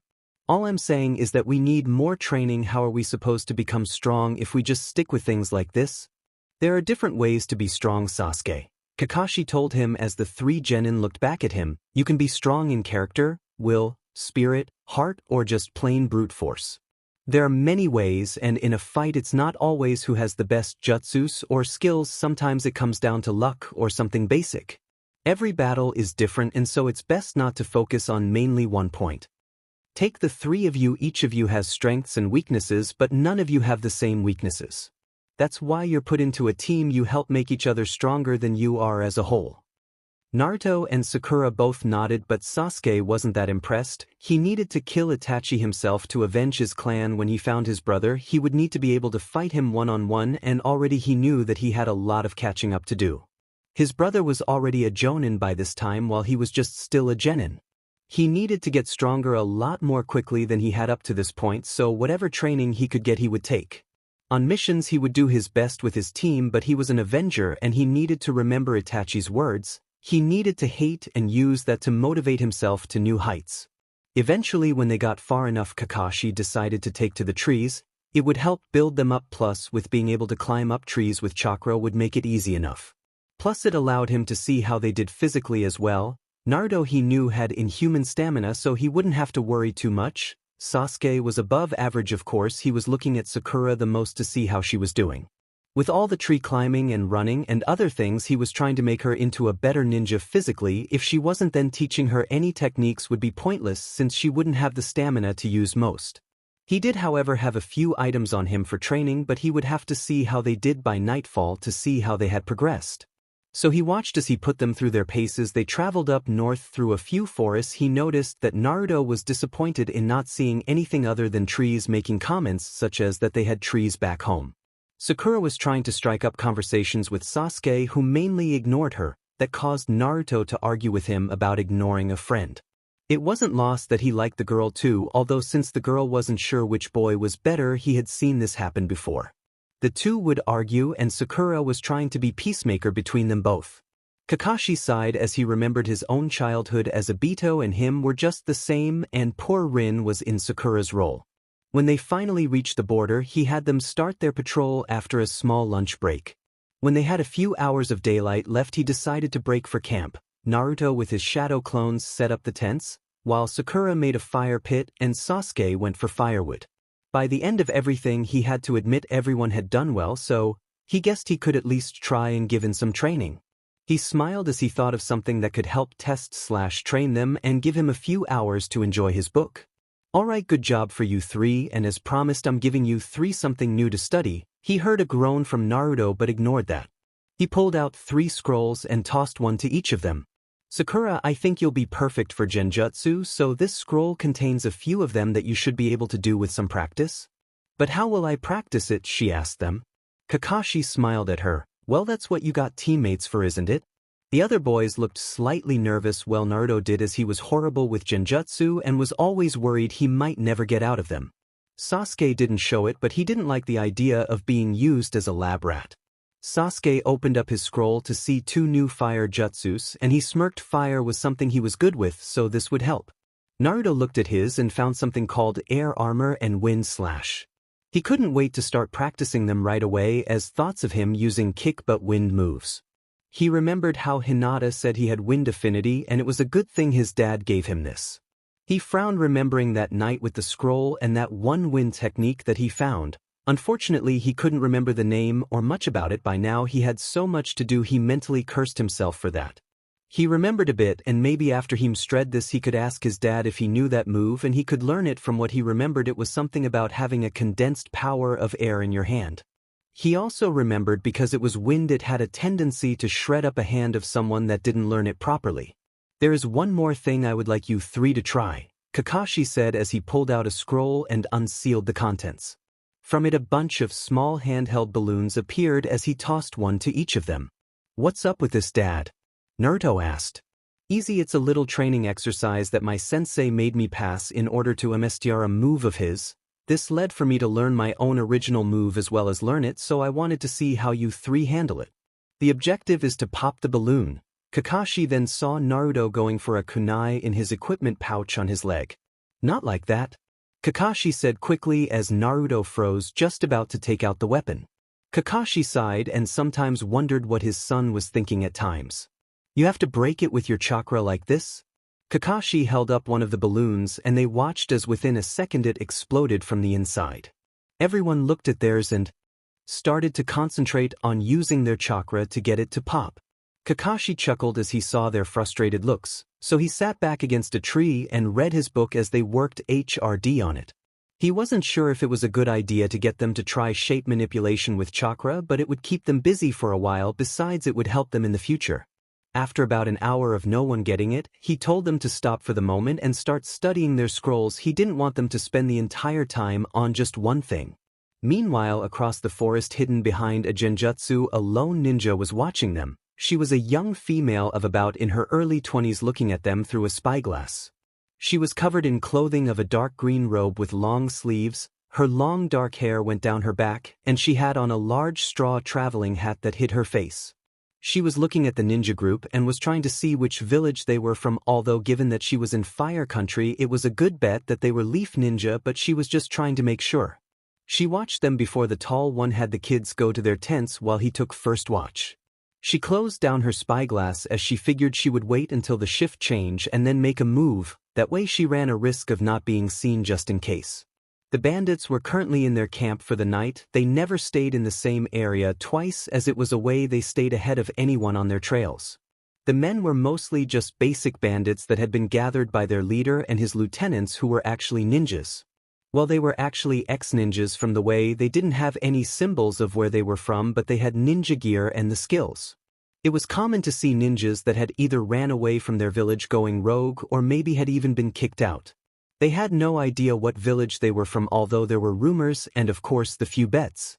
Good money was on the Mist Village, as they had a high number of ninjas that went rogue for good reasons.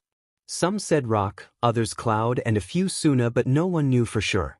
Even their leader never used his real name, which made them think that he was a missing nin trying to hide from hunter nins looking for his head for whatever bounty was on it. They only knew him as Scar from the scars on his face and the missing eye he had as well.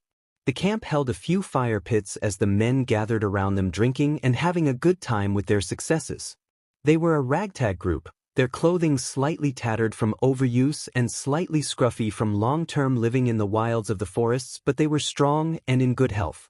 They all carried various weapons, and the camp had set up tents all around the area, as well as a few carts to hold their supplies and whatever they had stolen up to that point. So far they were looking for a place to have as a base so they could have somewhere to put everything safely. In the main tent we find the leader Scar looking at a map on the dirt ground with his lieutenants. Although they called him Scar, his real name had once been Akira of the Cloud Village. But that was years ago, before his shame. It all went wrong on that DMN mission to the Leaf Village when he had tried to steal that Hyuga girl. Things had been going so well up to that point when he showed up.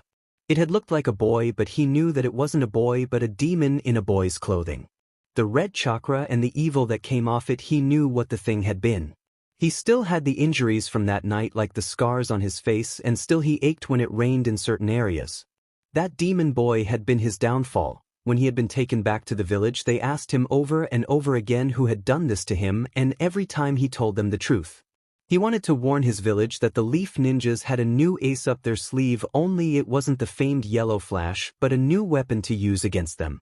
He told them about the boy and said that they should kill it before it got too old to be used against them. But they didn't listen. No one believed his story, and many thought that he had lost his mind. As he healed, he knew that his reputation was over, that no one would hire him and his village would see him as an embarrassment. Then of course he heard about their own demon girl, and things started to make sense. The girl was older, but she had to be like the boy, and that made her a danger to the village. So he gathered up a few ninja that thought the same way and had tried to rid their village of her, but they had failed. The girl had lived and they had to go on the run as missing nins. He never used his real name anymore, and his lieutenants had chosen new names for themselves as well. He never did understand how things had gone this way. If they had their own demon girl, then why hadn't they believed him about the boy? Why did they keep the girl? Didn't they know she was a danger to them all?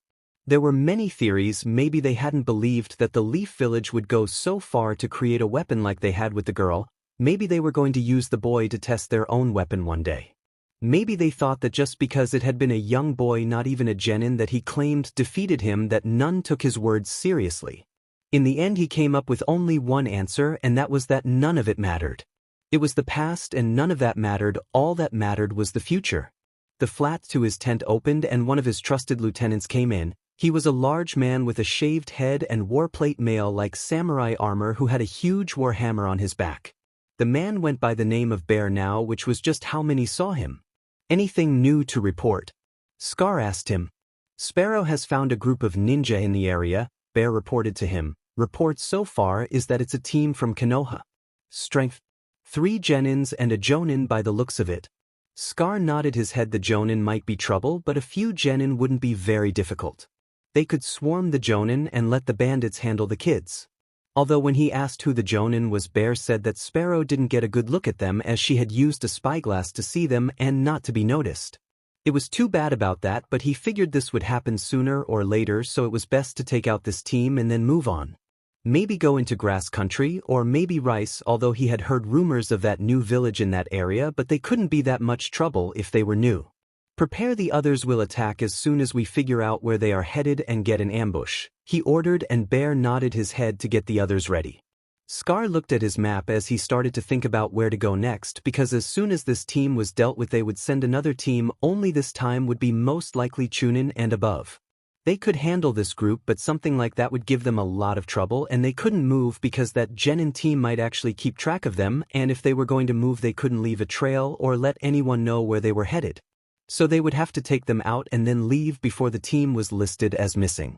It had been a couple of days, and so far nothing much was going on, which to Kakashi was just fine. He kept his genins busy with training and giving them pointers now and then on how to look for signs that people had been in the area. He also figured that he had what he needed from the balloon training, so he stopped that training for them. Sakura ended up being able to make a small hole, but after all that effort left her too weak. He had expected as much from her at this point. She could control her chakra the best, but she didn't have what it took to take the training any farther, at least not without years of extra training to get her chakra up.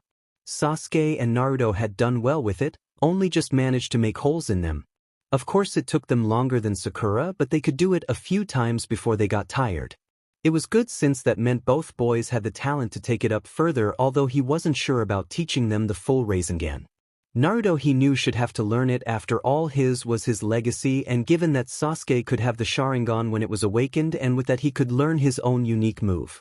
But they still had a long way to go. He remembered how long it took himself to be able to break the balloon into pieces and not just make a small hole. It wasn't easy, but this would help them later on when he started with a few other training techniques. This was the first step for both moves, and he had to admit he was glad at their progress. So after that he had them keep on learning on the scrolls he had. This turned out to be very interesting. Sakura had started to practice her genjutsu on the boys. Apparently years with Naruto had rubbed off on her a bit, and she had a slight side for being a prankster. He wasn't sure what they saw, but apparently the boys were staying away from the girl for the time being. Naruto seemed to be having some trouble with the elemental thing, but then Kakashi just gave him the scrolls, and although he took to the shadow clone jutsu using elemental moves took longer. Sasuke, although he told to hold off until they either found a good body of water or they got home. He didn't like it, of course, but it was better than burning down the entire forested area and letting the bandits knowing where they were anyway. So by now they were moving along the border, and so far so good. They hadn't run into any trouble, and whenever Naruto got twitchy without any excitement he would have Naruto fan out with shadow clones to scout the area for trouble or increased his training. Although that trick seemed to be losing its impact on him and the novelty of it was wearing it off.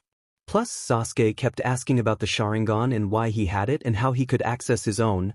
All in all, Kakashi was getting a bit sick of things.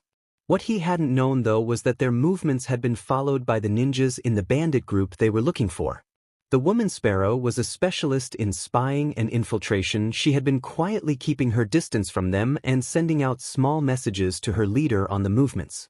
She was waiting for word from Scar on what to do. Hopefully they would soon, because she was getting sick and tired of this. She was waiting in the trees before she felt a familiar presence and looked behind her shoulder. There was Bear there sitting on a branch behind her. "What is the word?" she asked him. "He says that we attack them when they reach the open area. The bandits will take care of the genin while we take care of the jonin," Bear told her.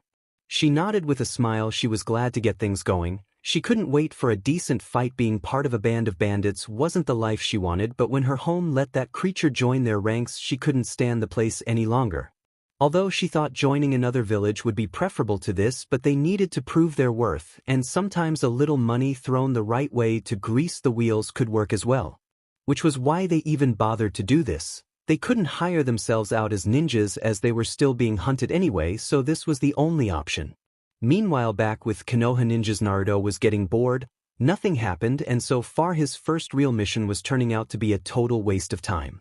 He hoped for some action. Sure, he got to practice some new jutsus, and he secretly was planning on continuing that training with the balloons that his dad showed him when they got back, but it was just so dull. How was he going to be Hokage if he couldn't test himself out for real? By now they were just walking, taking a break from jumping from tree to tree. Naruto looked to his right to see his dad reading his book as usual, then he looked to his left. Sakura was studying her scroll, most likely working on the genjutsu in it. So far she was the only one that was getting anywhere in her own jutsus. Although he hated being put in them, they just unnerved him for some reason, and Sasuke seemed to particularly didn't seem comfortable by being placed in one for some reason. So they walked on in silence as he didn't want to bother Sakura, and Sasuke was usually the quiet one anyway, and his dad was reading, so he was left on his own just thinking. He was a bit disappointed in this for another reason. He wanted to brag about his big adventure to all his friends. He really wanted to tell Hinata as well. He had been looking forward to telling her all about this as well. He sighed thinking how Kiba would never let him live this down when he found out about just walking in the woods all this time and nothing to show for it. Stupid Kiba, I just know he'll laugh his butt off at this. At least Shikamaru won't say anything, or Choji and Shino would most likely shrug as well, he thought, although I was hoping to impress Hinata a bit. After all, she's been my closest friend. Kind of wish she was here instead of Sasuke. At least she's nice to hang out with, plus she's the nicest person I know. I just wish why she blushes and faints all the time. Maybe I should ask her family if she's sick or something. Meanwhile, back in Konoha, Hinata sneezed while trying to get into her gentle fist-style stance in a training session with Kiba. Hey Hinata, you catching a cold? Kiba asked her as he froze a moment before attacking. And no, I don't think so, Hinata told him, getting ready. She wasn't, however, totally focused on her training.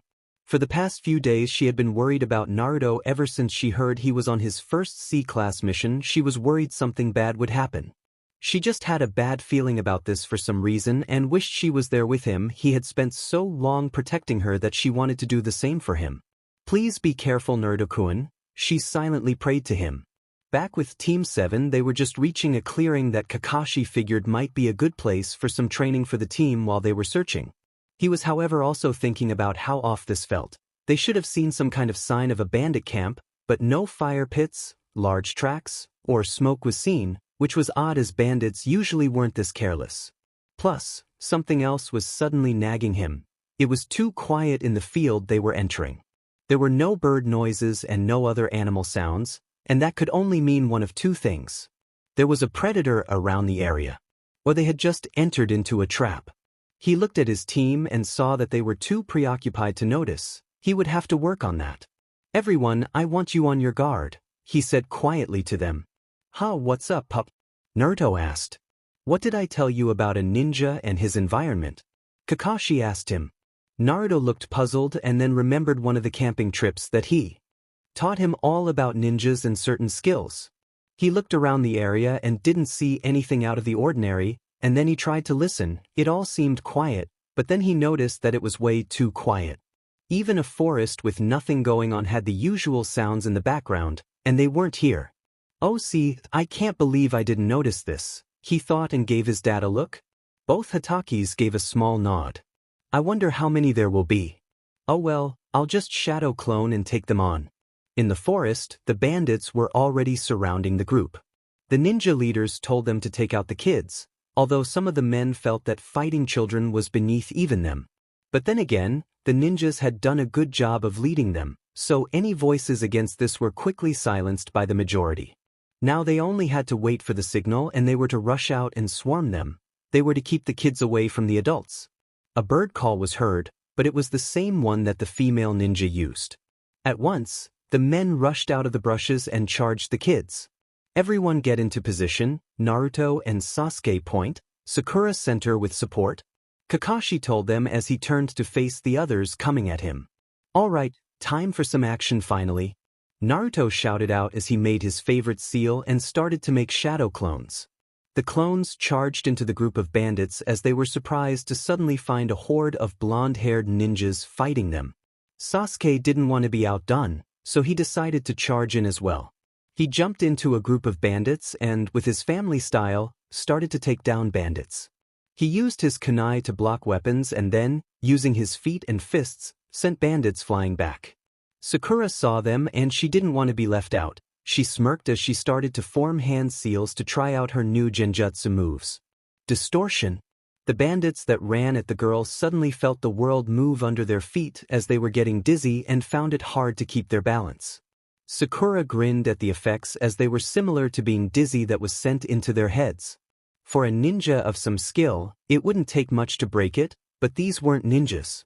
She ran forward and, as they were trying to keep their footing, she easily started to defeat them. Meanwhile, Kakashi had to dodge a kunai that had been thrown at him, and he was surprised to see the ninja weapon. They were only supposed to be bandits and not ninjas, but that would explain why the bandits were able to hide their tracks so well. They had professional help.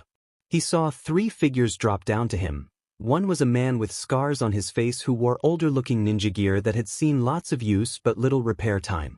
The other was a very large man with an equally large club weapon, and finally, what looked like a woman with long hair and robes and a large straw hat on her head. So they have missing ninjas helping them, Kakashi guessed by their lack of headbands and their appearance. This complicates things. The others seem to be focused on the bandits while the ninjas are after me. That's smart. The kids don't stand a chance against 3 trained ninjas, even if they are renegades. Take him, Scar said as they all jumped to attack the Jonin. Naruto was having a good time. The bandits weren't expecting this team to be this good and they were making headway in beating them back. That is until he noticed that his dad was fighting against 3 people that didn't look or fight like bandits. "See, guys, look behind us." Sasuke looked and saw the ninjas and swore this wasn't in the mission briefing, but at any rate he needed stronger opponents to test himself. With a vicious backhand to one of the last bandits in his area, he saw that the bandits weren't much of a threat anymore. "I'm going to help you too, keep it up." Sasuke ran up to one of the ninjas and threw several shuriken at him. The man was only lucky enough to have turned in his fighting Kakashi to notice and managed to twist his body enough to dodge them, with only a couple giving him shallow cuts. "Brat, Sparrow, take care of this one," Scar said to her. She nodded and ran to intercept the boy. He was fast, but she was faster. Sasuke was struggling with the woman as her strikes came in swiftly with knife-like blows. I need to be faster," Sasuke thought and grunted from a blow. He tried to use a flame jutsu on the woman, but she was too fast as she just dodged them. Then she stopped and started to make hand seals, but he couldn't see them. Her robe had long sleeves and so her hands were hidden from sight. "Illusionary warrior's jutsu," she said, and suddenly there were copies of her all over the place. He dodged as a few kunai were thrown at him, but he knew that they were illusions and only a few were real. So one that was coming from his sides and behind he ignored as he knew she was in front of him. But he felt the cuts as the kunai scraped his skin. He was surprised at that. He quickly turned around wondering if she had gotten behind him. How did she? She shouldn't have been able to get behind me that fast, but those came at different angles too, he thought as he dodged even more of them. Then he realized his problem. He had been fighting this as though they were just clones. His spares with Naruto had been with shadow clones who were real bodies. Plus, he was in a genjutsu as well. For all he knew, the pain he felt wasn't totally real. A few of the injuries could be real, but he couldn't tell the real from the fake ones. "I need to be faster or else I'm going to get killed," he thought. He was focusing on his chakra, trying to keep ahead, although what he didn't notice was that chakra was starting to build up behind his eyes. Suddenly, the world shifted slightly for him. It was like he could see everything in a new light. It all looked the same, but there was almost like a ghost image on the female ninja. He also found himself being able to dodge faster as well. What he couldn't tell was that on the outside, his eyes had changed into Sharingan eyes. His left had 2 tomo while his other only had 1, but they were giving him a much-needed edge. He also could see through her illusion as well. He could see the fakes and he ran towards the real ninja. She was surprised when he suddenly was able to see through her illusion. She didn't understand how that was possible, but she was caught off guard by some genin that had seen through it. Then she saw his eyes and she understood. She had heard of those eyes and what it meant. She dropped her illusions and tried to fight him again, but it wasn't the same this time around. He was blocking her attacks this time, and as they fought, she realized something else. He was starting to copy her movements exactly and use her own moves against her. "You little brat, I'll kill you," she said and tried to use a kunai to stab him. "Not today." He gripped her wrist and threw her over his head. He heard her land and grunt and turned to quickly prepare for her counterattack. But she was just laying there motionless, and for a moment he thought that she was faking, but he didn't see any movements, not even slight breathing. He slowly moved towards her and turned her onto her back and was surprised to see that she had landed badly and onto her kunai. It was deep in her chest and her eyes were lifeless. It was just bad luck she had landed like that, but it was still strange. He had thought about killing his brother for years, but this was his first kill. Yes, she had tried to kill him, but it felt strange. He wasn't sure how to feel about this as he looked down at her. Meanwhile, Sakura was finishing up her own battles. Her new genjutsu was proving to be a very handy thing for her, but she lost her focus on her surroundings and missed one of the bandits getting back up. He had only been stunned and saw the pink-haired girl. He got up and threw a punch at the back of her head. She hadn't seen it coming and her head exploded in pain as she staggered forward. Then she felt a hit to her kidneys and felt herself being thrown to the ground. There were stars in her vision and suddenly she felt a hand on her neck squeezing her throat. "You little pink-haired beach, I'm going to kill you for that," the man said as his hands gripped her neck. Sakura was starting to panic from the lack of air and the pain in her neck. She knew that if she didn't do anything, she was going to die. One of her hands went for her weapons pouch on her thigh and grabbed the first thing she could. She grabbed a kunai and stabbed the man in the side. He cried out in pain, but his hands stayed where they were. She just kept stabbing him. She felt the warmth on her hands but ignored it. Then, when the world was going dark, she suddenly could breathe again. She gasped for breath and started to cough. She rolled to her side and when she could steady herself, she looked around and froze. She could see the man there, ugly wounds on his side. There was a lot of blood too, and that's when she looked at the warmth on her skin. She had his blood all over her hand and forearm. She had never thought about killing someone and she had just done it on instinct. She felt very sick at the moment and started to throw up her last meal on the ground. Kakashi had been fighting the large ninja and he had to admit the man had some power. With that huge club of his, if he connected, then Kakashi knew he would be having a bad day. Luckily, he was faster than the large man to keep himself from getting hit by him, but it wasn't easy as the man was like a juggernaut. He just kept on coming. "I'm going to enjoy this. Do you have any idea how much money is on your head, Kakashi?" Bear asked him, swinging his large club in a downward arc. "Ah, so you know of me, huh?" Kakashi said before jumping aside from the blow that left the earth damaged in its wake. "Well, sorry if I don't know who you are, but I don't have time to deal with this." He pulled up his headband to reveal his Sharingan eye as he dodged the man again. Kakashi jumped up high and started to make hand seals. As he finished, he blew out a ball of fire at the ninja. Bear quickly countered by creating an earth barrier that covered him in a dome that came out of the ground. He may have been from the Cloud Village, which was good with lightning, but he had picked up on a few Earth-style moves here and there over the years. That was pathetic, he muttered to himself, getting ready to move when he heard the sounds of birds chirping.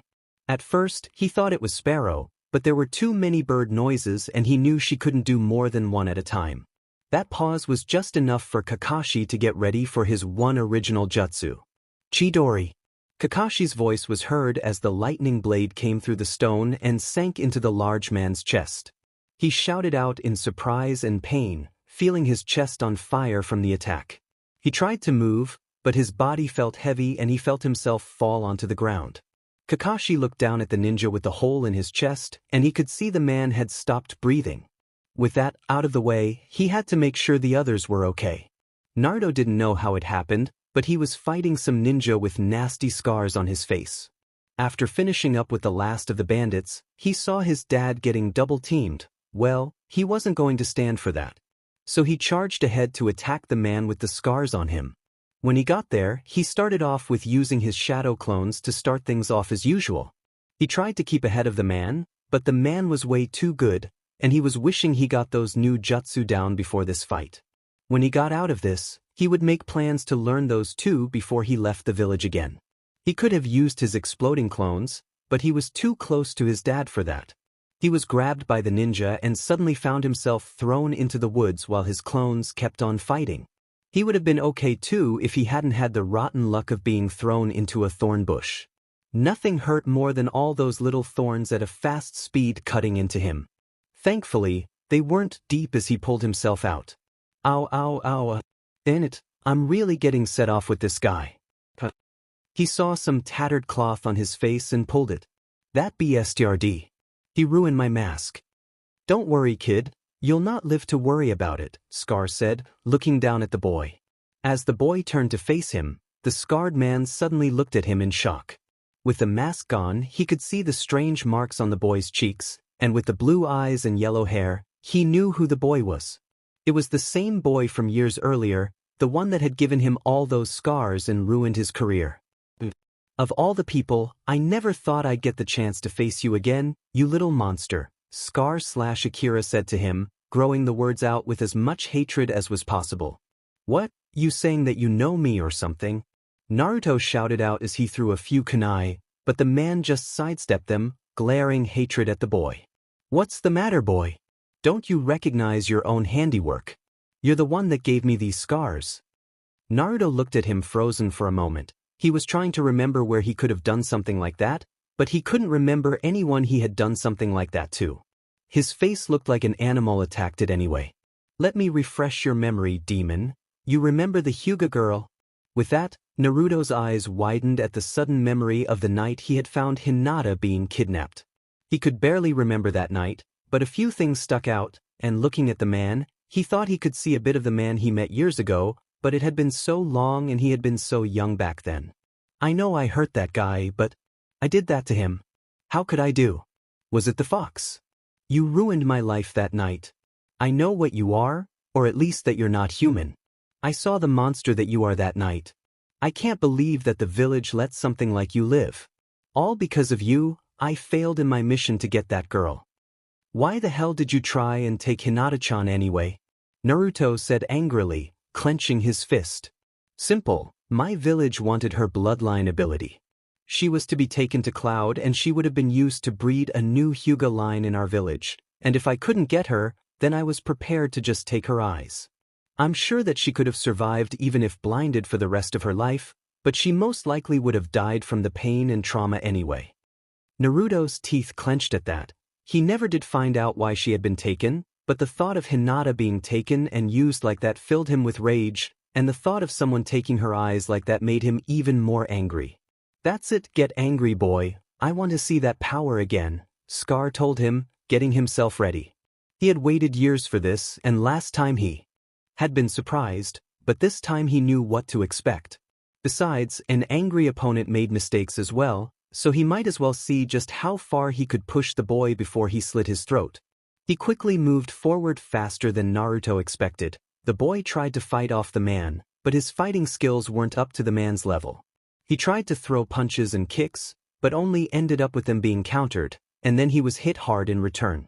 But no matter how many times Naruto was kicked down, he never gave up. He just got up and tried to go at it with more force. He created several shadow clones as he used them to try and overwhelm the man. Scar only smirked as he started to make hand seals. Lightning storm.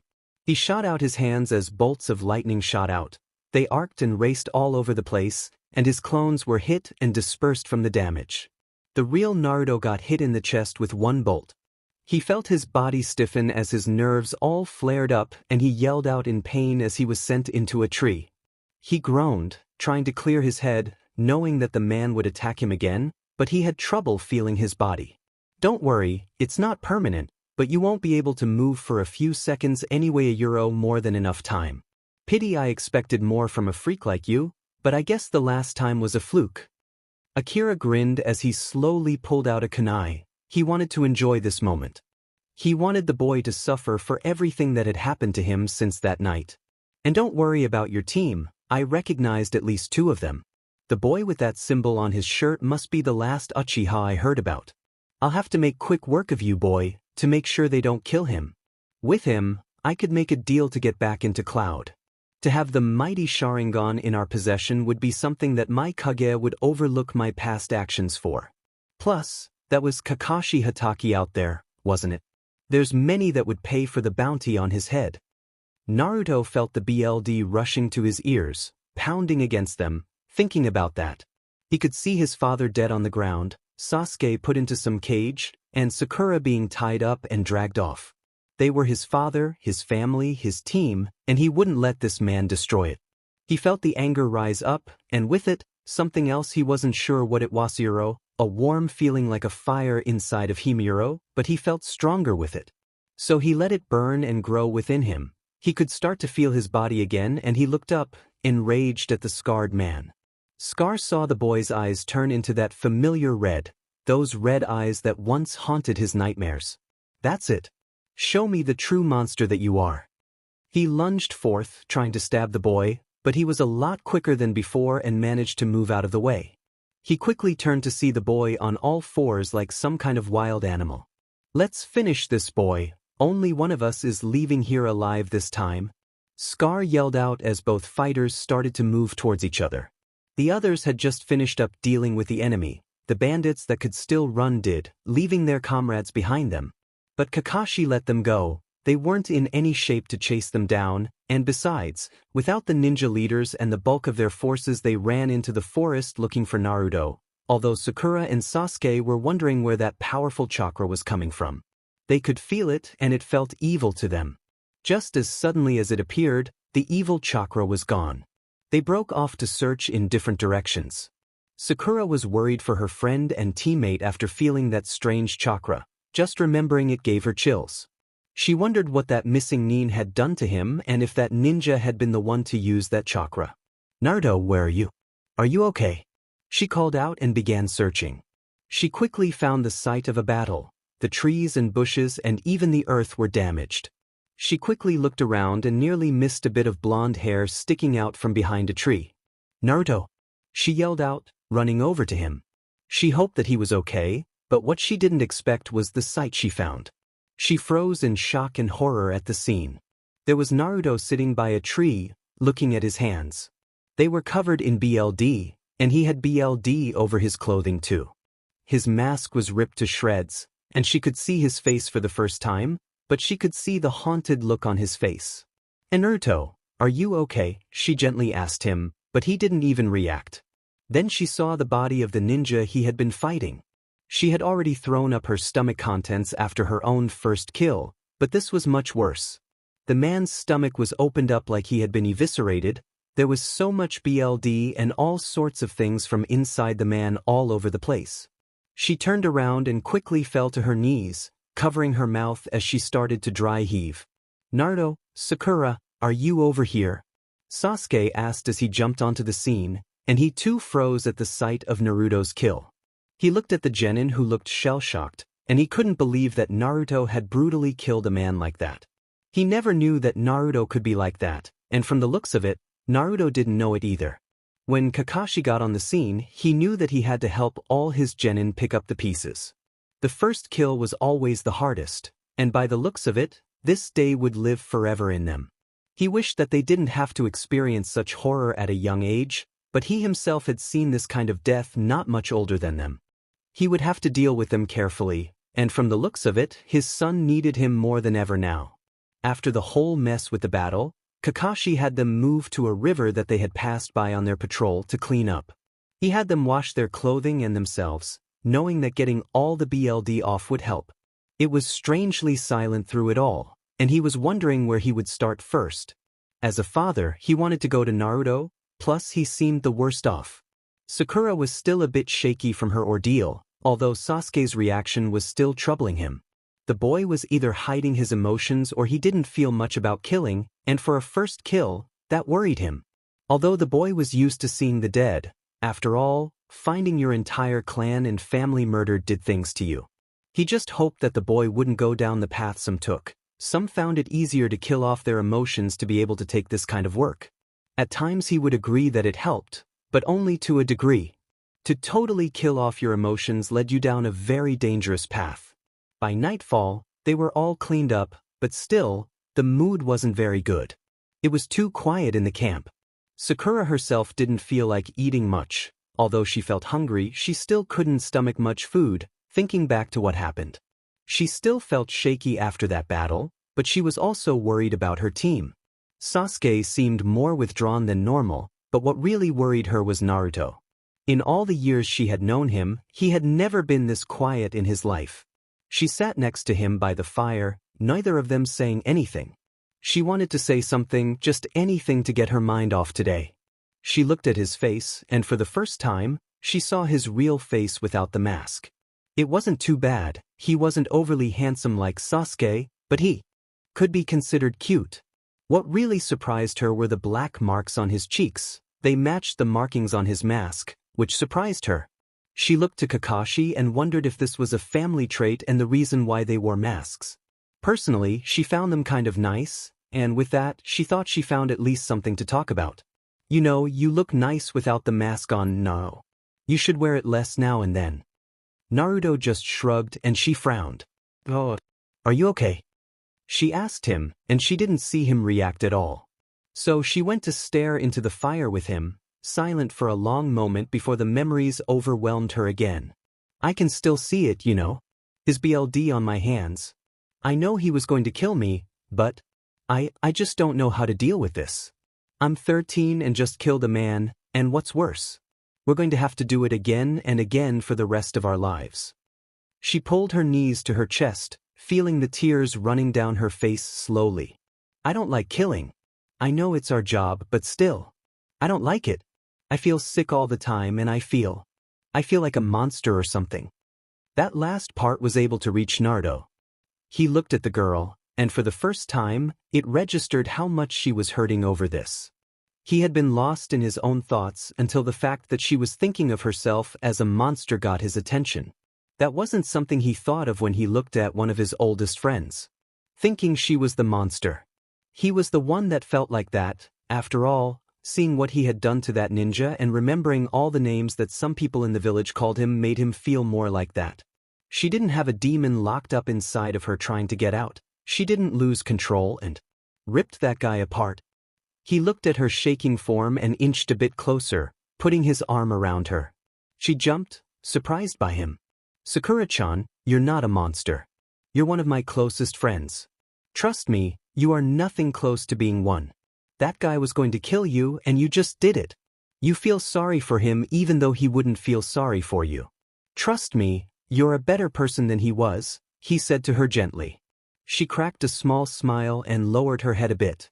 Thanks, but I still see it when I close my eyes. You always remember the first time you kill. Both teens jumped at the new voice, and Naruto pulled away from Sakura and turned around quickly to face his father. Demon, don't sneak up on people like that. He shouted at him. He was actually glad he did shout. Being his usual loud self was a good sign, although as soon as it was over, he went back to being depressed. Kakashi sighed and sat down with his team. There are no magic words or anything I can say to make you feel any better. It will get easier in the future, but the trick is a balance. To kill only when needed and to never enjoy the killing. If you enjoy killing, it leads to a very dark path for you. You will lose what makes you human, and deep down, that's what we all are. Another is to still feel something. If you cut off your emotions to deal with this kind of thing, you'll be empty inside. You'll just be existing and not really living anymore, and that's not a life you should live. He cast a glance at Sasuke, but the boy obviously wasn't listening to him. The man sighed, shaking his head at that. Maybe he would have a talk on the way back to the village. Both Sakura and Naruto felt a bit better at that, although they still weren't sure what to think and feel at the moment. Kakashi gave them one of his eye smiles. Well, I'm going to take a leak, be right back. That caused the two genin to face fall. Once again, just when Kakashi was saying something cool, he ruined it at the last moment. As both of his students picked themselves up, he slipped into the forest and quickly pulled out a small piece of notepaper from his vest and started to write something. He folded it up and quickly summoned up his fastest dog. He bent down and gave the dog the note and told him who to give it to and to get there as quickly as possible. The summoned animal nodded his head and ran off into the night towards the village. With that done, he was about to get back to camp when he heard someone walking up behind him. Naruto came out of the darkness, looking up at him. Can we talk? Anytime, he said, finding a large stone to sit on and gesturing for him to sit on a slightly smaller one next to him. Naruto sat there, not saying anything at the moment, but Kakashi was patient and would let him say what was bothering him. It took him a moment until Naruto finally spoke up. I think the fox did something to me. Kakashi was worried about this and told him to lift his shirt and channel some chakra. He checked the seal and to him, it looked okay. Although he wasn't MSTR of seals like his sensei had been or Jiraiya, with his own skills, he thought it looked good. He told Naruto this, but it didn't seem to make him feel any less assured. Then why did I do that? I mean, I was so angry and then... I can't really remember what happened, he told him.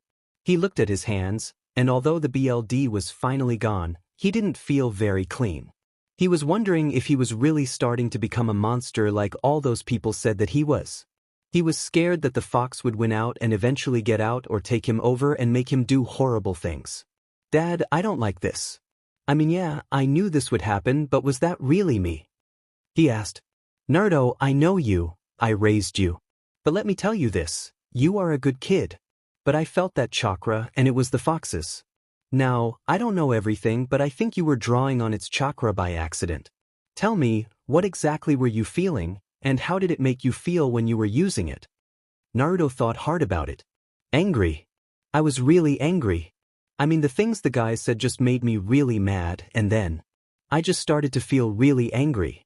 I can't remember being that angry before, and I also felt. Go on, you felt what? Powerful, like nothing else really mattered. Like he was nothing and that I should destroy him. I wanted to hurt him and make him suffer. I felt this rush of power and it felt good. Naruto didn't like saying it, but it was honestly how he felt.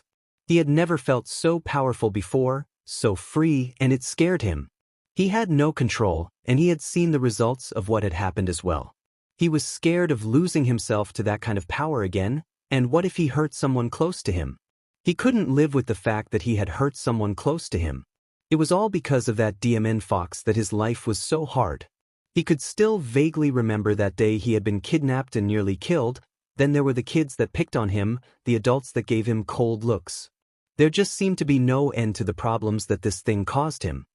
He was lost in his thoughts until he felt a strong hand on his shoulder and looked up to see his dad. Naruto, you are stronger than this thing. There is a reason why it was placed in you. Your biological father wanted you to be seen as a hero, the one that kept us all safe from the Kyuubi. It's because of you that the village still lives, and never doubt for a second that you're not that strong. I've always been proud of you, son, and as long as you never give up, you'll always win against the fox. And if you ever need any help, you know that I'll be here for you too. Naruto smiled up at him. Thanks. Kakashi smiled back down at him and ruffled his hair. Hey, what's a father for? 2 days later in the Team 8 training field, Kurenai was looking over her team as they did a group training exercise. They wore a different colored bandana on their arms, and every now and then, she would call out the color. That person was the enemy that they would attack, but at any moment, she randomly chose someone else to be the enemy for this. Currently, Kiba was the enemy as Hinata and Shino were attacking him. Of course, Akamaru was with Kiba, so it helped to even the odds. There were also some restrictions, such as Shino couldn't drain everyone's chakra totally, and Hinata couldn't close everyone's chakra down either, only parts of it. She was proud of how well they were improving. They were really coming along as a team. With some more training, they could even be ready for the Chunin exams at this point. That was still months away, but when it would come to the village, she wanted her team to be ready for it. What the Genins didn't know was that the Jonin senseis had a slight bet going on how many of them could get their teams ready for the next exams. Kurenai was brought out of her thoughts as she heard something running towards them. She looked to find a dog running at them at full speed. Although as soon as the dog saw her, it quickly changed course to go directly towards her. She was wondering if this was something from Kiba's clan.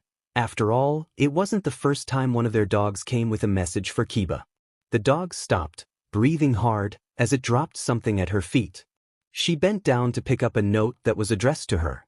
As soon as the dog saw that she got it, he decided that he no longer needed to stick around and went back to the summoning world.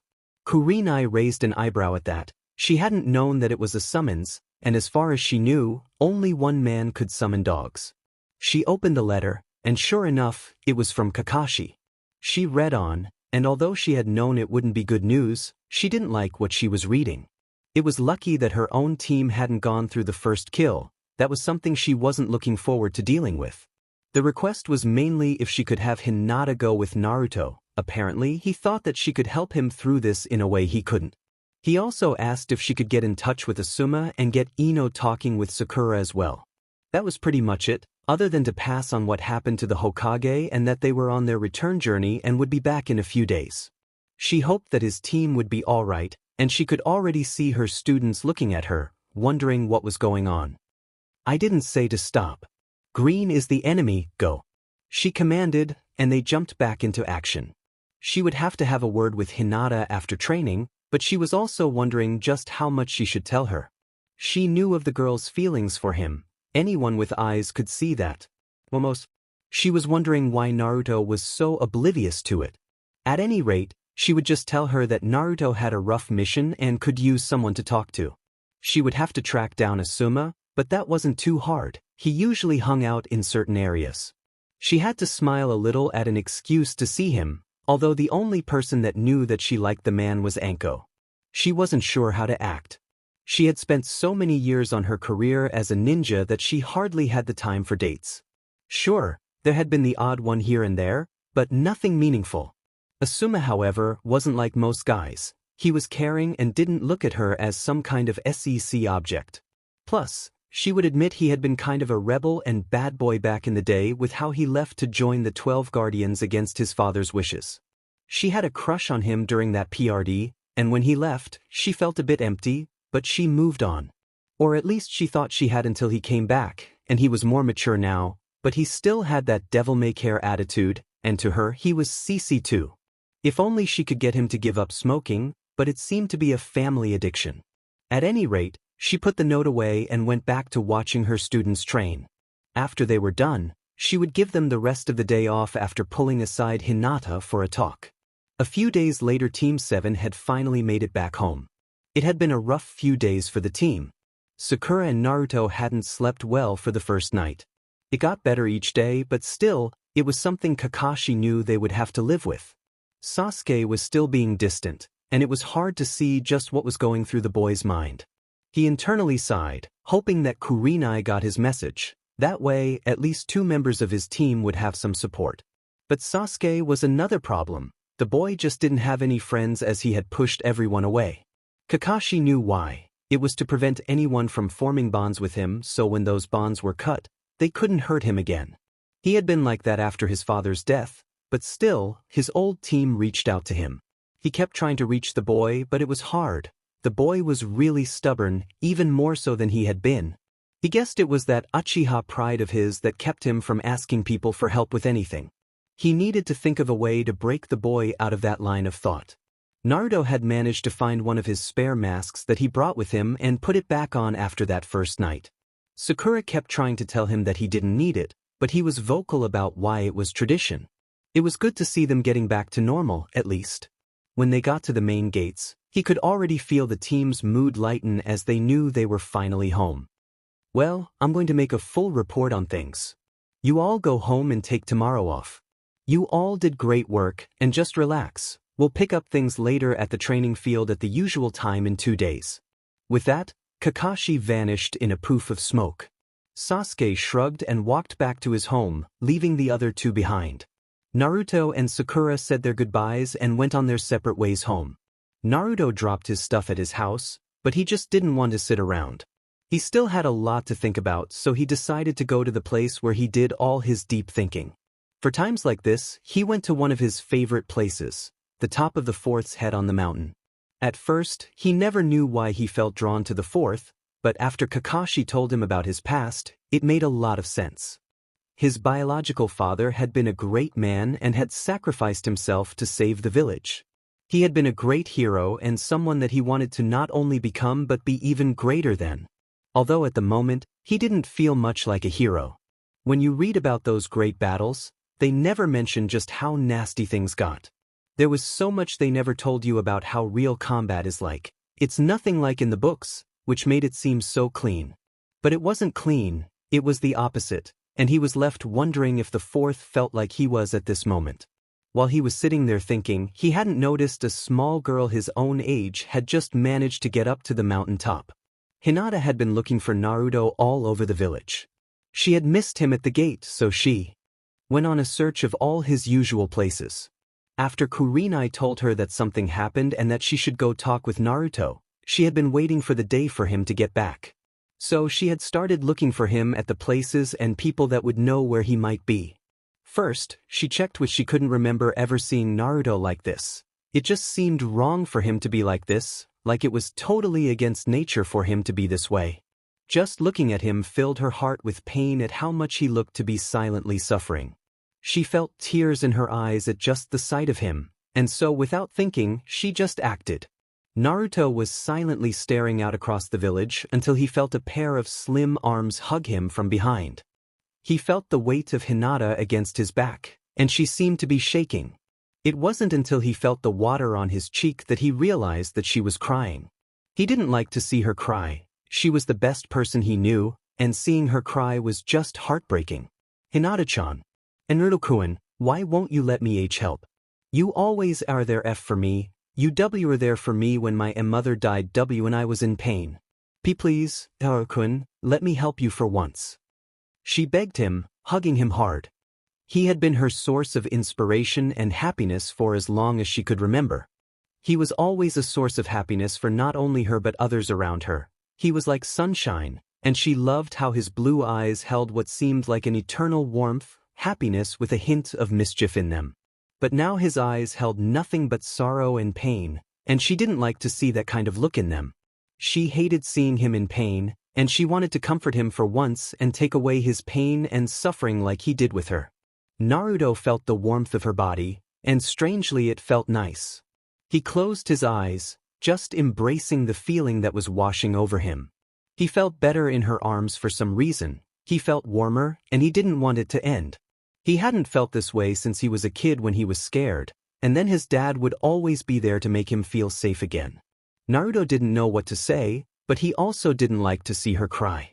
He twisted around and hugged her back, giving back what he was getting. Hinata seemed to hug him even closer as she felt his arms around her.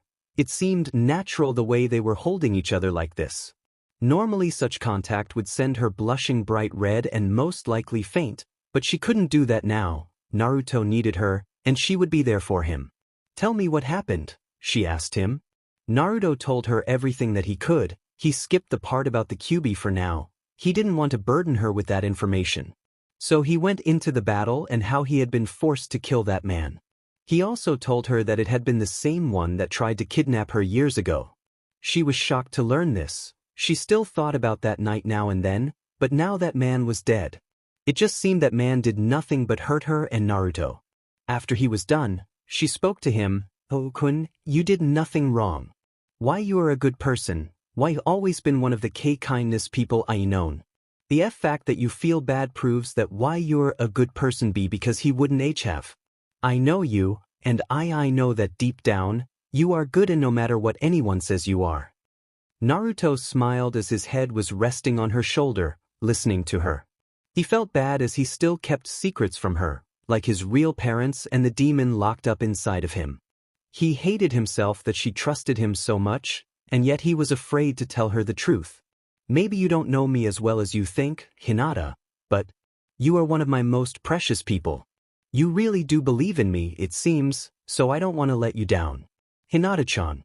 Thank you. He whispered into her ear. She smiled, blushing a bit now, feeling his breath touch her ear like that. She was glad that she could help him out.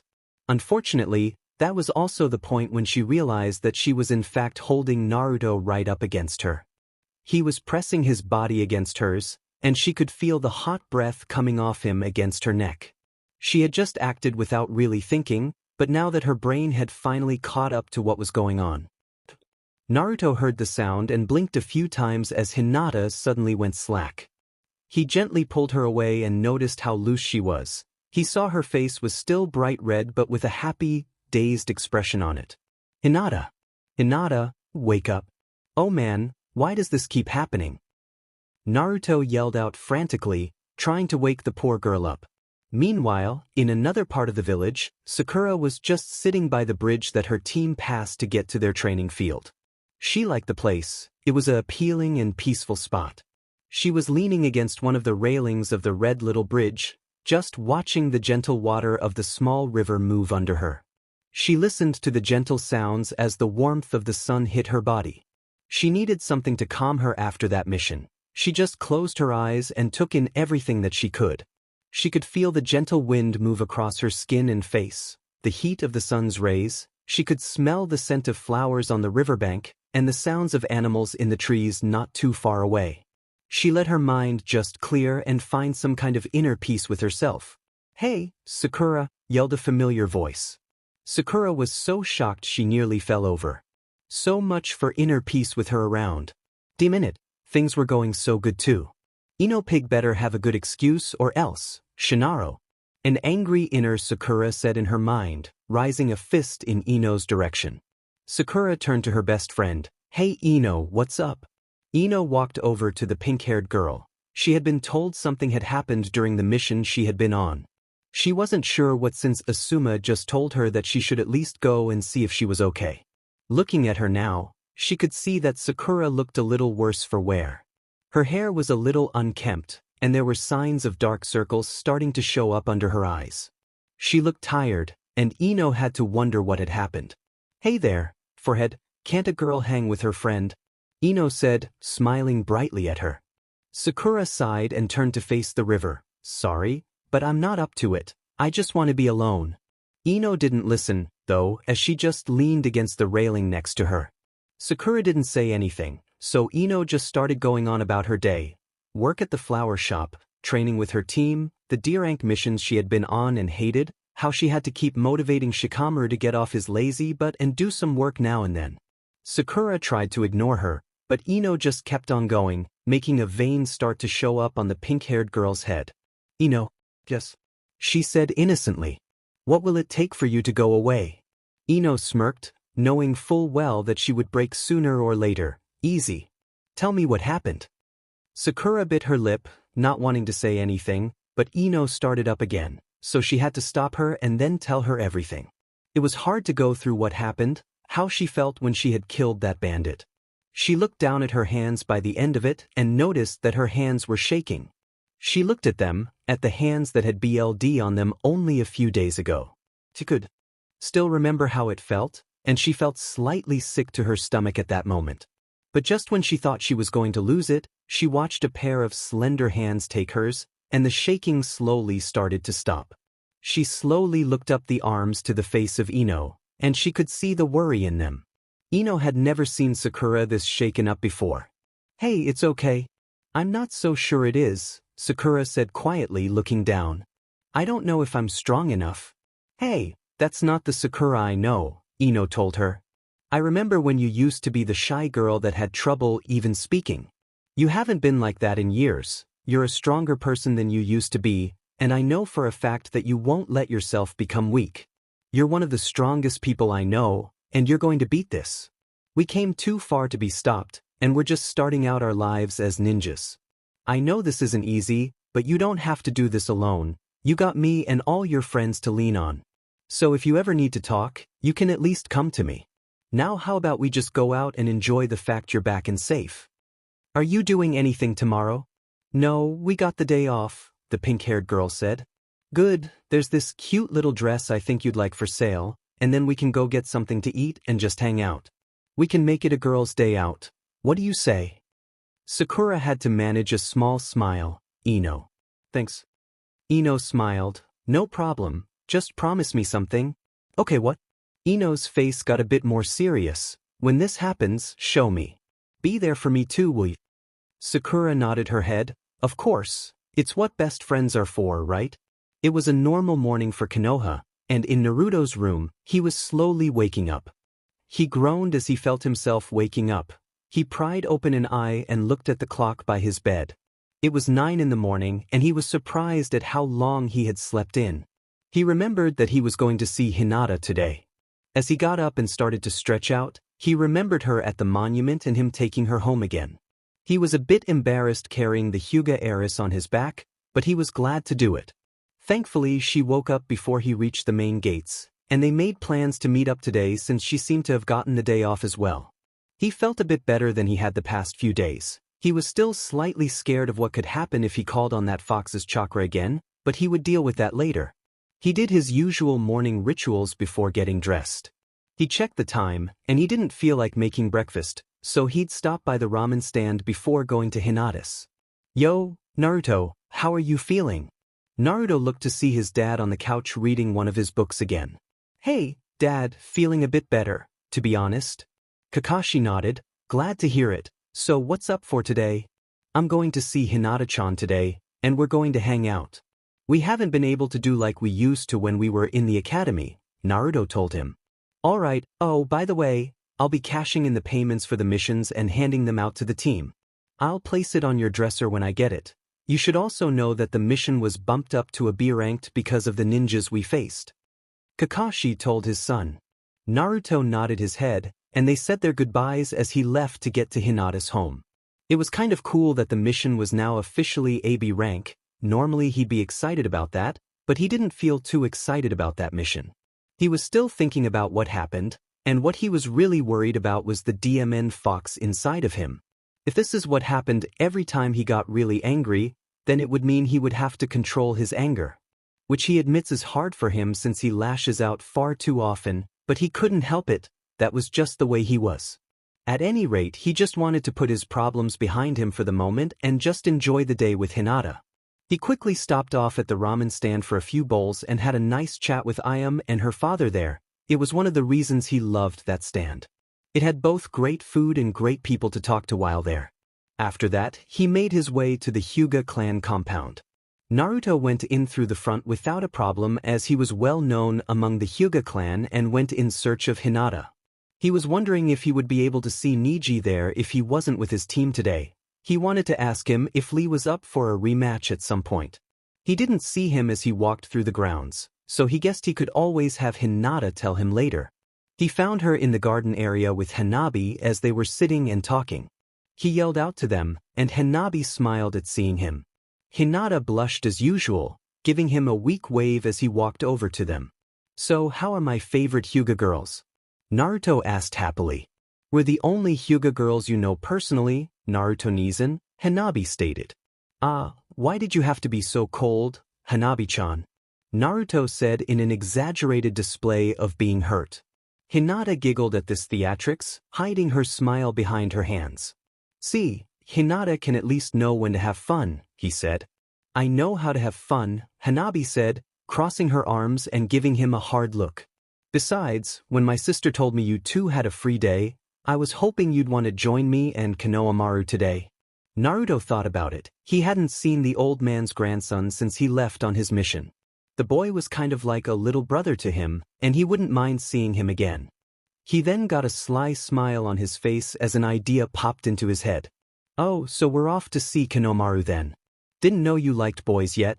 Man, you're after a boyfriend already. You really work fast, Hanabi-chan." Hanabi looked both mortified and embarrassed. "I'm only 8 years old. I don't like boys like that. He's just my only friend outside of the clan." Naruto burst out laughing at the look on her face. It had been priceless. "Naruto-kun, that was mean to Hanabi-chan." Hinata scolded him for being mean to her little sister. "Okay, I'm sorry. Hanabi gave him a small glare, telling him that she would get even with him at some point, but that would have to be later. One of the reasons she wanted them to come was so that she and Konohamaru could work on Hinata and Naruto while they were all together. After that, the small group decided they would go and meet Konohamaru at the park since he would be getting there pretty soon. It took them a while to get to the park, but when they got there, they found Konohamaru waiting there for them. He was happy to see Naruto and the Hyuga sisters as well. Hanabi and Konohamaru started to play on the equipment a bit while Naruto and Hinata had a nice talk, mainly just to catch up with what they had been doing since the last time they really got to see one another. He was glad to hear that Hinata was doing fine with her team and she really liked her sensei. Naruto had met Kurenai a few times thanks to his dad and the fact she was Anko's best friend too. "Oh yeah, she always seemed really nice," Naruto nodded his head. Hinata smiled and nodded too. "Why, she's been great. As she's so kind, gentle, but also gets as serious when she has to be. Sometimes." "Sometimes what?" "She kind of reminds me of my mom," Hinata said. Hinata fell silent at that, remembering the death of her mother always hurt. She felt a hand on her shoulder and looked to see Naruto there. He had his hand on her shoulder, giving it a little squeeze and a comforting look to tell her she wasn't alone. She was glad for it and gave him a small smile to let him know that she was okay. "Hey, aren't you two going to play too or make eyes at each other all day?" Konohamaru yelled out, making both young teens blush and pull apart. "It's nothing like that, we were just talking," Naruto shouted out, glad the mask hid a blush. "W shouldn't ignore them, Naruto-kun. Why don't we join them?" Hinata said, trying to get their minds off that. "Yeah, you're right, that's why we came here, right?" he asked, smiling at her with his eyes closed like normal. They started to play together. Normally they either played all together or they would be split into two teams. Usually, they were the girls against the boys or two older kids against the two youngest. But Naruto didn't care at all. For the moment, he was just a young teen enjoying his life with his friends, and that's all that mattered to him. After that mission, this was the best kind of thing he could do, something that reminded him that there were still plenty of good things in the world. They played several games together, laughing and enjoying things. The group also showed Konohamaru a few games as well. One of them was Captured Princess. Mainly one person acted as the princess that you had to save. For this game, Hinata got that, while Hanabi and Konohamaru had to tag Naruto in order to defeat him. The two kids tried their best, but Naruto was great at moving to avoid people when he had to. So he managed to avoid the two kids as best he could and quickly made over to where Hinata was by a tree. "Got ya," Naruto said as he took Hinata by the hand, signaling that she was now safe. He had to admit it felt kind of good to play this old game again. It reminded him of when they were younger and things had been simpler. Konohamaru walked up as he was grinning under his scarf covering his lower face. He had an idea, and he hoped that Hanabi would catch on to what he had planned to help get Naruto and Hinata together. "Hey, isn't the hero supposed to get a kiss from the girl when he saves her?" Both young teens blushed at this, Hinata more so, of course. I can't do that," Naruto blurted out. Hinata's face looked to the ground, feeling depressed that he quickly said such a thing with her right there. Hanabi did in fact catch on and schooled her face to not let it show. "What, are you saying my sister isn't pretty enough to kiss?" "No. I mean she is one of the prettiest girls from the academy," Naruto said, suddenly realizing that Hinata might have taken it as an insult. He only meant it as she was his best friend, and he thought that she would be too weirded out by that. He had seen her face fall and remembered the few tips his dad gave him about girls and their moods. Girls like to be complimented, and he had done the exact opposite. Hinata's head shot up in surprise that he called her pretty. She hadn't thought that he would say such a thing about her, as she thought she was just kind of plain. "Naruto thinks I'm pretty. But why would he think that? Ino has better hair, and Sakura is so sure of herself. But he thinks I'm one of the prettiest girls from school." Her face grew warm at the thought of Naruto looking at her as an appealing girl. Konohamaru, meanwhile, was glad that Hanabi was catching on fast, and now it was time to really put Naruto on the spot. "Well, if you think she's pretty, then give her a kiss then, unless that rumor about you and the Uchiha guy was true," he said offhand. He grinned, seeing Naruto's expression. He had learned about that kiss incident from Hanabi one day, and he laughed his butt off at it. Apparently, Hinata had come home looking all depressed, and since Hanabi and her were close, she had told her little sister what happened. Naruto was both embarrassed and said, would that demon thing haunt him for the rest of his life? Well, so far that was a good first step, but is she going to be okay? He whispered to her. Hanabi nodded. Yeah, this is normal for her. Now we just have to get them to spend more time with each other, but she needs to be more confident if she's ever going to tell him how she feels. Yeah, and he doesn't know that she likes him. Why doesn't anyone just tell him? He asked. She shrugged, saying that Hinata had asked many people not to tell him because she was too embarrassed and wanted to do it herself. Although, like she had already said, she was too shy to do so. Konohamaru made a sour face. Are all relationships like this? Hanabi shrugged, not sure herself. She hoped not. If she ever liked a boy, she planned to just tell him to his face and deal with the after effects. Maybe we can work on them separately. I could try and get him to notice her if you think you can get her to actually say what she feels, he suggested. Good plan. She nodded her head as she looked at her sister. At this rate, she was going to have to start carrying smelling salts on her from now on. Sasuke was in the training yard of his compound that he used since he was a kid. He could have moved out of the house at any time. After all, it was filled with the ghosts of the past. But he needed to be reminded of what his brother had done to his clan, to their family. After the compound had been cleaned up by order of the Hokage, Sasuke had taken up residence in his old room again. It was hard to sleep that whole first month. He kept expecting his brother to come back and finish the job, but he never did come back. Eventually, he got used to the quiet of the place, and it became a refuge for him. He was sick and tired of all the praises he got in the academy, or all those stupid fangirls that just wanted him because of his status as the last of a noble clan. They had this noble idea of him as some wounded soul that needed to be healed or something foolish like that. Of course, he was in pain, but he needed that pain to help him push himself. He could care less about what people thought of him. It was mostly just empty praise anyway. He didn't see why just because he was the last of his clan that he should get so much attention when he just wanted to be left alone. So he came home most of the time to just get away from it all. No one really cared anyway. Most just wanted to be close to the Uchiha like they actually wanted to know him. That was a truth he learned at a very young age, that no one really wanted to know the real him. So he pushed all that fake admiration, attention, and all that other stuff away. He didn't need illusions like that in his life, so he was spending his day training. He was by the lake trying out the new fire techniques that Kakashi gave him. Although he had a natural affinity with fire, it was still taking time to learn them. He wanted to totally focus on this because he knew that Naruto wouldn't be too far behind. He actually had to smirk at that thought. He had been the only one that managed to push him further along in life. Sure, he thought of Naruto as a loud-mouthed fool that sometimes didn't take things as seriously, but at times he had his moments. He was still surprised at how Naruto had dealt with that ninja on the mission. He never pictured the blonde would be able to do something like that. Plus, there was that huge chakra signature as well. There were so many mysteries surrounding the Hatake family. Why they wore the masks, the strange way Naruto seemed to have such a huge chakra supply, and the way he healed. Sakura hadn't noticed, but he had noticed on the way back that Naruto seemed to heal from his injuries pretty quick. There was also Kakashi's eye. He was finally able to get their sensei to explain why he had a Sharingan eye. Only the man simply said that his teammate who was dying gave it to him because he had lost one of his. To Sasuke, it seemed inconceivable that an Uchiha would give up even one eye to a non-clan member. It was pretty much unheard of when he looked up information in his family history.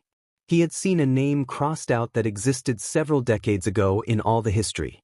It seemed that whoever that Uchiha was, his clan had wiped out his history as though the man never existed. It seemed a harsh thing to do, even if it went against the clan's rules to wipe out someone's existence like that was a cruel fate. At any rate, Sasuke went back to his practicing, trying to get the new move down. He made the hand seals and focused on the chakra in his lungs and shouted out, "Fire style, dragon missile." With that, a flaming dragon came out of his mouth and flew over the lake. It made it about 15 feet before it lost too much chakra and faded away. He stood there breathing for breath, feeling his mouth dry from the effort. Not bad, a little more practice and you'll start to get the hang of it. Sasuke quickly turned around to see Kakashi standing behind him. His body was in a lazy position, although his face looked interested in him. Although you really should have a bottle of water or something when training with that kind of fire jutsu to prevent dehydration. Also, be careful of your chakra level. If you use too much, you'll just collapse right there, and it could take a very long time for someone to find you here," he said, digging out a small purse. He handed it to him and told him about the change in mission and pay. He had already stopped by the Haruno house and given it to Sakura's parents. They were nice enough people, and it seemed his other genin was out with Ino. He was glad that Asuma gave the young girl time off to help out Sakura. Sasuke placed the small pouch on the ground and nodded as he went back to the end of the dock. Kakashi knew that the boy wouldn't open up unless you forced the issue. He was never good at subtly with this kind of thing anyway. "Sasuke, I wanted to know how you're dealing with the last mission. The first kill isn't always something a person can handle well at first." "I'm fine. That's what has me worried," Kakashi said seriously. "You act like it doesn't affect you at all, and that's very worrying." "She was an enemy and was trying to kill me," he said simply. "I only did what I did to survive." Kakashi sighed. "That's true, but I think you're on a fine line here. Enjoying killing makes you into someone that attacks anyone just for the thrill of it. Those types of enemies are like rabid dogs who are a danger to everyone. But with being so emotionless about it, you can actually be even more dangerous. Those types are cold and methodical, they rarely make mistakes and are very patient." "How is that more dangerous?" Kakashi decided to hit home with the boy. He knew it was low, but he needed a wake-up call. "Because that's how Itachi is." Sasuke turned around furious at him for bringing up his brother, and what was worse, he insinuating that he was anything like his brother was taking things too far. I'm nothing like him. Both child prodigies, both want to become stronger, and you both don't seem to care much about killing. You're starting to sound a lot like him, but don't get angry at me if you can't help but face the truth. I know you want to kill him, and I can't blame you. I know what it's like to have those close to you taken from you. I've lost nearly everyone that I care for with the exception of a handful of people. Kakashi looked over the water as Sasuke mulled over his words. Sasuke, you're on a dangerous path. You have such great potential, but I'm worried where your drive will take you. You could very well end up becoming what you hate, and even if you do kill him, then what? If all you have in your life is hate, then you'll be left with nothing when it's over. Your entire life's work will have ended before you actually started to live your life. Sasuke looked away as he looked over the water as well. He vowed to kill Itachi for what he did. Nothing could stop that. But why was this man trying so hard to make sure he didn't end up like him? Why would he care what happens to him? Why do you care? Sasuke said bluntly. Kakashi shrugged. Maybe it's because you remind me of how I used to be at your age, and I don't want you to make the same mistakes I made. Sasuke was now surprised. The fact that Kakashi claimed to be anything like him at his age was laughable. Hey, it's true. I used to be a strictly by-the-book ninja, never late and always serious. I was called a genius too, but I never cared about that, only my skills. He said, smiling at the boy. But then one day I lost someone who I found that I viewed as not only my best friend but as a brother I never had. When I lost him, everything started to change. Sasuke thought about who it was. It was the Uchiha that gave you the eye, wasn't it? Kakashi nodded his head. I can't find any record of his name in my family records. It was like they wanted to erase his memory. He then noticed a slightly angry look in the man's eye. He had never really seen the man angry, but his whole body subtly changed, and for a second, he felt all the stories he looked into about him were all very true. He deserves to be remembered, Kakashi said in a tone that you could hear a suppressed fury in them. His name was Obito Uchiha, and although he wasn't the normal type of Uchiha, he was someone special, someone that comes around only once in a generation, I feel. People like him are very rare, but I'm glad that I met him. How did it happen? Sasuke asked, wanting to know more about this mysterious Uchiha. Kakashi sighed as he looked slightly depressed as he started to recall old memories. It was on a mission. Our teammate Rin was captured, and I wanted to go on and finish the mission without her. He told me he was going back. He was the one that came up with the phrase, a ninja who doesn't follow the rules is trash, but a ninja that turns his back on his friends is worse than trash. I still went on, but I later turned around, feeling his words echo in my mind. When I caught up, there were a lot of things going on. I won't go into detail. There was a battle, we got Rin, I lost my eye, and then that fool had to go and be noble and sacrifice himself so we could live. Half his body was crushed, and I was there when he died. With his dying breath, he asked Rin to put his eye in me. Kakashi was silent for a long time, remembering his old team. I lost him. Then a few months later, I lost Rin when she was on a mission, and she never came back. Then I lost my sensei, who was like a second father to me. For a moment, I had lost everyone in my life, and I had no one left, but then one bright moment came, and that was Naruto. For the longest time, he's kept me strong, and that's where true strength comes from, Sasuke. It comes from the bonds you form. You're stronger because you fight for someone else and not just for yourself. Like how you want to avenge your clan, but are you doing it for them or for yourself? You'll be stronger if you fight in their memory and not for your revenge. Kakashi and Sasuke stood there alone silently as they watched the sun start to lower itself. He felt that he had said enough and went to turn to get back home to Naruto. Kakashi-sensei, Sasuke said to him, not looking away from the lake. Can you tell me more about this Obito sometime? Why is that? Kakashi asked. Because he was of my clan, and if I am to fight in their memory, then I should remember him too, Sasuke said. For a moment, Kakashi felt his heart swell at that. He always went to the memorial stone so that Obito's memory would never be forgotten as long as he lived. But now, for the first time in a long time, a member of his clan would know of him and remember him as well. What had been done to him was an injustice, and this was a small way to ensure that Obito's memory lived on back in the clan. Sure thing, I have lots of stories about the most unique Uchiha that most likely ever lived. Kakashi smiled before vanishing in a puff of smoke. It was after the day off, and Team 7 was back at their training grounds. The team looked better after a day to unwind. Sakura had spent the entire day with Ino, and it was good to just hang out with her best friend, and her reaction to the fact that she saw Naruto's real face was still funny. Sasuke seemed to be not so distant, and Naruto seemed to be back to his older self as well. Of course, they were now waiting for Kakashi to show up as usual. Naruto, do you have any idea where Sensei is? Sakura asked as they waited. As if I'd know. All I know is that he said he needed to get something for us and get a little help for the next step in training, whatever that means. He shrugged. So they went back to waiting around for Kakashi to show up, wondering how late he would be today. Thankfully, it seemed that he was only an hour late today when he suddenly showed up in a puff of smoke. They're here, sorry I'm late, but I had to pick something up and get someone's help for today, he said from his place on a branch overhead. Liar. Naruto and Sakura yelled at him. No, it's the truth, he said as it was for once. He jumped down and pulled out a box.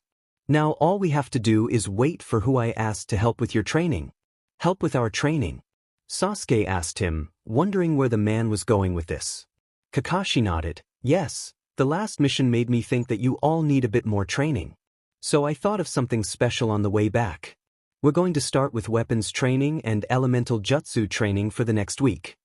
Alright, this sounds awesome. Naruto yelled out. So who did you ask for help, Dad? Anyone we know. Kakashi chuckled. Oh, you can say that. So when is this person going to get here? Sasuke asked with his arms crossed. The last thing this team needed was someone else that was chronically late. However, he was still thinking about his talk earlier with Kakashi. He had been thinking about this Obito Uchiha and what kind of person he had been like to give up one of his eyes, even in death. Such a thing was unheard of. Like with the Hyugas, his clan guarded their eyes fiercely. He looked at his team as they were talking. Naruto was trying to guess at who it was that was coming, and Kakashi kept smiling behind his mask.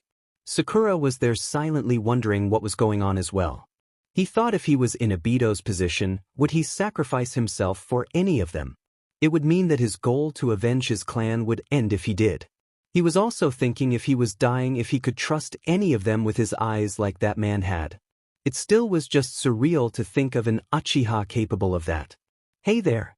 Sasuke looked up in time to see a woman in a trench coat, ninja chainmail shirt, and miniskirt, who also had purple hair tied up on top of her head.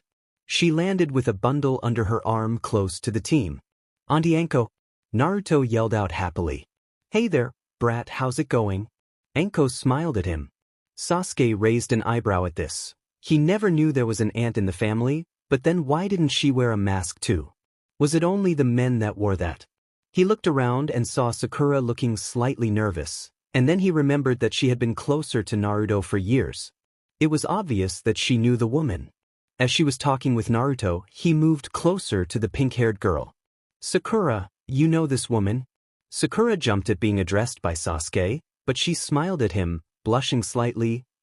Yeah, that's Anko. I met her at Naruto's birthday parties. She's his aunt. Well, not really. Sakura went in to explain how Anko wasn't actually a relative of the Hatake family. She was a good friend of the family. Naruto just liked to give adults certain titles. The Hokage was the old man, Anko was his aunt, and Guy was his uncle. Sasuke went to ask who Guy was, but she told him quickly that he didn't want to know. Sakura had good reason to be nervous around the woman. She was creepy. She had this smile that put you on edge, and the fact the first time she showed up at the first birthday party she and the rest had gone to had been a day she never forgot. They had all been there as it was the first time they had celebrated Naruto's birthday. The house was pretty large for just the two of them. The yard had been huge, so the party was held out there. It had been pretty fun. Of course, she hadn't expected several grown-ups to show up. The Hokage stopping by was a surprise. Then there was Guy who came out of nowhere. Asuma also showed up for a bit too. But then that was when Anko showed up onto the scene. She had been talking with Naruto when a kunai came out of nowhere and actually sliced his cheek a bit. She had screamed and fell back, and Naruto jumped as well, a hand going to his face. And there, smiling, was Anko. You're getting slow, brat. You used to be able to dodge those better, she said.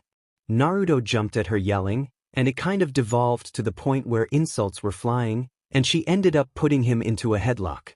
But then after that, they were both acting like nothing happened, all the while she had been too scared to move, and every other kid just stood there frozen in shock. The adults were used to it though, and Hinata seemed to take it better, although she had been worried about the small cut on his cheek. Thinking back to the present, she was now worried what kind of help Anko was going to give them. So Kakashi, you better make this worth my while, Anko said, facing the masked Jonin. I'm taking time off my schedule for this, and that weaponsmith was on the other side of the village too? Alright, fair enough, Dango is on me then. He smiled at her. Anko thought about it. That sure would be nice, but she had been thinking about Kakashi a lot more than usual lately. Ever since she saw that DMN face of his, she found the image of his face showing up at the oddest times. Okay, so he was physically attractive, had a major career, and was a single father who did his best to raise his adopted kid. Hell, to most women, that would be the perfect guy, although he did have his faults. He was so secretive that only after years of knowing him did she know a bit. She knew about him going to the memorial stone almost daily, and that was the real reason he was constantly late. She knew about his parents dying while he was young, the suicide of his father. She knew that behind that mask he had to be hurting a lot, but he never showed it, never bothered people with it. She knew about his reading habits, but in all honesty, she had her own copies of the books too. Hell, some women actually liked them because they had some strong female characters in them, while some romance books the woman was all girly and couldn't do anything herself. Plus, the SEC scenes were really hot. But now she had him in an interesting way.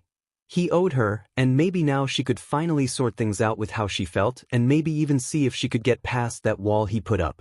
Actually, that might be a good idea, Kakashi. Now it will take time to learn that, but I think this could be good for you. I'll be teaching you how to wield it. Kakashi said as he put the blade back and handed it to the boy. Now as for you Sakura, Anko will be teaching you the weapon I chose for you. Kakashi smiled seeing the girl get a little pale at the mention of Anko teaching her. Anko pulled out 2 weapons from the box. They were long pieces of metal that were rounded with a handle near the bottom. These are tonfas, Kakashi explained to the girl who tested them out. They can be used to defend and attack in many ways. You can disable or even cripple a person with them, making them very versatile. What he didn't say was that he wanted her to have a non-lethal weapon until she was more ready to kill. She had been the most shook up from her first kill, so he wanted to give her the option of being able to take someone down without killing. At any rate, she still had her kunai and shurikens if she really did need to kill, plus even a tonfa could kill. You could break someone's neck, crack their skull, or just bludgeon them with the weapon. Plus Naruto did say that she can hit pretty hard, so it was a good weapon for her. Hey, what about me? Naruto asked looking up at him. I was getting to you, Naruto. Kakashi smiled as he pulled out a small sword. I had to wait to get this repaired as it was broken for a long time. I just never had a reason to get it fixed until now. Naruto, this is my father's white light chakra saber. Naruto looked wide-eyed at it as he gently took the small sword. You mean Grandpa Hatake's sword? The one that you once used? Yep. Kakashi said to him. But this is a family heirloom. Naruto wasn't sure if he should even accept it. He wasn't a real Hatake after all, he was only adopted. Kakashi placed a hand on his shoulder. Who better to give this to other than my own son? Naruto looked up feeling so nice that Kakashi told him that even though they weren't related by blood, they were a real family. He smiled down looking at the blade used by Tsukumo Hatake, the legendary White Fang. Just holding the blade, Naruto wanted to do proud by his adopted family. He pulled out the sword and it looked normal enough. You have to channel your chakra into the blade to get the full effect. It will take some time, but you're not doing weapons practice today. Kakashi told him. What? How come? He demanded.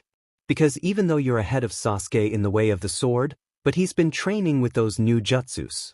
So it's ninjutsu training for you today. Kakashi told him. I want you to practice those scrolls I gave you. The wind armor and wind blade will be very useful to you. Kakashi-sensei. Sakura asked him. Will I be using more genjutsu instead of ninjutsu? Well, it's your strength, but what's your element? Sakura didn't know, Thankfully Kakashi had a few slips of chakra paper on him among his supplies.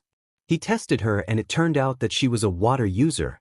Unfortunately he didn't know any low-powered water-style jutsus, and neither did Anko. Sakura was a little disappointed to hear that as she knew her chakra levels needed more work. But Kakashi did say he would look into more genjutsu and lower-level water-style moves as well. Sakura felt a bit better at that is until a hand slapped down onto her shoulder. She looked up nervously at a grinning Anko and swallowed hard. "Well, Pinky, looks like we get to play," Anko said dangerously. And so the day went. Kakashi trained Sasuke in the finer uses of a sword while he went to check on Naruto and Sakura to give any helpful hints. Naruto was using his shadow clones trying to get his chakra just right for the moves. He already had the hand seals down, but the moving and altering your chakra part he knew Naruto would have trouble with. So he gave helpful hints now and then. He also noticed that at least one clone was training with his father's sword. He should have known that Naruto would still find a way to train with that. He saw Sakura was actually learning well from Anko, although the woman was pushing the young girl very hard. Sakura asked if she could take off the weights that were on her ankles and wrists, but Anko told her that if she even thought about it again she would get her heavier ones. Sakura didn't mention it again after that. Sasuke did have some talent with the sword, and he could see that he picked the right weapon. He also asked Kakashi more about Obito while they trained, and Kakashi did. It was actually nice being able to talk about his best friend. Sasuke did have to admit after hearing the stories that Obito was nothing like an Uchiha. By the end of the day all 3 students were wiped out. Sakura felt like her entire body ached. Sasuke's arms hurt from using the blade for so long, and Naruto was getting close to chakra exhaustion. But all 3 genin felt like they had made some progress for the day, so Kakashi let them off the hook a few hours early. The kids went off and he was proud of how well they were doing for the first day. He was thinking about getting them some new weights as well, as this training would help them adjust to them even more. "So, Kakashi, you better keep your end of the deal," Anko told him. "Oh, don't worry, I know better than to get on your bad side," he chuckled. After they both went to their homes for a quick shower and a change of clothes. Although it was just a dinner between friends, both felt a little strange by this. They had eaten before, but never alone. Usually Naruto was with them or they were with their friends as well. So now they were both wondering if they should just dress casual or at least put a little effort into it. For Kakashi, he just decided to dress down a bit, mainly just briefs without the taping at the bottom, and with no chunin jacket either.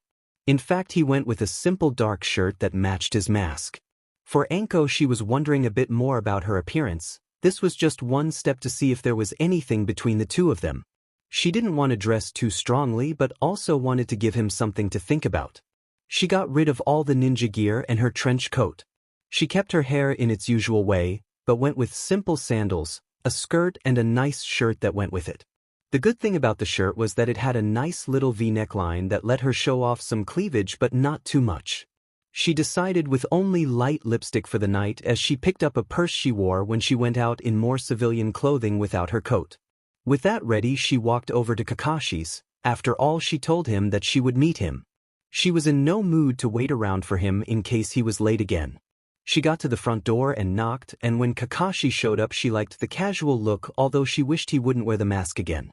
She mentally sighed seeing him wearing it. "So you ready to go?" Kakashi asked, giving her an eye smile. "Sure thing," she said as they walked to their destination. They had a little light talk on the way there as he asked her about Sakura's progress. Anko had to admit that Sakura was raw, but the girl had some talent when she actually applied herself. With some proper motivation and training, she was sure that the girl would become a good ninja one day. They decided on a nice little place that was more civilian patronage, mainly because they didn't want to run into anyone from work and starting all kinds of rumors. They both didn't need any more rumors running about them, not that they cared, but it did get a bit annoying at times. Plus the place sold dango, so Anko was sold on that point alone. Dinner turned out to be very nice for them. Anko was still annoyed that he somehow managed to eat and drink without taking the mask off. If she hadn't seen his face that one time, she would have been convinced that he had been born with the demon thing on his skin. At any rate, they would talk about the usual things that ninjas would talk about: new missions they had been on, new ninja supplies and which store offered the best merchandise and what new things were in stock. New information on the ninja world as well, such as who just got into the bingo books and why, and who was now off the books. They even would talk about in-jokes that only ninjas would get as well. And the latest news on their fellow ninjas too. Kakashi wasn't surprised to find that Guy was last seen trying to climb the Hokage mountain with a boulder on his back with both arms tied behind his back. Apparently he made it halfway up before he crash-landed. He was expected to get out of the hospital in a week. After dinner, Anko decided to have her dango to go as she ate it happily as they walked out. Kakashi had to chuckle at how childlike she was when she was happily eating the snack food. It really took the edges off her personality, and he felt that he was getting a small look at a side of her that she didn't let out often. "Hey Kakashi, you want some tea?" Anko asked as she finished off her last stick. "We're close to my apartment and I could use some after that meal." Kakashi thought about it and it did sound nice, plus he knew it wasn't going to lead up to anything. He had a couple of dates in the past that used the "you wanna come up for some tea" line, but Anko didn't put any hidden meaning behind the wording. Plus he had never seen her place before, so he was interested in what her place looked like. They walked up to an ordinary apartment complex, nothing major as you see them around the village all over the place.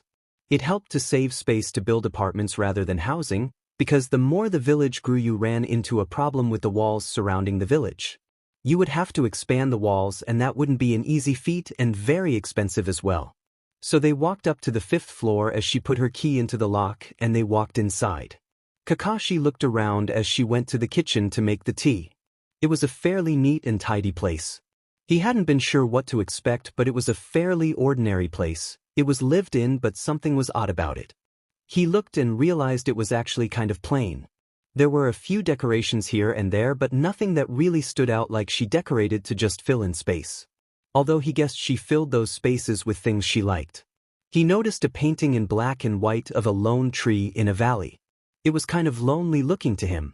A few other things here or there, but he noticed that one shelf held a lot of pictures. He smiled as he looked at one with a younger Anko and Kurenai smiling with Chunin vests on. It was most likely taken just as they were both made Chunin together. There was one of her with Naruto and himself at one of Naruto's birthdays. A few others of the few friends as well were there, but there was one that caught his eye. He gently picked it up, seeing a very young Anko with 2 older people. From the looks of it, he had a guess they were her parents. Anko came back with some tea and saw him looking at her pictures, and when she got closer she saw the one he held. She silently looked on, not sure what to say. It wasn't easy talking about her parents. Thankfully she didn't have to, as he suddenly spoke up without looking at her.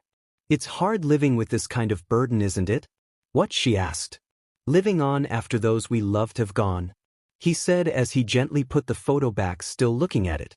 "I was young too when I lost my parents. I can barely remember my mother anymore, other than from pictures, and I find myself struggling to even remember her voice." Anko now knew what he was talking about, and she felt it too. Having to move on with her parents gone hurt every day. Sure, it didn't hurt as much as it did, but there was a hole in her life that she would never get back. And now she remembered that Kakashi most likely had that same hole as well. "I was so young when they died," Anko said silently. "I remember them hugging me and telling me they would be back from their mission soon. I waited and waited, but they never came back. I would stay up all night waiting for them when they didn't come back on time. Then I heard they had been killed on the mission. I was devastated. I was filled with so much pain and anger. I thought nothing would be okay again, and then..." She trailed off, remembering what happened next. Kakashi was interested in knowing. Even after all these years he still didn't know much about her. But then again, they were both secretive people. He gently placed a hand on her shoulder, making her look up into his eye. "You don't have to go on if you don't want to. I know how painful the past is." Anko nodded, but instead she felt like she had to get this out. Only Kurenai knew about this, and that took a long time to trust her with this. But she felt that she could trust him. After all this time, maybe it was time to start opening up a bit. Besides, he was just as screwed up from a painful past as she was, so maybe he could relate. "That was when Orochimaru found me," she stated, and Kakashi nodded his head. "He became my teacher, my mentor, and, well, he helped me. Or at least I thought he was helping me, but I was nothing but a tool for him. He told me all the right things and made me trust him, then he puts this DMN curse seal on me and leaves me behind. He took my memories as well. Do you know what that's like? I feel like I was violated in a way that I didn't know existed. That BS to ruin my life for a second time. Anko clenched her fists in anger, feeling all the old pain rising up. Then she felt Kakashi gently holding onto her shoulders, and she was brought out of it. She looked into his eye and she didn't see pity or sorrow. She saw a deep understanding in that single eye of his. No matter what happened, Anko, just remember that you endured. You rose up from the wreckage to become even stronger than you were before. It's not an easy thing to do, and you should be proud of that. I know what it's like to have been left behind to pick up the pieces. It's never easy, but I learned something. He said to her, my life hit rock bottom the night of the fox's attack, and I lost the last precious person in my life. I had nothing, and yet that was the night I took in Naruto. Because I knew what it was like to have nothing, and I didn't want that for him. But the funny thing is that even though I took him in to help him, he helped me as well. He gave me a reason to get up in the morning and something worth living for. I learned that you don't have to go through it alone. Anko smiled a little. I did have Kurenai to help me out when we became friends. And later the other few friends I made too. Kakashi smiled back at her. And well, you know, me and Naruto will be there too. Anko felt a warmth in her chest that he would be there for her. She hadn't felt a feeling like that in so long. She wasn't sure what it was, but it felt nice to her. Thanks, Kakashi, and well, the same goes for me too. Kakashi nodded his head. He wasn't sure why, but he felt glad about that. So what about that tea? Anko just laughed at that moment. It figures that he would break up a moment like this with something like that.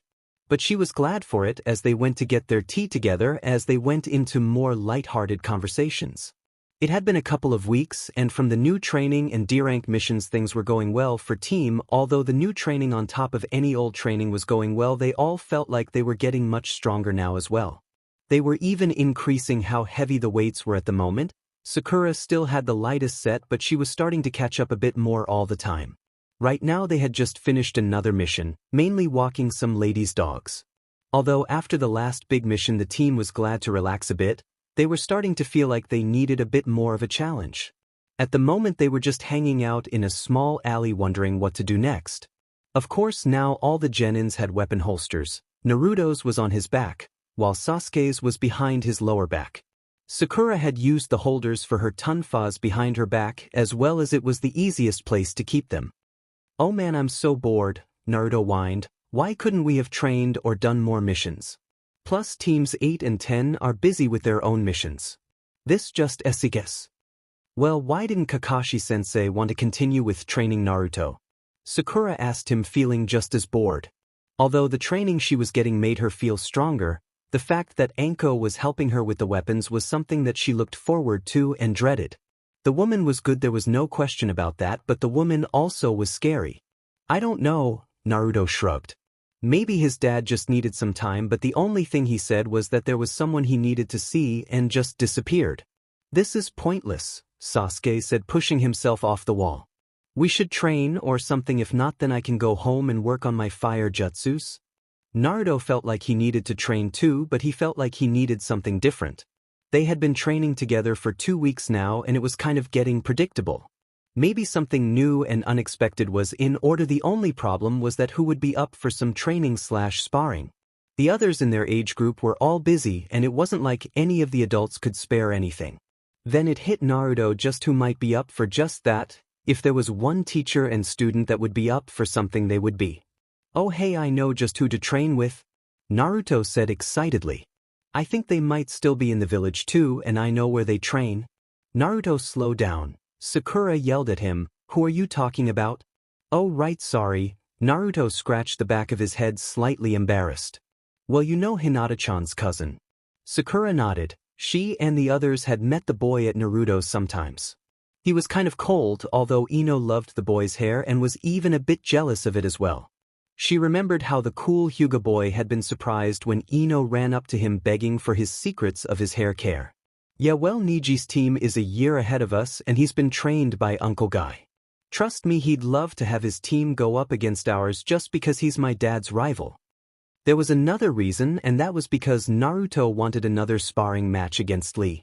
With his new moves and skills, he was now ready to take on the older boy. Sasuke gave a small grunt. What's so special about this group besides that you know them? Sasuke didn't really see anything important about this team, besides how could they challenge them? Although he wouldn't admit it out loud, they were most likely the best team in their class. Sakura was proving to be better than he had originally thought and liked that she took her training seriously. Although he wished she would stop acting like a fangirl whenever he gave her attention, it was seriously annoying. Plus, Naruto had always been someone he had to push himself to stay ahead of as well. Naruto knew what would sell Sasuke as a grin slowly spread behind his mask. Oh, they just have the Neji Hyuga who was last year's Rookie of the Year and is said to be a Hyuga prodigy. But I guess that's not going to interest you in the least. After all, just because the guy might be even better than you dash. What did you say? Sasuke said coldly. What? He's a year older, and after all, the Hyuga are the most powerful clan now. Sasuke ground his teeth at that last comment. The only reason the Hyuga were so powerful was because Itachi killed off his clan. Plus, he had to admit his ego was telling him that there was no way some Hyuga boy could be better than he was. Perhaps if Naruto wanted to train with this team, he could also prove just who was the real prodigy in this village as well. Naruto smirked seeing Sasuke thinking about it. He knew that he would never be able to pass up the chance to go at it with Neji if he found out about him. Plus, that whole Hyuga/Uchiha rivalry. Sasuke glared at Naruto and the masked boy knew he had him there. Just shut up and lead the way, Sasuke snapped. So the young team were on their way to meet up with Team Guy and Naruto couldn't wait. While walking, he gave them a few heads up. They were kind of confused about why they weren't supposed to look directly at the green, whatever that meant. And also when he yelled out to turn away to do so if they didn't want more mental scarring over something that Naruto just kept saying was the most sickening and scary genjutsu in the world. He didn't elaborate, he only shivered as he thought about it. Sakura was wondering what type of genjutsu could have that kind of effect. Well, whatever it was, she wanted to see what the big deal was and maybe she could learn a new one out of this. Neji sighed as he was waiting with Tenten for Lee and Guy to get through another round of them yelling each other's names, hoping he didn't do the whole slow motion, running into the sunset thing. Although he and Tenten had long ago figured out how to tune them out when they got like this, they had to pay attention or get accidentally caught seeing that horrible display of theirs. He sighed in annoyance, wondering how long this would take. He was getting bored. He cast a look to see Tenten just as bored, but then again, the girl was already ready for action. She was twirling a kunai around on the ring with a finger, not even looking at it. Most would be nervous about that, but he knew that her skills were better than most ninja with weapons. In fact, they were amazing. Every weapon she picked up, it was like she had been training with it for years. A true gift. Plus, unlike most young kunoichi, she was actually focused on her skills and training. It was nice to have that for a change instead of the fangirls from his days at school. Like with the Uchiha, he too had to have dealt with that for pretty much the same reasons he did. Neji couldn't stand that kind of false worship and praise. So when Tenten was on the team, he sighed a breath of relief. He hadn't been sure of Lee since he was only able to pass the exam because he was handicapped, so he had to take a special test. He passed at the bottom because of his inability to use ninjutsu or genjutsu, but the boy's determination was making up for it. He never admitted it, but Lee was getting close to his own skills. Even with his handicap, Lee was proving a true challenge. How much longer? Tenten whined. Don't know, they're very enthusiastic this morning, Neji sighed, thinking that the two should SW to decough if they got like this. It was then that his ears picked up on something coming up on them.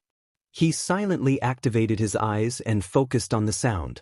He was surprised by what he saw and he gave a slow sadistic smile on his face. 10-10, pervert at 4 o'clock. Angle it at 20 degrees. He grinned, seeing her eyes widen and then get very furious. If there was one thing he found out, it was that 10-10 hated perverts. He wasn't sure why, but apparently it had something to do with an incident where she had been at the women's hot spring with her mother once. Then some kind of large white-haired pervert had been caught peeping on them. 10-10 never got a good look at the pervert as he was quickly chased off by the angry women, but she had never been so embarrassed or humiliated in her life. 10-10 hefted the kunai a couple of times and then quickly turned and threw it. Hey, a familiar voice yelled out as Naruto came out of the forest holding her kunai. What the hell? Are you two trying to kill me? Tenten's eyes widened at that as she ran over, trying to apologize. Niji, why did you tell me that there was a pervert in the forest? She yelled at him. What, he isn't? I remember you calling him that a few times while trying to kill him, Niji said as if it was nothing new. Tenten blushed, remembering how she had gone after Naruto after he showed off that forbidden jutsu in front of them. She had forgiven him, of course, but she did warn him if she ever saw him use that move, she would kick his butt again. Naruto hadn't thought that Niji had it in him for something like this. Maybe he was starting to rub off on the older boy. Well, one good turn deserves another in his mind. He gently gave Tenten back her kunai, and his hands rested on hers a little longer than normal. Well, it's okay, I know that Tenten-chan wouldn't hurt me for real. Besides, she's one of the best female ninja around and her skills with weapons are amazing.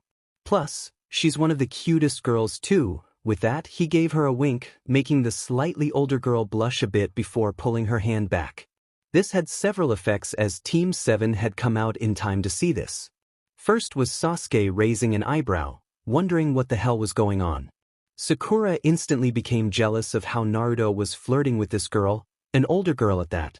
But the effect that it had on Niji was just the reaction he was hoping for. Niji's hands clenched so hard he could see them going white, and the look in his eyes showed that he wanted to kill the masked boy. Naruto knew that Niji had a crush on the girl, and this was perfect evidence for it. Sure, Tenten was cute, but he had other things in mind for a possible girlfriend. Although he did like using those lines he got from his dad on how to compliment a girl. She looked so cute blushing like that. Anyway, if this didn't get Niji off his butt and do something, then someone else would ask out Tenten, and then he'd be out of luck. Naruto-kun, came the voice of Guy as he walked up to them smiling. I'm glad for a visit from you, my most youthful friend, and I see you brought the rest of the team of my eternal rival as well. Naruto, Lee said, jumping over to the other boy, I'm glad you came, I am eager for our rematch, and I will not lose again to you as I've found a way around. Lee gave a slight shudder from it. Although it was the most unyouthful move, it had been very effective. Plus, he tried not to think on the image of that appealing girl either. But then his eyes drifted over, and they widened. Before Naruto could say a word, Lee had just moved quickly to be in front of Sakura. He knelt down in front of her, taking one of her hands. And this must be Sakura, Lee said with stars in his eyes. You are just as appealing as Naruto has claimed. No, you are even more appealing than that. Please go out with me. I will protect you with my life. Sakura was shocked by all of this. He was coming on pretty strong for her. He might have been cute if it wasn't for the hideous green suit he was wearing, and she couldn't stop staring at those huge eyebrows. They looked like caterpillars on his face or something. She knew that she had to do something. She didn't want to break his heart or anything. After all, Naruto was always nice to people, even letting them down. She remembered how he let down several of the fangirls back at school, and that was one of the reasons the girls liked him. Unlike Sasuke, who had just ignored them, at least Naruto had been nice about it. It was just one of the things that kind of rubbed off on her over the years of being friends with Naruto. She quickly looked around and he was too far away, but Sasuke was right next to her. She quickly grabbed his arm in hers. Sorry, but I'm dating someone already. Lee's mouth hung open as did Naruto. When did that happen? Naruto thought about seeing his crush locking arms with Sasuke. He knew that Sakura was a bit confused about who she liked more, but when did she choose Sasuke? He felt a little depressed at losing to him, and although he just wanted Sakura to be happy, he had wished she had chosen him instead. Sasuke wasn't sure what she was playing on, but when he was about to object, he felt her nails suddenly dig into his skin. He stopped himself from yelling and gave her a glare. She quickly leaned in and whispered something to him. Please just go with it. I don't want him to think he has a chance. I'll owe you one, and you just have to name it, Sasuke-kun, she quietly said. He thought about it. Normally he wouldn't even think about it, but she was a teammate, and lately he had been thinking about what that meant. All those stories that Kakashi told him of Obitoyoro, who by now Sasuke was sure was the most original Uchiha of all Tomiyoro, he had been thinking about what his team meant to him. Now Sakura was asking for help. Although posing as her boyfriend wasn't something he would have liked to have done, she did say anything. He would have to think about it as he would ensure that he got something really good back in return. Yeah, we're dating, he simply said as Lee hung his head in depression. Ah, the power of youth is in you too, and fear not, Lee, there will be other opportunities for you to share your own youth with some lucky girl, Guy proclaimed, making Lee perk up a bit at that. Then he turned to Naruto, who was glad he had on a mask at that point so no one could see his face. So, Naruto, why have you visited us this fine day? Naruto was brought out of his slight depression at the reason they were even there. Oh yeah, well it was just that we were kind of bored, and we were hoping that we could spar against your team. I know that I want to show off some new moves against Lee here. And don't worry, I won't use that jutsu against you. He quickly cast a nervous look to Tenten before looking back. Guy-sensei, please let us spar together. I too wish to test myself against Naruto again, and I want to see how well we both have improved, Lee pleaded with Guy. Guy thought about it, and it wasn't a bad idea, actually. It would help both teams improve and also could help them to become stronger for it. So it was agreed that the teams would pair off for the sparring matches, Sakura against Tenten, Sasuke against Neji, and Naruto and Lee were eager to go at it. Guy would oversee everything and his word was final. When he said to stop, they were to stop. So with a raised hand, he looked at all three ready to go, and then he dropped his hand. The three sparring matches started off right away. Sakura and Tenten were sizing each other up. Sakura pulled out her tonfas, ready to give the girl a fight. Tenten smirked and from a scroll pulled out a set of her own. The older girl twirled them around with more confidence and speed than Sakura knew she had ever done. I hope you don't mind, I never get to use these much, and I'd love to spar against someone who is training to use them. When most ninja just use kunai and shurikens, things get so boring. It's nice to meet another ninja that likes to fight with something more unique. Tenten smiled as she got ready. Sakura struck out with her tonfa and wasn't surprised the girl was able to block and counterattack. Before the match, Naruto gave her a warning that Tenten was MSTR of weapons. It was her specialty. This made Sakura realize that she had no chance against a weapons emser, but she wanted to improve herself, and Anko always said to fight those stronger than you to improve. So she fought back as both girls fought with the weapons. The clacking they made as the weapons hit was nearly a constant beat. Both girls twirled them, throwing out strikes and trying to go for any grapple moves with the weapons. Tenten was scoring more hits and was a bit disappointed. She had been hoping for more. Sakura knew that she wasn't fast enough and jumped away to give her some space. Giving up already? Tenten asked.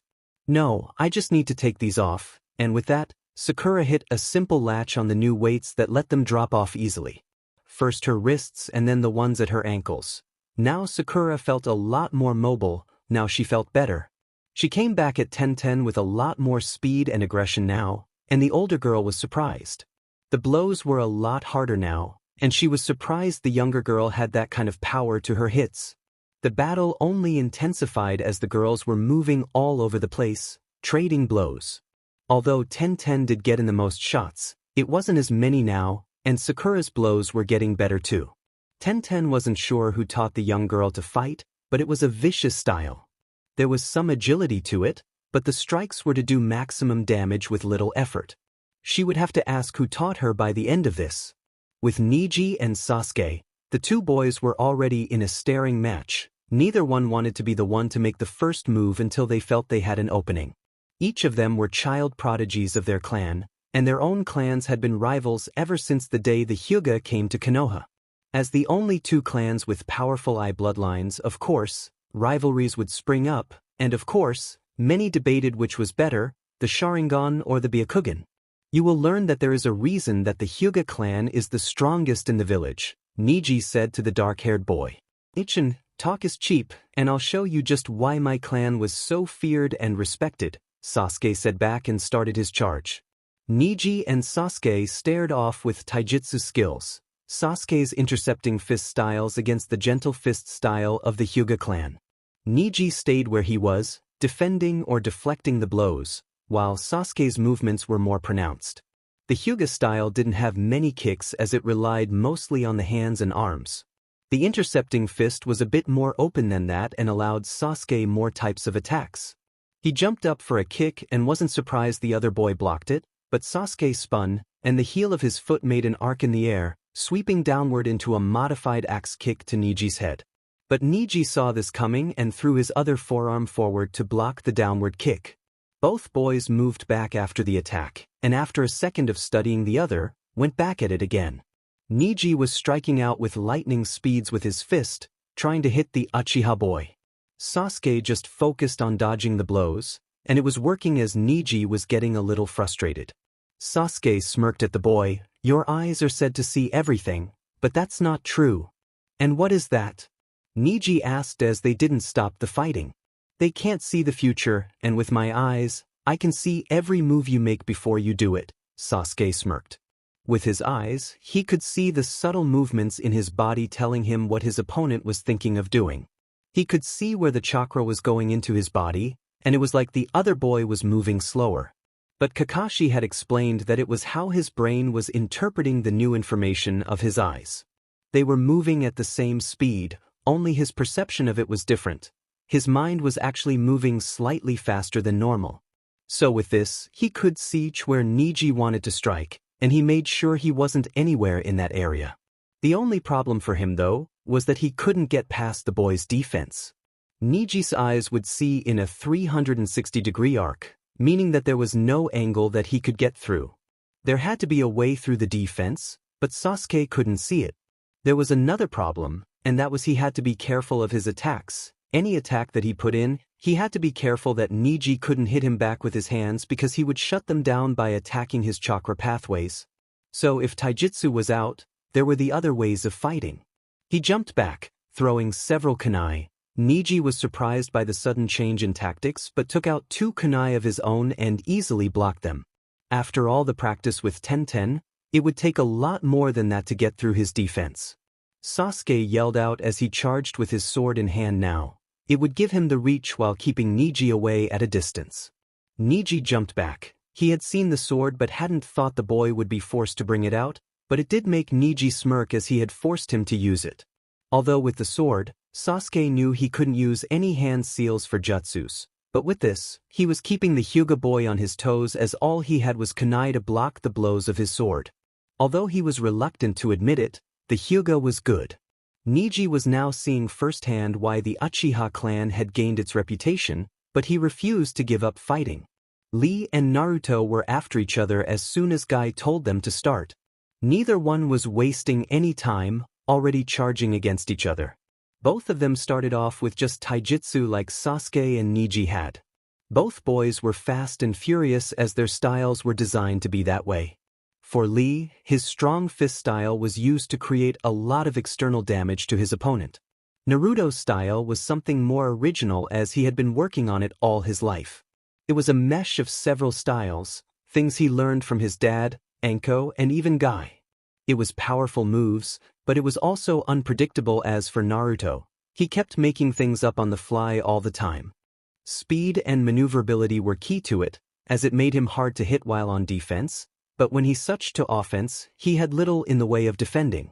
It was complex, but for Naruto, it just fit him. He had yet to give it a name as he wanted something really cool for it.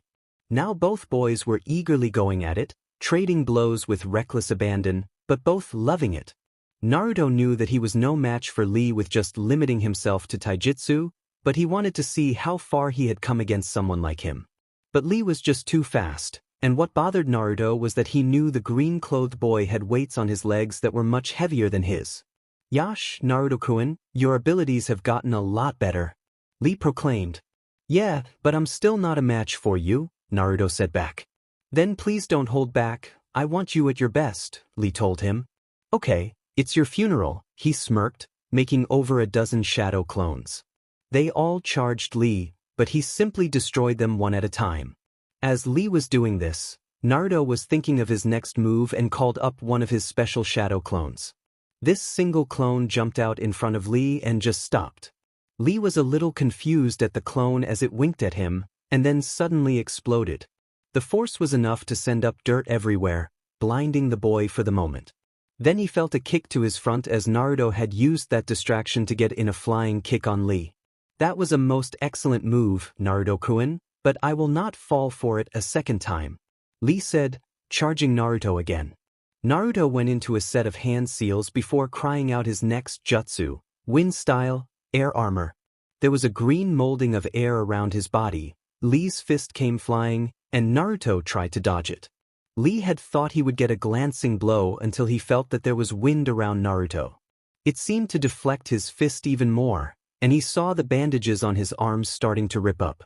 He jumped back, avoiding a kick by Naruto. Naruto smirked under his mask. Like it? I just learned it. It's called air armor, and it covers my body with wind. It's supposed to shred anything that comes in contact with it, but I'm still working on it. For now, unless you hit me directly, you'll just slide off, and you'll get damaged because of it. Naruto was proud that he had managed to get some headway in the jutsu, although it was far from perfect. He was more ahead with after 15 minutes. Both Tenten and Sakura had stopped breathing and sweating, and so Guy called their match to an end. Both girls nodded to each other, a little respect showing as they went to get something to drink. But the boys kept on fighting, and when 30 minutes had come and gone, Guy felt they were getting pretty close to ending things. He decided that they had enough and raised an arm. That's enough, the rest of you stop. Guy bellowed out. The four stopped, but they didn't look happy about it. Oh come on, we're just getting started, right Lee? Naruto asked his partner. Yes, Guy-sensei, please let us continue. Lee asked. Neji and Sasuke, although looking nearly exhausted, were still giving each other determined looks. Neither of them wanted to back down either, as there was still no clear winner. Guy shook his head. I think you all have done enough. In fact, I'm proud of my rival's team for having lasted as long as they could against a more seasoned team. This means that we'll have to increase our training to become even stronger when you next meet. Yes, Guy-sensei, Lee said with tears running down his face. Oh God no, Naruto muttered, quickly turning away. Sakura and Sasuke were wondering why when they noticed Neji and Tenten quickly doing the same thing. Then that's when it started, first with Lee and Guy calling out to each other over and over, and then they started running towards each other. It was then that suddenly a sunset came out of nowhere, and the two were at a beach of all things. They ran into each other, hugging as a giant wave crashed against the rocks. Sasuke looked sickened at the image, but unfortunately he hadn't turned off his Sharingan. The image was burned into his mind for all time, and for years this image would haunt his dreams like it had so many others in the village. Sakura now understood what Naruto meant. She tried to cancel the genjutsu, but to her horror, she couldn't. She tried to figure out how he even made it. If she could copy this, it would be something that could really throw her enemies off. That is if she could ever get over the image herself. Team 8 was once more in front of the Hokage and his staff as they reported a completed mission. Although it was just a dog-walking mission, Kiba didn't mind it so much, plus Akamaru got to make some new friends as well. But as Kurenai was making the report, he couldn't help but be bored. He was sick and tired of these kid missions and wanted something better than this.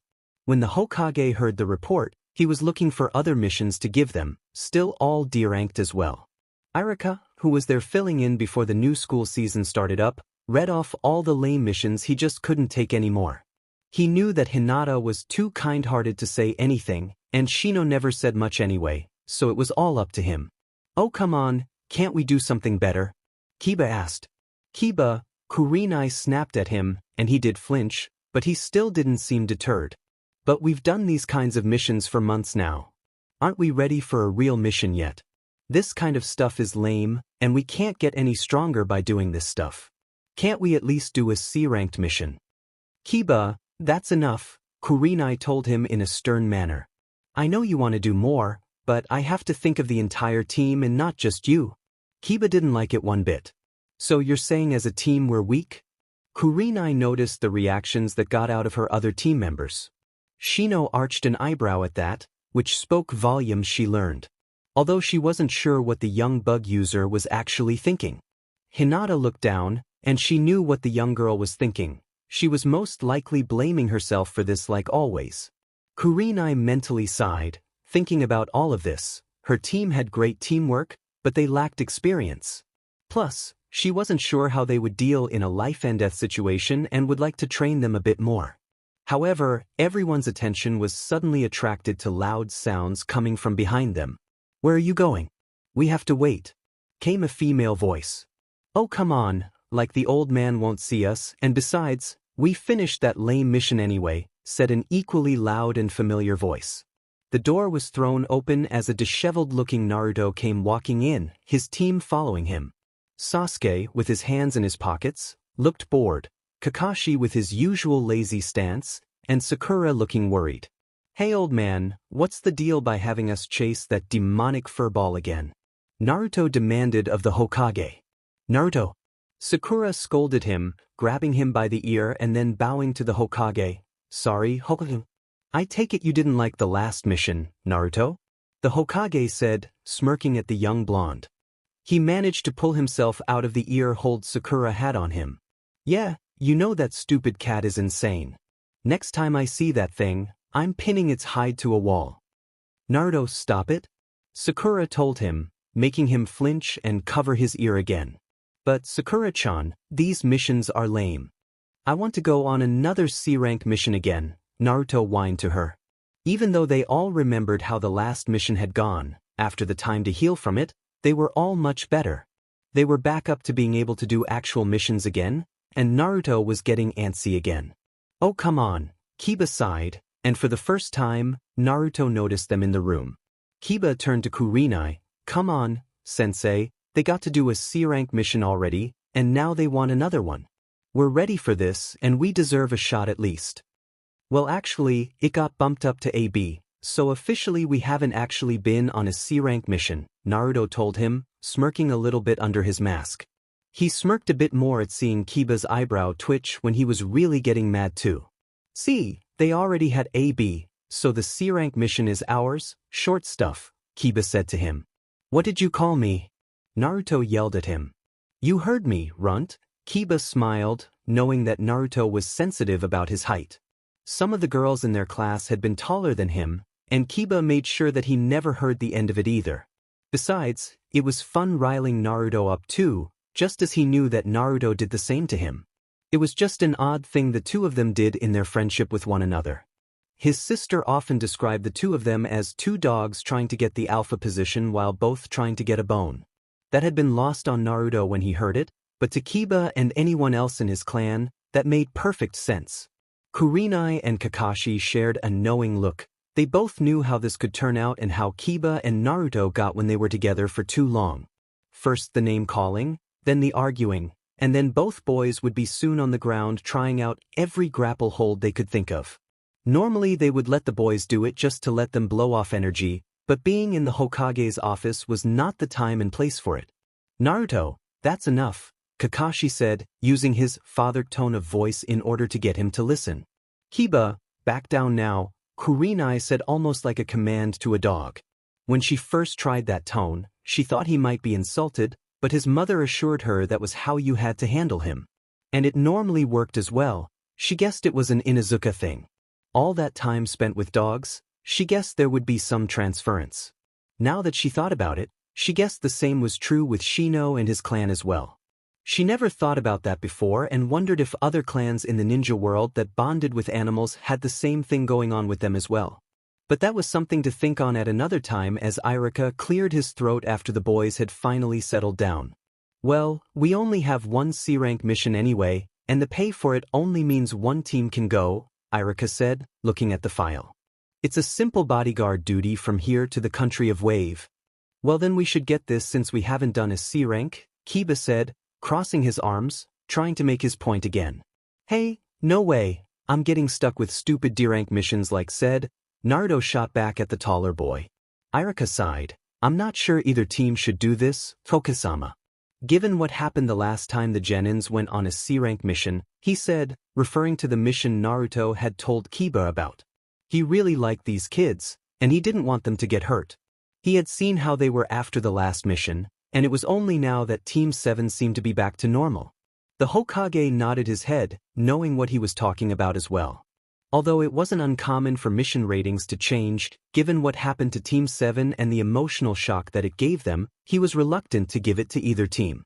Team 7 had just gotten over things, and he wanted to make sure that they were truly all right. Then he had Team 8, who was still green as it were in dangerous situations. So he wasn't sure if he should give this to either team or just assign a couple of chunin for it. Naruto frowned behind his mask. He really wanted to go on a new mission, so why couldn't they do this? He knew how the last mission went, but if the client could only afford one team, then how could he make sure his team was picked? He looked over at Team 8 and saw that Hinata was looking down at the floor, deep in thought. He knew that expression on her face. She was doing that self-doubt thing again. Maybe she needed this mission as well. He knew that she had a need to prove herself just like he did, but for her, she had to do it for her entire clan. Hey old man, if the client can't pay for more, what if we all split the pay between us? Naruto asked. The Hokage looked at the boy. What do you mean? Well, what if both teams go and we all take half of the normal cost? I mean, I don't really need the money, and mostly everyone comes from a clan here except Sakura-chan and myself, but I'm not hurting for cash like I said. Sakura-chan I know isn't either. What about the rest of you? There were a round of negatives from that. Everyone from a clan usually had decent money anyway. Especially Hinata since her father was head of the most prestigious clan in the village as well. Sasuke had inherited everything from his clan as well too. So it really wasn't a question of money for them at all. The Hokage thought about this. If they were willing to take a pay cut, he could send both teams out. Since Team 8 needed more experience and Team 7 had the experience, it would balance out. Plus, if things got too dangerous like last time, they would have numbers on their side. They would also have 2 Jonins with them as well. As he thought about it, he also thought about how it would be to deal with the kids if he said no to them. Naruto and Kiba would be the most trouble, and the last thing he needed was to deal with them acting out like that. Plus, the client might feel a bit better about the number of ninja he was getting, so in the end, he decided that it might be good to agree to the idea. Very well then, I'll make this a joint mission between teams 7 and 8, the Hokage said finally as he started on the paperwork. The reactions varied, although the genin looked pleased at the thought of going on this mission. Hinata herself felt great about this for 2 reasons. First was that she was going on her first C-rank mission. This would be her first real mission and first time outside of the village. The second was the fact she would be spending time with Naruto on the mission as well. She blushed a bit as she thought of that, and she hoped that she could work up the courage to express her true feelings for him. For a while now, she had been wondering if she should or shouldn't say anything. But a few days ago, Naruto had been kind of depressed, and when she asked why, he told them about the sparring with Niji's team and how Sakura had said she was seeing Sasuke. She knew that Naruto had a crush on his teammate, but although she felt bad that he was depressed over it, she knew now that with him not chasing after the girl anymore, she had a chance now. So who is the client? Kurenai asked, breaking Hinata out of her thoughts. Ah yes, please send in Tazuna, the Hokage said. A moment later, the door opened, and an old man with gray hair, a beard and glasses stepped out. He was dressed somewhat poorly and smelled strongly of alcohol as well. He staggered a bit, showing that he had been drinking before the meeting as he looked at the people in front of him. He seemed to be studying them and forming an opinion. A bunch of DMN kids. The 2 adults I don't mind, but what's with this? I thought I was paying for ninjas, not a bunch of wet behind the ears children, Tazuna said. Hey, both Kiba and Naruto shot at the man, as well as a cold look from Shino and a small glare from Sasuke as well. We are ninja. Great, a boy that smells like a dog and a midget in a mask thinking they are playing ninja, the old man sighed, seeing the 2 boys. Kakashi sighed at this. The mission hadn't even officially started, and already he knew that this was going to be a very long one.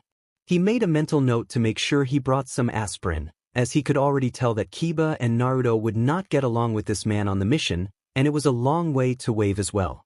By the large gates of Konoha, both teams were getting ready, well the majority of them. There were still 2 members still not counted for, and they were the Hatake men. So far, both were an hour late, and Kurenai was getting impatient. She remembered that Kakashi was generally late as some sort of personal rule for some reason. However, she wasn't sure if Naruto picked up on that habit.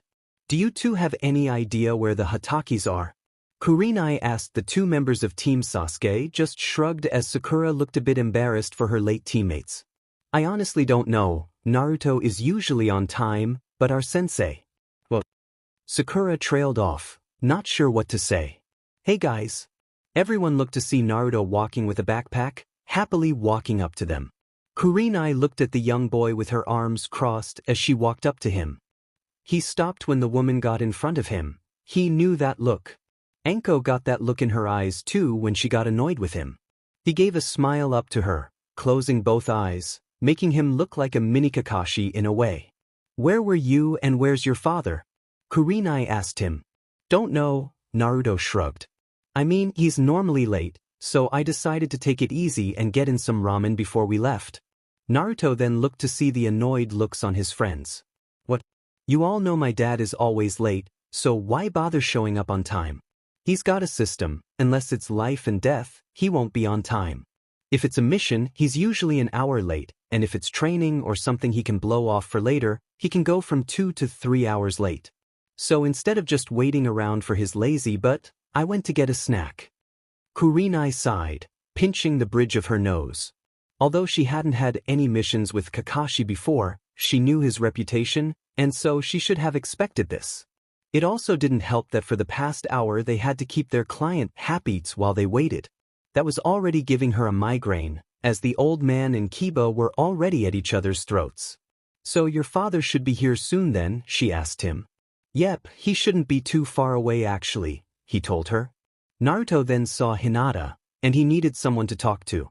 He'd been kind of depressed losing out to Sasuke, and although he hadn't really talked with Sakura about it, he didn't feel up to talking with her. So he decided to walk over and join his best friend. He gave her a warm greeting as she blushed and greeted him back.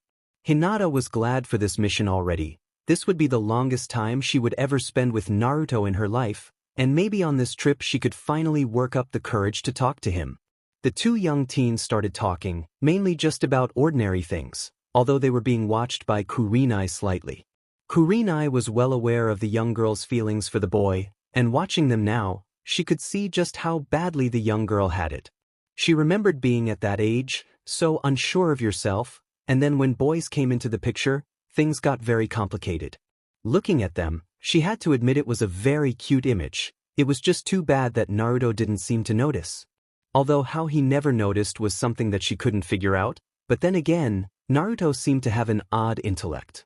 At some points, he could catch on or figure things out in surprising ways, but sometimes he could be so dense it was frustrating. The boy was just totally unpredictable, but there had to be a way to get him to listen. Also, she wondered why no one bothered to tell him.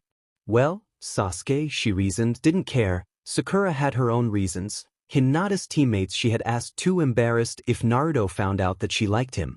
Kurenai shook her head at just how complicated things could get in relationships, but as Anko always told her, that was part of the fun of it all. Perhaps she could use this mission to help the young girl out. Hinata was turning out to be very precious to her. The young girl had such a pure heart that Kurenai couldn't help but care for her. She cared for her entire team, and that was why she had been nervous about taking this mission. She didn't want to see them hurt. Maybe she shouldn't take things so easy on them, but this was her first team and her first job as a jonin. It was then that finally Kakashi decided to show up. He gave some lame excuse as usual, but Kurenai just tuned him out. She knew the kinds of excuses he always had from meetings anyway, and that they weren't true at all. Hayashi Hyuga was in his study, working on several clan affairs that needed him to look at. Being a clan head was always a busy task. He had to not only have the usual political meetings and dinners with the elders and, of course, with certain business contacts that his clan dealt with. There was also the paperwork, such as request forms. New buildings to be created, more supplies needed, wages needed to be handed out, and so on. Plus, there were those that needed to be sent to the Hokage for missions that clients asked for their special talents specifically, so he needed to send over those that fit the missions. Some of his clan were already in the actual ninja forces, like his daughter and nephew, but not all their clan went through the academy. So some Hyuga, although trained as ninja, were not all of them actual ninjas. These were sometimes hired around the Hokage since none wanted any written information about them being hired, and in turn, the Hokage turned a blind eye as it were to this for ninjas trained persons who could be sent on missions that couldn't be labeled as official. Plausible deniability, in other words, but it did help with the clan's income other than from trading. At the moment, he was also looking at a marriage proposal between two members of the main branch. Apparently, Two members of the clan wanted to put their eldest children into an arranged. A new head of the clan would be made, and among the main branch there was no clear succession. That would mean infighting that could lead to a civil war with the Hyuga. He had to prepare and avoid that, but his power could only give Hanabi a certain amount of time. A knock on his door got his attention as he called whoever it was to enter. He saw his twin brother with his youngest daughter enter the room. She gave the formal bow as she entered with her uncle. "Yes, what is it?" he asked of them. "I was just coming to inform you that I will be leaving the compound today," Hanabi said. "Oh, and why is that?" Normally you didn't have to give reasons, but given her position and what happened to Hinata years ago, both daughters had to make it known when they were leaving and when they might be back for security reasons. "I was just going to meet Kanoamaru. He said he wanted me to meet two friends he made," she explained. Hayashi ran the name through his mind and he remembered who that was. It was the third Hokage's grandchild. He remembered that the young boy apparently had met the resident masked boy that had her eldest daughter's attention. From what he heard of the dinner conversations with the family, the young boy seemed to be having a case of hero worship for Naruto. "You seem to be seeing a lot of the boy lately," he said, slightly judging the reaction out of her. "He's my first friend, father, at least outside of the clan. He's a nice boy and he's fun." Hanabi wasn't sure what was going on with her father, but he seemed to be studying her for a bit. "Very well then, enjoy your time," he told her, and she gave a small smile and bowed before leaving. After she left, Hizashi judged his elder brother for a bit before speaking. "What are you planning, brother?" "What do you mean?" he asked, looking neutral at him. "Don't give me that. You never were able to lie to me." Hizashi smirked at him. "You're planning something?" "I'm thinking of seeing if the Sarutobi family would be interested in a possible union with Hanabi." Hizashi's eyebrows lifted up to his brown, which for a Hyuga was a very surprised expression. "You sure about this?" "She knows the boy and seems to like him." "I know it's not much, but if they accept, she doesn't have to go through with it," Hayashi told him. If she was promised to a high-ranking family like the Sarutobi, then the elders wouldn't put the seal on her. It would be an insult to the Sarutobi family. It would protect her at least long enough to give Hinata time to become strong enough to lead and protect her sister. Hizashi read the undertone there. He knew that his brother tried to save him from the fate of the seal that was on his brow now as well, but he had failed in that. He never had any malice towards him, but it was obvious that his elder twin still felt like he had failed his younger brother. "Well, it's a good plan, and who knows, she may even fall for the boy. Anyway, I just wanted to let you know that Hinata has left the village." Hayashi nodded his thanks. He had been unable to see her off because of business, but he silently hoped that his daughter would be okay. She was so much like his lost wife it hurt at times, but he had to remain strong. "I just hope this mission will help her. She still has a long way to go, and time is starting to run out. Within a few years, I might not be able to protect them anymore, and they will have to learn to be strong and stand on their own." Hizashi nodded his head gravely. He knew full well what he meant. He had been there when his son had gotten his seal, and it hurt to see his son with that mark. Although at the time Niji didn't think much of it, he knew that at any time a main house member could give his son immense pain, and the only reason it hadn't happened was because of how closely related Niji was to Hayashi. "I pray for her safe return, and she is with the Hatake boy as well," Hizashi told him. "You know how he can always get her to try harder and reach new levels. Maybe on this mission, he can help her find some more strength." Hayashi nodded again. That was one thing he was hoping for as well. The boy was unpredictable and yet seemed to bring out the best in people. The boy also tried his hardest at everything, and if he kept that up, he could one day be a good suitor for his daughter. But he had to prove himself, and already some of the elders didn't like the boy for what was inside of him. But so far, Naruto had proven himself to a few when he saved his daughter all those years ago. If he could keep that up, and if either he got a clue or if his daughter could tell him her feelings, things might work out. He smiled sadly, knowing how much his wife would have loved to have been here to see this. But he could enjoy it for her in the meantime. Kurenai sighed to herself as she was walking in the lead with Kakashi. He was reading his book just like always.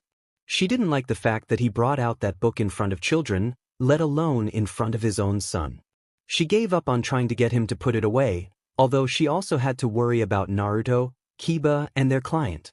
Normally Naruto and Kiba argued out of their friendship, but when you added in Tazuna, with the amount of yelling and arguing those three did, it was amazing that people from Water Country didn't hear them, and they were an island nation far away. Sometimes she wondered if she was a Jonin sensei or a surrogate mother at times. Kakashi was little help, although she had a suspicion that he was enjoying her uneasiness. "Hey, Sasuke-kun," Sakura asked as she walked up next to her teammate. "I was wondering after the mission if you want to go on a date sometime." Sasuke sighed mentally. He really didn't like it when Sakura acted like this. Why couldn't she act more like a real kunoichi, like the leader of Team 8? Kurenai was the perfect example of the kind of ninja a female should be. Someone that was professional and powerful was the type of girl he looked for, but apparently, there were none in his age group. Although that 10-10 girl he met was pretty close to the type he looked for. But he wasn't exactly looking for any type of relationship just yet. He still needed to get stronger. He had been getting stronger, but he still wasn't good enough to take down Itachi. He noticed that she was waiting for an answer. "Remember that favor you owe me for pretending to be your boyfriend in front of that weird guy in green?" Oh yeah, Sakura had actually hoped he forgot, but whatever it was, she would do it. After all, she gave her word, and one thing she admired about Naruto was that he always kept his word. Besides, if she went back on her word, how could anyone trust her ever again? Sasuke looked at her seriously. "In return for that favor, I don't want you to ever ask me out again. Ever." He walked off, leaving Sakura behind, who had just stopped in her tracks. She felt so crushed at that moment as her whole body just seemed to sag.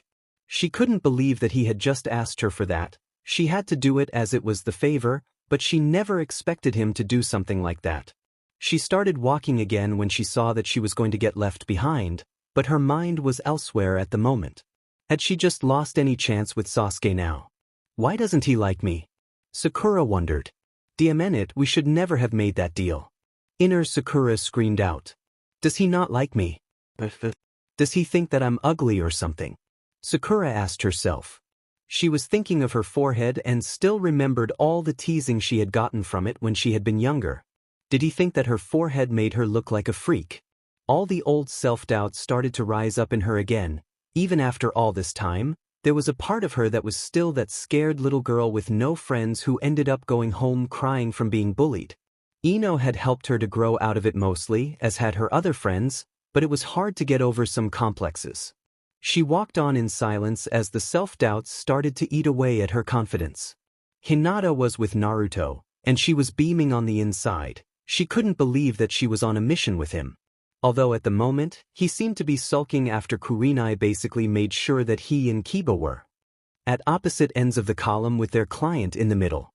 She smiled at how he was childishly crossing his arms, and she knew he was pouting behind his mask.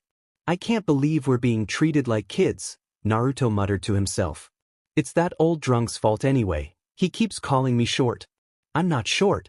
I just haven't hit my growth spurt yet, and when I do, I'll be as tall as Dad, and then people will stop calling me short." Hinata giggled at this, and Naruto turned his attention back to her. He smiled at her. If there was one nice thing on this trip, it was that he had his best friend here. He felt more at ease with her around here as well. He was thinking about something, and maybe she could help him out. "Hey, Hinata-chan, can I ask you something from a girl's point of view?" Okay, what is it, Naruto-kun?" He scratched the back of his head. "Well, I know some things about girls, but apparently, I don't know enough." He had read through his dad's collection, and although a few things still caused him to blush red, and it was how he had learned about the birds and bees from, he learned how to flirt, how to compliment, but given he had lost Sakura to Sasuke, he thought that he must have been missing something. What do girls really like in a boy? I mean, how can you get a girl to like you? Hinata blushed red all over her face at this. She started to fidget with her fingers again as she looked down at the ground. It's different for each girl. Some like strong boys, others like sensitive types, others like those that are caring, Hinata told him. Naruto sighed as this was more complicated than he thought. Although he most likely had a better idea than most boys his age on some things to do with girls, he still didn't understand them. It would be years later when he finally figured out that no man could figure out a female totally.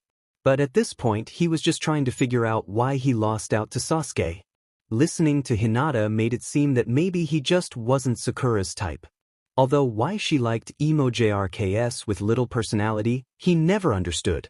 He just sighed in defeat that maybe he and Sakura weren't meant to be, although he would still be there for her like all friends. He would stop bugging her about things like dates. She always gave him a maybe, but nothing much more than that. Maybe it was best to just be friends with her, and that was why she did that. She didn't want to ruin their friendship. Naruto felt like slapping his face. So that's why she never went out with me. She didn't want to ruin our friendship. It's like with me and Hinata-chan. She wouldn't want me to ruin our friendship either. Man, I should have thought of this earlier. Now it all makes sense. She's not friends with Sasuke really, so she went after him, but we've been friends for years. But now what am I going to do? I mean, I didn't know girls like different types of guys, so how do I know what types there are? I know, I'll ask Hinata what she likes in a boy, that will give me an idea. Hey, Hinata-chan, what types of boys do you like? Naruto asked. W, she said, her eyes widening. I just want to know what you like in a boy, Naruto told her. Hinata's heart was racing as her mind started to work out why he was asking. Is he asking me because he wants to know if I like him? Does he really like me and he wants to make me notice him? What do I tell him? Hinata was fidgeting a bit more as she was really nervous at this point. She eventually decided on just going with how she felt about Naruto, what she liked about him. Well, I like boys that are caring to their friends, who always stand up for them and are always there for them. I like boys that are fun to be around with a good sense of humor and who always make those around them happy. I like boys who are courageous and strong too. Naruto thought about that. He tried to think of someone like that, but he was coming up with a blank. He didn't know anyone like that unless it was someone in the Hyuga clan or a village boy. He wasn't sure why, but the thought of some mysterious boy that Hinata liked didn't sit well with him. Then he thought about Hinata kissing some boy, and he felt his jaw clench for some reason. He blinked a few times and pushed the thoughts aside. He didn't understand why he felt like that as she was just a friend, right? As the group walked on, Kurenai noticed a puddle of water on the road. Normally it wouldn't be odd, but it was the only one on the road, and there hadn't been any rain for 3 days. She focused on it and noticed the illusion wrapped around it. She tensed as she was getting ready to strike when she felt Kakashi's fingers on her hand. She felt his fingers start to quickly tap out a message. It was one of the few ways a ninja would communicate with each other when they couldn't talk. The message was short, but when she put it together in her head, her eyes snapped to him. She couldn't believe that he wanted to test out their teams like that. He didn't show any signs of anything other than reading his book. Kurenai was thinking of going against it, but then the thought of why he would do this to his own team came into her mind.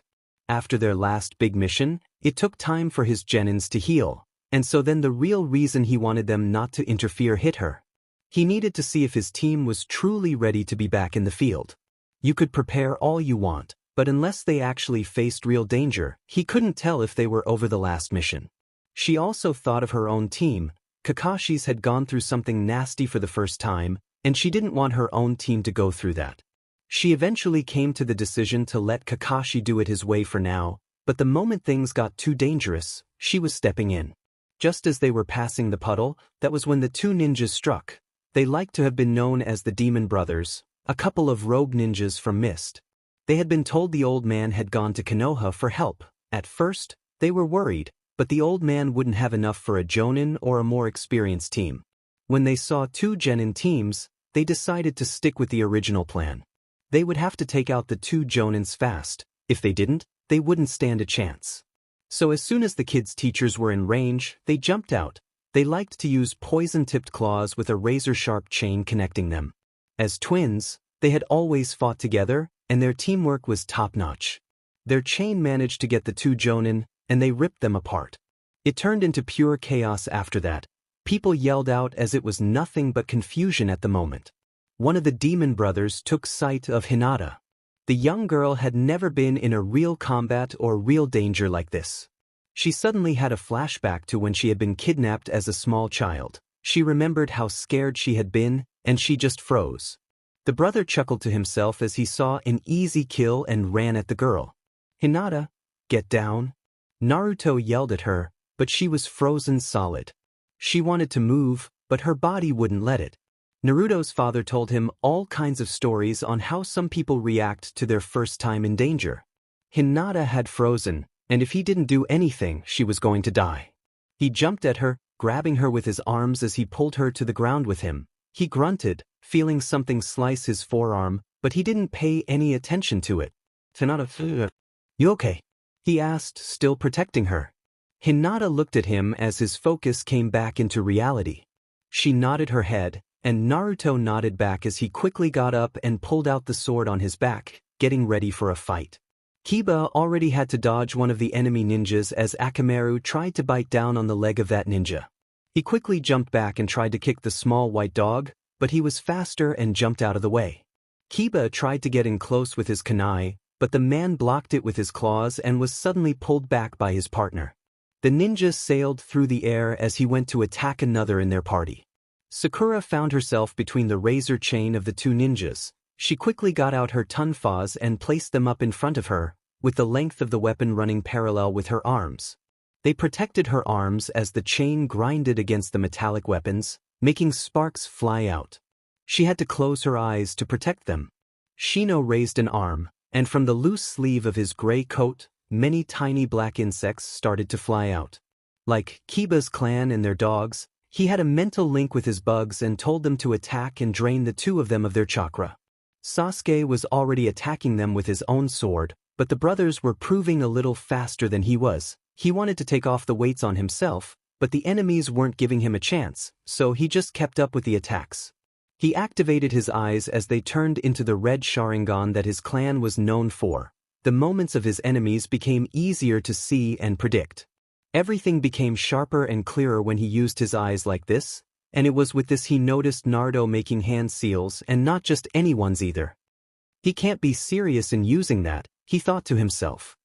Everyone clear the area. Sasuke gave them a warning.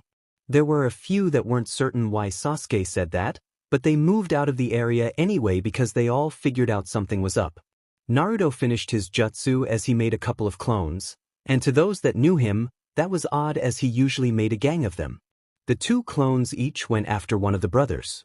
They didn't see much point in worrying and tried to attack the clones. What they didn't know was that although Naruto could make a huge number of shadow clones, it took a lot more energy to make exploding shadow clones. The two clones exploded, sending the twin ninja brothers flying.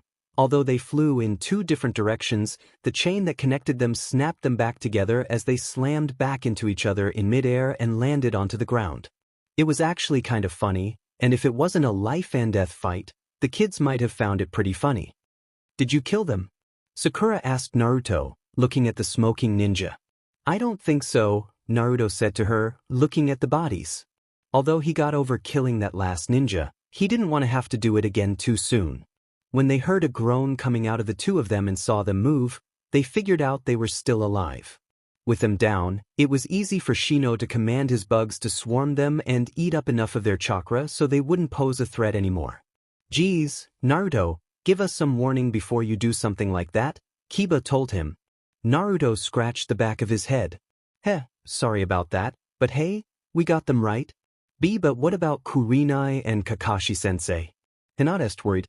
"What about us?" Everyone turned to see Kakashi leaning up against a tree with Kurenai standing. Kiba turned to look at his partner. Like all of his clan, they had a bond with their animals. It was kind of like a bloodline ability in a way how they bonded with their dogs, allowing a deeper understanding with them. "What do you mean poison?" Kiba asked as his puppy yelped out a few more times. "Hey Kurenai-sensei. Akamaru says these guys had poison on their claws." "Everyone, was anyone hurt?" Kurenai asked them all. Naruto looked at the place where he had been hit protecting Hinata. He hadn't noticed with the adrenaline going, but he was cut. He wasn't sure if he should be worried or not. He knew that the stupid fox inside of him healed injuries, but he had never been poisoned before. "Naruto-kun!" Hinata cried out, seeing him look at the bleeding wound. She automatically went to check on it, more worried than nervous at this point.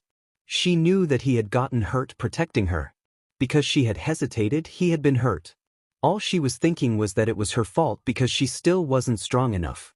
Kurenai and Kakashi walked over as they watched Naruto roll up the sleeve of his shirt to show the wound. Kakashi looked at it as Hinata got out the medical supplies. Well, it looks like we're going to have to get Naruto an antidote, but I'm not carrying any anti-poisons on me. How about your team, Kurenai? Kakashi asked her. She shook her head, her team didn't carry that. She didn't think it would be that dangerous, and some ninja used special poisons that needed a medical facility to cure. So what does that mean? Kiba asked. It means we'll have to go back to Konoha to get him cured, Shino said. Kiba didn't take well to that. It was his team's first big mission, and he wanted to complete it. Shino didn't say much, but you could somewhat tell the bug user wasn't too happy with the thought of failing the mission as well. Sasuke scowled at going back. He didn't say anything, but the boy looked like he didn't like this any more than anyone else. Naruto could see this and looked at the wound on his arm. He could remember a few ways to deal with poison, and there was one thing he could do. He didn't want to turn back either. They had a job to do, and he always saw things to the end. They didn't run when things got tough last time, and although the ending of that mission was something he would carry for the rest of his life, he had grown from it. No, we're not going back, Naruto said loudly, getting everyone's attention. We took on this mission, and we're not quitting because I don't quit. We agreed to protect him and take the old drunk home, and I'm not going to be the one that makes us fail this mission. He drew out a kunai and stabbed it into his forearm to the shock of everyone there. The BLD slowly started to flow out of the wound as the poison was being drained out of it. He learned this trick from stories from his dad's day in ANBU and from a lesson at school. Although it did hurt, he could take the pain. I swear that I will never fail, that I'll always go on no matter what, Naruto said, using his own BLD as a way to seal his own deal with himself. Kakashi blinked a few times and smiled under his mask. Naruto sure was surprising, and he was proud of his son's attitude. He always did see things through to the end no matter what, although now he was wondering what the bridge builder wasn't telling them. Those two had been Chunin-level ninja, and someone doesn't hire that kind of ninja for a simple old man. Well, Naruto, that's all well and good, but you might want to put a bandage on that before you bleed to death, Kakashi said offhandedly. Naruto looked at his bleeding arm for a second. Someone get me something to stop it with, he said frantically as Hinata tried to use the medical supplies she had on him. It wasn't easy to calm Naruto down for Hinata to use the bandages and medical salve she had on her. Kurenai just wasn't sure what to make of Naruto. At one moment he was like a different person, and then he could switch at the drop of a hat. She had known him for a bit, but Anko knew him better than she did. She sighed as she let Hinata dress the boy's wound. She noticed that Kakashi was motioning her over to him. So she walked over to him as he then spoke to her in a soft voice. I think we should have a talk with our client. Her eyes hardened as she nodded, and they both looked at the old man. She too had figured out that there was more going on here than he had told them about, and she wanted answers. This was supposed to be a simple C-ranked mission, and now it was already getting close to AB rank. Something wasn't right here, and she wanted to know what they had gotten themselves into. They walked up to their client as Kakashi gave him a solid hard look with his single eye. He may be a lazy jonin at times, but when things were serious, you would have a hard time finding someone as good, powerful, or as scary as Kakashi when he got serious. I think we need to have a little talk with you, Tazuna, Kakashi said in a cold tone. The old man looked at the jonin and then to Kurenai, who had an equally cold and hard look in her red eyes. He swallowed, knowing that he had lied about being protected by only bandits. He would have to tell them everything now, and he only hoped that they wouldn't just leave him on the road undefended. If they did, he didn't have enough money to hire any more ninja, and he would never make it back home. All right, he sighed as they led him off to the side for a talk. Hinata was finishing up taking care of Naruto's injury. She was putting the final touches on the dressing on his arm. Naruto smiled a little at how much care she was taking with it. Although he knew by now that the stupid fox would most likely have healed up his injury, he didn't want to have to tell her why she didn't have to worry. She actually wasn't bad at this, and the salve she put on did help ease the pain too. You're pretty good at this, Hinata-chan, he told her.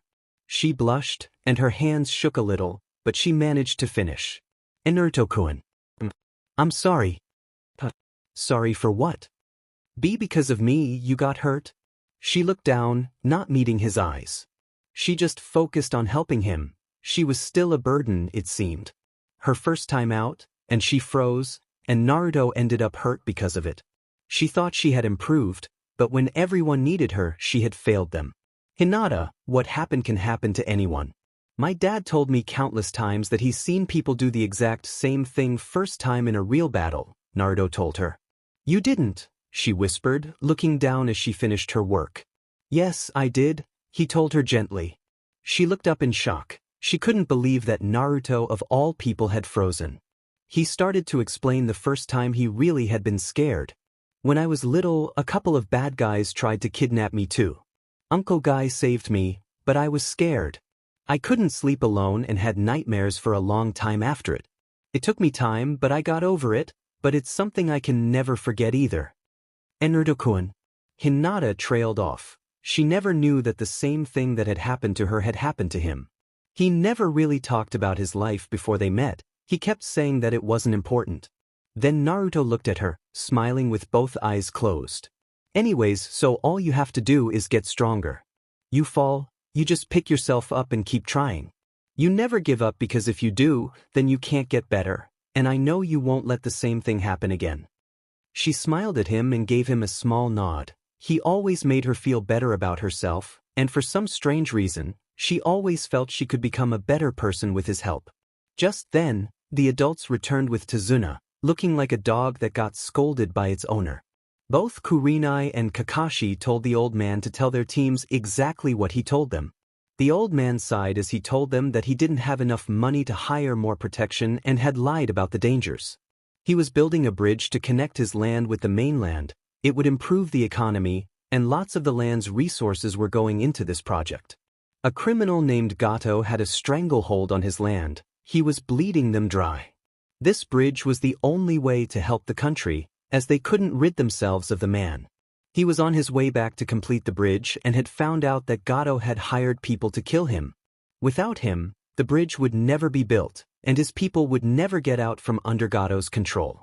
With the story out of the way, Kakashi asked both teams if they wanted to continue the mission. They had been lied to about what the mission was, so they were within their rights to refuse the mission now. But Naruto didn't like that one bit. He stood up and said that he'd never back down from a mission no matter what happened. Kiba was just as eager as well, and he too wanted to continue. Sasuke nodded his head as he didn't feel like quitting either. Sakura looked a bit uncertain, but with both team members for it, she couldn't abandon them, so she agreed too. Shino gave a silent nod, and Hinata didn't want to keep going either. She needed to prove to herself that she could do this. If she couldn't, then she didn't deserve to be a ninja.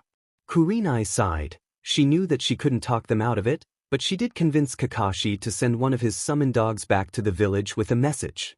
One to have Hunter Nines or Anbu come and pick up the Demon Brothers and to inform the Hokage that the mission seemed to be a bit more than it was. She just hoped that she didn't live to regret the decision to continue this mission. The teams made their way onto Tazuna's home. After the encounter with that last group of ninja, they were being a bit more on guard this time around. Little was said on their way to the village, although he told them they would need to hire a boat to get them to his village as the bridge, of course, wasn't completed enough for them to travel on. They mainly tried to keep going on being quiet, hoping not to draw out too much attention. The atmosphere was a bit tense as they made their way into a forested area that was near the large body of water that separated Wave Country. There was a dirt road that they were taking. It was an old trade route to the country, although no one really used it anymore thanks to Gato. Kakashi didn't like to take this route as it was too exposed, but Tazuna wasn't a ninja and would only slow them down if they tried another method. He just hoped that because this route was old, any forces wouldn't be watching it. Naruto was looking around the forest. He didn't want to get surprised like last time, and this time he would be a bit more ready. He cast a worried look to Hinata, and he knew that she had trouble believing in herself, although he didn't know why. She was one of the strongest kunoichi that he knew in their age range. She was the daughter of the head of one of the most powerful clans, and she had her family's bloodline and fighting style. She had a lot more going for her than most of the females in their class, so he didn't see the problem. He was wondering what to say to her but wasn't sure since he didn't know what the exact problem was. He looked to see Kiba and Akamaru sniffing around for trouble. Shino looked calm and relaxed, but that wasn't new. Sasuke looked like he actually wanted a fight, and Naruto was eager to get into a fight as well, but when he saw Sakura, he noticed that she had been looking depressed lately. He would have asked her what was wrong, but his dad said they had to try and be silent from this point on, and so he never could get the chance. He didn't like the quiet. Although his dad kept telling him that silence was a good friend to a ninja, he just never liked it. It just went against who he was really. He sighed as they walked along the road until he noticed a rustling in the bushes. At first, he thought it was an animal, but it was a bit big to be one. It had to be someone waiting for them, and he slowly went to his weapons pouch on his leg. "Got ya," he shouted as he threw the kunai into the bushes, startling everyone there. Everyone turned to see what was going on, only to see a small little white rabbit hop out of the bushes. "Oh man, Naruto, you need to loosen up some," Kiba laughed. "Naruto, how could you?" Sakura yelled at him. "It was a harmless bunny rabbit." "Naruto-kun." Hinata agreed as she watched the little white bunny hopping along.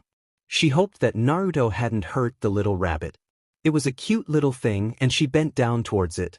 The little white rabbit seemed to regard her for a moment before slowly going towards her.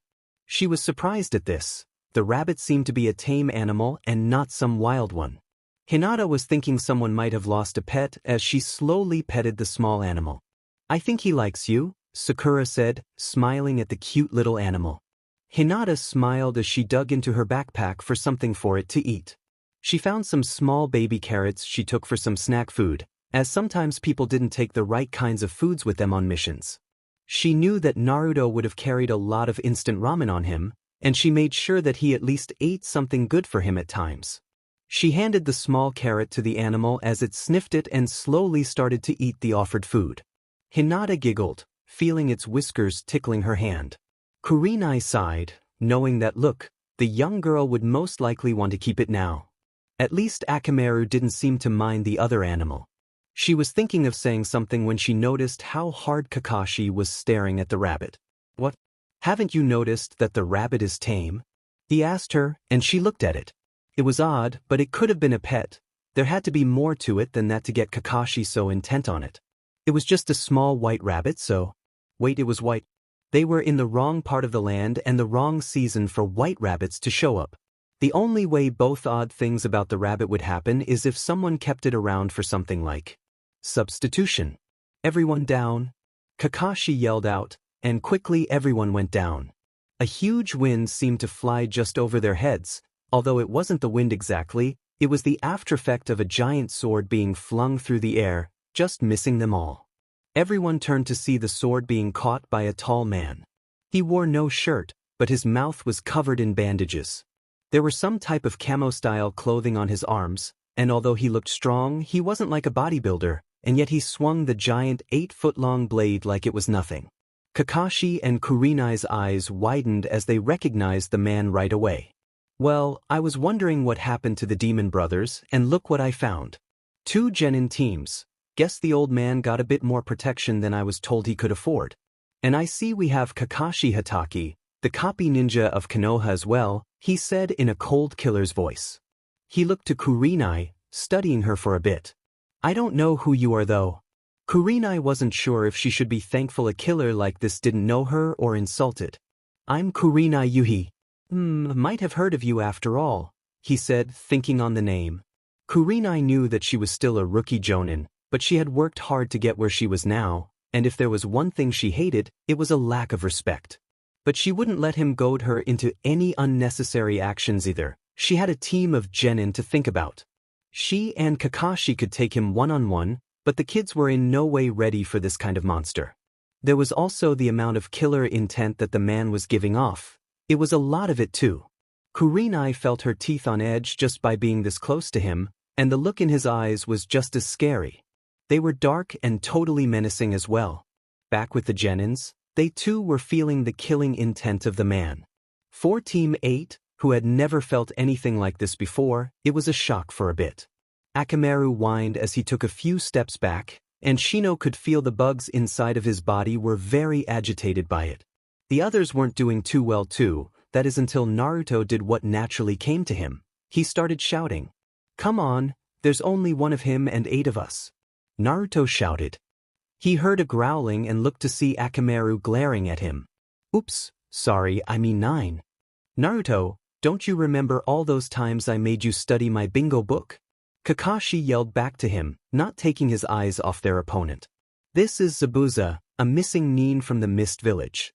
Naruto thought about it. His dad for the last year made him study the bingo book like it was extra homework. He had asked why he had to study it, and his dad had simply told him that a good ninja knew the kind of enemies he might randomly face out there. Information about an opponent ahead of time could allow you an advantage, and a ninja took every advantage they could get in a fight. So Naruto had studied it, and his dad even told him some stories about them too.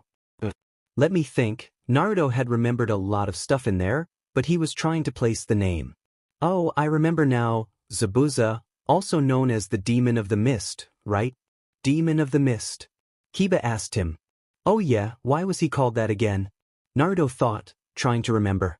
Naruto, he was called that because the Mist Village used to be called the BLD Mist Village, Kakashi said, still keeping an eye on the man in front of them. Their genin exams were different than other villages. At the end, each student was put up against another to a fight to the death. All year round, they were comrades and friends, but in the end, they would end up killing at least one of them or die by one of them at the end of their training. Oh, I remember that now, Naruto said as it brought back memories of Anko once using that as a bedtime story. He hadn't slept at all that night thanks to her. And he got that name, Demon of the Mist, because… What? Sakura asked him, not liking the look on his face. I got that name because I killed my entire class, Zabuza said as if he was proud of it. That's right, Kurenai said, knowing the story as well. 1 year, only one student was alive, and it was him. After that, they changed the testing, but everyone remembers the one student that massacred his entire genin class. Sasuke tensed up at hearing this. This man sounded like his brother Itachi. If he ever had a chance to see what kind of ninja his brother was, this was a good way to judge. This Zabuza had an air about him. The killing intent that was coming off the man was insane, and he could feel the fear in his heart. He checked and noticed the others were starting to feel the effects of it as well. Akamaru was whimpering with his head down. At the man, he could see sweat showing off of several of them as well. Everyone, I want you to protect our client. Let Kurenai and myself handle him, Kakashi ordered. Yes, Kakashi-sensei, Shino said as he looked to Hinata and Kiba, and they took up defensive positions around the Cheesegata partner.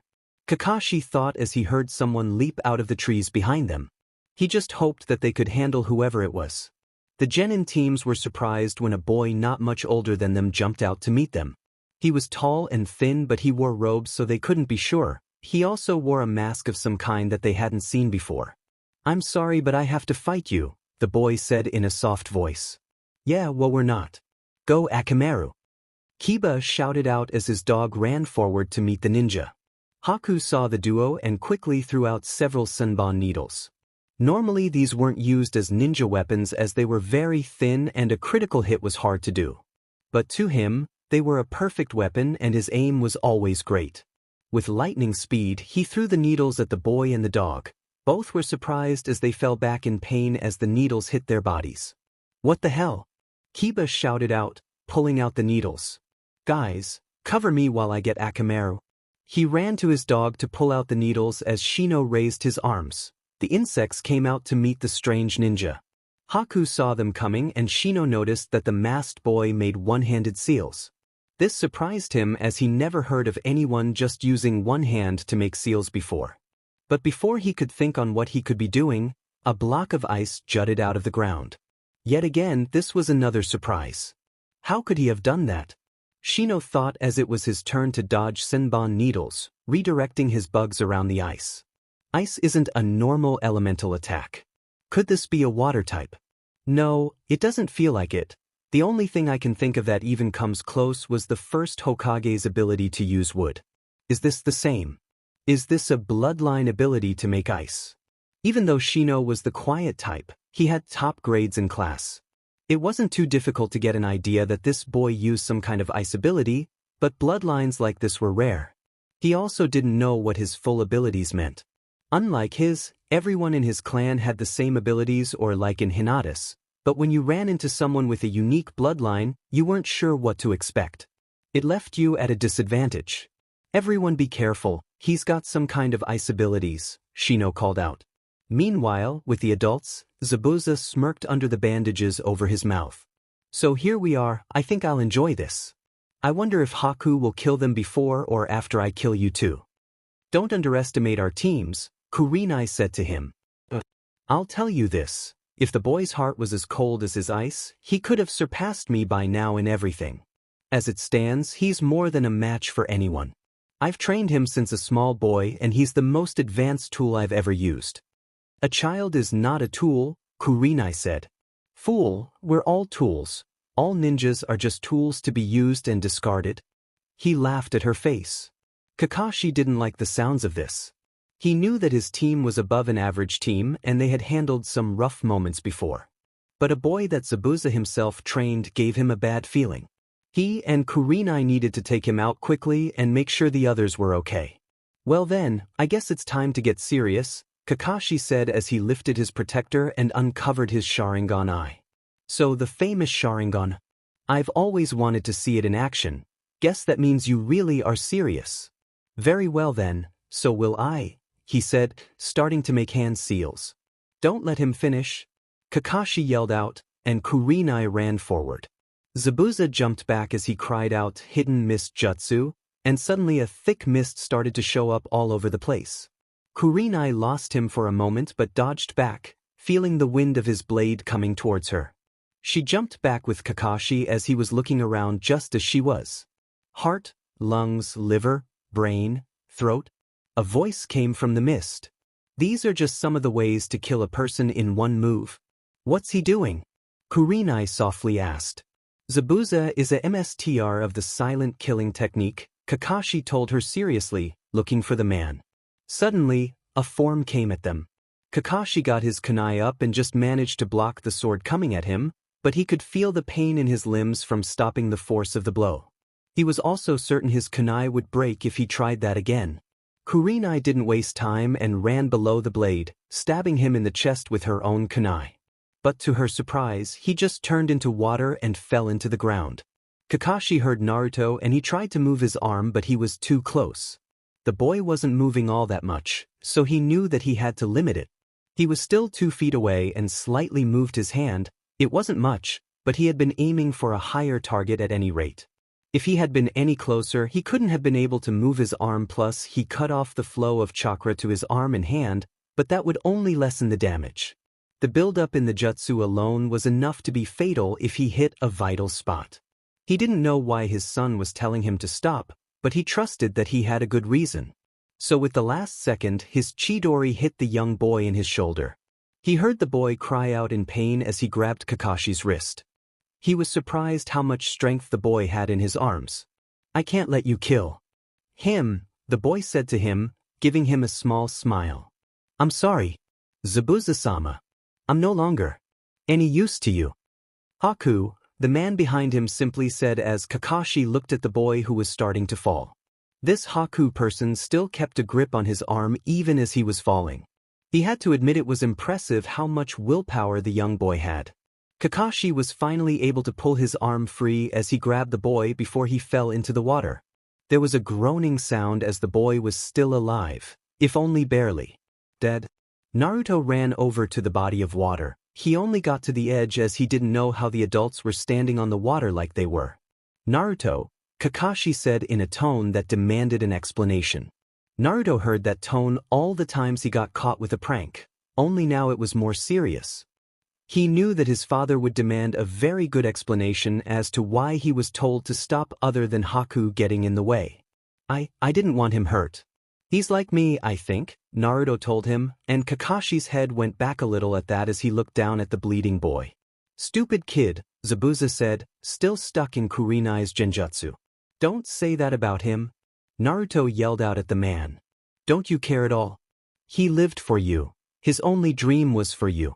He didn't even have a dream of his own. He said that he was alone and you took him in, you trained him. Don't you care for him at all? Naruto shouted at the man. He couldn't help but think on his own life. After he had learned that his parents had died and that Kakashi had taken him in, How could this man, who had done the same, feel nothing at all for the boy? He just didn't understand it. Yes, he knew that Haku had done just moments ago, but isn't that the life of a ninja? You fought your enemies. But Naruto couldn't hate, not after seeing those eyes. He remembered those eyes from the mirror. When he was lonely, before he met Hinata. The boy just seemed too much like him to hate, and he couldn't believe that this Zabuza just didn't care, even a little. Look at him, Naruto yelled out. He's there bleeding, broken, and dying for you. Everything he's done seems to have been for you and never himself. He thinks he's just a tool. Ninja are the tools of war, kid, Zabuza said, looking at the boy under him, watching the water turn red from the BLD bullshit. Naruto said, we're people first, DMN it. We have feelings, we have hopes, and above all, we have dreams. You have a dream. He told me that much, so does that make you a tool? Is the fact that his only dream in life is for yours make him less human? Shut up, the killer said, closing his eyes. He saw all the times he was with Haku, the day he met the starving and cold little boy that was most likely about to die in a day. He took that boy in and yes, he first saw him as a tool for his own uses. As he trained the boy, he couldn't help but be proud of him. His skills were above anyone he had seen. The boy was truly gifted, and adding in that bloodline for ice, he could be nearly unstoppable. If only the boy's heart wasn't so soft. He had spent years training and living with Haku, trying to raise enough money to buy him security from Hunter Nines and to kill his Kage again. Over all the years, he tried to think of the boy as nothing but a tool to be used. But looking at him now, why did he feel this pain in his chest? He had never felt this before, so why now and why with Haku? It didn't make any sense for him to feel this way about a tool. Kakashi, I can't hold him forever, Kurenai said to him. Kakashi looked at the boy and then at the man. He saw something in those eyes that shouldn't be in the eyes of a killer. Then he cast a look at Naruto and saw the pained look in his son's eyes, and beyond him, he could just start to make out the still forms on the ground behind him, and he felt his own chest tighten at that. This wasn't supposed to happen on this mission. He knew there were dangers, but this wasn't supposed to happen. He suddenly remembered the face of Obito, half crushed in rock. He looked back at Naruto as a silent thing passed between them. Let him go. What? Kurenai shouted. He's nearly out of chakra and so am I, Kakashi said, closing his eye. Even if he did try something, you'd kill him. He faced Zabuza as their eyes met. Take your soldier and go, there has been enough BLD today. My contract is still valid, you know, the man warned Kakashi. I know, and will be ready for you, he said back as he picked up Haku. Kurenai couldn't believe this was happening, but Kakashi was the senior-ranked jonin. She reluctantly let go of her jutsu, and the large man walked free. She watched as he slowly went up to Kakashi. She waited to see if he would make a move on them or not. Zabuza just picked up Haku, and without a word, a mist shrouded the two of them as they faded away. I hope you know what you did, Kurenai said coldly to him. He didn't say anything as they walked to the shore, looking at Naruto. I hope you know as well, no. Naruto knelt down next to Hinata. She looked almost peaceful, but he felt like his heart was breaking. Back when he was a lonely child with no friends, she had been the person to accept him as a friend. And he failed to protect her. He failed, and she was dead because he wasn't strong enough. She came in to help him, and she died along with Sasuke. He shut his eyes, feeling the sting of his tears. I'm sorry, he whispered to her. He had no idea what he was going to say to Niji, to her father, or to Hanabi. He started to pull out the needles to at least clean her up a little. The others watched in silence as Naruto started out, and Sakura did the same for Sasuke, seeing him doing it. She too felt her heart breaking. Hinata was a friend of hers, and she couldn't stop looking at the boy she had a crush on, lifeless on the ground. Naruto pulled out a needle in her neck, and suddenly she jerked. Her eyes snapped open as she gasped for air. Naruto fell back on his butt with a shout, his eyes wide and unbelieving, as did everyone else turn to see the Hyuga girl still alive. Hinata. Naruto shouted out. Naruto-kun, she said weakly. Her whole body hurt for some reason, and she couldn't really move. Hinata. Naruto quickly moved over to her as he started to pull out the last of the needles. He was so happy that she was still alive. He heard another gasp and Sakura's shriek as he looked over his shoulder at the other boy coughing and Sakura helping him out. He smiled under his mask as he picked up Hinata slightly to him. I guess he couldn't kill them after all, he thought happily, holding Hinata close to him. Hinata was slowly becoming aware of the world around her.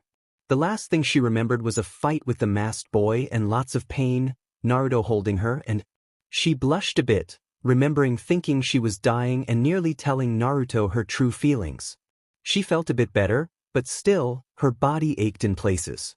She felt her face pressed up against something, and as her eyes focused, she saw orange. It was Naruto's shirt. Naruto is holding me. He's got his arms wrapped around me. She blushed very red as she could almost hear his heart beating in his chest. Hinata-chan, don't ever scare me like that again. I thought I lost you. You have no idea how much you mean to me, he told her gently. That only caused her blush to get even redder as his words hit her. It was also more than she could take, and she passed out again, only this time with a smile as she felt her face against his chest. Hinata-chan. Hinata. Naruto shook her, worried that something was wrong. It was at this time that Kurenai stepped forward. It's okay, she's just passed out. She was so relieved that Hinata was still alive. The little girl was almost like a daughter to her after all this time, and she had seen her grow and get stronger. She was also painfully aware of the young girl's feelings for the masked boy holding her, and she wondered why Hatake had never told his son that she liked him. She would have to ask him later, but right now, she was just glad that the two were all right. I wonder why that boy didn't kill them, she wondered softly to herself. I'm not sure myself, but it seems the boy can't kill his heart, Kakashi said in a pleased tone. He was glad that Naruto's instincts were right about the boy. He hadn't been sure, but Naruto always had a way with people. Sasuke-kun. Sakura said as she helped him up. What happened, he asked. Looks like we won, Sakura said to him, not sure what happened. The last thing she knew in the battle was that strange chakra and the killer intent unlike anything she had ever felt before. Then some things happened, and when the mist cleared, he and Hinata looked like they had been killed. Dim, you two are lucky that masked guy didn't kill you too, Kiba said, smiling at him. Chin, Sasuke grunted as he tried to get up. Sakura tried to help him, but he shrugged her off, saying that he was fine. Sakura frowned as she looked sadly at his back as he walked away, but felt Kiba's hand on her shoulder. Don't let it bother you, Sakura. His pride is just hurt, and he's not taking it well, he told her. When they gathered everything up, Naruto said that he would carry Hinata to the village they were going to. Of course, Kurenai offered, but he flat out refused as he put her on his back and started to carry her along the way. Sakura saw this and sighed. It looked like Hinata had gotten the boy after all, or at least closer than anyone. She just wished that someone could be like that for her. They walked on to the village, and along the way, Hinata woke up slightly. She was wondering what was going on and why it felt like she was moving. She felt something against her chest and what felt like hands on her legs. She blushed as that registered in her mind, and soon she realized that she was being carried. With the blonde hair she could see, she knew it was Naruto. He was carrying her and he was touching her legs. She blushed once more but managed to stay awake. She just let herself enjoy the feeling of Naruto's back. She gave a content sigh as she slowly fell asleep being carried by him. Finally, it's good to be back home, Tazuna said, looking over his village. Although the other shinobi weren't exactly as thrilled, the place looked like it had once been a prosperous fishing village, but now it looked like it had seen better days. Man, what a dump, Kiba muttered. Watch it, punk. The old man shouted at him. You should never insult the home of someone when you're a guest, it's bad manners. Besides, one of the reasons I'm building the bridge is to bring back the beauty and pride of my village. Of course, Kurenai said, placing a hand on Kiba's shoulder. You'll have to excuse my student, he's not very good at thinking before speaking. She gave Kiba a look, and he flinched a bit under it, knowing that he might get a talking to about learning to watch his mouth. They were led through the village, looking around as they did. People were wearing very worn clothing. The few stands that were still open had very little to sell, and people looked hungry and destitute. Tazuna-san, is this what that Gato man did to your village? Sakura asked the older man, seeing everything. She felt very bad for the people in this village. She had never seen anything close to this, as Konoha was a very prosperous village. The old man nodded, being a bit more serious. Now you see why we need the bridge so much. This used to be a appealing town before that man came. What you see around you is the results of his work. Everyone looked around, and the air was just thick with despair. It was like the soul of the entire village had been ripped out. They went through the town, and it only seemed to get worse as they walked on. Eventually, they came to an out-of-the-way area and saw a home there. They walked up to it as Tazuna walked through the front door. "Tsunami, I'm home," he called out. A young woman with long dark blue hair and an earthly beauty about her came into the room. She looked happy and relieved to see the old man. She ran up to him and threw her arms around him, hugging him tightly. "Father, you had me so worried." "It's all right, Tsunami. I managed to get some protection from Konoha." Tazuna moved aside as the two genin teams came in. "Oh my, are you all right?" Tsunami asked, seeing how they were all banged up from the fight. She couldn't believe that children who looked only a few years older than her own son were put into fights. "If you have a room we could use to rest up, that would be most appreciated," Kurenai asked her. "Of course, this way," she said, leading them all through the small home. On the second floor, they were shown a spare room. There wasn't much, and it would get a little cramped with all of them sharing it, but they were tired and they all needed some rest. Naruto placed Hinata on a small bedroll for her. "So how are you feeling, Hinata-chan?" he asked her. "Be better, although I still feel sore all over," she admitted. Thankfully she had some ointments and other stuff with her that she could put on, although she might have to ask Kurenai or Sakura for help, as it would mean to take her shirt off for someone to get the places on her back, and she didn't want. She nodded at him. "Okay, then I think we should try water walking. There's a huge supply of that around here, plus they might need to be able to fight on the water if we're pulled onto it. Plus they need more chakra control and supply given how good that boy was." "So you think they'll be back?" Kurenai surmised, although she wasn't surprised by that. "I mean, that wound you gave that boy looked pretty serious." Kakashi sighed once more, thinking about it. "I missed his heart, but I think I might have hit his lung. There was a lot of BLD loss, but the Chidori can also seal off some of the wound from the electricity, but that's a double-edged sword as it burns the inside. The boy was still alive, but he'll need some major medical attention, and if he's strong enough he might live through it, but it could also be touch and go." Kurenai had never really seen Kakashi fight before. During that battle, he went from a seemingly lazy jonin and turned into a ninja that had earned his reputation in the ninja world. Everything that Zabuza threw at them, Kakashi just threw it right back at him. Although she wasn't weak, she knew that those two men were stronger than her, and if she had gone up against Zabuza it wouldn't have been easy to beat him, that is if she could have. It was Kakashi's battling that gave her the time to use her genjutsu skills. It wasn't until that moment that she realized how dangerous it was to be overly specialized in one area. She could manipulate two elements like all jonin had to, but the jutsu list for those were only 2 or 3 for each. Kakashi was rumored to have 1,000 and he always brought back them for the village. It was also rumored that besides the Uchiha, Kakashi had put down more jutsus in the Forbidden Scroll than any other ninja. And now, hearing just how much damage that Chidori of his did and seeing it in action, she realized that under all the false fronts, Kakashi Hatake was one of the most dangerous men she had ever met. She couldn't really read the man, and he was a mystery even though she had known him for years. "Hey, you okay?" Kakashi asked, looking up at her with that lazy expression on his face. Looking at him, she couldn't tell just how many masks the man wore in life, but she decided that now wasn't the time to think on the mystery that was Kakashi. "Yes, just planning out the training." "Oh, okay, well, I'm going to take a nap. Do me a favor and wake me for dinner." "Thanks," he said without waiting for an answer, and picked out a spot on the ground and just seemed to fall asleep just like that. Kurenai just blinked at him, a bit more confused by the man than ever. Zabuza stared down at the form of Haku in that bed. His upper torso was bare as the bandages covered it. He could see the BLD stains on it as well. The boy was asleep but looked too pale for his own good.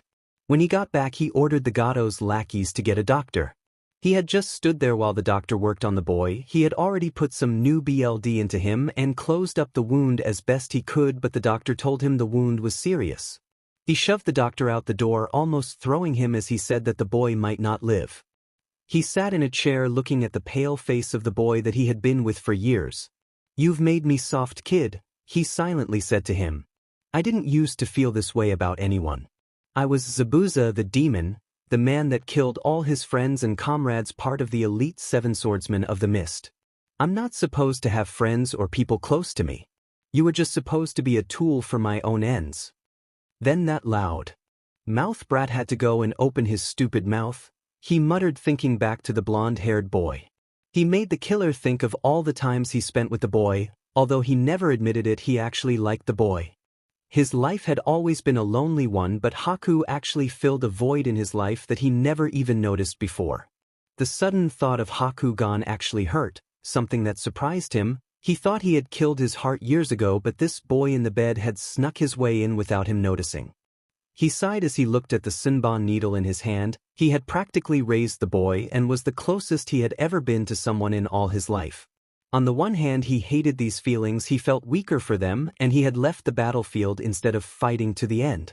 On the other, he felt like if the boy died, a piece of him would die too. He had passed down everything to the boy, all his knowledge, skills, and wisdom. It was strange, as in a way it was like the relationship of a father and son, but he never could remember what that was like. He never had a family and he didn't know what it felt like. He had been alone all his life. Until he had the boy there, then he hadn't been alone.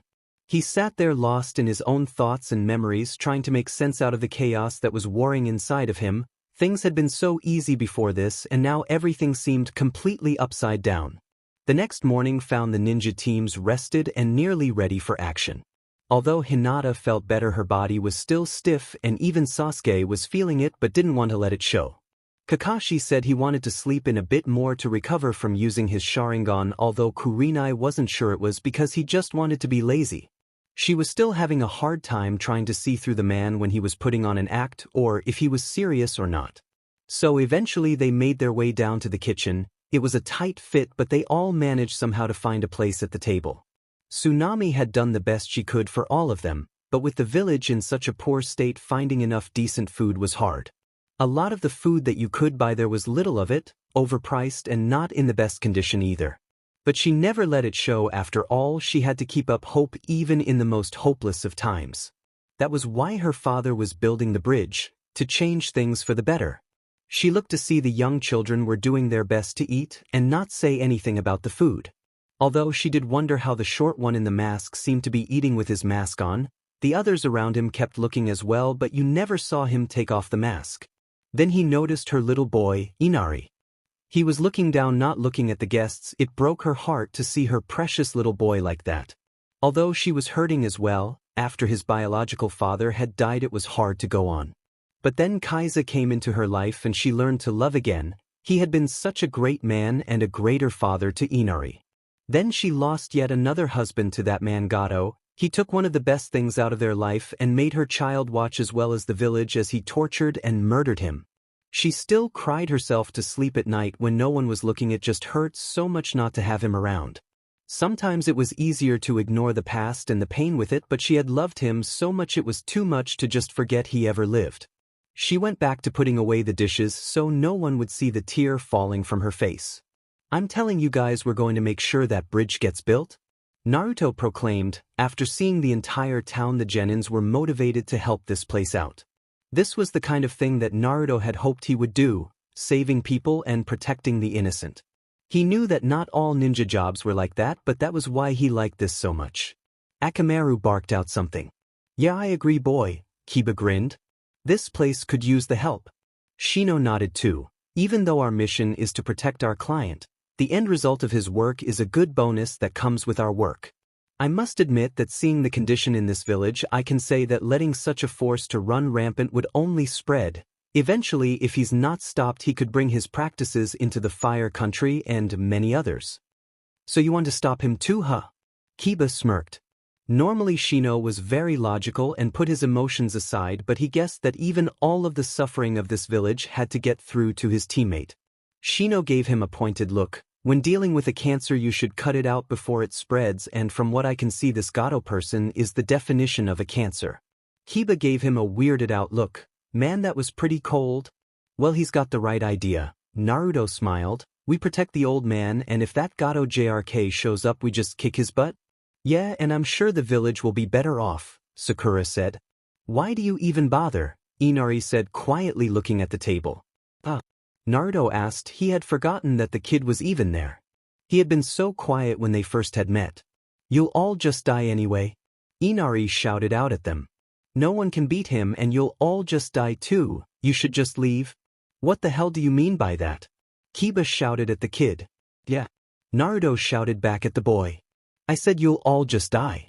What's not to get? Inari said. Like hell. Naruto stood up slamming his hands onto the table. What makes you so special? Inari said locking his eyes onto Naruto's. I'm Naruto Hatake. Naruto said proudly. I'm the son of Kakashi Hatake, the copy ninja of Konoha, grandson of the famous White Fang, Tsukumo Hatake. I'm going to be the future Hokage of the village and make my family proud of who I am. I never give up, I never go back on my word either. That's who I am. So what? Inari said back. Gato will kill you all and even your dad? That was going too far for Naruto. He could take things said about him, he had been doing that all his life. But when people said things about his friends or his family that was going too far, he reached over and grabbed the boy by his collar and he could see the sudden shock and fear in the boy's eyes. Don't you ever say anything like that to me again? He growled out. My dad is one of the best ninja in the world and there is no way some weak punk like Gato can hurt him. He had to go and hire an A-class missing nin to do his dirty work and we sent him running. Although Naruto knew that it hadn't been that easy and both Kurenai and Kakashi had to go all out just to stay alive against him, but that wasn't the point. When push came to shove they beat him, that Haku boy, and those two brothers earlier on their way here. No matter what this guy threw at them, they were not backing down from this mission. Naruto, came the cold command of Kurenai. He looked over at the Jonin as she was giving him a look that told him to put an end to this. Naruto sighed and released the boy and sat down glaring at the table, a shadow covering his eyes. Inari ran off somewhere else as Hinata looked at her best friend worried. She had only rarely seen Naruto act like that and only when it was in the defense of those close to him. Man, what's with the kid? Kiba muttered looking in the direction that Inari ran off to. Don't let my grandson get to you, it's just hard with what happened, Tazuna sighed.